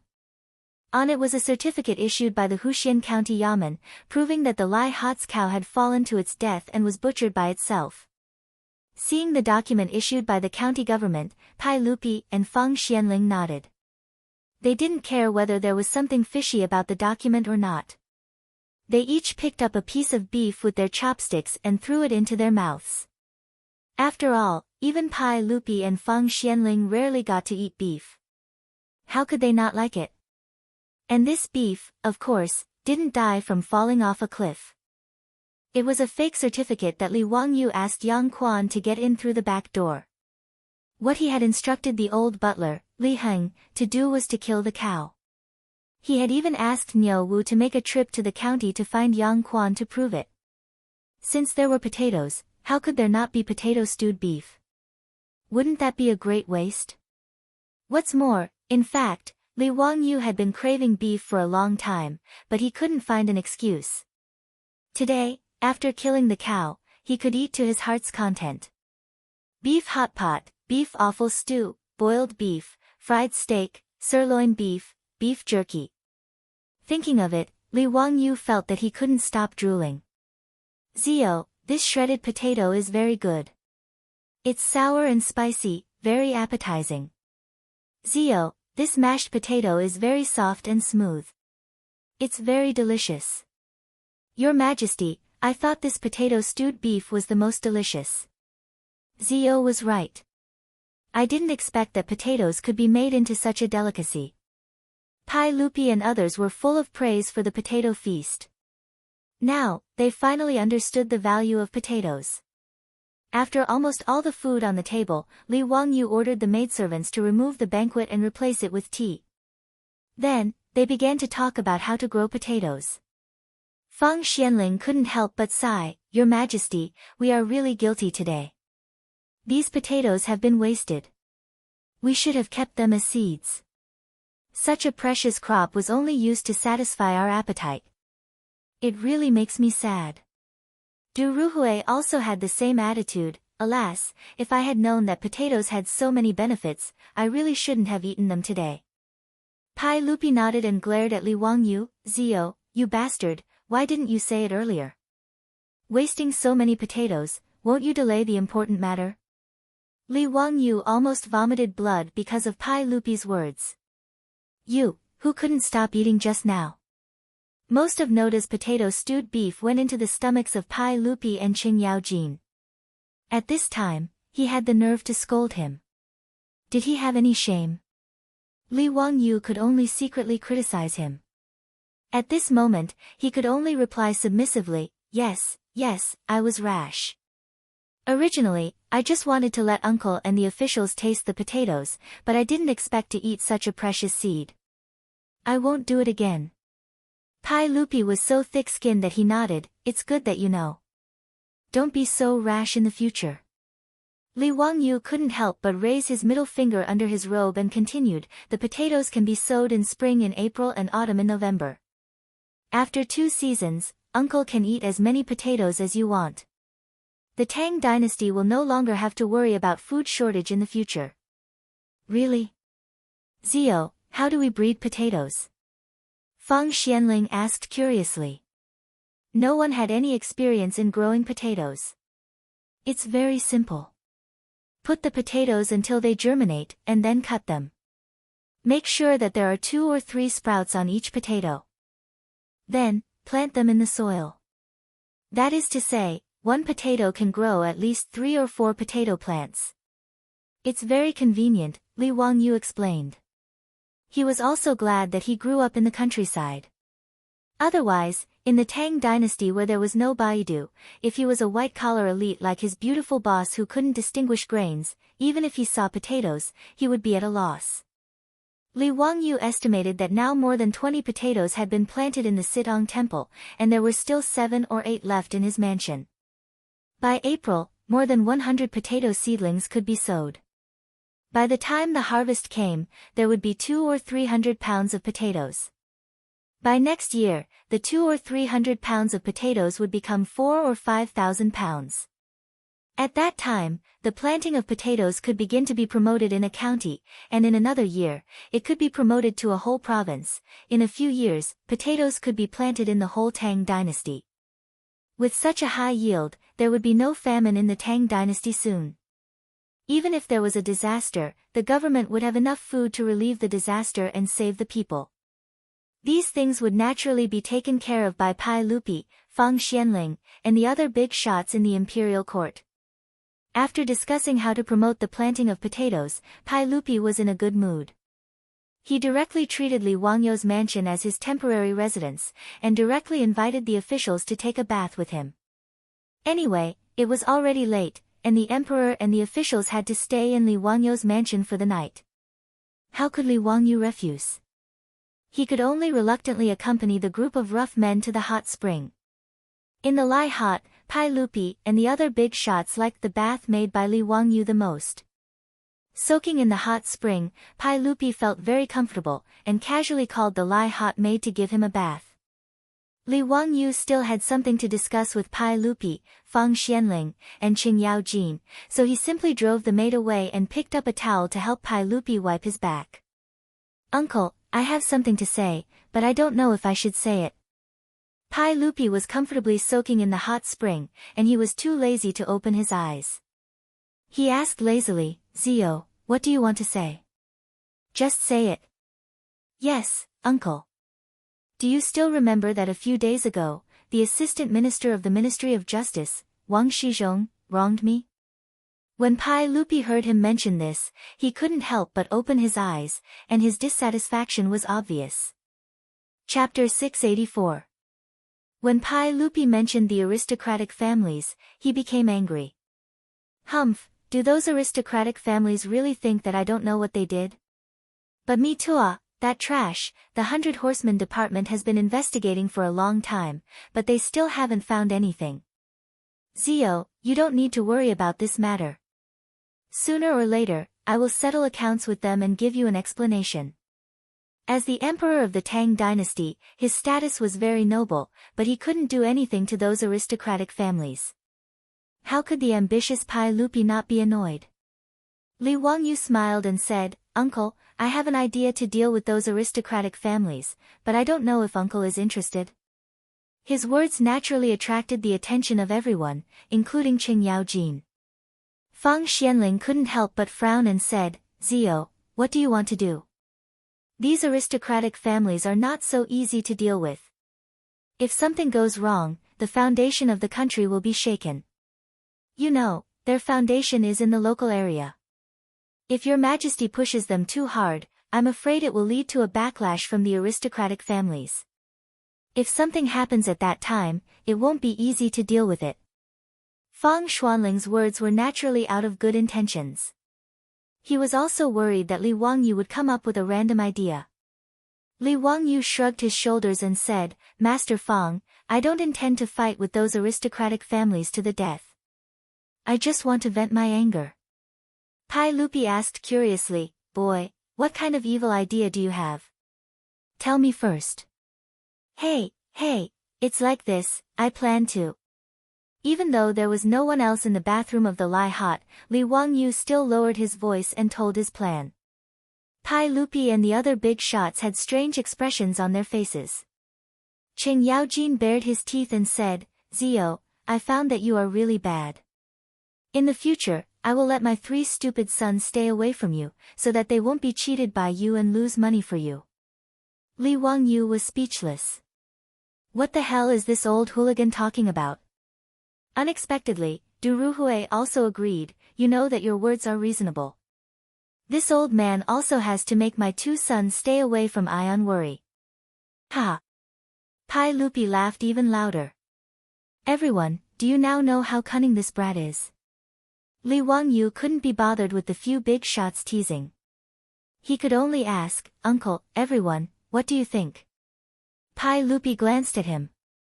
"Since you've already started, why are you still asking me?" Hee, "Uncle, if it weren't for you and the other officials, I'm afraid those aristocratic families wouldn't have been fooled." Li Wangyu laughed. Pai Lupi nodded and waved his hand in front of Li Wangyu. "I can participate, but I want this much." Li Wangyu was speechless. This Motherf * Kerr was too greedy. He actually asked for 50% of the profits. He didn't hold back and directly bargained, "Uncle, 20% at most. You can't let me and the other officials work for free, right? There are 5 of them, so 20% from each family should be fine, right?" Pai Lupi looked at Fang Xianling and the others. "What do you think?" Fang Xianling said, "Ha, I can participate in this fun. Anyway, even if Zio's plan doesn't work, there's no loss, right?" "You're right, Mr. Fang. I'll join in the fun." Du Ruhui also twirled his beard and smiled. Qing Yaojin also laughed. "What AB * TCH. I'm looking forward to the success of Zio's plan. It'll be very interesting." Seeing that no one objected, Pai Lupi naturally smiled and nodded. He raised his wine glass and gestured to everyone. "In that case, we'll follow Zio's plan. Ha, I'm actually looking forward to it too. Come, everyone, cheers. Cheers." The big bathroom of Lai Hot was filled with the laughter of several old men. Under the rule of Chang'an County, something happened in Duke County, which was 60 miles south of Chang'an City. Xinghua Temple, which was located 30 miles away from Duke County, had a new abbot recently. The abbot's Buddhist name was Zhengdao, and he had a lay disciple with him. Originally, there was nothing strange about this matter, because Xinghua Temple was originally a small temple with only an old presiding monk. After the old abbot passed away, there was no monk in Xinghua Temple. If the villagers of Xiaohou village didn't take care of Xinghua Temple from time to time, the temple would have been abandoned.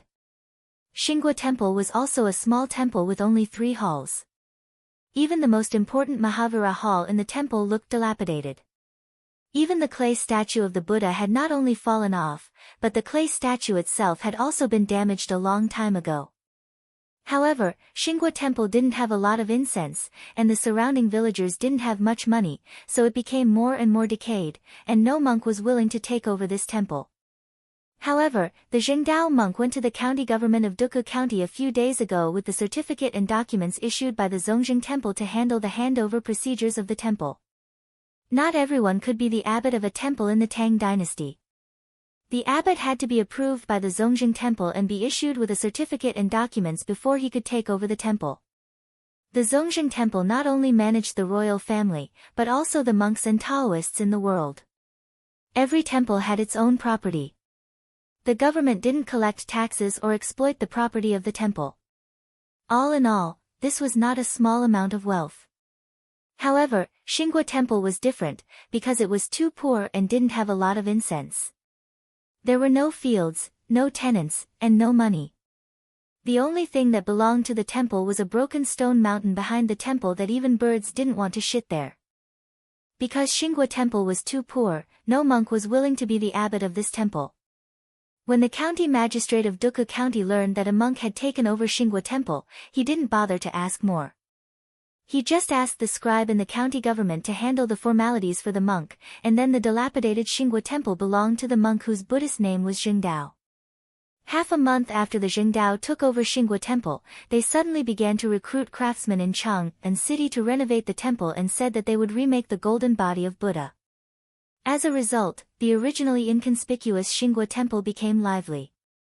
Craftsmen went in and out every day, and carriages carried various building materials. This matter naturally began to be discussed in Xiaohou village, and then it soon spread to the county.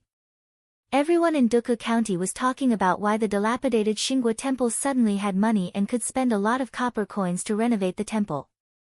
Some pilgrims who went to offer incense asked the abbot of Zhengdao curiously, but the abbot just smiled and said nothing, which made people talk about it even more. As a result, all kinds of rumors spread. Some people said that there were originally treasures in Xingguo Temple, which were hidden by Li Mi's army when the world was in chaos at the end of the Sui dynasty, but now they were discovered by the new abbot. There were even rumors that there was a hiding cave of Li Mi's army in the stone mountain, and the treasures were hidden there. Some people also said that the Zhengdao had received financial support from the nobles in Chang'an City, so they had the copper coins to renovate the temple. There were even people who said that treasures were found in the stone mountain near the temple, and that the abbot was selling those treasures to earn money. Of course, no one believed the last one.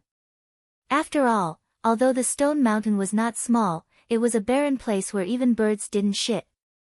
Of course, no one believed that there would be any treasures in such a place. But soon the people in Duke County found that they were wrong. It turned out that there were really treasures in the stone mountain. Chapter 685. In the eastern and western markets of Chang'an, the owners of the largest gold and silverware shops were the aristocratic families of the imperial court. Even the officials and nobles couldn't get involved in them. This was normal. After all, the aristocratic families had existed for thousands of years and had accumulated a lot of wealth, including gold and silver. In addition to selling gold and silver ornaments and utensils, these gold and silverware shops also had an important function, which was to exchange for copper coins. After all, although gold was the legal currency of the Tang dynasty, it was usually used for large transactions. Therefore, when there was a need, one had to go to these gold and silverware shops to exchange gold for copper coins. In addition, they also collected broken gold and silver and smelted it again, casting it into gold and silver ingots or forging gold and silver utensils. Of course, whether it was exchange or purchase, these gold and silverware shops had to charge a certain amount of money to make a profit. On this day, a young man wearing silk clothes came to the Jinyuan gold and silverware shop in the East City. After looking around, he stopped a shop assistant and asked, "Excuse me, may I ask if your shop accepts gold?" "Of course we do." "Does the customer want to sell loose gold?" Seeing a customer, the shop assistant was naturally full of smiles and politely replied. The man cupped his hands and said, "Then I'll have to trouble you to find your shopkeeper. I have a business deal to discuss with him." "Oh. What kind of business does the customer want to discuss? Please tell me about it first." The shop assistant naturally had to find out. If it was just some loose gold and silver, there was no way he would trouble the shopkeeper. Hearing this, the man hesitated and looked around. Seeing that no one was paying attention, he took out a small piece of gold from his waist and waved it at the shop assistant. "I want to sell this piece of gold. I wonder if your shop is interested." When the shop assistant saw the piece of gold, his eyes couldn't help but widen in disbelief. "Could the customer let me take a closer look at this piece of gold?" The man ignored him and put the piece of gold back at his waist. "Hee, I'm afraid you can't make the decision for this business. Ask your shopkeeper to come." "Okay, then I'll have to trouble you to wait in the VIP room for a moment. I'll immediately ask the shopkeeper." The shop assistant's attitude became even more polite. After inviting the man to a seat in the VIP room, he immediately ran to ask for the shopkeeper. Not long after, the VIP room door was pushed open and the shopkeeper of the gold and silverware shop walked in with a smile. He bowed to the man and said, "Esteemed customer, I heard from the shop assistant that you have a piece of gold you want to sell." "Yes, that's right. Esteemed customer, please let me take a look at the gold." The man nodded. He took the gold and silver and silver ingots of the gold and silver. Gold of the gold and silverware of the gold and silverware, the gold and silver and gold and silver and gold and silverware and golds were both. The shopkeeper reached out to pick up the gold and carefully examined it for a long time before putting it down. He said in a casual tone, "Hee, esteemed customer, the quality of your gold is not pure. However, since our esteemed guest trusts our Golden Origin Gold and Silver Tool Shop, we naturally cannot disappoint our esteemed guest. Gold will be sold at the rate of 1 tael per 6 strings of copper coins. Our shop will take it." His words made the man laugh coldly. He reached out and grabbed the gold nugget, stuffing it back into his belt. He didn't forget to mock, "Since when is this nugget worth 1 tael of 6 strings? Shopkeeper, how much do you have? I'll take all of it." The shopkeeper couldn't help but blush when he heard this. He thought to himself that this man actually knew his stuff. The shopkeeper could only cough dryly to hide his embarrassment when his little scheme was exposed. I originally thought that your gold and silverware shop was trustworthy. Now it seems that you're just a so-so. Since that's the case, I won't disturb you any further. Farewell." The man stood up and was about to leave when the shopkeeper hurriedly stopped him. The man couldn't help but angrily glare at the shopkeeper. "What? Does your gold and silverware shop need to rob?" Hee, esteemed customer, what are you saying? I was only joking with you just now. Is there a need to doubt the reputation of our gold and silverware shop? Esteemed customer, do you know who the owner of this shop is? It's the Zheng family of Xingyang, one of the 5 surnames and 7 watches. The shopkeeper laughed, but his tone was full of pride. Hearing the shopkeeper's words, the man hesitated for a moment. He seemed to be afraid of the name Zheng family of Xingyang. After a long time, he murmured, "Zheng family of Xingyang can't be taken by force. I'm a dog's head gold. Gold tael. Shopkeeper, how can you say the price of 1 tael per 6 strings of copper coins?" As I said, I was only joking with you."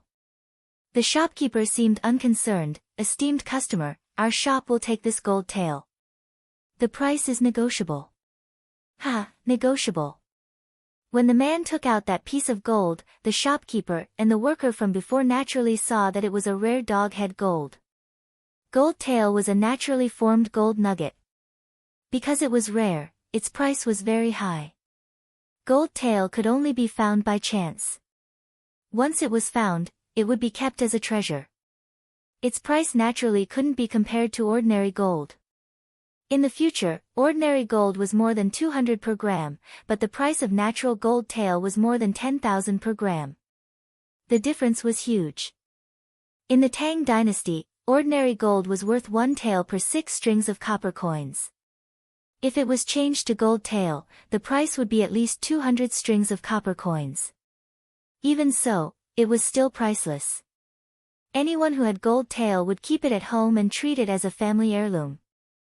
The gold tail that the man took out to sell was the size of an egg and weighed about 5 taels. According to the market price, it was worth at least 1,000 strings of copper coins. If it met a suitable buyer, it would be normal to sell it for 1,500 strings of copper coins. Previously, the shopkeeper wanted to bully the man because he didn't know the business and tried to buy it at the price of ordinary gold. The price difference was huge. Now that the man knew the price of the gold tail, the shopkeeper naturally didn't want to take advantage of him. He directly said, "Esteemed customer, how about we sell this gold tail for 200 strings of copper coins?" The man thought for a while and counteroffered, 230 strings of copper coins. The shopkeeper shook his head, "Ha, esteemed customer, no one in Chang'an will accept this price. You should know that our gold and silver shop also needs to make money. How about 210 strings of copper coins? Our Zheng family of Xinjiang won't let you suffer a loss." The shopkeeper's words always mentioned the Zheng family of Xinjiang. Naturally, he wanted to let the man know the background of his gold and silver shop and put pressure on him. The man hesitated for a long time and finally nodded. The shopkeeper immediately called the shop assistant in to weigh it. The gold tail weighed 5 taels and was sold for 1,113 strings of copper coins. Both sides wrote down the sales documents and found someone to be a witness. They pressed their fingerprints and the transaction was completed. As for the 1,000 strings of copper coins, the man naturally couldn't take it with him. He asked the shopkeeper to help him exchange 1,000 strings of copper coins into gold ingots. He also asked the shop assistant to call a carriage for him from Shun Feng carriage shop in the East Market and carried the remaining 100 strings of copper coins. After the carriage left with the copper coins, the shopkeeper suddenly pulled the shop assistant and said, "Go, ride a horse and follow the carriage. See where the man is staying." The shop assistant didn't dare to hesitate. He nodded and took out a horse from the shop and followed the carriage from a distance. Chapter 686. In the mansion of the Zheng family in Xinjiang, Zheng Yuanshou was sitting in the central room and drinking tea. Behind him, several maids were carefully massaging his shoulders and legs. On the table in front of him was the gold nugget sold by the man before. On the other side, the shopkeeper of the Jinyuan gold and silverware shop knelt down in fear and trepidation and answered carefully. "Lang Jun, after the man sold the gold nugget, I ordered people to follow him to see where he came from. The shop assistant followed him all the way and finally found that the man went to a small temple called Xinghua Temple, 30 miles away from Duke County." The shopkeeper looked up at Zheng Yuanshou and continued, "The shop assistant was clever and inquired about it in the surrounding villages. The abbot of Xinghua Temple is called Zhengdao. He took over the temple not long ago with the certificate of Zongjing Temple. The man is a disciple of the Zhengdao monk, named Lin Yang. I also sent people to Duke County to inquire about the Zhengming house. I learned that Xinghua Temple was originally a small temple. Except for the stone mountain behind the temple, there was no other temple property and no incense offerings. But after the Zhengdao monk took over the temple, he recruited craftsmen in Chang'an city recently, bought a lot of building materials, and began to renovate the temple. I also heard that there were many rumors about this in Duke County."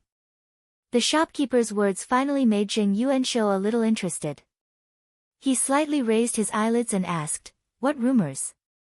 "It is said that the stone mountain behind Xinghua Temple used to be Li Mi's hiding cave at the end of the Sui dynasty.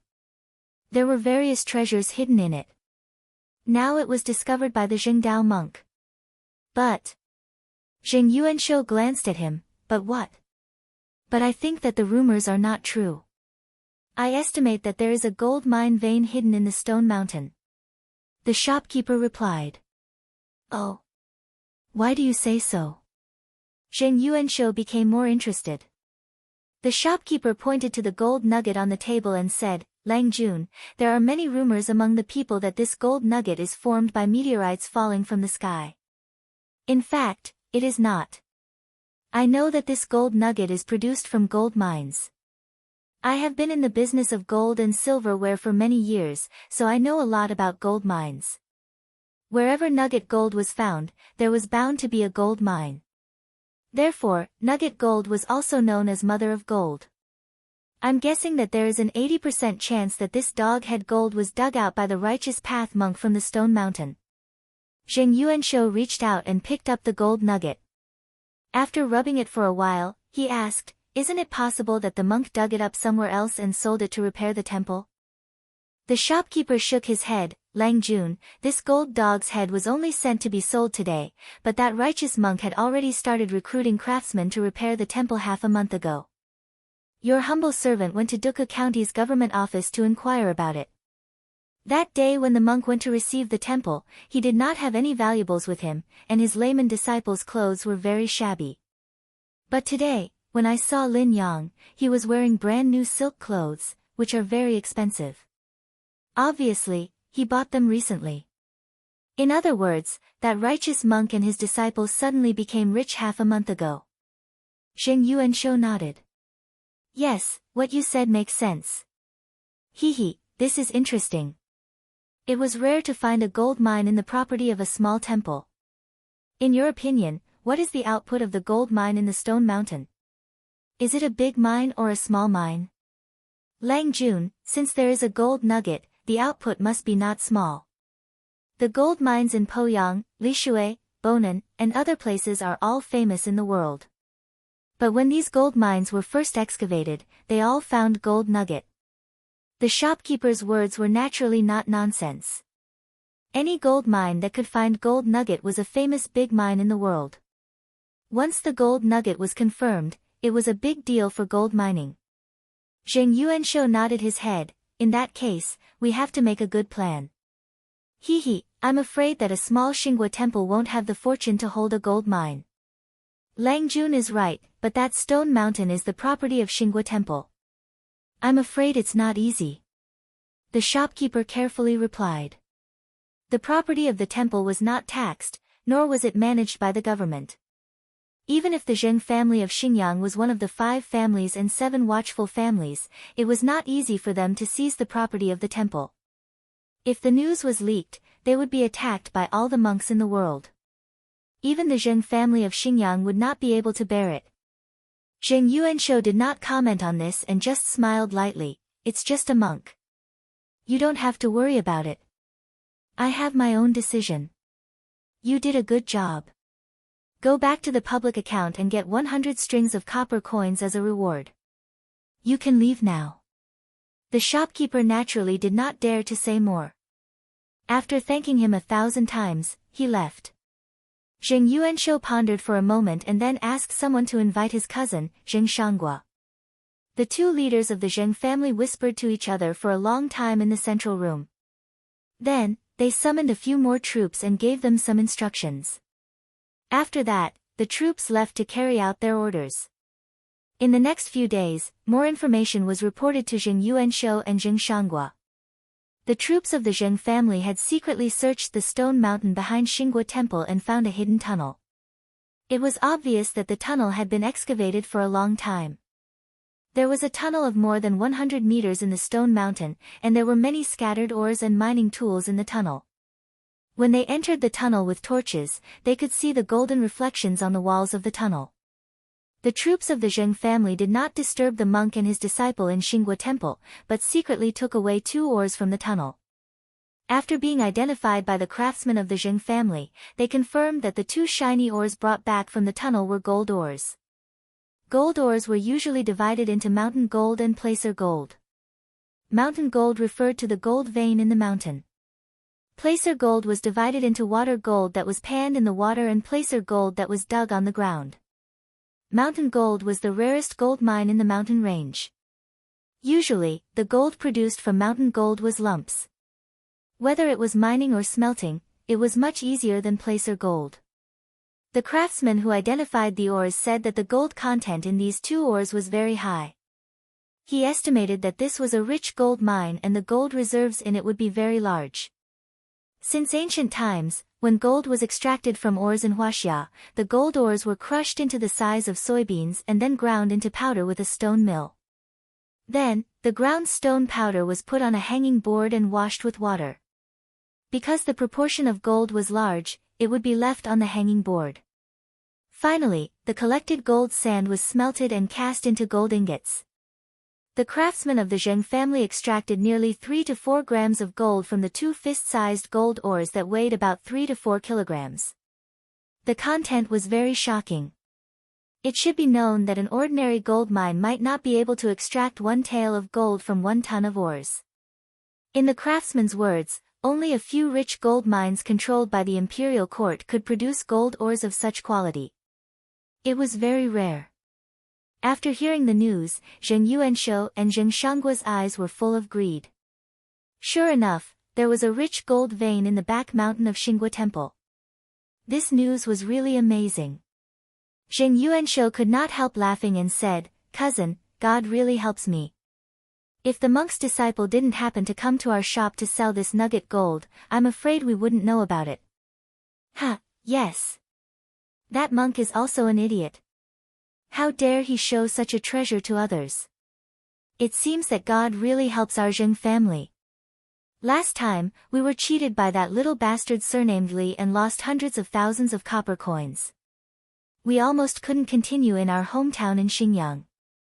Fortunately, we used our private money to pay for the gambling. Otherwise, we wouldn't have a good new year. Yuanshou, this gold mine must be in our hands." The two looked at each other and couldn't help laughing.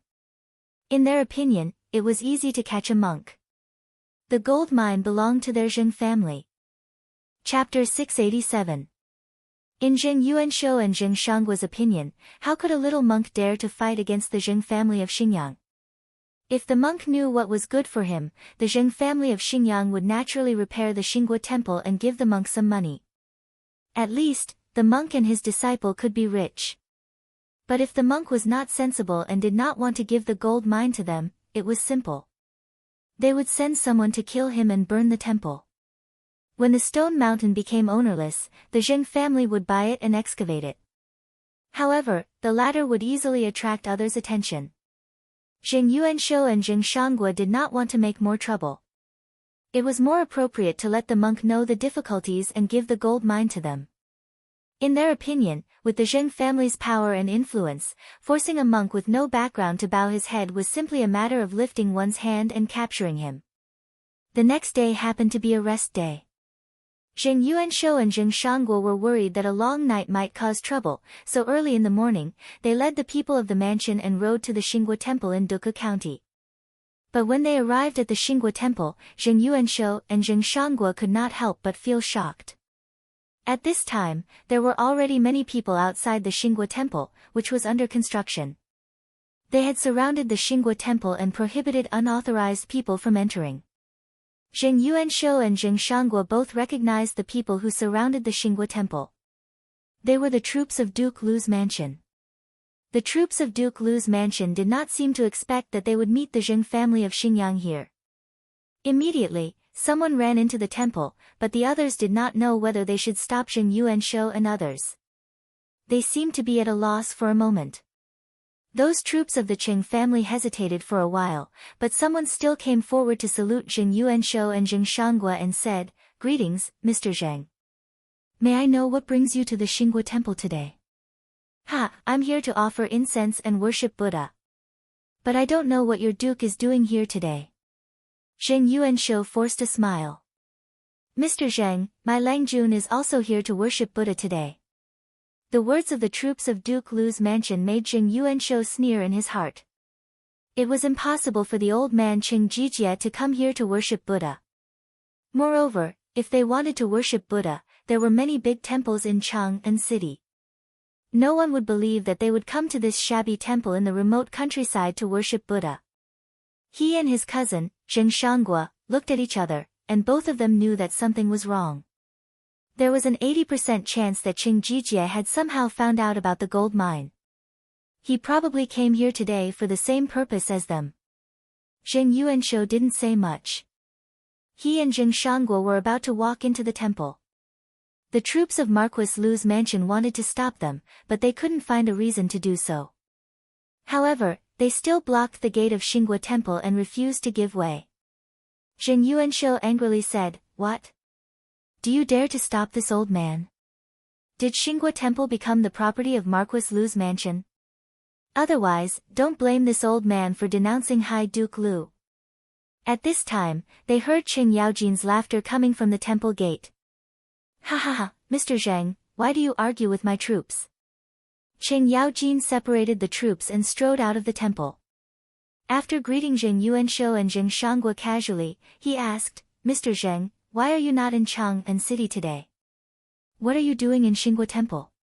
Ha, I wonder what Mr. Lu is doing here. Zheng Yuanshou didn't answer but asked.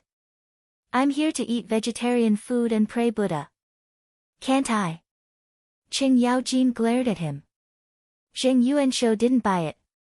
Ha, what a coincidence. My brother and I are also here to eat vegetarian food and pray Buddha. Qing Yaojin looked at Zheng Yuanshou and then at Zheng Shangguo. Suddenly, he raised his head and laughed. Ha ha ha, it seems that Mr. Zheng also knows the news. I didn't expect the news to spread so quickly. To tell you the truth, you are late. The monks of Xinghua Temple have sold the stone mountain to me. Mr. Zheng, please go back. Zheng Yuanshou didn't believe him at all. He looked at Qing Yaojin with a faint smile. Oh. Mr. Lu, do you have the transaction document? Why didn't I hear about it from the Ming House in Duke County? Mr. Zheng, Ming House, do you know about this matter that Mr. Lu mentioned? Behind them, a man in a light green official uniform stood out. He was the county magistrate of Duke County. He smiled and greeted Qing Yaojin before saying, Nice to meet you, Mr. Lu. Did Xinghua Temple sell the stone mountain to you? Why don't I know about it? In the Tang dynasty, people who wanted to buy and sell land and forests needed to go to the county government to get a document.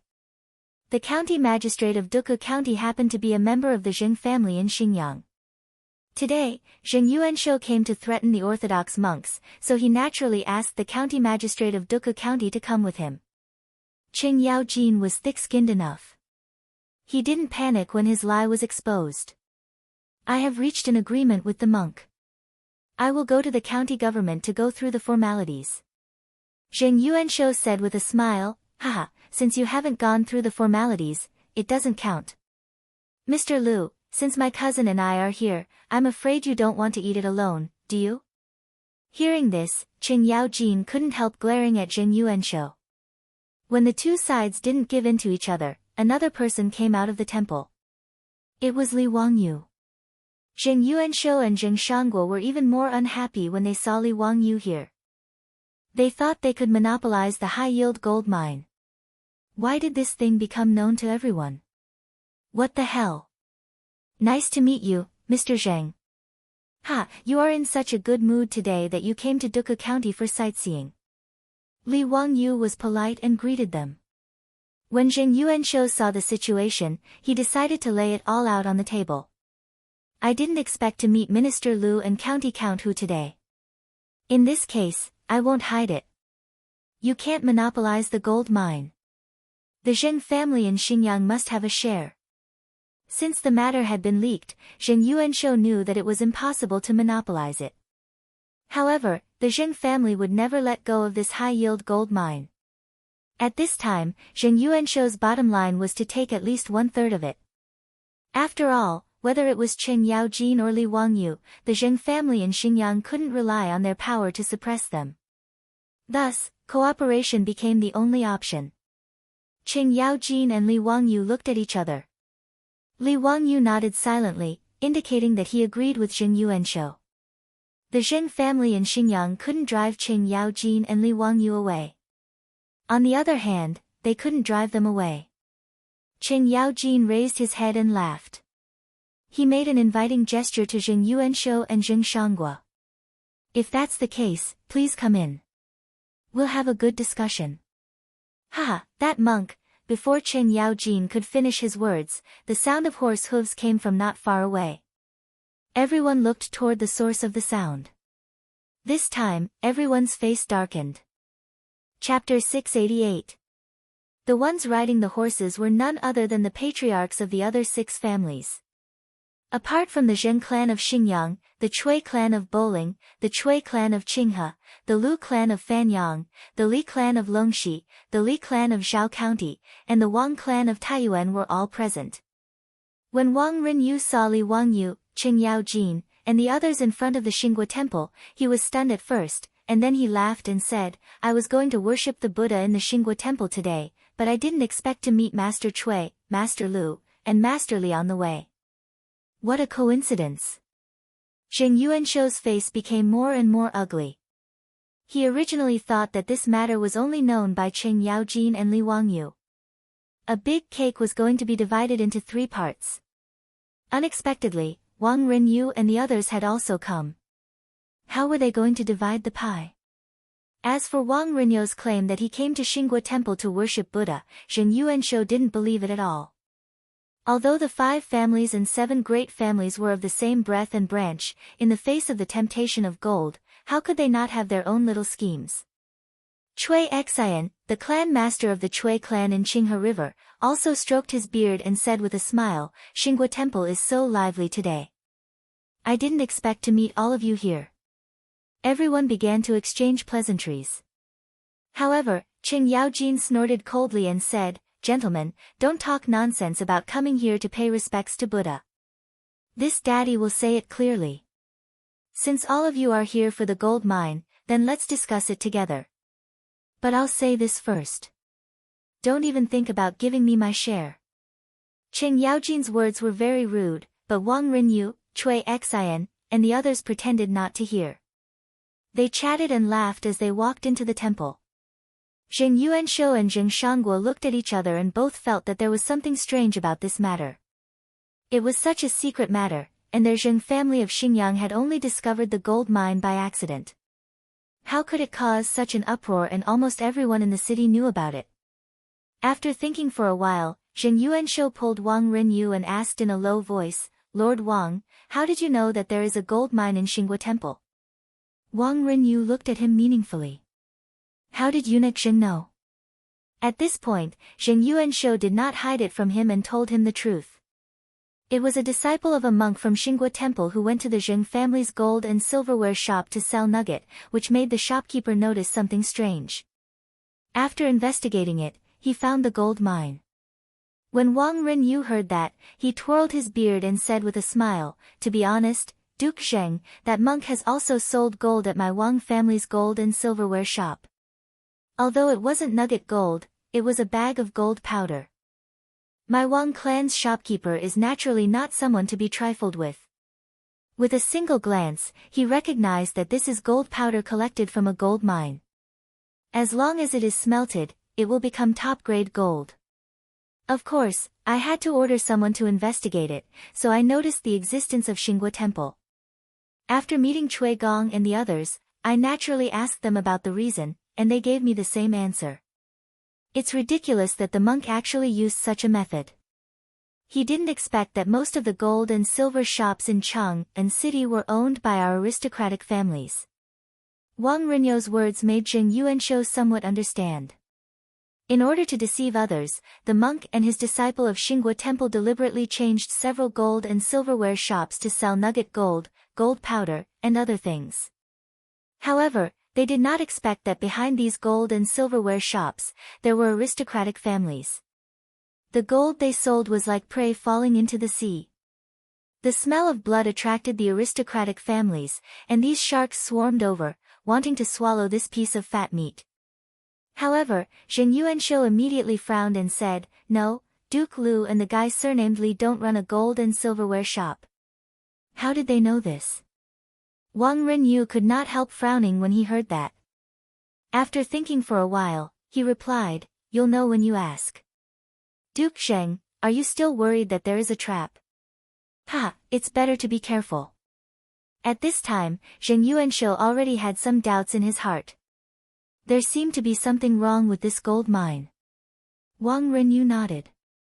He did not expect that everyone knew what he thought he could eat alone, which really made Wang Rinyu depressed. However, if the gold mine really existed, the Taiyuan Wangs would take a bite of it anyway. In response to Zheng Yuanshou's and Wang Rinyu's doubts, Qing Yaojin laughed and pointed at Li Wangyu, saying, I didn't notice it. It was this guy who noticed it.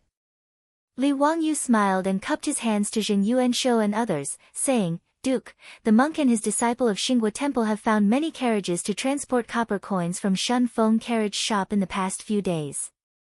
They all moved copper coins from various gold and silverware shops in Chang'an City.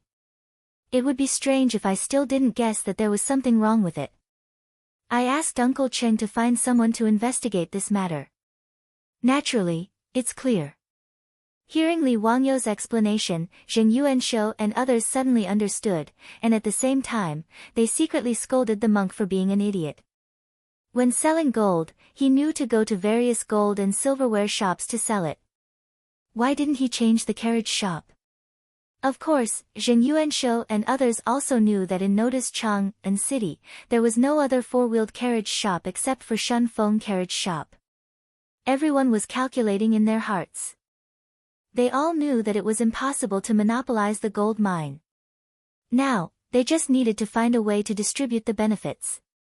As for the authenticity of the gold mine, this group of old foxes naturally doubted in their hearts. They were afraid that there was something fishy. Could it be that the monk was so bold that he used a trick to deceive them and wanted to cheat a large sum of money?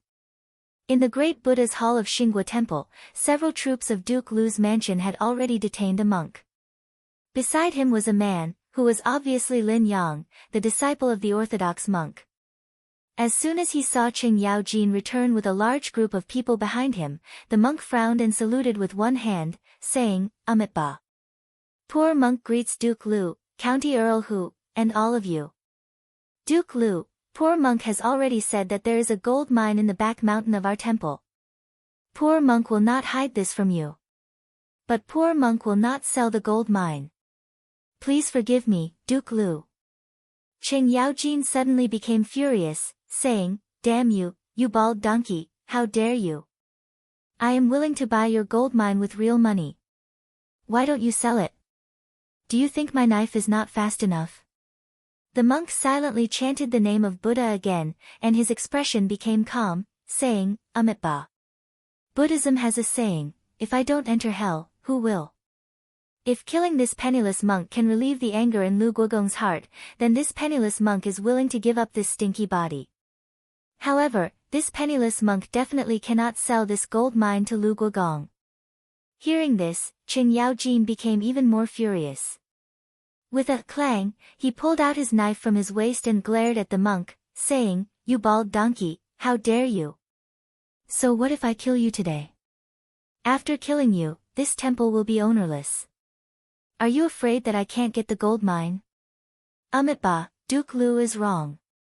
The monk lowered his head, saying, Poor monk has written a letter about the discovery of the gold mine in Xinghua Temple and informed the abbots of Great Mercy Temple, Ximing Temple, Xingshan Temple, Xiangji Temple, and Jianfu Temple in Chang'an. Poor monk has made it clear to these abbots that if poor monk dies, the property of Xinghua Temple will belong to these big temples. If Duke Lu is sure that you can take the gold mine from these big temples in Chang'an, then just kill poor monk. When the righteous path monk said this, everyone in the Hall of Great Strength was dumbfounded. Chapter 689. The patriarchs of the aristocratic families and Qing Yaojin looked at each other in dismay. They had been busy for a long time, but it turned out to be useless.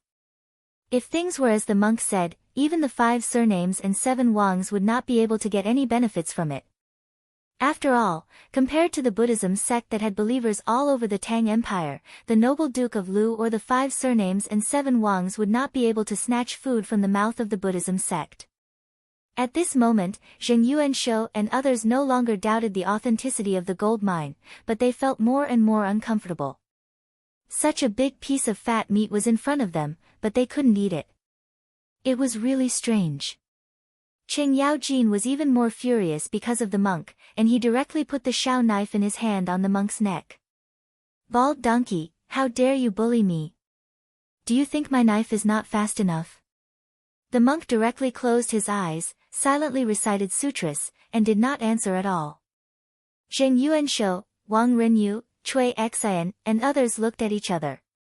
They were unwilling, but they could do nothing. They really didn't know what to do when they met a monk who was not afraid of death. It was easy to kill the monk and his disciple, but in this way, the temple property of Xinghua Temple would be jointly owned by several big temples in Chang and city, and they could not get any benefits from it. Li Wangyu, who had been silent, suddenly said, "Uncle Cheng, calm down. Don't frighten the master." Li Wangyu stepped forward to pull Qing Yaojin away, and then bowed to the monk. "Master, you don't know these Langjuns, right? Let me introduce them to you. Except for High Duke Lu, these Langjuns are the Chui clan of Boling, the Chui clan of Qinghe, the Lu clan of Fanyang, the Li clan of Longxi, the Li clan of Zhao County, the Wang clan of Taiyuan, and the Zheng clan of Xingyang." Li Wangyu pointed to Zheng Yuanshou and others, and continued to persuade, "Master, you are a monk. Why do you have to offend High Duke Lu, High Duke Zheng, and High Duke Chui for these useless things? Did the master think that he could live a good life by guarding this gold mine? Why do you have to offend so many people for the sake of worldly things?" The monk looked up at Li Wangyu and opened his mouth. However, he only chanted a Buddhist mantra and remained silent. Zheng Yuanshou and company turned anxious when they saw this. They cursed the monk inwardly. He was like a rock in a latrine, smelly and hard. Li Wangyu's face also showed a bit of impatience. "Master, I respect you as a monk, that's why I'm persuading you in such a pleasant manner. Could it be that the great master was willing to sacrifice his life for money? For the sake of some gold, he was willing to disregard his own life and that of his disciple? Buddhists should abstain from greed, but why was the master so greedy? This is not something a monk would do." Upon hearing Li Wangyu's words, the monk sighed and said, "Amitabha, it's not that I'm greedy for the gold. You may not know that poor monk used to be a monk in Xinghua Temple. After that, he wandered around to cultivate and only wanted a bowl of porridge. Money and poor monk were just fleeting clouds. Neither this poor monk nor the old abbot has ever thought of touching a single cent of the gold mine." Qing Yaojin spat and said, "Bah, don't talk nonsense. If you're not greedy, why did you and your disciple begin to excavate the gold mine as soon as you took over Xinghua Temple? I've checked it clearly. In the past half-month, you've sold at least 2,000 strings of gold in Chang and city. You call this not being greedy?" Zheng Yuanshou, Zheng Shangua, Cui Xian, Wang Renyu, and other big shots from aristocratic families were even more stimulated when they heard this. The output of the gold mine was far more than they had expected. Only the monk and his disciple had produced more than 2,000 strings of gold in half a month. Even if the gold nugget sold to the Zheng family was excluded, at least 100 taels of gold had been produced. How terrifying was that? If there were enough craftsmen, wouldn't it be easy for this gold mine to produce thousands of taels of gold a month? The crowd looked at the monk with even more unfriendly eyes. Zheng Yuanshou couldn't help threatening him. "Master, are you really not afraid of death? But you don't know that there are many things in this world that are more terrible than death." He also thought so in his heart. If the monk really refused to sell, he could only arrest him and torture him. He didn't believe that the monk would refuse to sign and sell the gold mine under the threat of torture. However, the monk was not moved at all. "Amitabha. Poor monk said that if you want this stinky body, you can take it." Poor monk and his disciple excavated the gold mine not for greed, but just to raise gold to repair Xinghua Temple and recast the golden body of Buddha. Hearing what the monk said, Qing Yaojin couldn't help laughing. "Monk, it's simple. If it's true, you can sell the gold mine to me. I'll pay for it and help you recast the golden body of Buddha. A gold-plated Buddha statue is nothing." When Monk Vindication heard this, he lowered his eyes slightly and said, "Amitabha.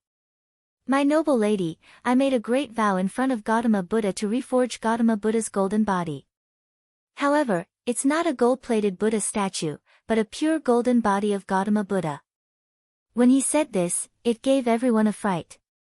Damn, a golden body of Buddha made of pure gold. Li Wangyu and the others couldn't help but raise their heads and look at the slightly dilapidated clay statue of Buddha in the great Buddha's hall. They each estimated in their hearts how much gold such a golden body of Buddha would cost, at least 1 million taels of gold and 100,000 kilograms. That was the rough estimate in everyone's hearts. The number shocked everyone. It was an unimaginably huge number. Even with the accumulation of thousands of years of aristocratic families, taking out 100,000 taels of gold would empty their pockets, let alone 1 million taels of gold. In fact, Huaxia had a lot of gold reserves since ancient times. It was recorded in history that Emperor Wu of Han rewarded General Wei Qing with 200,000 kilograms of gold. When Wang Mang married the empress in his later years, he used 30,000 kilograms of gold. During Wang Mang's time, the palace alone had more than 700,000 kilograms of gold. However, Huaxia had the habit of burying people in extravagant burials since ancient times. According to the Book of Jin, the Emperor of Han was buried in a mausoleum for a year after he ascended the throne. The tribute from the world was divided into 3 parts. One part was for the ancestral temple, one part was for the guests, and the last part was for the mountain mausoleum. 1/3 of the country's treasury was buried in the ground with an emperor. Over thousands of years, countless emperors and scholars had brought a lot of gold into the mausoleum. Therefore, when Huaxia reached the Tang and Song dynasties, there was less and less gold. It wasn't that 1 million taels of gold didn't exist, but it was an extremely huge number. Zheng Yuanshou couldn't help but burst out laughing. "Monk, your joke is too funny. Using 1 million taels of gold to build a golden body of Buddha, you really dare to dream." The righteous path monk shook his head. "This is not impossible. The old abbot and I have already ascertained many years ago that the gold mine reserves behind the temple are astonishing. Even 10 million taels of gold may not be impossible. This poor monk is willing to use 1 million taels of gold to cast a golden body for Buddha. Therefore, this gold mine will definitely not be sold, even if you nobles kill this poor monk. The major temples in Cheng and city will naturally fulfill poor monk's great wish, build a golden body of Buddha and enshrine it in Xinghua Temple." The monk's words immediately stimulated the greed of Zheng Yuanshou and the others. How amazing was the reserves of 10 million taels of gold! Chapter 690. Zheng Yuanshou and the others did not doubt what the monk said. After all, the gold ores taken out from the mine in Zhongxiu Prefecture were amazing. Ordinary gold ores might not produce 1 tael of gold even 2,000 to 3,000 kilograms. The ores behind Xinghua Temple were indeed extremely rare and rich in gold. According to the estimation of the craftsmen they found, 1 tael of gold could be produced from 1,000 kilograms of ores, which was very terrifying. The stone mountain of Xinghua Temple was not small, so it was not strange for it to produce hundreds of millions of tons of gold ores. In this way, they would believe it if it really had a reserve of 10 million taels of gold. But at this moment, facing this righteous monk, the masters of the aristocratic families did not know how to deal with him. For a moment, there was a deadlock in the great Buddha's hall. No one was willing to give up just like that. However, if they wanted to continue seizing this gold mine, they didn't know how to do it in such a short period of time. Li Wangyu rolled his eyes and asked, "Master, even if we leave today, have you ever thought about how long it will take you and your disciple to mine this gold slowly? How long will it take for you and your disciple to gather enough gold to cast a golden body for Buddha? Even if you two work hard, can you mine 500 kilograms of gold in a year? 100,000 kilograms of gold, haha, I'm afraid you can't get so much gold even if you mine until you die, right?"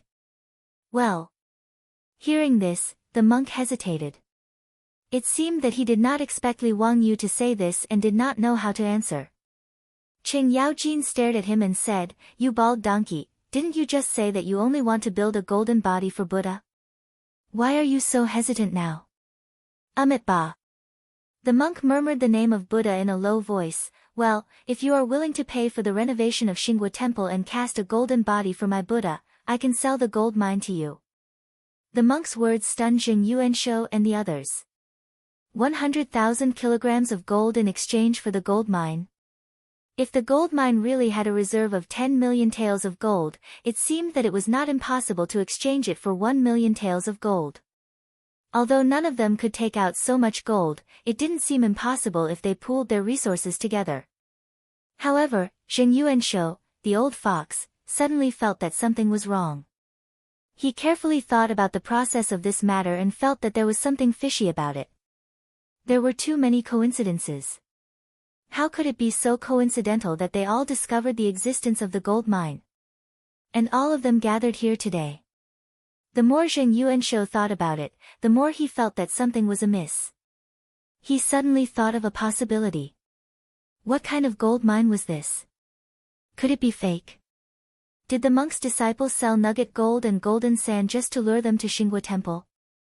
Then Li Wangyu, the bastard, Qing Yaojin, and the monk put on a show for them with the purpose of cheating 100,000 kilograms of gold from their aristocratic families? The more Zheng Yuanshou thought about it, the more he felt that it was possible. He felt that he had seen through everything, and a smile appeared on the corners of his mouth. Interesting, they actually deceived the aristocratic families. Hee, Grandmaster, don't joke around. Even if we empty out all of our assets, we still wouldn't be able to gather that much gold. Moreover, what gold mine? Can it be worth 100,000 kilograms of gold? Zheng Yuanshou felt that he had seen through the conspiracy, so he couldn't help but sneer. Did this Li brat really think that the aristocratic families were fools to be fooled? 100,000 kilograms of gold, what a big appetite. Wasn't he afraid of choking himself to death? Zheng Yuanshou's words fell into the ears of Cui Xian, Wang Renyu, and the others. These old foxes thought about it and all felt that there was something fishy about it. Casting a golden body for Buddha. What kind of *t reason was this? Who in the world had ever heard of casting a Buddha statue with 100,000 kilograms of gold? Mr. Zheng is right. Even if this gold mine is real, it's too outrageous to buy 100,000 kilograms of gold. Who in the world can afford it? Monk, have you lost your mind? A gold mine for 100,000 kilograms of gold. Tut, how can there be such a good thing in the world?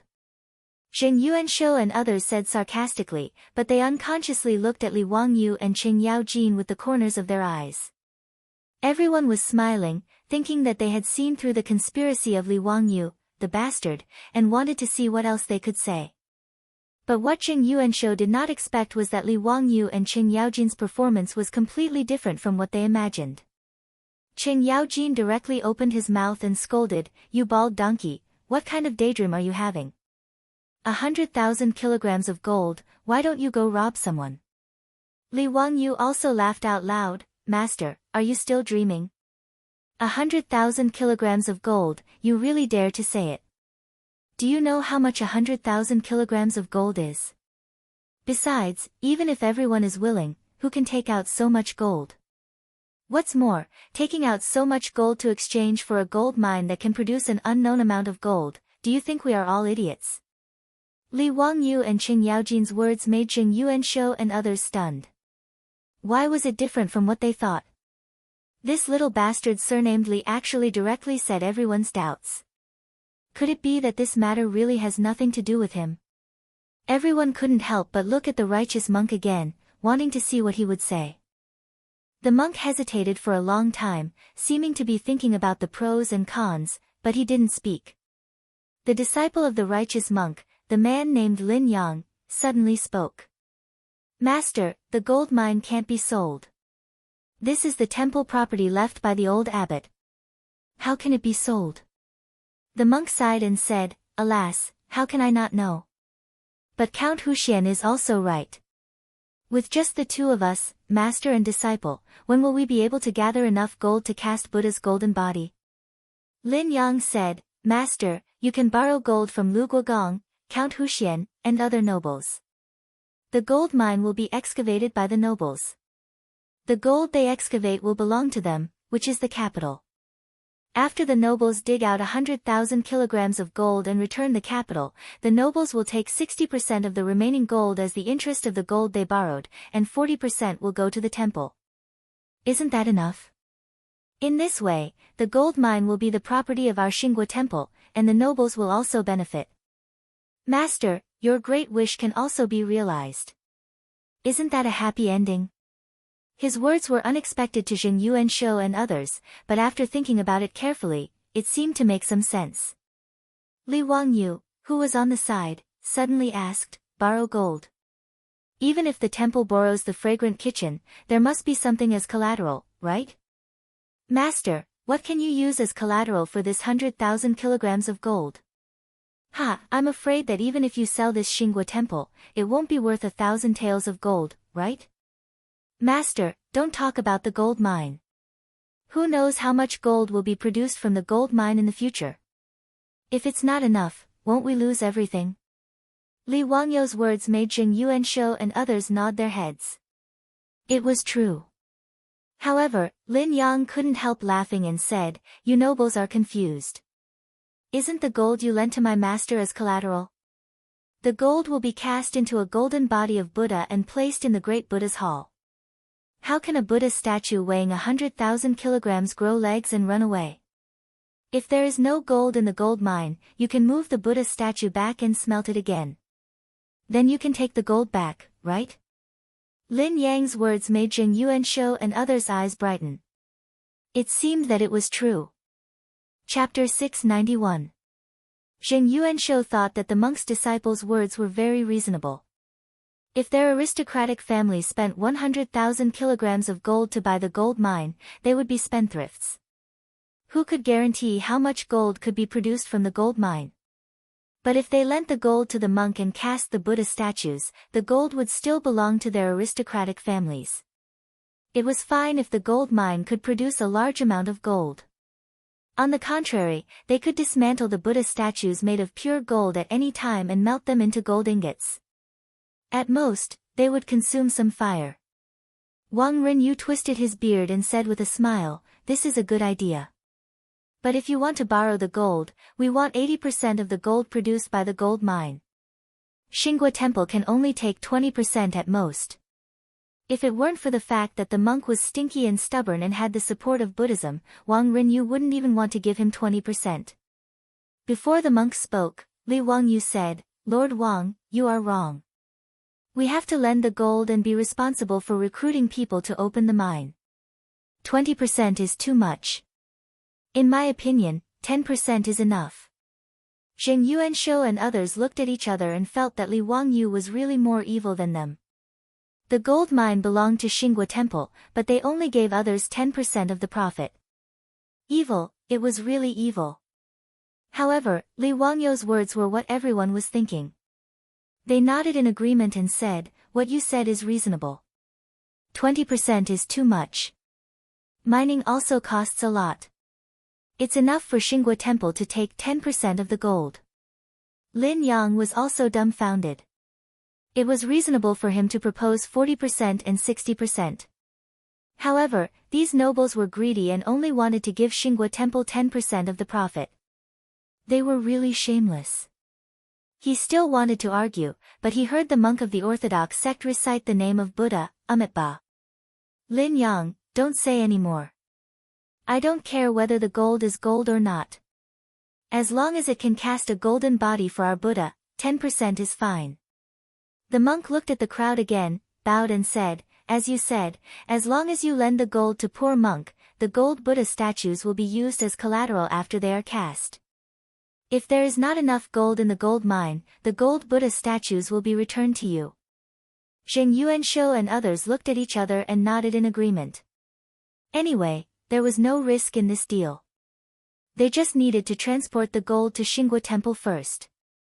Moreover, with so much gold, they would definitely send their family to guard the Xinghua Temple closely to prevent the monks from stealing or swapping the gold. Therefore, it made no difference whether the gold was kept in Xinghua Temple or in the treasury at home. Jing Yuanshou, Wang Renyu, and the others were naturally willing to do this in exchange for a high-yield gold mine. Jing Yuanshou smiled and said, since everyone has no objections, then let's talk about how everyone will invest in the gold and how the profits will be distributed. Let this old man make a suggestion first. We have a total of 9 families here. Why don't we divide the gold into 9 portions? Each family will take out 110,000 taels of gold. The production of this gold mine will also be divided equally. Li Wangyu shook his head. I can't take out 110,000 gold taels. I'm afraid that Uncle Cheng can't take out that much gold either, right?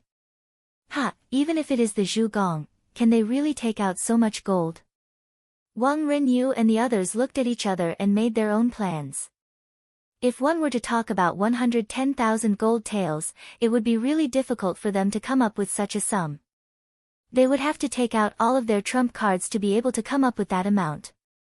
Thinking of moving the 1,000-year accumulation of the aristocratic families to Xinghua Temple, Zheng Yuanshou and the others were a little hesitant. When everyone was hesitating, they heard a noise outside the Mahavira Hall again. Zheng Yuanshou couldn't help frowning. The Xinghua Temple had been tightly surrounded by the troops of their families, and even the craftsmen who repaired the temple had been driven out. Why was there a noise at this time? Everyone turned their heads and looked outside. They found that a group of people had entered the temple and was heading for the Mahavira Hall despite the troops' obstruction. When they saw the person clearly, everyone's faces changed dramatically. Then they bowed to the person helplessly and said, "Your Majesty."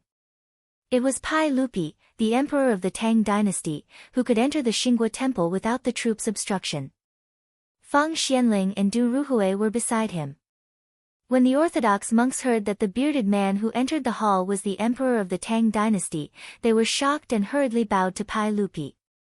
As for his disciple Lin Yang, he was so scared that he directly knelt down. Pai Lupi strode into the Mahavira Hall and laughed loudly. "Ha, you are in such a good mood today that you all gather in the Xinghua temple. I wonder if you are here to worship Buddha or to have fun." Zheng Yuanshou and the others didn't know how to answer Pai Lupi's words and cursed in their hearts. Did the sage also know about the gold mine in Xinghua temple? Zheng Yuanshou was even more uncomfortable, as if he had eaten a fly. When he left Chang'an City this morning, he and his cousin Zheng Shangguo were very proud and thought that they could take a bite of the fat meat without anyone noticing. Who would have thought that things would turn out like this? Now even Pai Lupi had shown up. How many benefits could their aristocratic families get from it? When everyone was thinking about this, Pai Lupi stopped smiling and said in a cold voice, "Fang Xianling, I remember that salt and iron in the world are monopolized by the imperial court. Is that true?" Fang Xianling twisted his beard and said with a smile, "Yes, Your Majesty, that's right." "What about the gold mine?" "Your Majesty, it should be monopolized by the imperial court." Fang Xianling certainly understood what Pai Lupi meant and echoed. The conversation between the emperor and the minister was like a balm in the ears of the aristocratic families. It seemed that the sage came here today to snatch the gold mine. Wang Renyu immediately retorted, "Your Majesty, the law of the Tang dynasty does not stipulate that gold mines should be handed over to the imperial court, but the monopoly of salt and iron does not involve copper, gold and other materials." What he said was naturally the truth. Before the Han dynasty, iron smelting was a private business and countless people started their business by smelting iron. For example, it was recorded in the history books that Guizhong of Handan built his business by smelting iron and became rich together with the king. In the Han dynasty, Emperor Wu of Han dynasty suggested that salt, iron, and wine should be monopolized by the state so as to prevent local feudal lords and tyrants from seizing power. Since then, salt and iron had been monopolized by the imperial court for generations. But at least in the Tang dynasty, copper and gold were not restricted. The aristocratic families also had their own copper mines, and the imperial court just collected taxes from them. After being refuted by Wang Renyu, Pai Lupi was not annoyed. He just looked at Zheng Yuanshou and others with a faint smile and said casually, "In that case, I won't force you. But since I know about the gold mine, sell it to me." "Is this a righteous master? How much is the gold mine of Xinghua Temple?" "I'll buy it." The righteous master hesitated and bowed again, "Your Majesty, this gold mine is produced by Xinghua Temple. Poor monk won't sell it. Just now, poor monk has reached an agreement with the nobles. Poor monk will borrow 50,000 kilograms of gold from the nobles to cast a golden body for Buddha. He will repay the principal and interest with the gold produced by the gold mine." Hearing this, Pai Lupi frowned and looked at the crowd. Finally, his eyes fell on Li Wangyu. "Zio, tell me, what's going on?" Li Wangyu smiled awkwardly and rubbed his nose. Ignoring the extremely ugly expressions of Zheng Yuanshou and the others, he recounted what had happened in detail and the result of their discussion with the monk just now. After hearing this, Pai Lupi couldn't help laughing and said, "Well, in that case, I'll lend the gold to you. I think I can still take out 50,000 kilograms of gold. You don't have to borrow money from the nobles." Zheng Yuanshou and others were even more annoyed. Pai Lupi was so ruthless that he wanted to swallow the income of the gold mine. How could they, the aristocratic families, be willing? Chapter 692. Zheng Yuanshou, Wang Renyu, and the others only had one thought at this time, which was to stop Pai Lupi from snatching the profits from them. Even if Pai Lupi was the emperor of the Tang dynasty, so what? The 5 surnames and 7 hopes were not to be trifled with. "Your Majesty, the master has already reached an agreement with us. How can you go back on your word? Your Majesty is rich. How can you compete with the people?" Zheng Yuanshou, Wang Renyu, Cui Xian, and the others spoke one after another. What they meant was that they didn't want Pai Lupi to get involved. Pai Lupi frowned slightly and snorted discontentedly. "You didn't sign the agreement with the master. Why can't I participate? What's the reason?"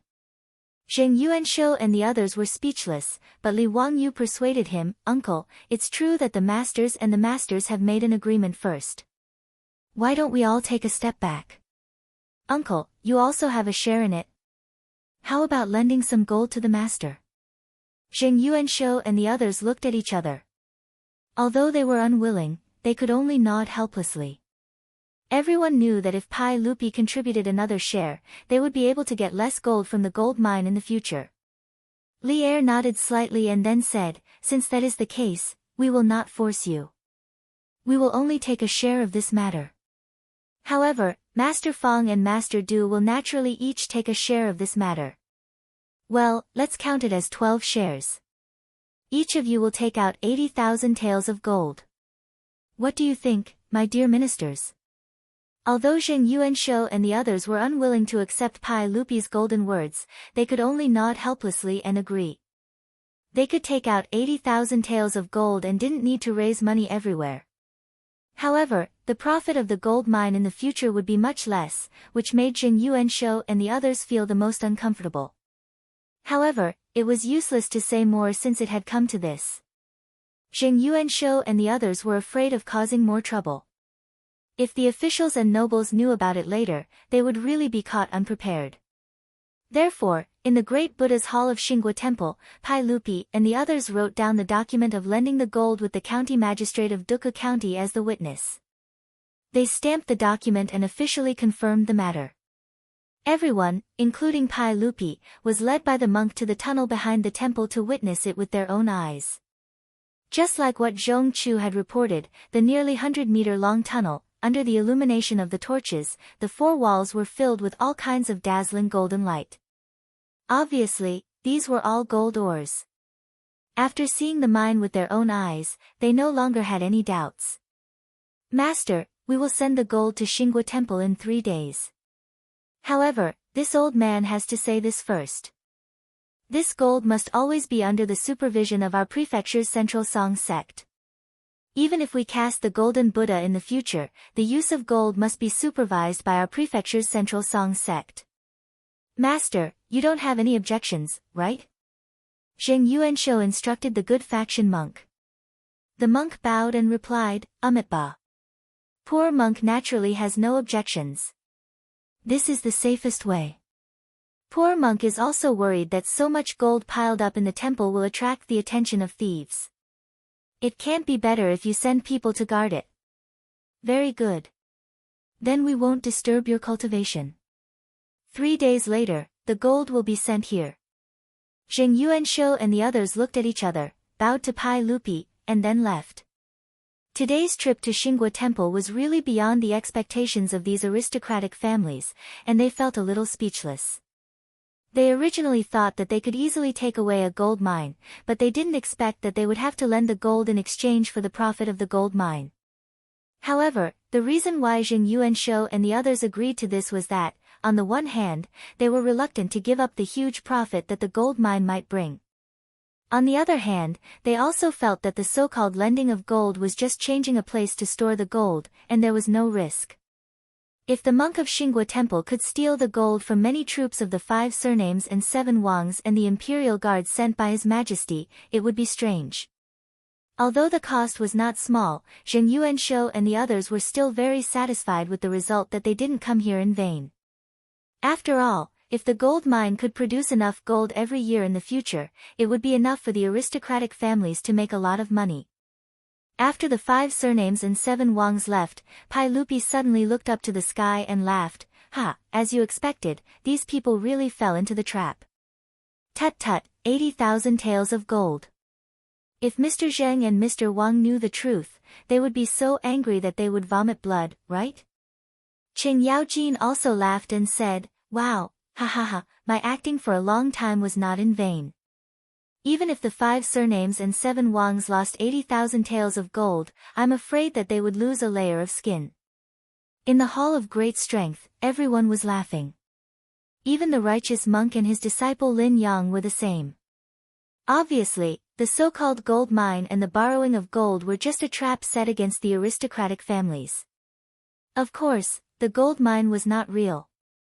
It was just a scam that Li Wangyu and his beautiful boss figured out together that day in order to revenge the aristocratic families.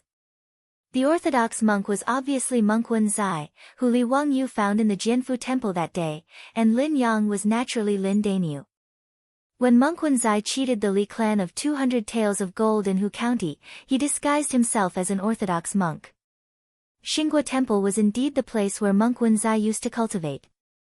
It was also Monk Wen Zai's suggestion to create all kinds of illusions in Xinghua Temple. Naturally, there was no gold mine in the stone mountain behind Xinghua Temple. That tunnel was just a hiding place dug by the monks of Xinghua Temple in order to avoid the disaster of war when the country was in chaos in the previous dynasty. The reason why the stone wall sparkled under the light of the torches and looked like gold ores when they entered just now was that Li Wangyu and others smeared gold powder on the stone wall. As for the mining tools and the scattered ores in the cave, they were all deliberately placed there to trick the aristocratic families into taking the bait. The gold ores were naturally real gold ores.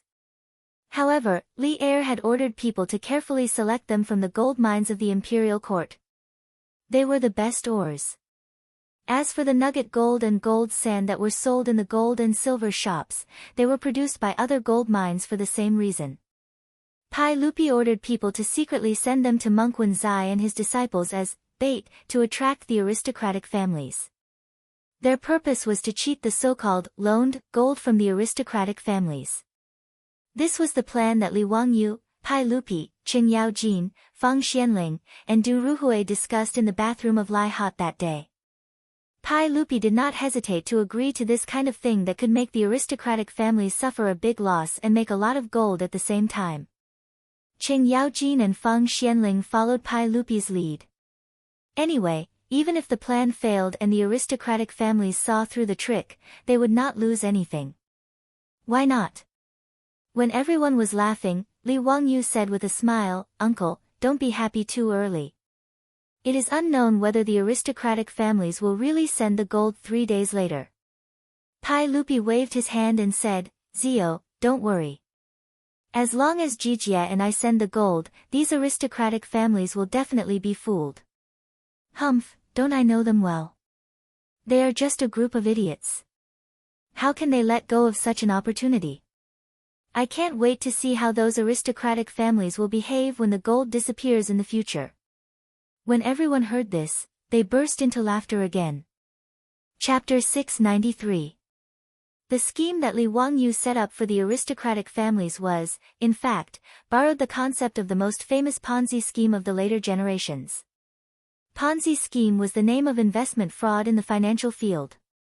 In short, it was to use the money of new investors to pay interest and short-term returns to the old investors to create the illusion of making money and then cheat more investment. In the end, it was just using people's greed. Of course, because Li Wangyu only wanted to target the 5 surnames and 7 wangs, the long-term method of cheating money like the Ponzi scheme was not feasible. First of all, this scam was to arrange for Monk Zai and Lin Daniu to continuously go to the gold and silver shops of the 5 surnames and 7 Wangs to sell dog-head gold and gold sand. If it was a scammer from the Tang dynasty, after the 5 surnames and 7 Wangs were hooked, most of them would use the gold mine as an excuse to cheat money. But how could this trick the old foxes of the aristocratic families? After Monk Zai said the huge number of 100,000 jin of gold, Zheng Yuanshou and others, who were originally blinded by greed, immediately became alert. But the wonderful thing was that Li Wangyu borrowed Lin Daniu's mouth to say those words, turning the business relationship into a loan. Turning the gold mine into an investment product, this made the aristocratic families waver. And the gold was under the supervision of the aristocratic families, naturally there was no risk to speak of. Compared with the possible benefits, the aristocratic families would naturally be tempted. And Pai Lupi's intervention was the last straw that pressed the aristocratic families. Everyone has a blind heart. No matter how smart the aristocratic families were, how could they think that Pai Lupi, the emperor of the Tang dynasty, Qing Yaojin, Fang Xianling, Du Ruhui, these dukes and dukes would personally come to support them? Therefore, it was normal for them to be fooled. Pai Lupi and his ministers would follow Li Wangyou's nonsense, naturally, not because they coveted the aristocratic family's gold. Even Li Wangyou's annual income was almost 70,000 to 80,000 taels of gold. Of course, it was not to cheat some gold from the aristocratic families. Whether it was Pai Lupi, Fang Xianling, or Du Ruhui, none of them were that bored. The gold was just an addition to the plan of Li Wangyu and Pai Lupi. 3 days later, just as Pai Lupi had expected, when the carriages of Shun Feng Carriage Company began to transport the gold from Taiji Palace, Marquis Lu's mansion, Marquis Zheng's mansion, and Marquis Lai's mansion, the doors of these aristocratic families also opened and began to transport the gold to Xinghua Temple. In the Tang dynasty, 1 tael was equivalent to 37 grams in modern times. 80,000 taels of gold weighed almost 3 tons. Today's 4-wheeled carriages could easily carry a ton each. Therefore, the transportation of 3 tons of gold was only a matter of 3 carriages, which was not very eye-catching. However, regardless of whether it was Pai Lupi transporting the gold from the palace or the noble families of the 5 surnames and 7 watches, they all sent out large numbers of palace guards to be responsible for escorting the gold. With the consent of Pai Lupi, Qing Yaojin also released a large number of imperial guards of the Jinwu Guards to escort the carriages to Duke County. The gold from Li Wangyou's mansion was transported from Hu County, and it was also escorted by Niu Yong and Niu Wu, who led a large group of troops. With the protection of such a powerful force, the gold was naturally sent to the Xinghua Temple without any trouble along the way. Monk Zai had already been waiting in front of a side hall beside the Grand Hall. Seeing the carriages escorting the gold arrive, Zai hurriedly bowed to Pai Lupi and the officials who came with the gold carriages. Amit Ba. Poor monk greets your majesty and all the noble people. Pai Lupi got off the horse and motioned the monk to dispense with the formalities. Master, please dispense with the formalities. Is the warehouse for storing the gold ready? Yes, your majesty, please have a look. It's this side hall. Do you think it's suitable? Zai said. Everyone entered the side hall together and checked it out. They felt it was suitable. The original Buddha statue in the side hall had been removed. There was no other way out except for a door and a round window on the high gable wall. The round window was more than 3 meters high from the ground and less than 1 foot in diameter. Normal adults couldn't get through it. Li Wangyu suddenly said, "Uncle, this place is suitable. It's easy to guard the gold stored here. I suggest that after the gold is stored in this side hall, the door of the side hall should be completely closed. Without the consent of all of us, it can't be opened. However, the window of the side hall shouldn't be closed. Instead, a wooden platform should be built outside the gable wall. In this way, it'll be convenient for everyone to climb up the wooden platform at any time and check the condition of the gold in the side hall through the window to prevent the gold from being lost." Hearing this, everyone nodded and agreed. They felt that Li Wangyou's idea was quite good. Since the door of the side hall was closed, no one could enter. If the window on the gable wall was left open, it would allow the guards outside to check the situation at any time. It would also prevent them from coming into contact with the gold, so it was naturally very safe. After Pai Lupi and the other big shots all nodded in agreement, they began to arrange for the guards to move the gold into the side hall. More than 30 carriages of gold were transported for 4 to 6 hours before they were all transported into the side hall and placed neatly. After all the gold was transported into the side hall, the door of the side hall closed with a creak and a large bronze lock was hung on it. Li Wangyu smiled and said to everyone, "Uncle, everyone, we have so many guards, so we don't need to guard here at the same time, right? There are too many people and it's inconvenient to give orders. How about we split up the guards? With 10 days as the boundary, Uncle's Imperial Guards, Uncle Cheng, Duke Fang, Duke Du, and my estate's troops will guard the palace for 10 days first. Then, I'll hand it over to Zhengong, Wang Gong, and your estate's troops to guard the palace for 10 days. Pai Lupi and the others naturally nodded in agreement. Zheng Yuanshou and the others discussed with each other and also felt that this was the best way. Anyway, they couldn't share the same pot with Qing Yaojin and the others. If they all gathered together, it would be easy to cause trouble. Zheng Yuanshou nodded in agreement, what Count Hu said is reasonable. However, when the two sides hand over the gold, they need to go in and check the amount of gold, in case the amount doesn't match. It will be hard to explain. Of course. Then check the amount of gold every 10 days. Li Wangyu nodded. After arranging the storage of the gold, Zheng Yuanshou bowed to Pai Lupi and said, "Your Majesty, since the gold has been transported to Xingguo Temple, should we start mining the gold mine? Your Majesty, please give a decree to the supervisor and the Ministry of Works to dispatch craftsmen here." Hearing this, Pai Lupi gently shook his head and said, "This is my private property. How can I let the Ministry of Works dispatch craftsmen here? If the goat-nosed Duke knows about it, won't I be spat to death by his saliva? It's not appropriate. Mr. Zheng, Mr. Wang, it's better for you to recruit craftsmen." Hearing this, Zheng Yuanshou couldn't help but be stunned. He knew that Pai Lupi was right. The gold mine in Xingguo Temple was not owned by the imperial court. If the craftsmen of the Ministry of Works were mobilized, Wei Zheng, the censor, would probably lose his temper again. "If you mobilize craftsmen from my family, the mining of the gold mine will have to wait for a few days. After all, it will take a long time to mobilize craftsmen from Xinjiang or Taiyuan."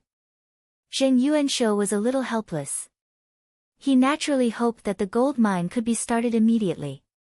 Pai Lupi casually waved his hand and said, "It doesn't matter. The gold mine can't grow legs and run away. It doesn't matter if it's delayed for a month or so." There was nothing in the stone mountain of Xingguo Temple. Once the gold mine was officially mined, everything would be exposed. If they wanted to continue this scam, they naturally had to find an excuse to delay time. This was also the plan of Li Wangyu and Pai Lupi. Seeing this, the big shots of the 5 surnames and 7 looks had no choice but to nod in agreement. Chapter 694. 10 days passed in a hurry. According to the previous agreement, today was the day when Li Wangyu handed over the gold to the 5 families and 7 families. After the city gate of Chang'an opened, Zheng Yuanshou led the troops of each mansion, together with Li Wangyu, Qing Yaojin, and others, and rode to Xingguo Temple.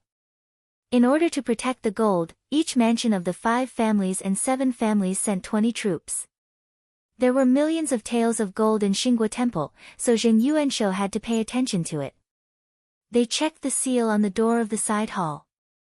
After confirming that there was no mistake, they took off the seal and opened the door. In the side hall, millions of taels of gold were naturally intact. After the stewards of the aristocratic families carefully checked the amount of gold, the door of the side hall was closed again. The troops of each family who had been guarding here also withdrew from Xingguo Temple and handed over the task of guarding the gold to the aristocratic families. Li Wangyu and the others waited for Zheng Yuanshou and the others to sign the agreement before they left with the troops. Zheng Yuanshou, Wang Renyu, Cui Xian, and other masters of aristocratic families led the troops to carefully inspect the temple. After confirming that there was no problem, they repeatedly urged everyone to work hard. When they were about to leave, they heard various knocking sounds coming from the great Buddha's hall. They reached out to monk Wenzai and asked him the reason. "Master, why is it so noisy in the great Buddha's hall?" Monk Wenzai said with a smile, "Amitabha. They are dismantling the original Buddha statue. At the same time, poor monk has recruited craftsmen from Chang and city and is ready to start casting the Buddha statue in the hall." Hearing monk Wenzai's explanation, Zheng Yuanshou and others did not think too much. It was not easy to cast such a large pure gold Buddha statue in the Tang dynasty. The usual method was to cast it with the lost wax method. That was to first mold the inner layer of the clay sculpture, wrap the clay sculpture with beeswax, carve it into a casting model, and fill the clay core with other refractory materials to form the outer layer. After that, it was heated and baked with fire. The wax film melted and the whole casting model became an empty shell, and then melted gold or bronze could be poured into it. In the history of Huaxia, the largest bronze Buddha statue was the 1,000-hand guanyin made in the Song dynasty. The 21-meter-tall Buddha statue took 3,000 craftsmen from the military and took 4 years to complete. The Buddha statue that Xinghua Temple planned to cast was not so tall, so it naturally did not require so many craftsmen and so much time. However, he still needed to recruit craftsmen to work in the palace. It would take at least a few months to complete the construction. In this way, the clanking sounds of construction were normal. Of course, these were only the thoughts of Zheng Yuanshou and the others. Since the so-called gold mine was a scam, monk Wenzai naturally wouldn't be so free as to really recruit craftsmen to forge some golden Buddha statues. This was just for the sake of Li Wangyou's plan, to deceive others. Zheng Yuanshou and the others entered the Hall of Great Strength and looked around. Sure enough, many craftsmen were busy here. The original clay Buddha statue was being dismantled, and there was still a lot of yellow mud piled up in the hall. It seemed that they were preparing to use it to rebuild the clay Buddha statue. After looking around, they took their leave and returned to Chang'an City. Every day, the troops of each mansion would return to their mansions to report the situation in Xinghua Temple in detail. Of course, there was nothing wrong with the side hall where the gold was stored. 140 troops from aristocratic families surrounded the side hall. Every half an hour, some troops would climb up the wooden platform and check the condition of the gold in the side hall through the windows on the gable wall. The only problem was that the troops felt that the craftsmen in the Mahavira Hall were too noisy while they were working. Zheng Yuanshou and the others naturally didn't bother to pay attention to such a trivial matter. They just told them to keep an eye on the side hall and ignore other things. After another 10 days, it was time for the aristocratic families to change their guard with Qing Yaojin and the others. Outside the Mingda Gate, Li Wangyu and Qing Yaojin had already been waiting here with a large group of troops. When they saw Zheng Yuanshou and Wang Renyu, they greeted each other politely. Even though they could be considered enemies, they still had to do this to save face. Li Wangyu despised them in his heart. Now that he was hypocritical, he didn't want to continue talking nonsense with Zheng Yuanshou and the others, so he just drove his horse forward. They were silent all the way. When they arrived at Xiaohu village outside Duke County, Niu Wu suddenly pulled the rein and looked in the direction of Xinghua Temple in astonishment. Lang Jun, look, is Xinghua Temple on fire? Not only Li Wangyu heard Niu Wu's loud voice, but also Qing Yaojin, Zheng Yuanshou, Wang Renyu, Cui Xin, and the others. They all looked up in the direction of Xinghua Temple, only to see that the temple not far away was emitting thick smoke at this moment. Zheng Yuanshou, Wang Renyu, and the others were a little flustered. Their hearts skipped a beat, and they knew it was not good. Oh no, Xinghua Temple is on fire. Hurry, hurry. Let's go and see what happened. Li Wangyu looked anxious and rushed out of Xinghua Temple. Only then did the people behind him come to their senses. They hurriedly urged their horses to rush to the temple. They rushed to the temple in a panic, only to see that the troops of the Zheng family, the Wang family, the Lu family, the Li family, and the Cui family were in a mess at this moment. Some were busy looking for buckets to get water to put out the fire, some were running around looking for tools to put out the fire, and some were shouting to call for help. The fire was in the great Buddha's hall and the side hall where the gold was stored. Li Wangyu and Qing Yaojin were also shocked and hurriedly asked the troops of the mansion to help put out the fire. However, the main hall in the temple was all made of wood, and there was no water bag to put out the fire. The troops only carried water from the well with buckets, so how could they put out the fire that was getting bigger and bigger? Zheng Yuanshou's legs suddenly became weak. If it were not for the support of the servant beside him, he would have sat on the ground. Gold! My gold! Hurry, hurry, put out the fire, put out the fire. Qing Yaojin also jumped up and scolded the troops of the Wu family and Qiwang mansion angrily. Damn you! You are trash. You are worse than dogs. I asked you to guard the temple. Why did it catch fire?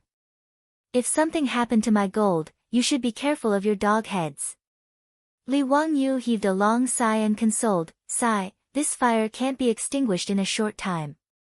Uncle Cheng, you don't have to worry. As the saying goes, true gold is not afraid of fire. This broken temple can be burned down, but no matter how much it burns, it won't destroy the gold. Even if some of it is melted by the fire, it won't be a big problem. It can be smelted again. Zheng Yuanshou, Wang Renyu, and the others were originally ashen-faced, but when they heard Li Wangyou's words, they were slightly relieved. It was indeed so. Gold was not wood, so it didn't matter if it was burned. Once the fire was put out, the gold would not grow legs and run away. Thinking of this, Zheng Yuanshou's face eased a little. He reached out and called the troop leader over. What happened? Why did it catch fire all of a sudden? Is the gold still there?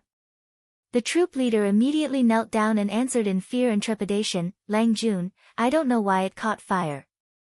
Previously, I saw the good faction monk and his disciples enter the Hall of Great Strength. Not long after, the Hall of Great Strength was set on fire and the fire spread rapidly.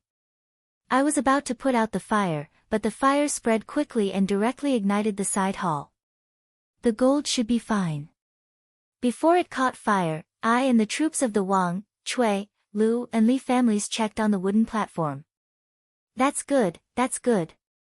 Zheng Yuanshou heard this and was slightly relieved. Quickly get someone to put out the fire. Go and find that righteous path monk for me. This old man wants to ask what's going on with this fire. Yes. The troops of the Zheng family received the order and left. On the other side, the troop leaders of the Cui, Lu, Li and Wang families also reported the whole story to their respective Langjuns. Everyone had the same story, which made Zheng Yuanshou and Wang Renyu feel relieved. Since the gold was still there, today's incident was not a big deal. However, very quickly, a troop from the government reported that they could not find any trace of the monk in the temple. Chapter 695. Hearing that they couldn't find the trace of the orthodox monk and his disciple Lin Yang, Zheng Yuanshou and others couldn't help but feel gloomy. Many troops reported that before the main hall was on fire, many people saw the monk enter the grand hall with his disciple. Many people even guessed that this inexplicable fire was set by the monk himself. Many troops saw this with their own eyes.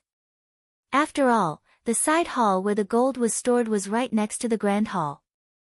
The monk entered and left the grand hall under the eyes of these troops. Moreover, there was only one entrance and exit in the grand hall, and no one saw the monk run out after the fire.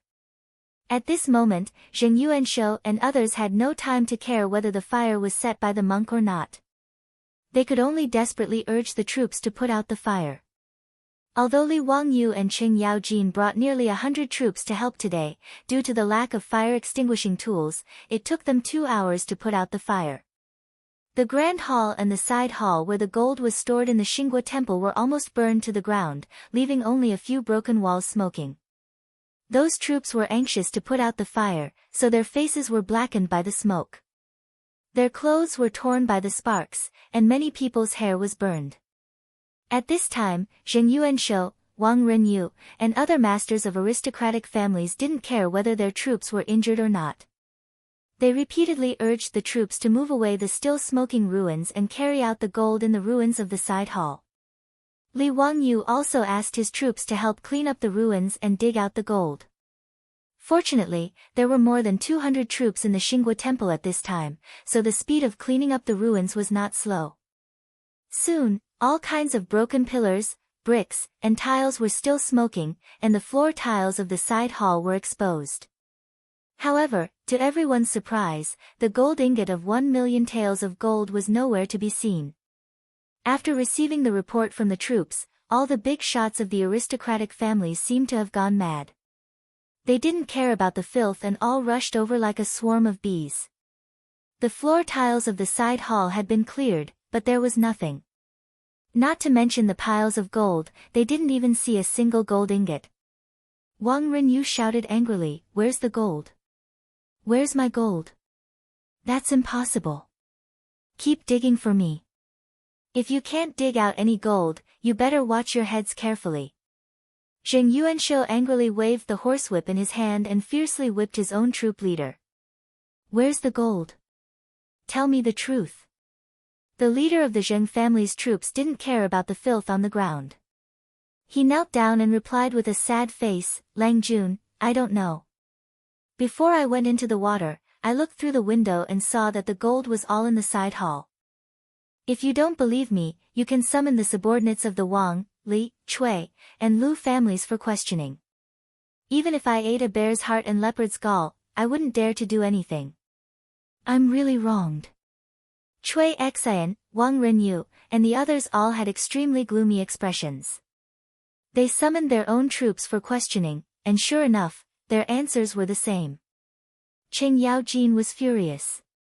He pointed at Zheng Yuanshou and the others and scolded, "Zheng Yuanshou, how dare you? Don't spout such nonsense. If the gold was still there, would it have been burned by the fire? How dare you do such a thing? I'd like to see how you dare to lose the sage's gold. How can you explain it to me?" Zheng Yuanshou realized that the gold that had disappeared was not only from their aristocratic families, but also 400,000 taels of gold from Pai Lupi, Qing Yaojin, Fang Xianling, Du Ruhui, and Li Wangyu. Now the gold had disappeared under the protection of the troops of aristocratic families. Thinking of the terrible consequences, Zheng Yuanshou couldn't help blacking out and fainting directly. Zheng Yuanshou's fainting naturally caused a commotion. The servants of the Zheng family hurried to rescue him. At this moment, Wang Renyu, Cui Xian, and the others all became red-eyed and breathed heavily. They had no time to check on Zheng Yuanshou's condition and roared at their own troops, "Continue to move. Remove all the bricks and wood in this side hall. Even if you have to dig 3 feet underground, you must find the gold for me. Send people to search around Xingguo Temple. I don't believe that the gold can run away by itself." Facing their Lang Jun, who was furious, the troops didn't dare to say anything. They immediately began to clean up and move the ruins of the burned side hall. Zheng Yuanshou was finally woken up by his own troops, and his face was full of defeat. At this time, there was a dense sound of horse hooves outside Xingguo Temple. It was Pai Lupi, who had received the news, leading Fang Xianling, Du Ruhui, and a large number of imperial guards to come here. Pai Lupi strode into the temple and asked angrily, "Gentlemen, what's going on? Why would there be a fire in the temple for no reason? Is the gold safe?"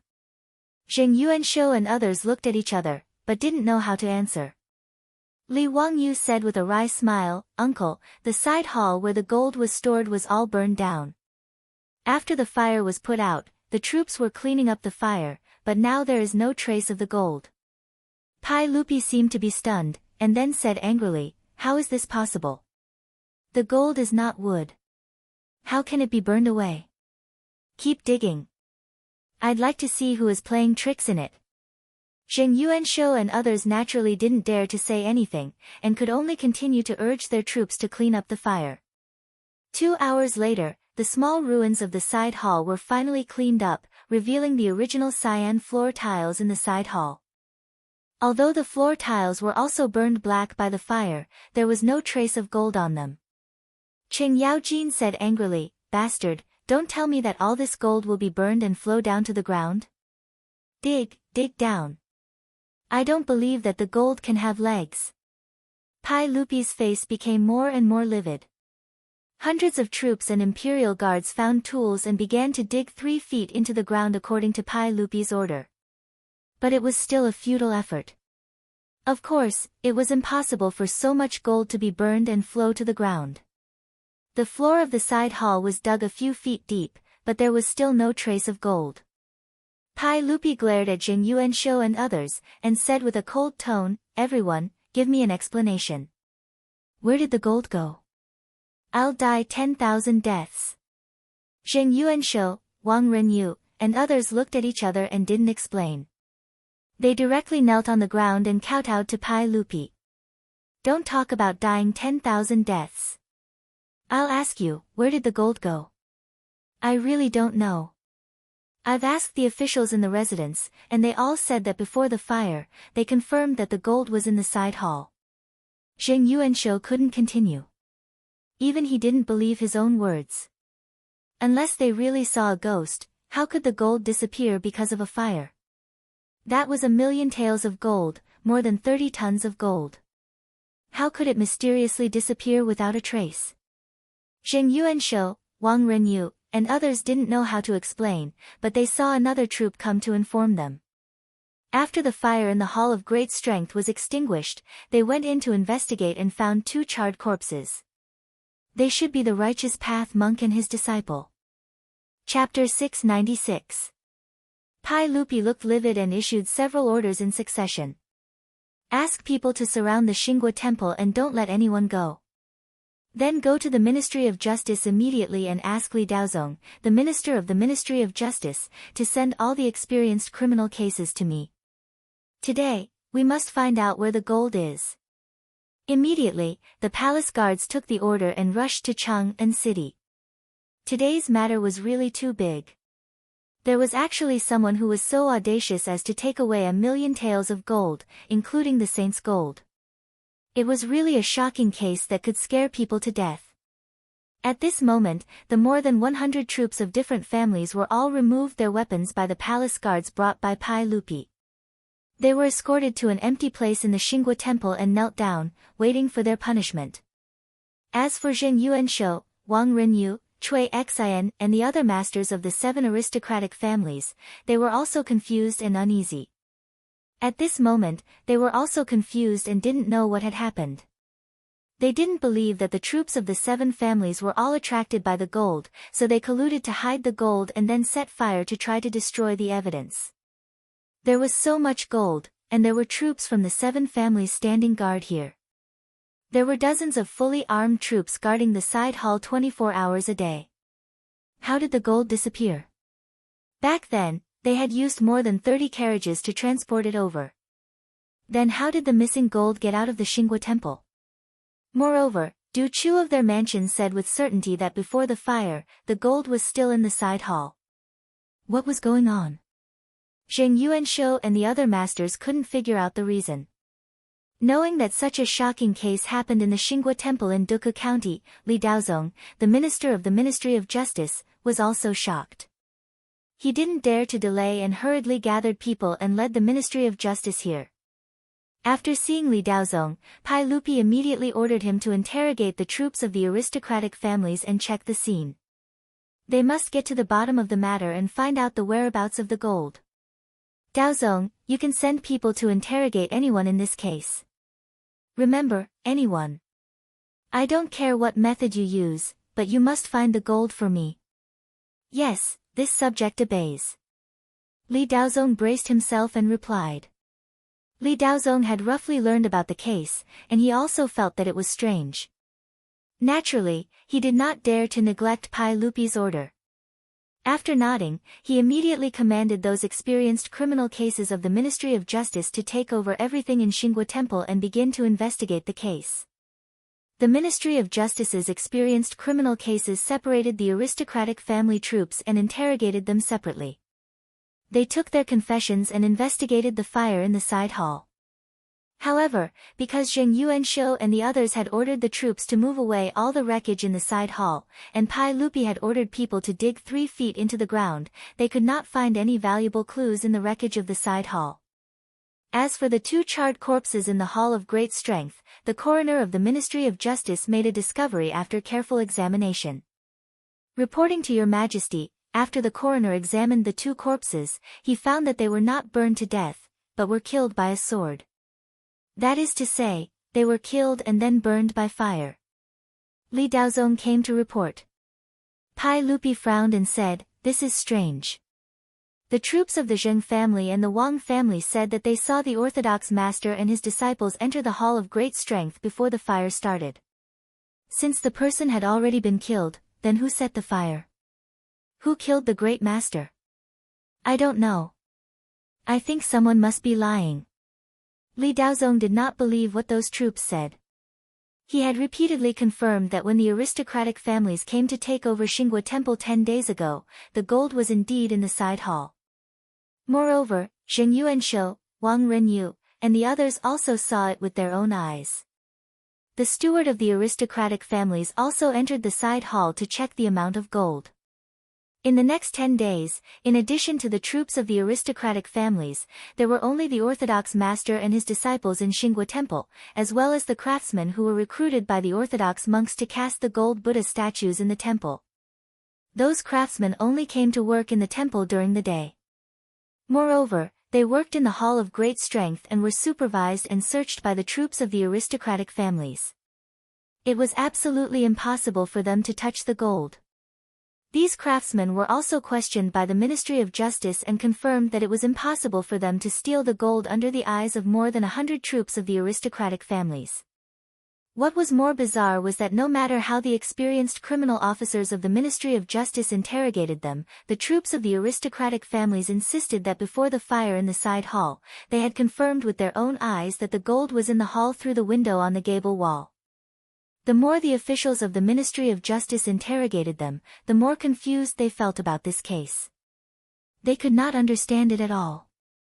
There was no other possibility except that the troops of the aristocratic families colluded with each other to steal the gold. Therefore, with the consent of Pai Lupi, the Ministry of Justice directly tortured the troops of the aristocratic families. Suddenly, the Xinghua Temple was filled with the miserable howls of the troops of the aristocratic families. After beating several leaders of the troops of the aristocratic families into a bloody mess, the confessions they got were still the same. Those troops insisted that they knew nothing about it. Even if some people could not stand the torture and admitted that they had stolen the gold, they could not tell where the gold was.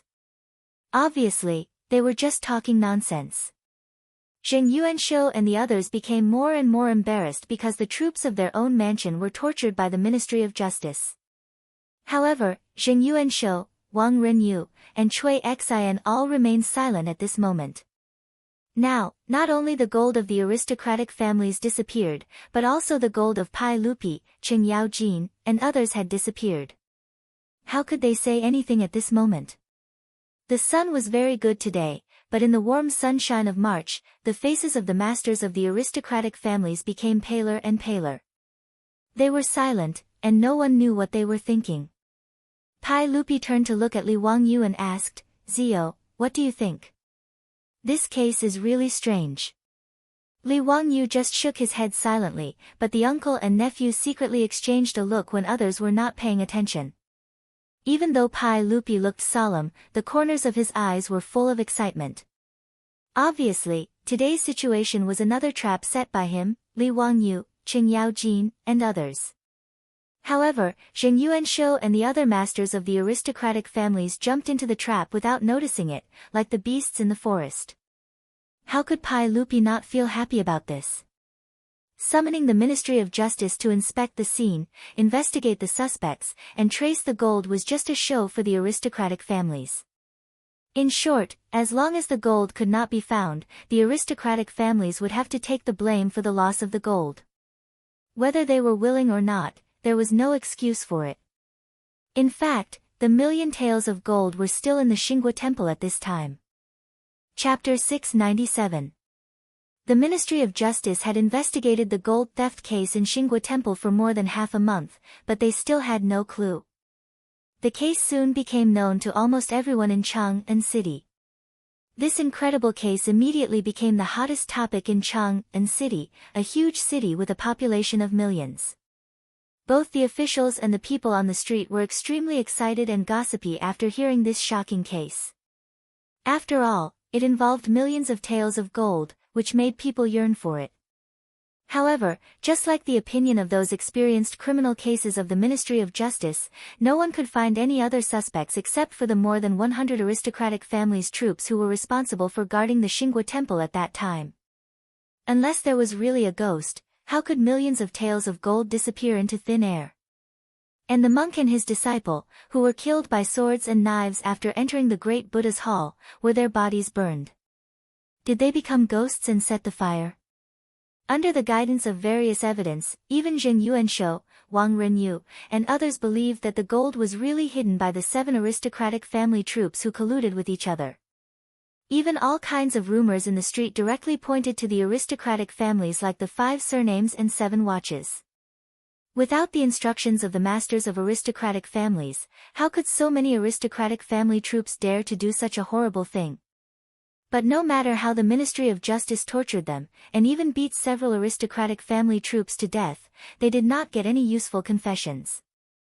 The 140 aristocratic family troops who were arrested and sent to the prison of the Ministry of Justice either talked nonsense or insisted that they did not know anything. Li Daozong, the minister of the Ministry of Justice, was at his wits' end. If these troops were the ones who had hidden the gold, how was it possible that no one had revealed the truth after half a month of torture? And it was obvious that many tortured troops had broken down mentally and confessed all the ugly things they had done, but they could not tell the whereabouts of the gold. Fortunately, Pai Lupi did not limit the time for the Ministry of Justice to solve the case, which made Li Daozong secretly relieved. Now he really had no confidence to solve this case. Even many times, Li Daozong was guessing whether there was really a powerful person who transported the gold away with the supreme magic. However, something that shocked all of the officials happened during the court session. An imperial censor stepped out and impeached the 7 aristocratic family heads, but the accusation was very unreasonable. He accused the 7 aristocratic family heads of being greedy. He did not mention how much he had embezzled or where he had embezzled from. On the other hand, Zheng Yuanshou, Wang Renyu, and the other heads of aristocratic families did not make a single sound to defend themselves. It could be said that they had tacitly agreed to the censor's accusation. All the civil and military officials in Taiji Palace immediately understood that there was no such thing as greed. After all, everyone knew the extent of the aristocratic family's wealth. Even if they wanted to be greedy, it wouldn't be up to the 7 aristocratic families' patriarchs to personally stretch out their hands. Obviously, there was only one reason why Zheng Yuanshou and others were impeached. That was, the gold theft that happened in Xinghua Temple half a month ago. 1 million taels of gold had disappeared without a trace, and there were still 400,000 taels of gold, including the saint's gold. Since they couldn't find the real culprit in such a big case, someone had to take the blame.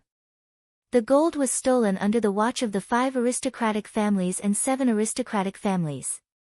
Whether Zheng Yuanshou and others were willing to take the blame or not, they could only take it silently. They naturally knew this in their hearts. Pai Lupi stood up from the throne and looked around at the officials in the hall. Finally, he looked at Wei Zheng, the imperial censor, and said, "What do you think of this matter, Mr. Wei?" Wei Zheng stepped out and said, "Although Mr. Zheng, Mr. Wang, and other officials are noble, the law of the Tang Empire cannot be abolished. Since they are involved in corruption, they should naturally be handed over to the imperial censor for a strict investigation and the law of the country shall be enforced." Hearing this, Pai Lupi sighed deeply and said, "Alas, you have worked hard for the court for many years. How can I be so heartless? Don't look into this matter further. Mr. Zheng, Mr. Wang, Mr. Cui, Mr. Liu, and Mr. Li, you may resign. Although you are the trusted officials of the Tang dynasty and I am very reluctant to let you go, it is inconvenient for me to show favoritism in the face of the law of the Tang Empire. Therefore, I ask you all to resign to show the friendship between us as monarch and subject. Pai Lupi's words fell into the ears of Zheng Yuanshou and the others. It was as if they had been struck by lightning. The sage actually asked them to resign. The faces of the 7 clan heads instantly lost their color and became as pale as paper. They were angry in their hearts, but they had nothing to say.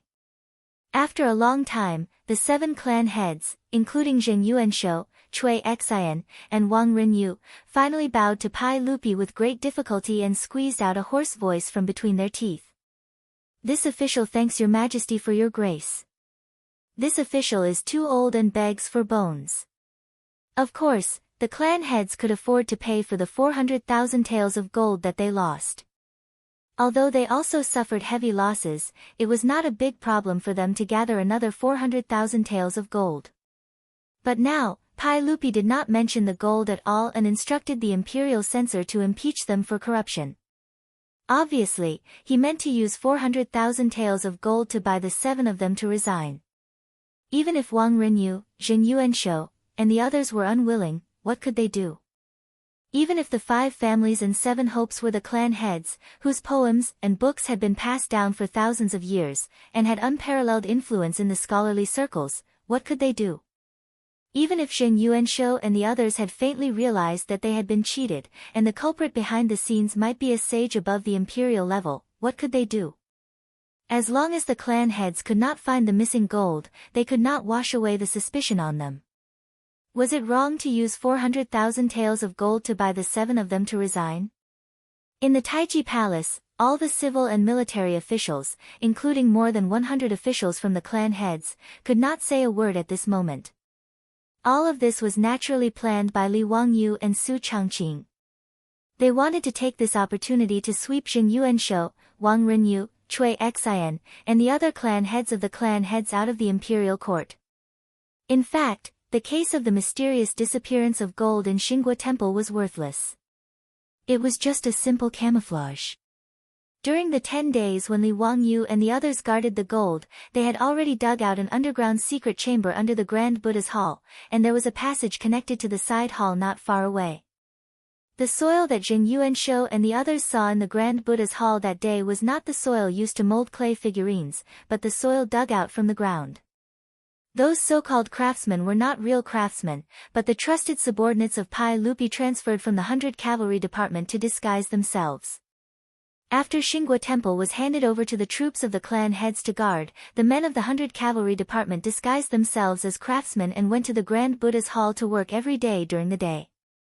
Under the cover of the noisy construction sounds, they dug through the ground under the side hall and secretly transported all the gold to the secret chamber under the Grand Buddha's Hall. After the gold was removed, they filled the bottom of the side hall with the soil piled up in the main hall. Therefore, after the fire that day, Pai Lupi ordered people to dig down, but they found nothing except soil. The only difficulty of this plan was how to hide from the eyes of the troops of the clan heads. However, since it was Li Wangyu who proposed to keep the window on the gable wall for observation, it was naturally a flaw deliberately left by Li Wangyu in order to confuse the eyes of the troops of the clan heads. Chapter 698. In the future, Li Wangyu liked to watch all kinds of high IQ crime movies, and the Mission Impossible series was his favorite movie.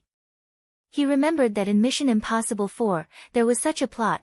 After Tom and his assistant sneaked into the Kremlin, they used a 3D projection screen to create a full image, thereby creating an empty corridor to cover their actions behind the screen.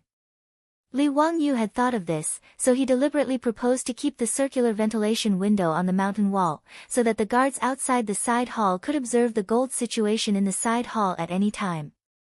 Pai Lupi, Chen Yaojin, Feng Xianling, and Du Ruhui were all puzzled by Li Wangyu's idea. In their minds, if those aristocratic families could observe the gold situation through the window at any time, how could the cavalry department secretly transport the gold away without being discovered? However, Li Wangyu merely smiled and did not reply. He merely said that he would take care of this matter.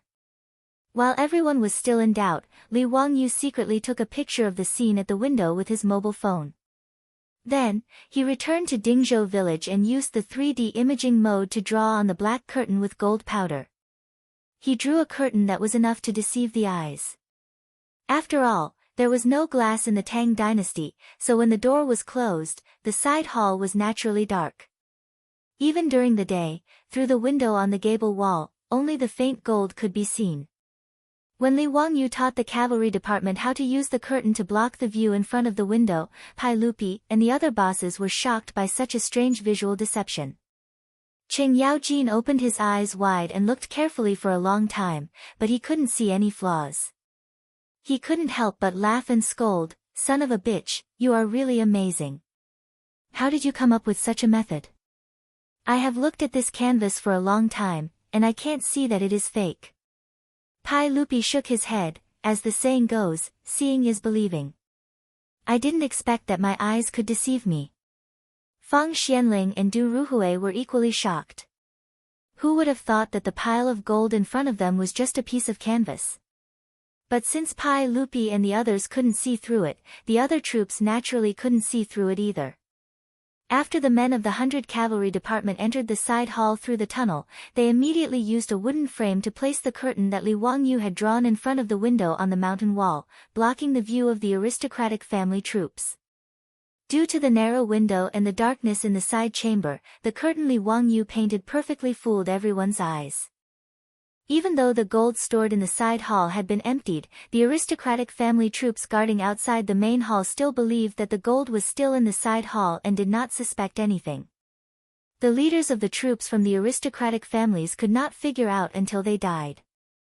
Before the fire, they had clearly seen with their own eyes how the gold that filled the side hall had disappeared without a trace after the fire. As for the two burnt corpses in the Great Strength Hall, of course, they were not Mengquan Zai and Lin Daniu, but the two corpses that the 100 Cavalry Department had found. On that day, Mengquan Zai and Lin Daniu, in front of the aristocratic family troops, entered the Great Strength Hall and poured the prepared kerosene on the two corpses. Then, they lit the match and started the fire. As for the two of them, they naturally hid in the secret room under the Great Strength Hall where the gold was stored. In the era where there was no DNA testing, no one would suspect that the righteous monk and his disciple, Lin Yang, were still alive. The Great Strength Hall and the side hall had already been arranged by the 100 Cavalry Department to ignite the fire.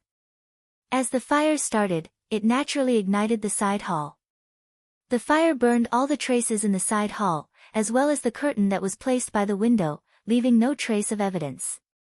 A million taels of gold mysteriously disappeared in front of everyone's eyes. As the saying goes, it's dark under the lamp.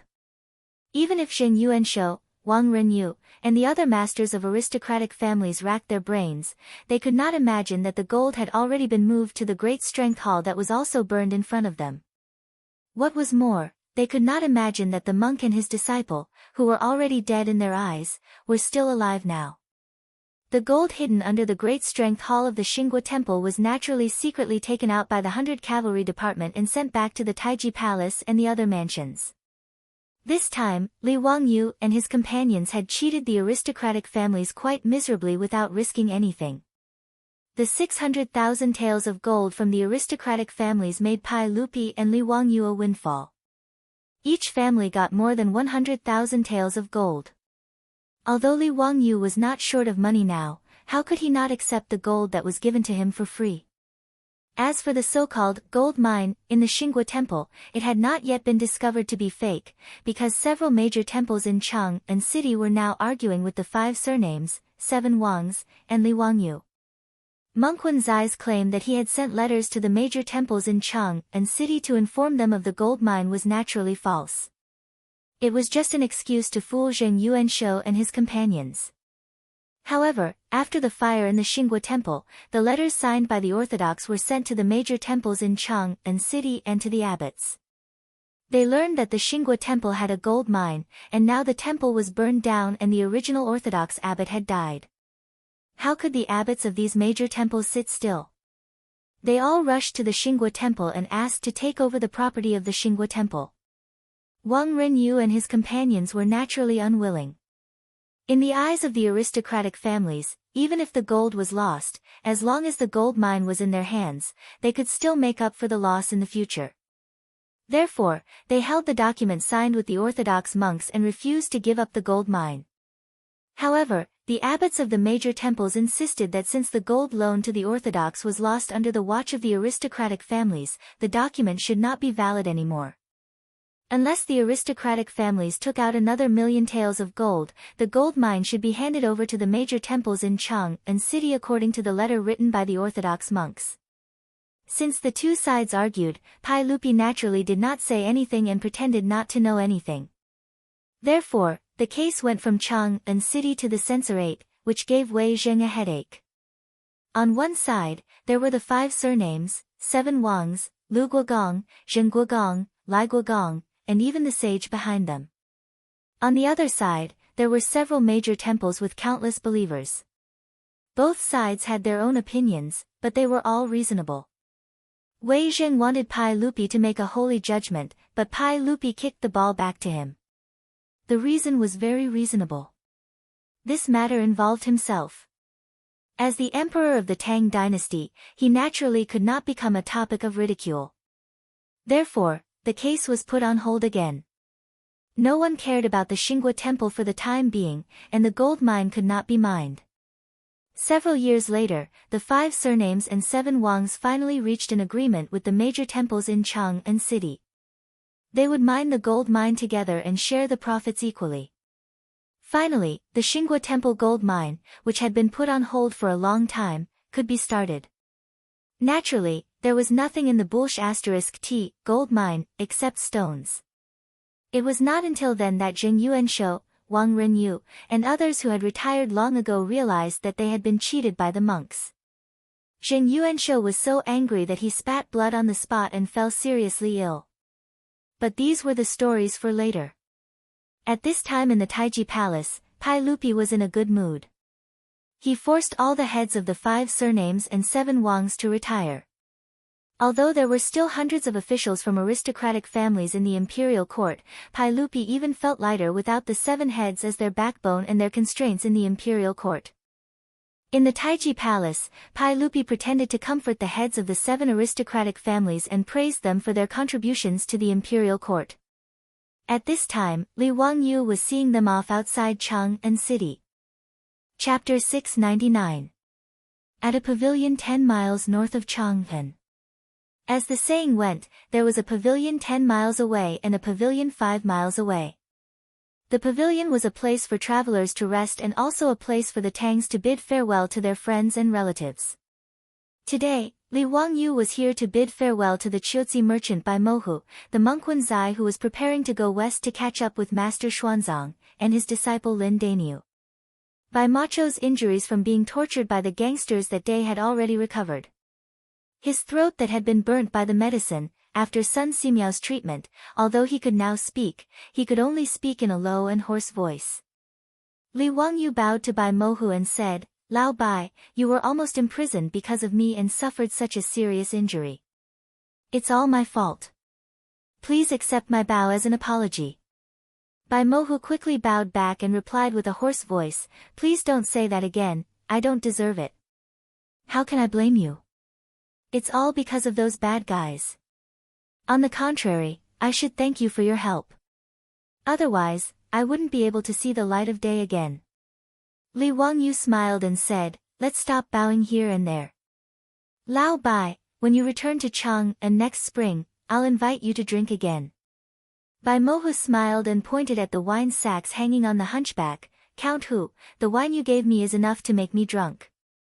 On his return journey, he did not bring any goods except for the sorghum wine on the backs of more than 100 camels. Li Wangyu gave him thousands of pounds of Shadaozi wine. Bai Mohu would be able to earn a lot when he returned to Qiuzi this time. It was comparable to his business income from several trips to Chang'an. "Ha, it's nothing." Li Wangyu laughed. After the two chatted for a while, Li Wangyu looked at the monk Wen Zai and said, "Master, this journey to the west to seek scriptures will be difficult. Please be careful." Monk Wen Zai and his disciple Lin Dainyu were going west to India. Li Wangyu wanted to persuade them to give up, but he could not say it.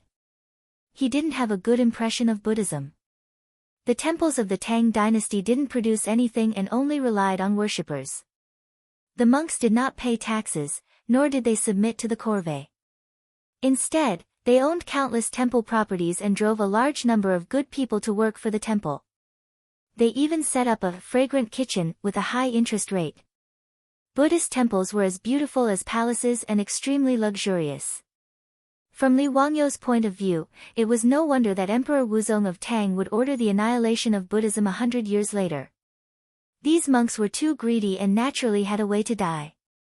Therefore, Li Wangyou felt that there was no point in going to India to obtain the scriptures. Even if Xuanzang spent 14 years to retrieve the scriptures from India, what could he change? Moreover, since he had not seen this monk's name in the history books, it was obvious that his journey to the west this time did not bode well. Even though Li Wangyou had obtained the document for him to exit, it didn't have much use. Following by Macho's caravan, they could only reach Chotzi, and there was still a long journey of tens of thousands of miles. Although Li Wangyou did not like Buddhism, he admired monk Wenzai quite a bit. This monk who knew how to cheat was definitely an extraordinary person. This time, monk Wenzai was able to pull down the 7 family heads of the 5 surnames and 7 hopes. Li Wangyou's suggestion to give him a large amount of gold and let him cultivate in the Tang dynasty was rejected by monk Wenzai. Following Xuanzang's footsteps to the west was Wenzai's unwavering belief. Regarding this, Li Wangyou could not persuade him. He could only wish this monk a safe journey in his heart. Ba, thank you, County Count Hu. Monk Wenzai smiled and returned the greeting. Li Wangyou gestured to Niu Wu beside him and gave him a package. Master, here's 100 taels of gold for your travel expenses. Please do not refuse. Monk Wenzai still shook his head and refused with a smile. To be able to travel with Benefactor Bai's caravan to Chotzi has already saved poor monk a lot of energy. Also, the document sent by County Count who made poor monk very grateful. How could he dare to ask for more? County Count who, please take back the gold. This poor monk has a bowl of food and a ladle of wine. Li Wangyou persuaded again and again, but this stubborn monk still refused to accept the gold. He could only give up. In that case, please take care. I look forward to meeting you again in Changpeng. Monk Wenzai said, Ba. County Count Hu, please take care. Poor monk is leaving. Everyone stepped onto the hunchback lying on the ground. Bai Mohu whistled and the camel stood up. It slowly moved along the official road to the west. In the sound of the camel bell, Bai Mohu waved goodbye to Li Wangyou. Looking at the figures of the people slowly disappearing, a melancholy feeling came to his heart without any reason. Li Wangyou suddenly thought of a song and opened his mouth to sing loudly. Outside the pavilion, by the ancient road, the fragrant grass reaches the sky. This was Li Shudong's farewell. It was sad and feminine. All banquets must come to an end. After parting here, no one knew when they would meet again. Although the tune of Li Wangyou's farewell was very strange in the ears of the Tangs, the meaning of farewell and yearning in the song was obvious. The horizon of the sky, the corner of the earth, half of my friends are gone. In the song, Monk Wenzai turned around slightly. On the hunchback, he bowed to Li Wangyou with one hand. After the farewell was sung, the camel team gradually disappeared on the official road. Li Wangyou sighed deeply and calmed down. He called Niu Wu and the team behind him to return to Changpeng. Monk Wenzai's insistence on going west made Li Wangyou sigh with emotion. Limited time and endless dust. Let fate take its course. When they passed by the East Market, Li Wangyou remembered that Kong Yingda's restaurant was not far from here. He happened to want to drink, so he led Niu Wu and the others directly to the Kong family's restaurant. After getting off the horse in front of the restaurant, the doctor recognized Li Wangyou at a glance. He hurried to greet him and led him to the VIP room on the 3rd floor to take a seat. Li Wangyou asked the doctor to prepare food and wine for him. In the VIP room, except for Niu Wu who stayed to accompany him, Li Wangyou sent the rest of the team to drink and eat by themselves. He did not need to care about him. He planned to get drunk today. He did not know where his melancholy came from. Speaking of which, whether it was by Mohu or Monk Wenzai, he did not have a deep relationship with them. But looking at the camel team leaving today, he thought that Monk Zai and Lin Daniu might not return. He felt uncomfortable and only wanted to drink. The doctor of the restaurant quickly delivered food and wine. Li Wangyu also summoned a female singer to play the zither and sing for them to liven things up. He and Niu Wu sat facing each other by the window. They listened to the singer's soft and gentle melody and drank to their heart's content. After a few cups of wine, the alcohol kicked in and made him forget about the sadness brought about by the farewell at the pavilion. Thinking about how he and his beautiful superior not only swindled a huge amount of gold from the hands of the 5 families and 7 nobles, but also vented the anger in his heart. He cleaned up the heads of the 7 aristocratic families and chased them out of the imperial court. Li Wangyu felt very proud and carefree. Thinking of this, he could not help but look towards the northwest and toast to Monk Zai. At this moment, he heard the doctor of the restaurant invite a guest to sit in the VIP room next door. Soon, the voices of the few people talking could be heard. The VIP room of the restaurant was only separated by a screen. Naturally, it was not soundproof. Even if he and Niu Wu did not want to hear the conversation next door, they could still hear it very clearly. Li Wangyu had just picked up a cup of wine and poured it into his mouth. When he heard the conversation in the VIP room next door, he almost spat out all the wine in his mouth. Chapter 700. In the private room next door was a group of scholars. After instructing the restaurant's doctor to bring them food and wine, they began to talk loudly. Brothers, speaking of the restaurant where we're drinking today, there's an interesting story. Do you know about it? Ha, brother Fan, it's not like you don't know. We're all students participating in the spring examination. How would we know about the interesting stories of the restaurants in Chang'an City? Don't keep us in suspense. Tell us, what's so interesting about this restaurant? The owner of this restaurant is an interesting person. During the Lantern Festival, he didn't receive any guests. Instead, he hung countless riddles in front of the restaurant. Anyone who guessed the riddles correctly could enter and drink for free. Oh. There's such a good thing. Then the owner of this restaurant is indeed interesting. Brother Fan, you're from Chang'an. Did you enter this restaurant to drink for free during the Lantern Festival? The voice in the private room next door paused for a moment. Then, the Confucian scholar's voice was heard. Brother Shangguan, if you don't mention this, we'll still be good friends.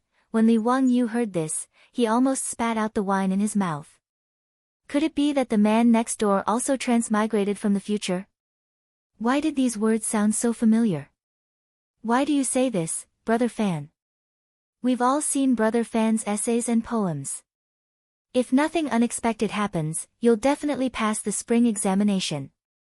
Could it be that with Brother Fan's great talent, you can't guess the riddles? Someone asked, puzzled. The man sighed and helplessly replied, if it were just ordinary riddles, of course I could. But when I wandered into this restaurant, the owner of the restaurant removed the riddles and replaced them with 10 questions, which he posted in front of the door. These 10 questions, let alone me, no one in Chang'an City could answer during the Lantern Festival. Naturally, I couldn't drink this free wine. His words immediately aroused everyone's curiosity. What kind of questions could baffle all the Confucian scholars of Chang'an City? There's such a thing. Does Brother Fan still remember the 10 questions? Why don't you tell us about it? Someone was unconvinced and asked. Hee, of course I remember. You can all try. If you can answer them, I'll treat you to a banquet today. Listen carefully. The first question is a question. There is a word that everyone who sees it will mistake. Type that word. The second question is, in a year, which month has 28 days? The third question, there was no sound in the room next door. Li Wangyu almost laughed out loud. It was interesting that his sudden change of mind to make things difficult for Li Gang and Yu Shinan had attracted such resentment from the scholars of Chang'an. What? What kind of damned questions are these? Brother Fan, who is the owner of this restaurant?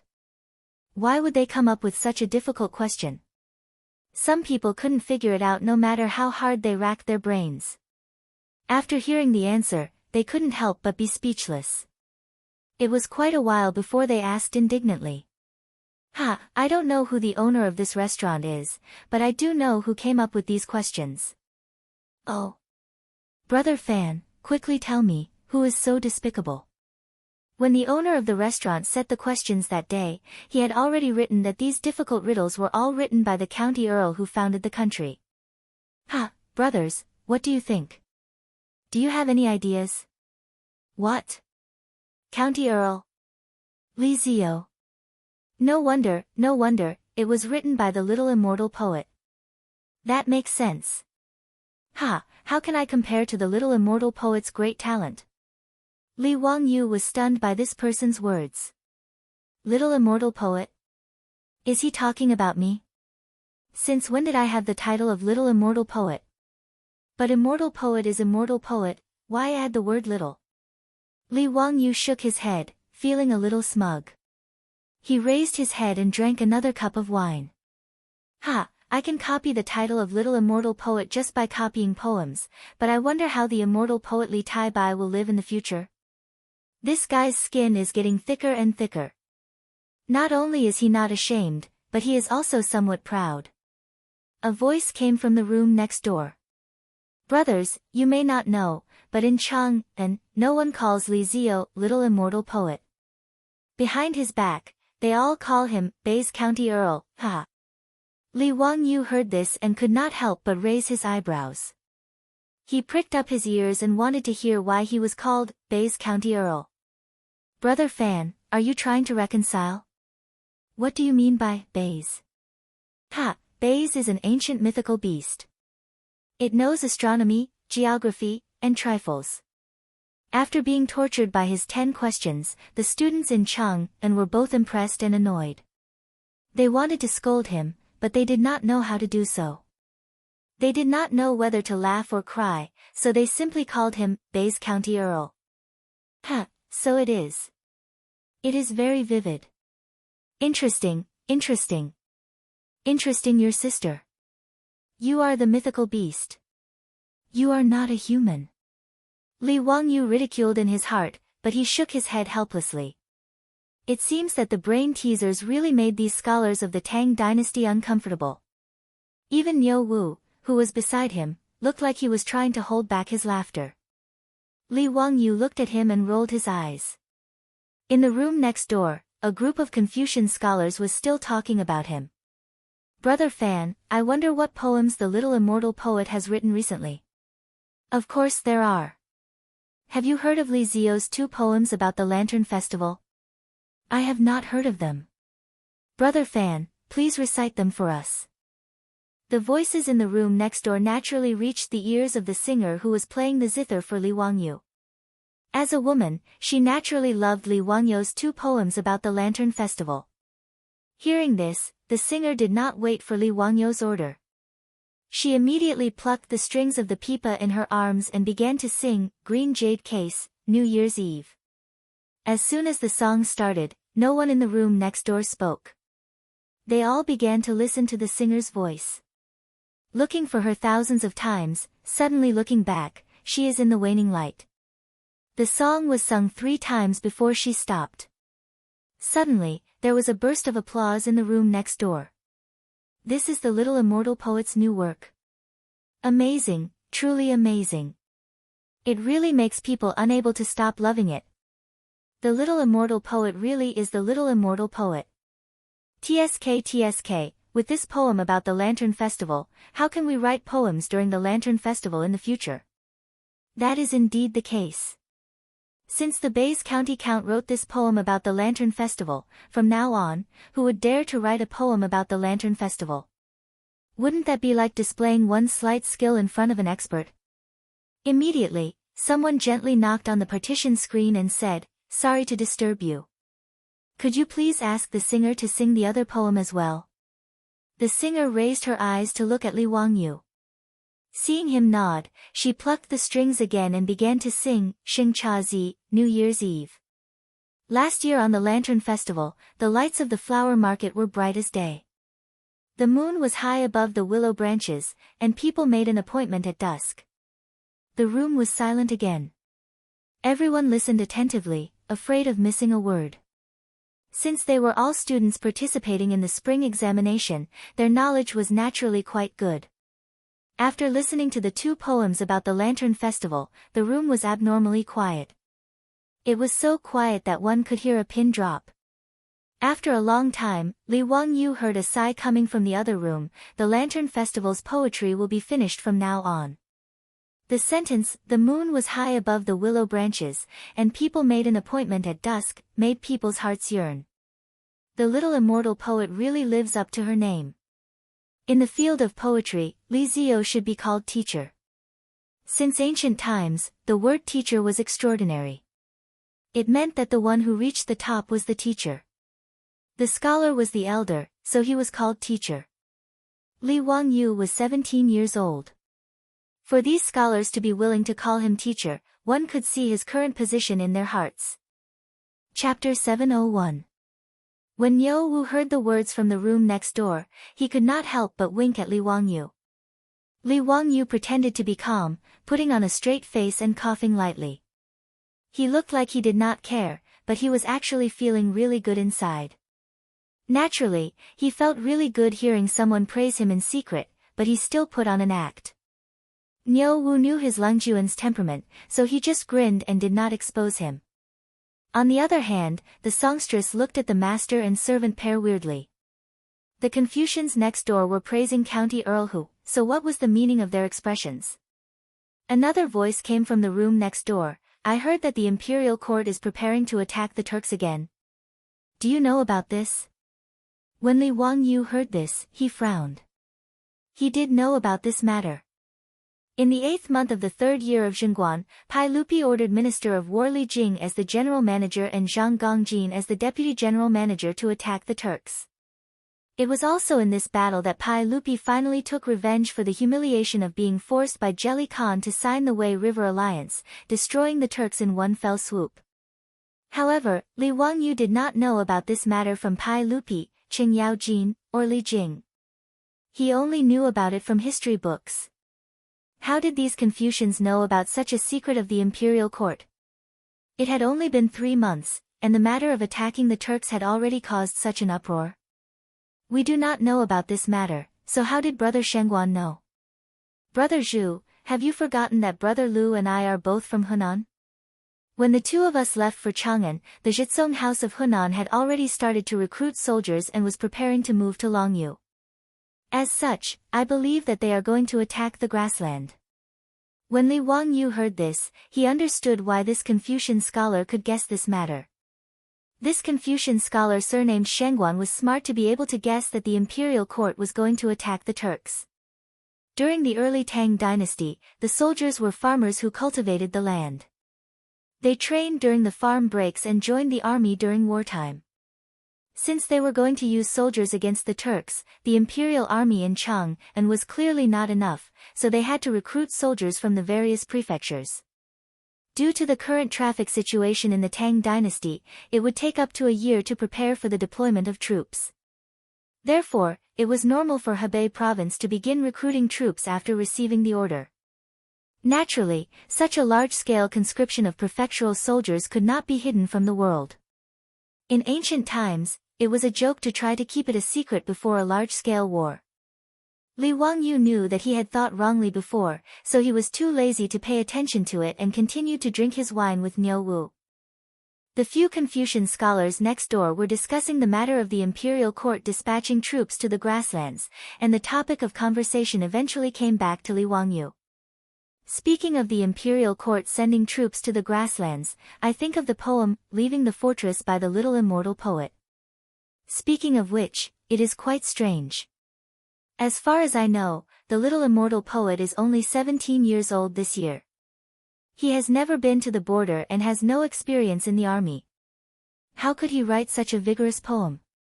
Could it be that there are people in this world who are born with knowledge? Brother Lu, you're getting carried away. What kind of person is the Little Immortal Poem? How can he be mentioned in the same breath as others? He is the imperial tutor. Brother Lu, Throughout history, has there been anyone like the little immortal poet, who is only 16 years old and can be the imperial tutor of the crown prince? Ha, brother Shengguan is right. It's my fault. With the little immortal poet's poem, Leaving the Fortress, it is like two poems of the Spring Lantern Festival. How can the later generations write it? It is difficult to surpass such a classic work. That's true. The little immortal poet is not giving the later generations a chance to write poems. Ha, come, everyone, let's drink to the little immortal poet's Leaving the Fortress and to this masterpiece of a frontier poem. Frontier poems were the favorite subject of the Tang Dynasty poets. Before the Tang Dynasty, there were no more than 200 frontier poems collected. In the Tang Dynasty, there were more than 2,000 frontier poems collected in the Complete Tang Dynasty Poems alone. It could be seen that the Tang Dynasty people loved frontier poems. Of course, the poem that Li Wangyu had plagiarized from Wang Changling's Leaving the Fortress was indeed a representative work of frontier fortress poetry. It could be said to be one of the 7 masterpieces of the Tang Dynasty.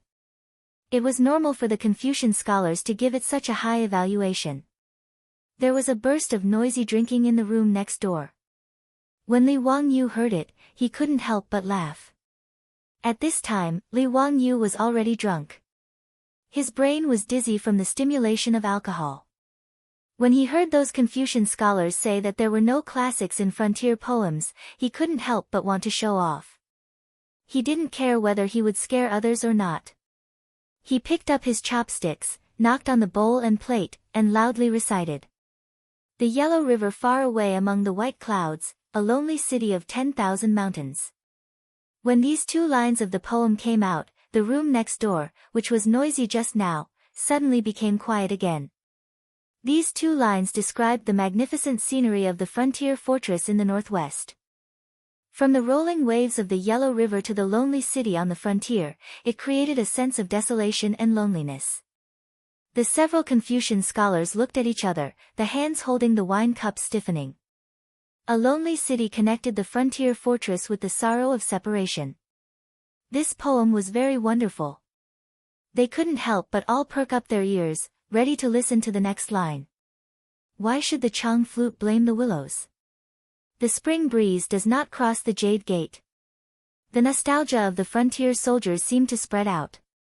The magnificence and desolation of the frontier fortress, the sorrow and heroism of the soldiers who couldn't return home, Wang Zhihuan's masterpiece, another classic frontier fortress poem of the Tang Dynasty, had been plagiarized by the shameless Li Wangyu. And those Confucian scholars didn't know how to react. Awkward, really awkward. This was simply a slap in the face. Just a moment ago, everyone was praising the little immortal poet's frontier poem, saying that it was the masterpiece of the world. But in the next room, someone immediately recited a poem that was on par with her. Everyone even doubted if they had heard wrongly. But that songstress's eyes lit up. Without hesitation, she immediately plucked the strings of her zither again, opening her mouth to sing the poem Li Wangyu recited, Leaving the Frontier. After the songstress finished singing, Li Wangyu still hadn't had his fill. He recited another poem. Grape wine in a luminous cup, the lute immediately urges me to drink. Lying drunk on the battlefield, don't laugh. Since ancient times, how many people have returned from a campaign? The clouds of the Qinghai Mountains, the lonely city looks at the Jade Gate. The yellow sand wears the golden armor after 100 battles, Lu Lan won't return until it's broken. Today, he was sending off monk Wen Zai, so he was originally feeling melancholy. Now that he had drunk a few cups of wine, under the stimulation of alcohol, he didn't care and recited several wonderful frontier poems. Li Wangyu felt good. The songstress was stunned. All the Confucian scholars were stunned. Separated by a screen, everyone could only hear the sound, but not see the person. At this moment, besides shock, there were only 10,000 alpacas galloping through their hearts. Damn it, when did frontier poems become a specialty in this field? And they were sold wholesale. They had only praised the little immortal poet's frontier poem, and now they were fighting. Moreover, every single one of them was actually so magnificent and full of ambition. All the Confucian scholars were sluggish for a long time. After carefully pondering over these frontier poems, they had to admit that these poems were on par with the little immortal poets leaving the frontier. Brothers, come, let's drink. I hope that all of you can pass this year's spring examination. Yes, let's drink. Ha, the taste of today's wine is really good. In the room, the Confucian scholars were stunned for a long time before someone interrupted. Everyone closed their mouths and didn't talk about the poem anymore. They greeted each other and drank, erasing the awkwardness from just now.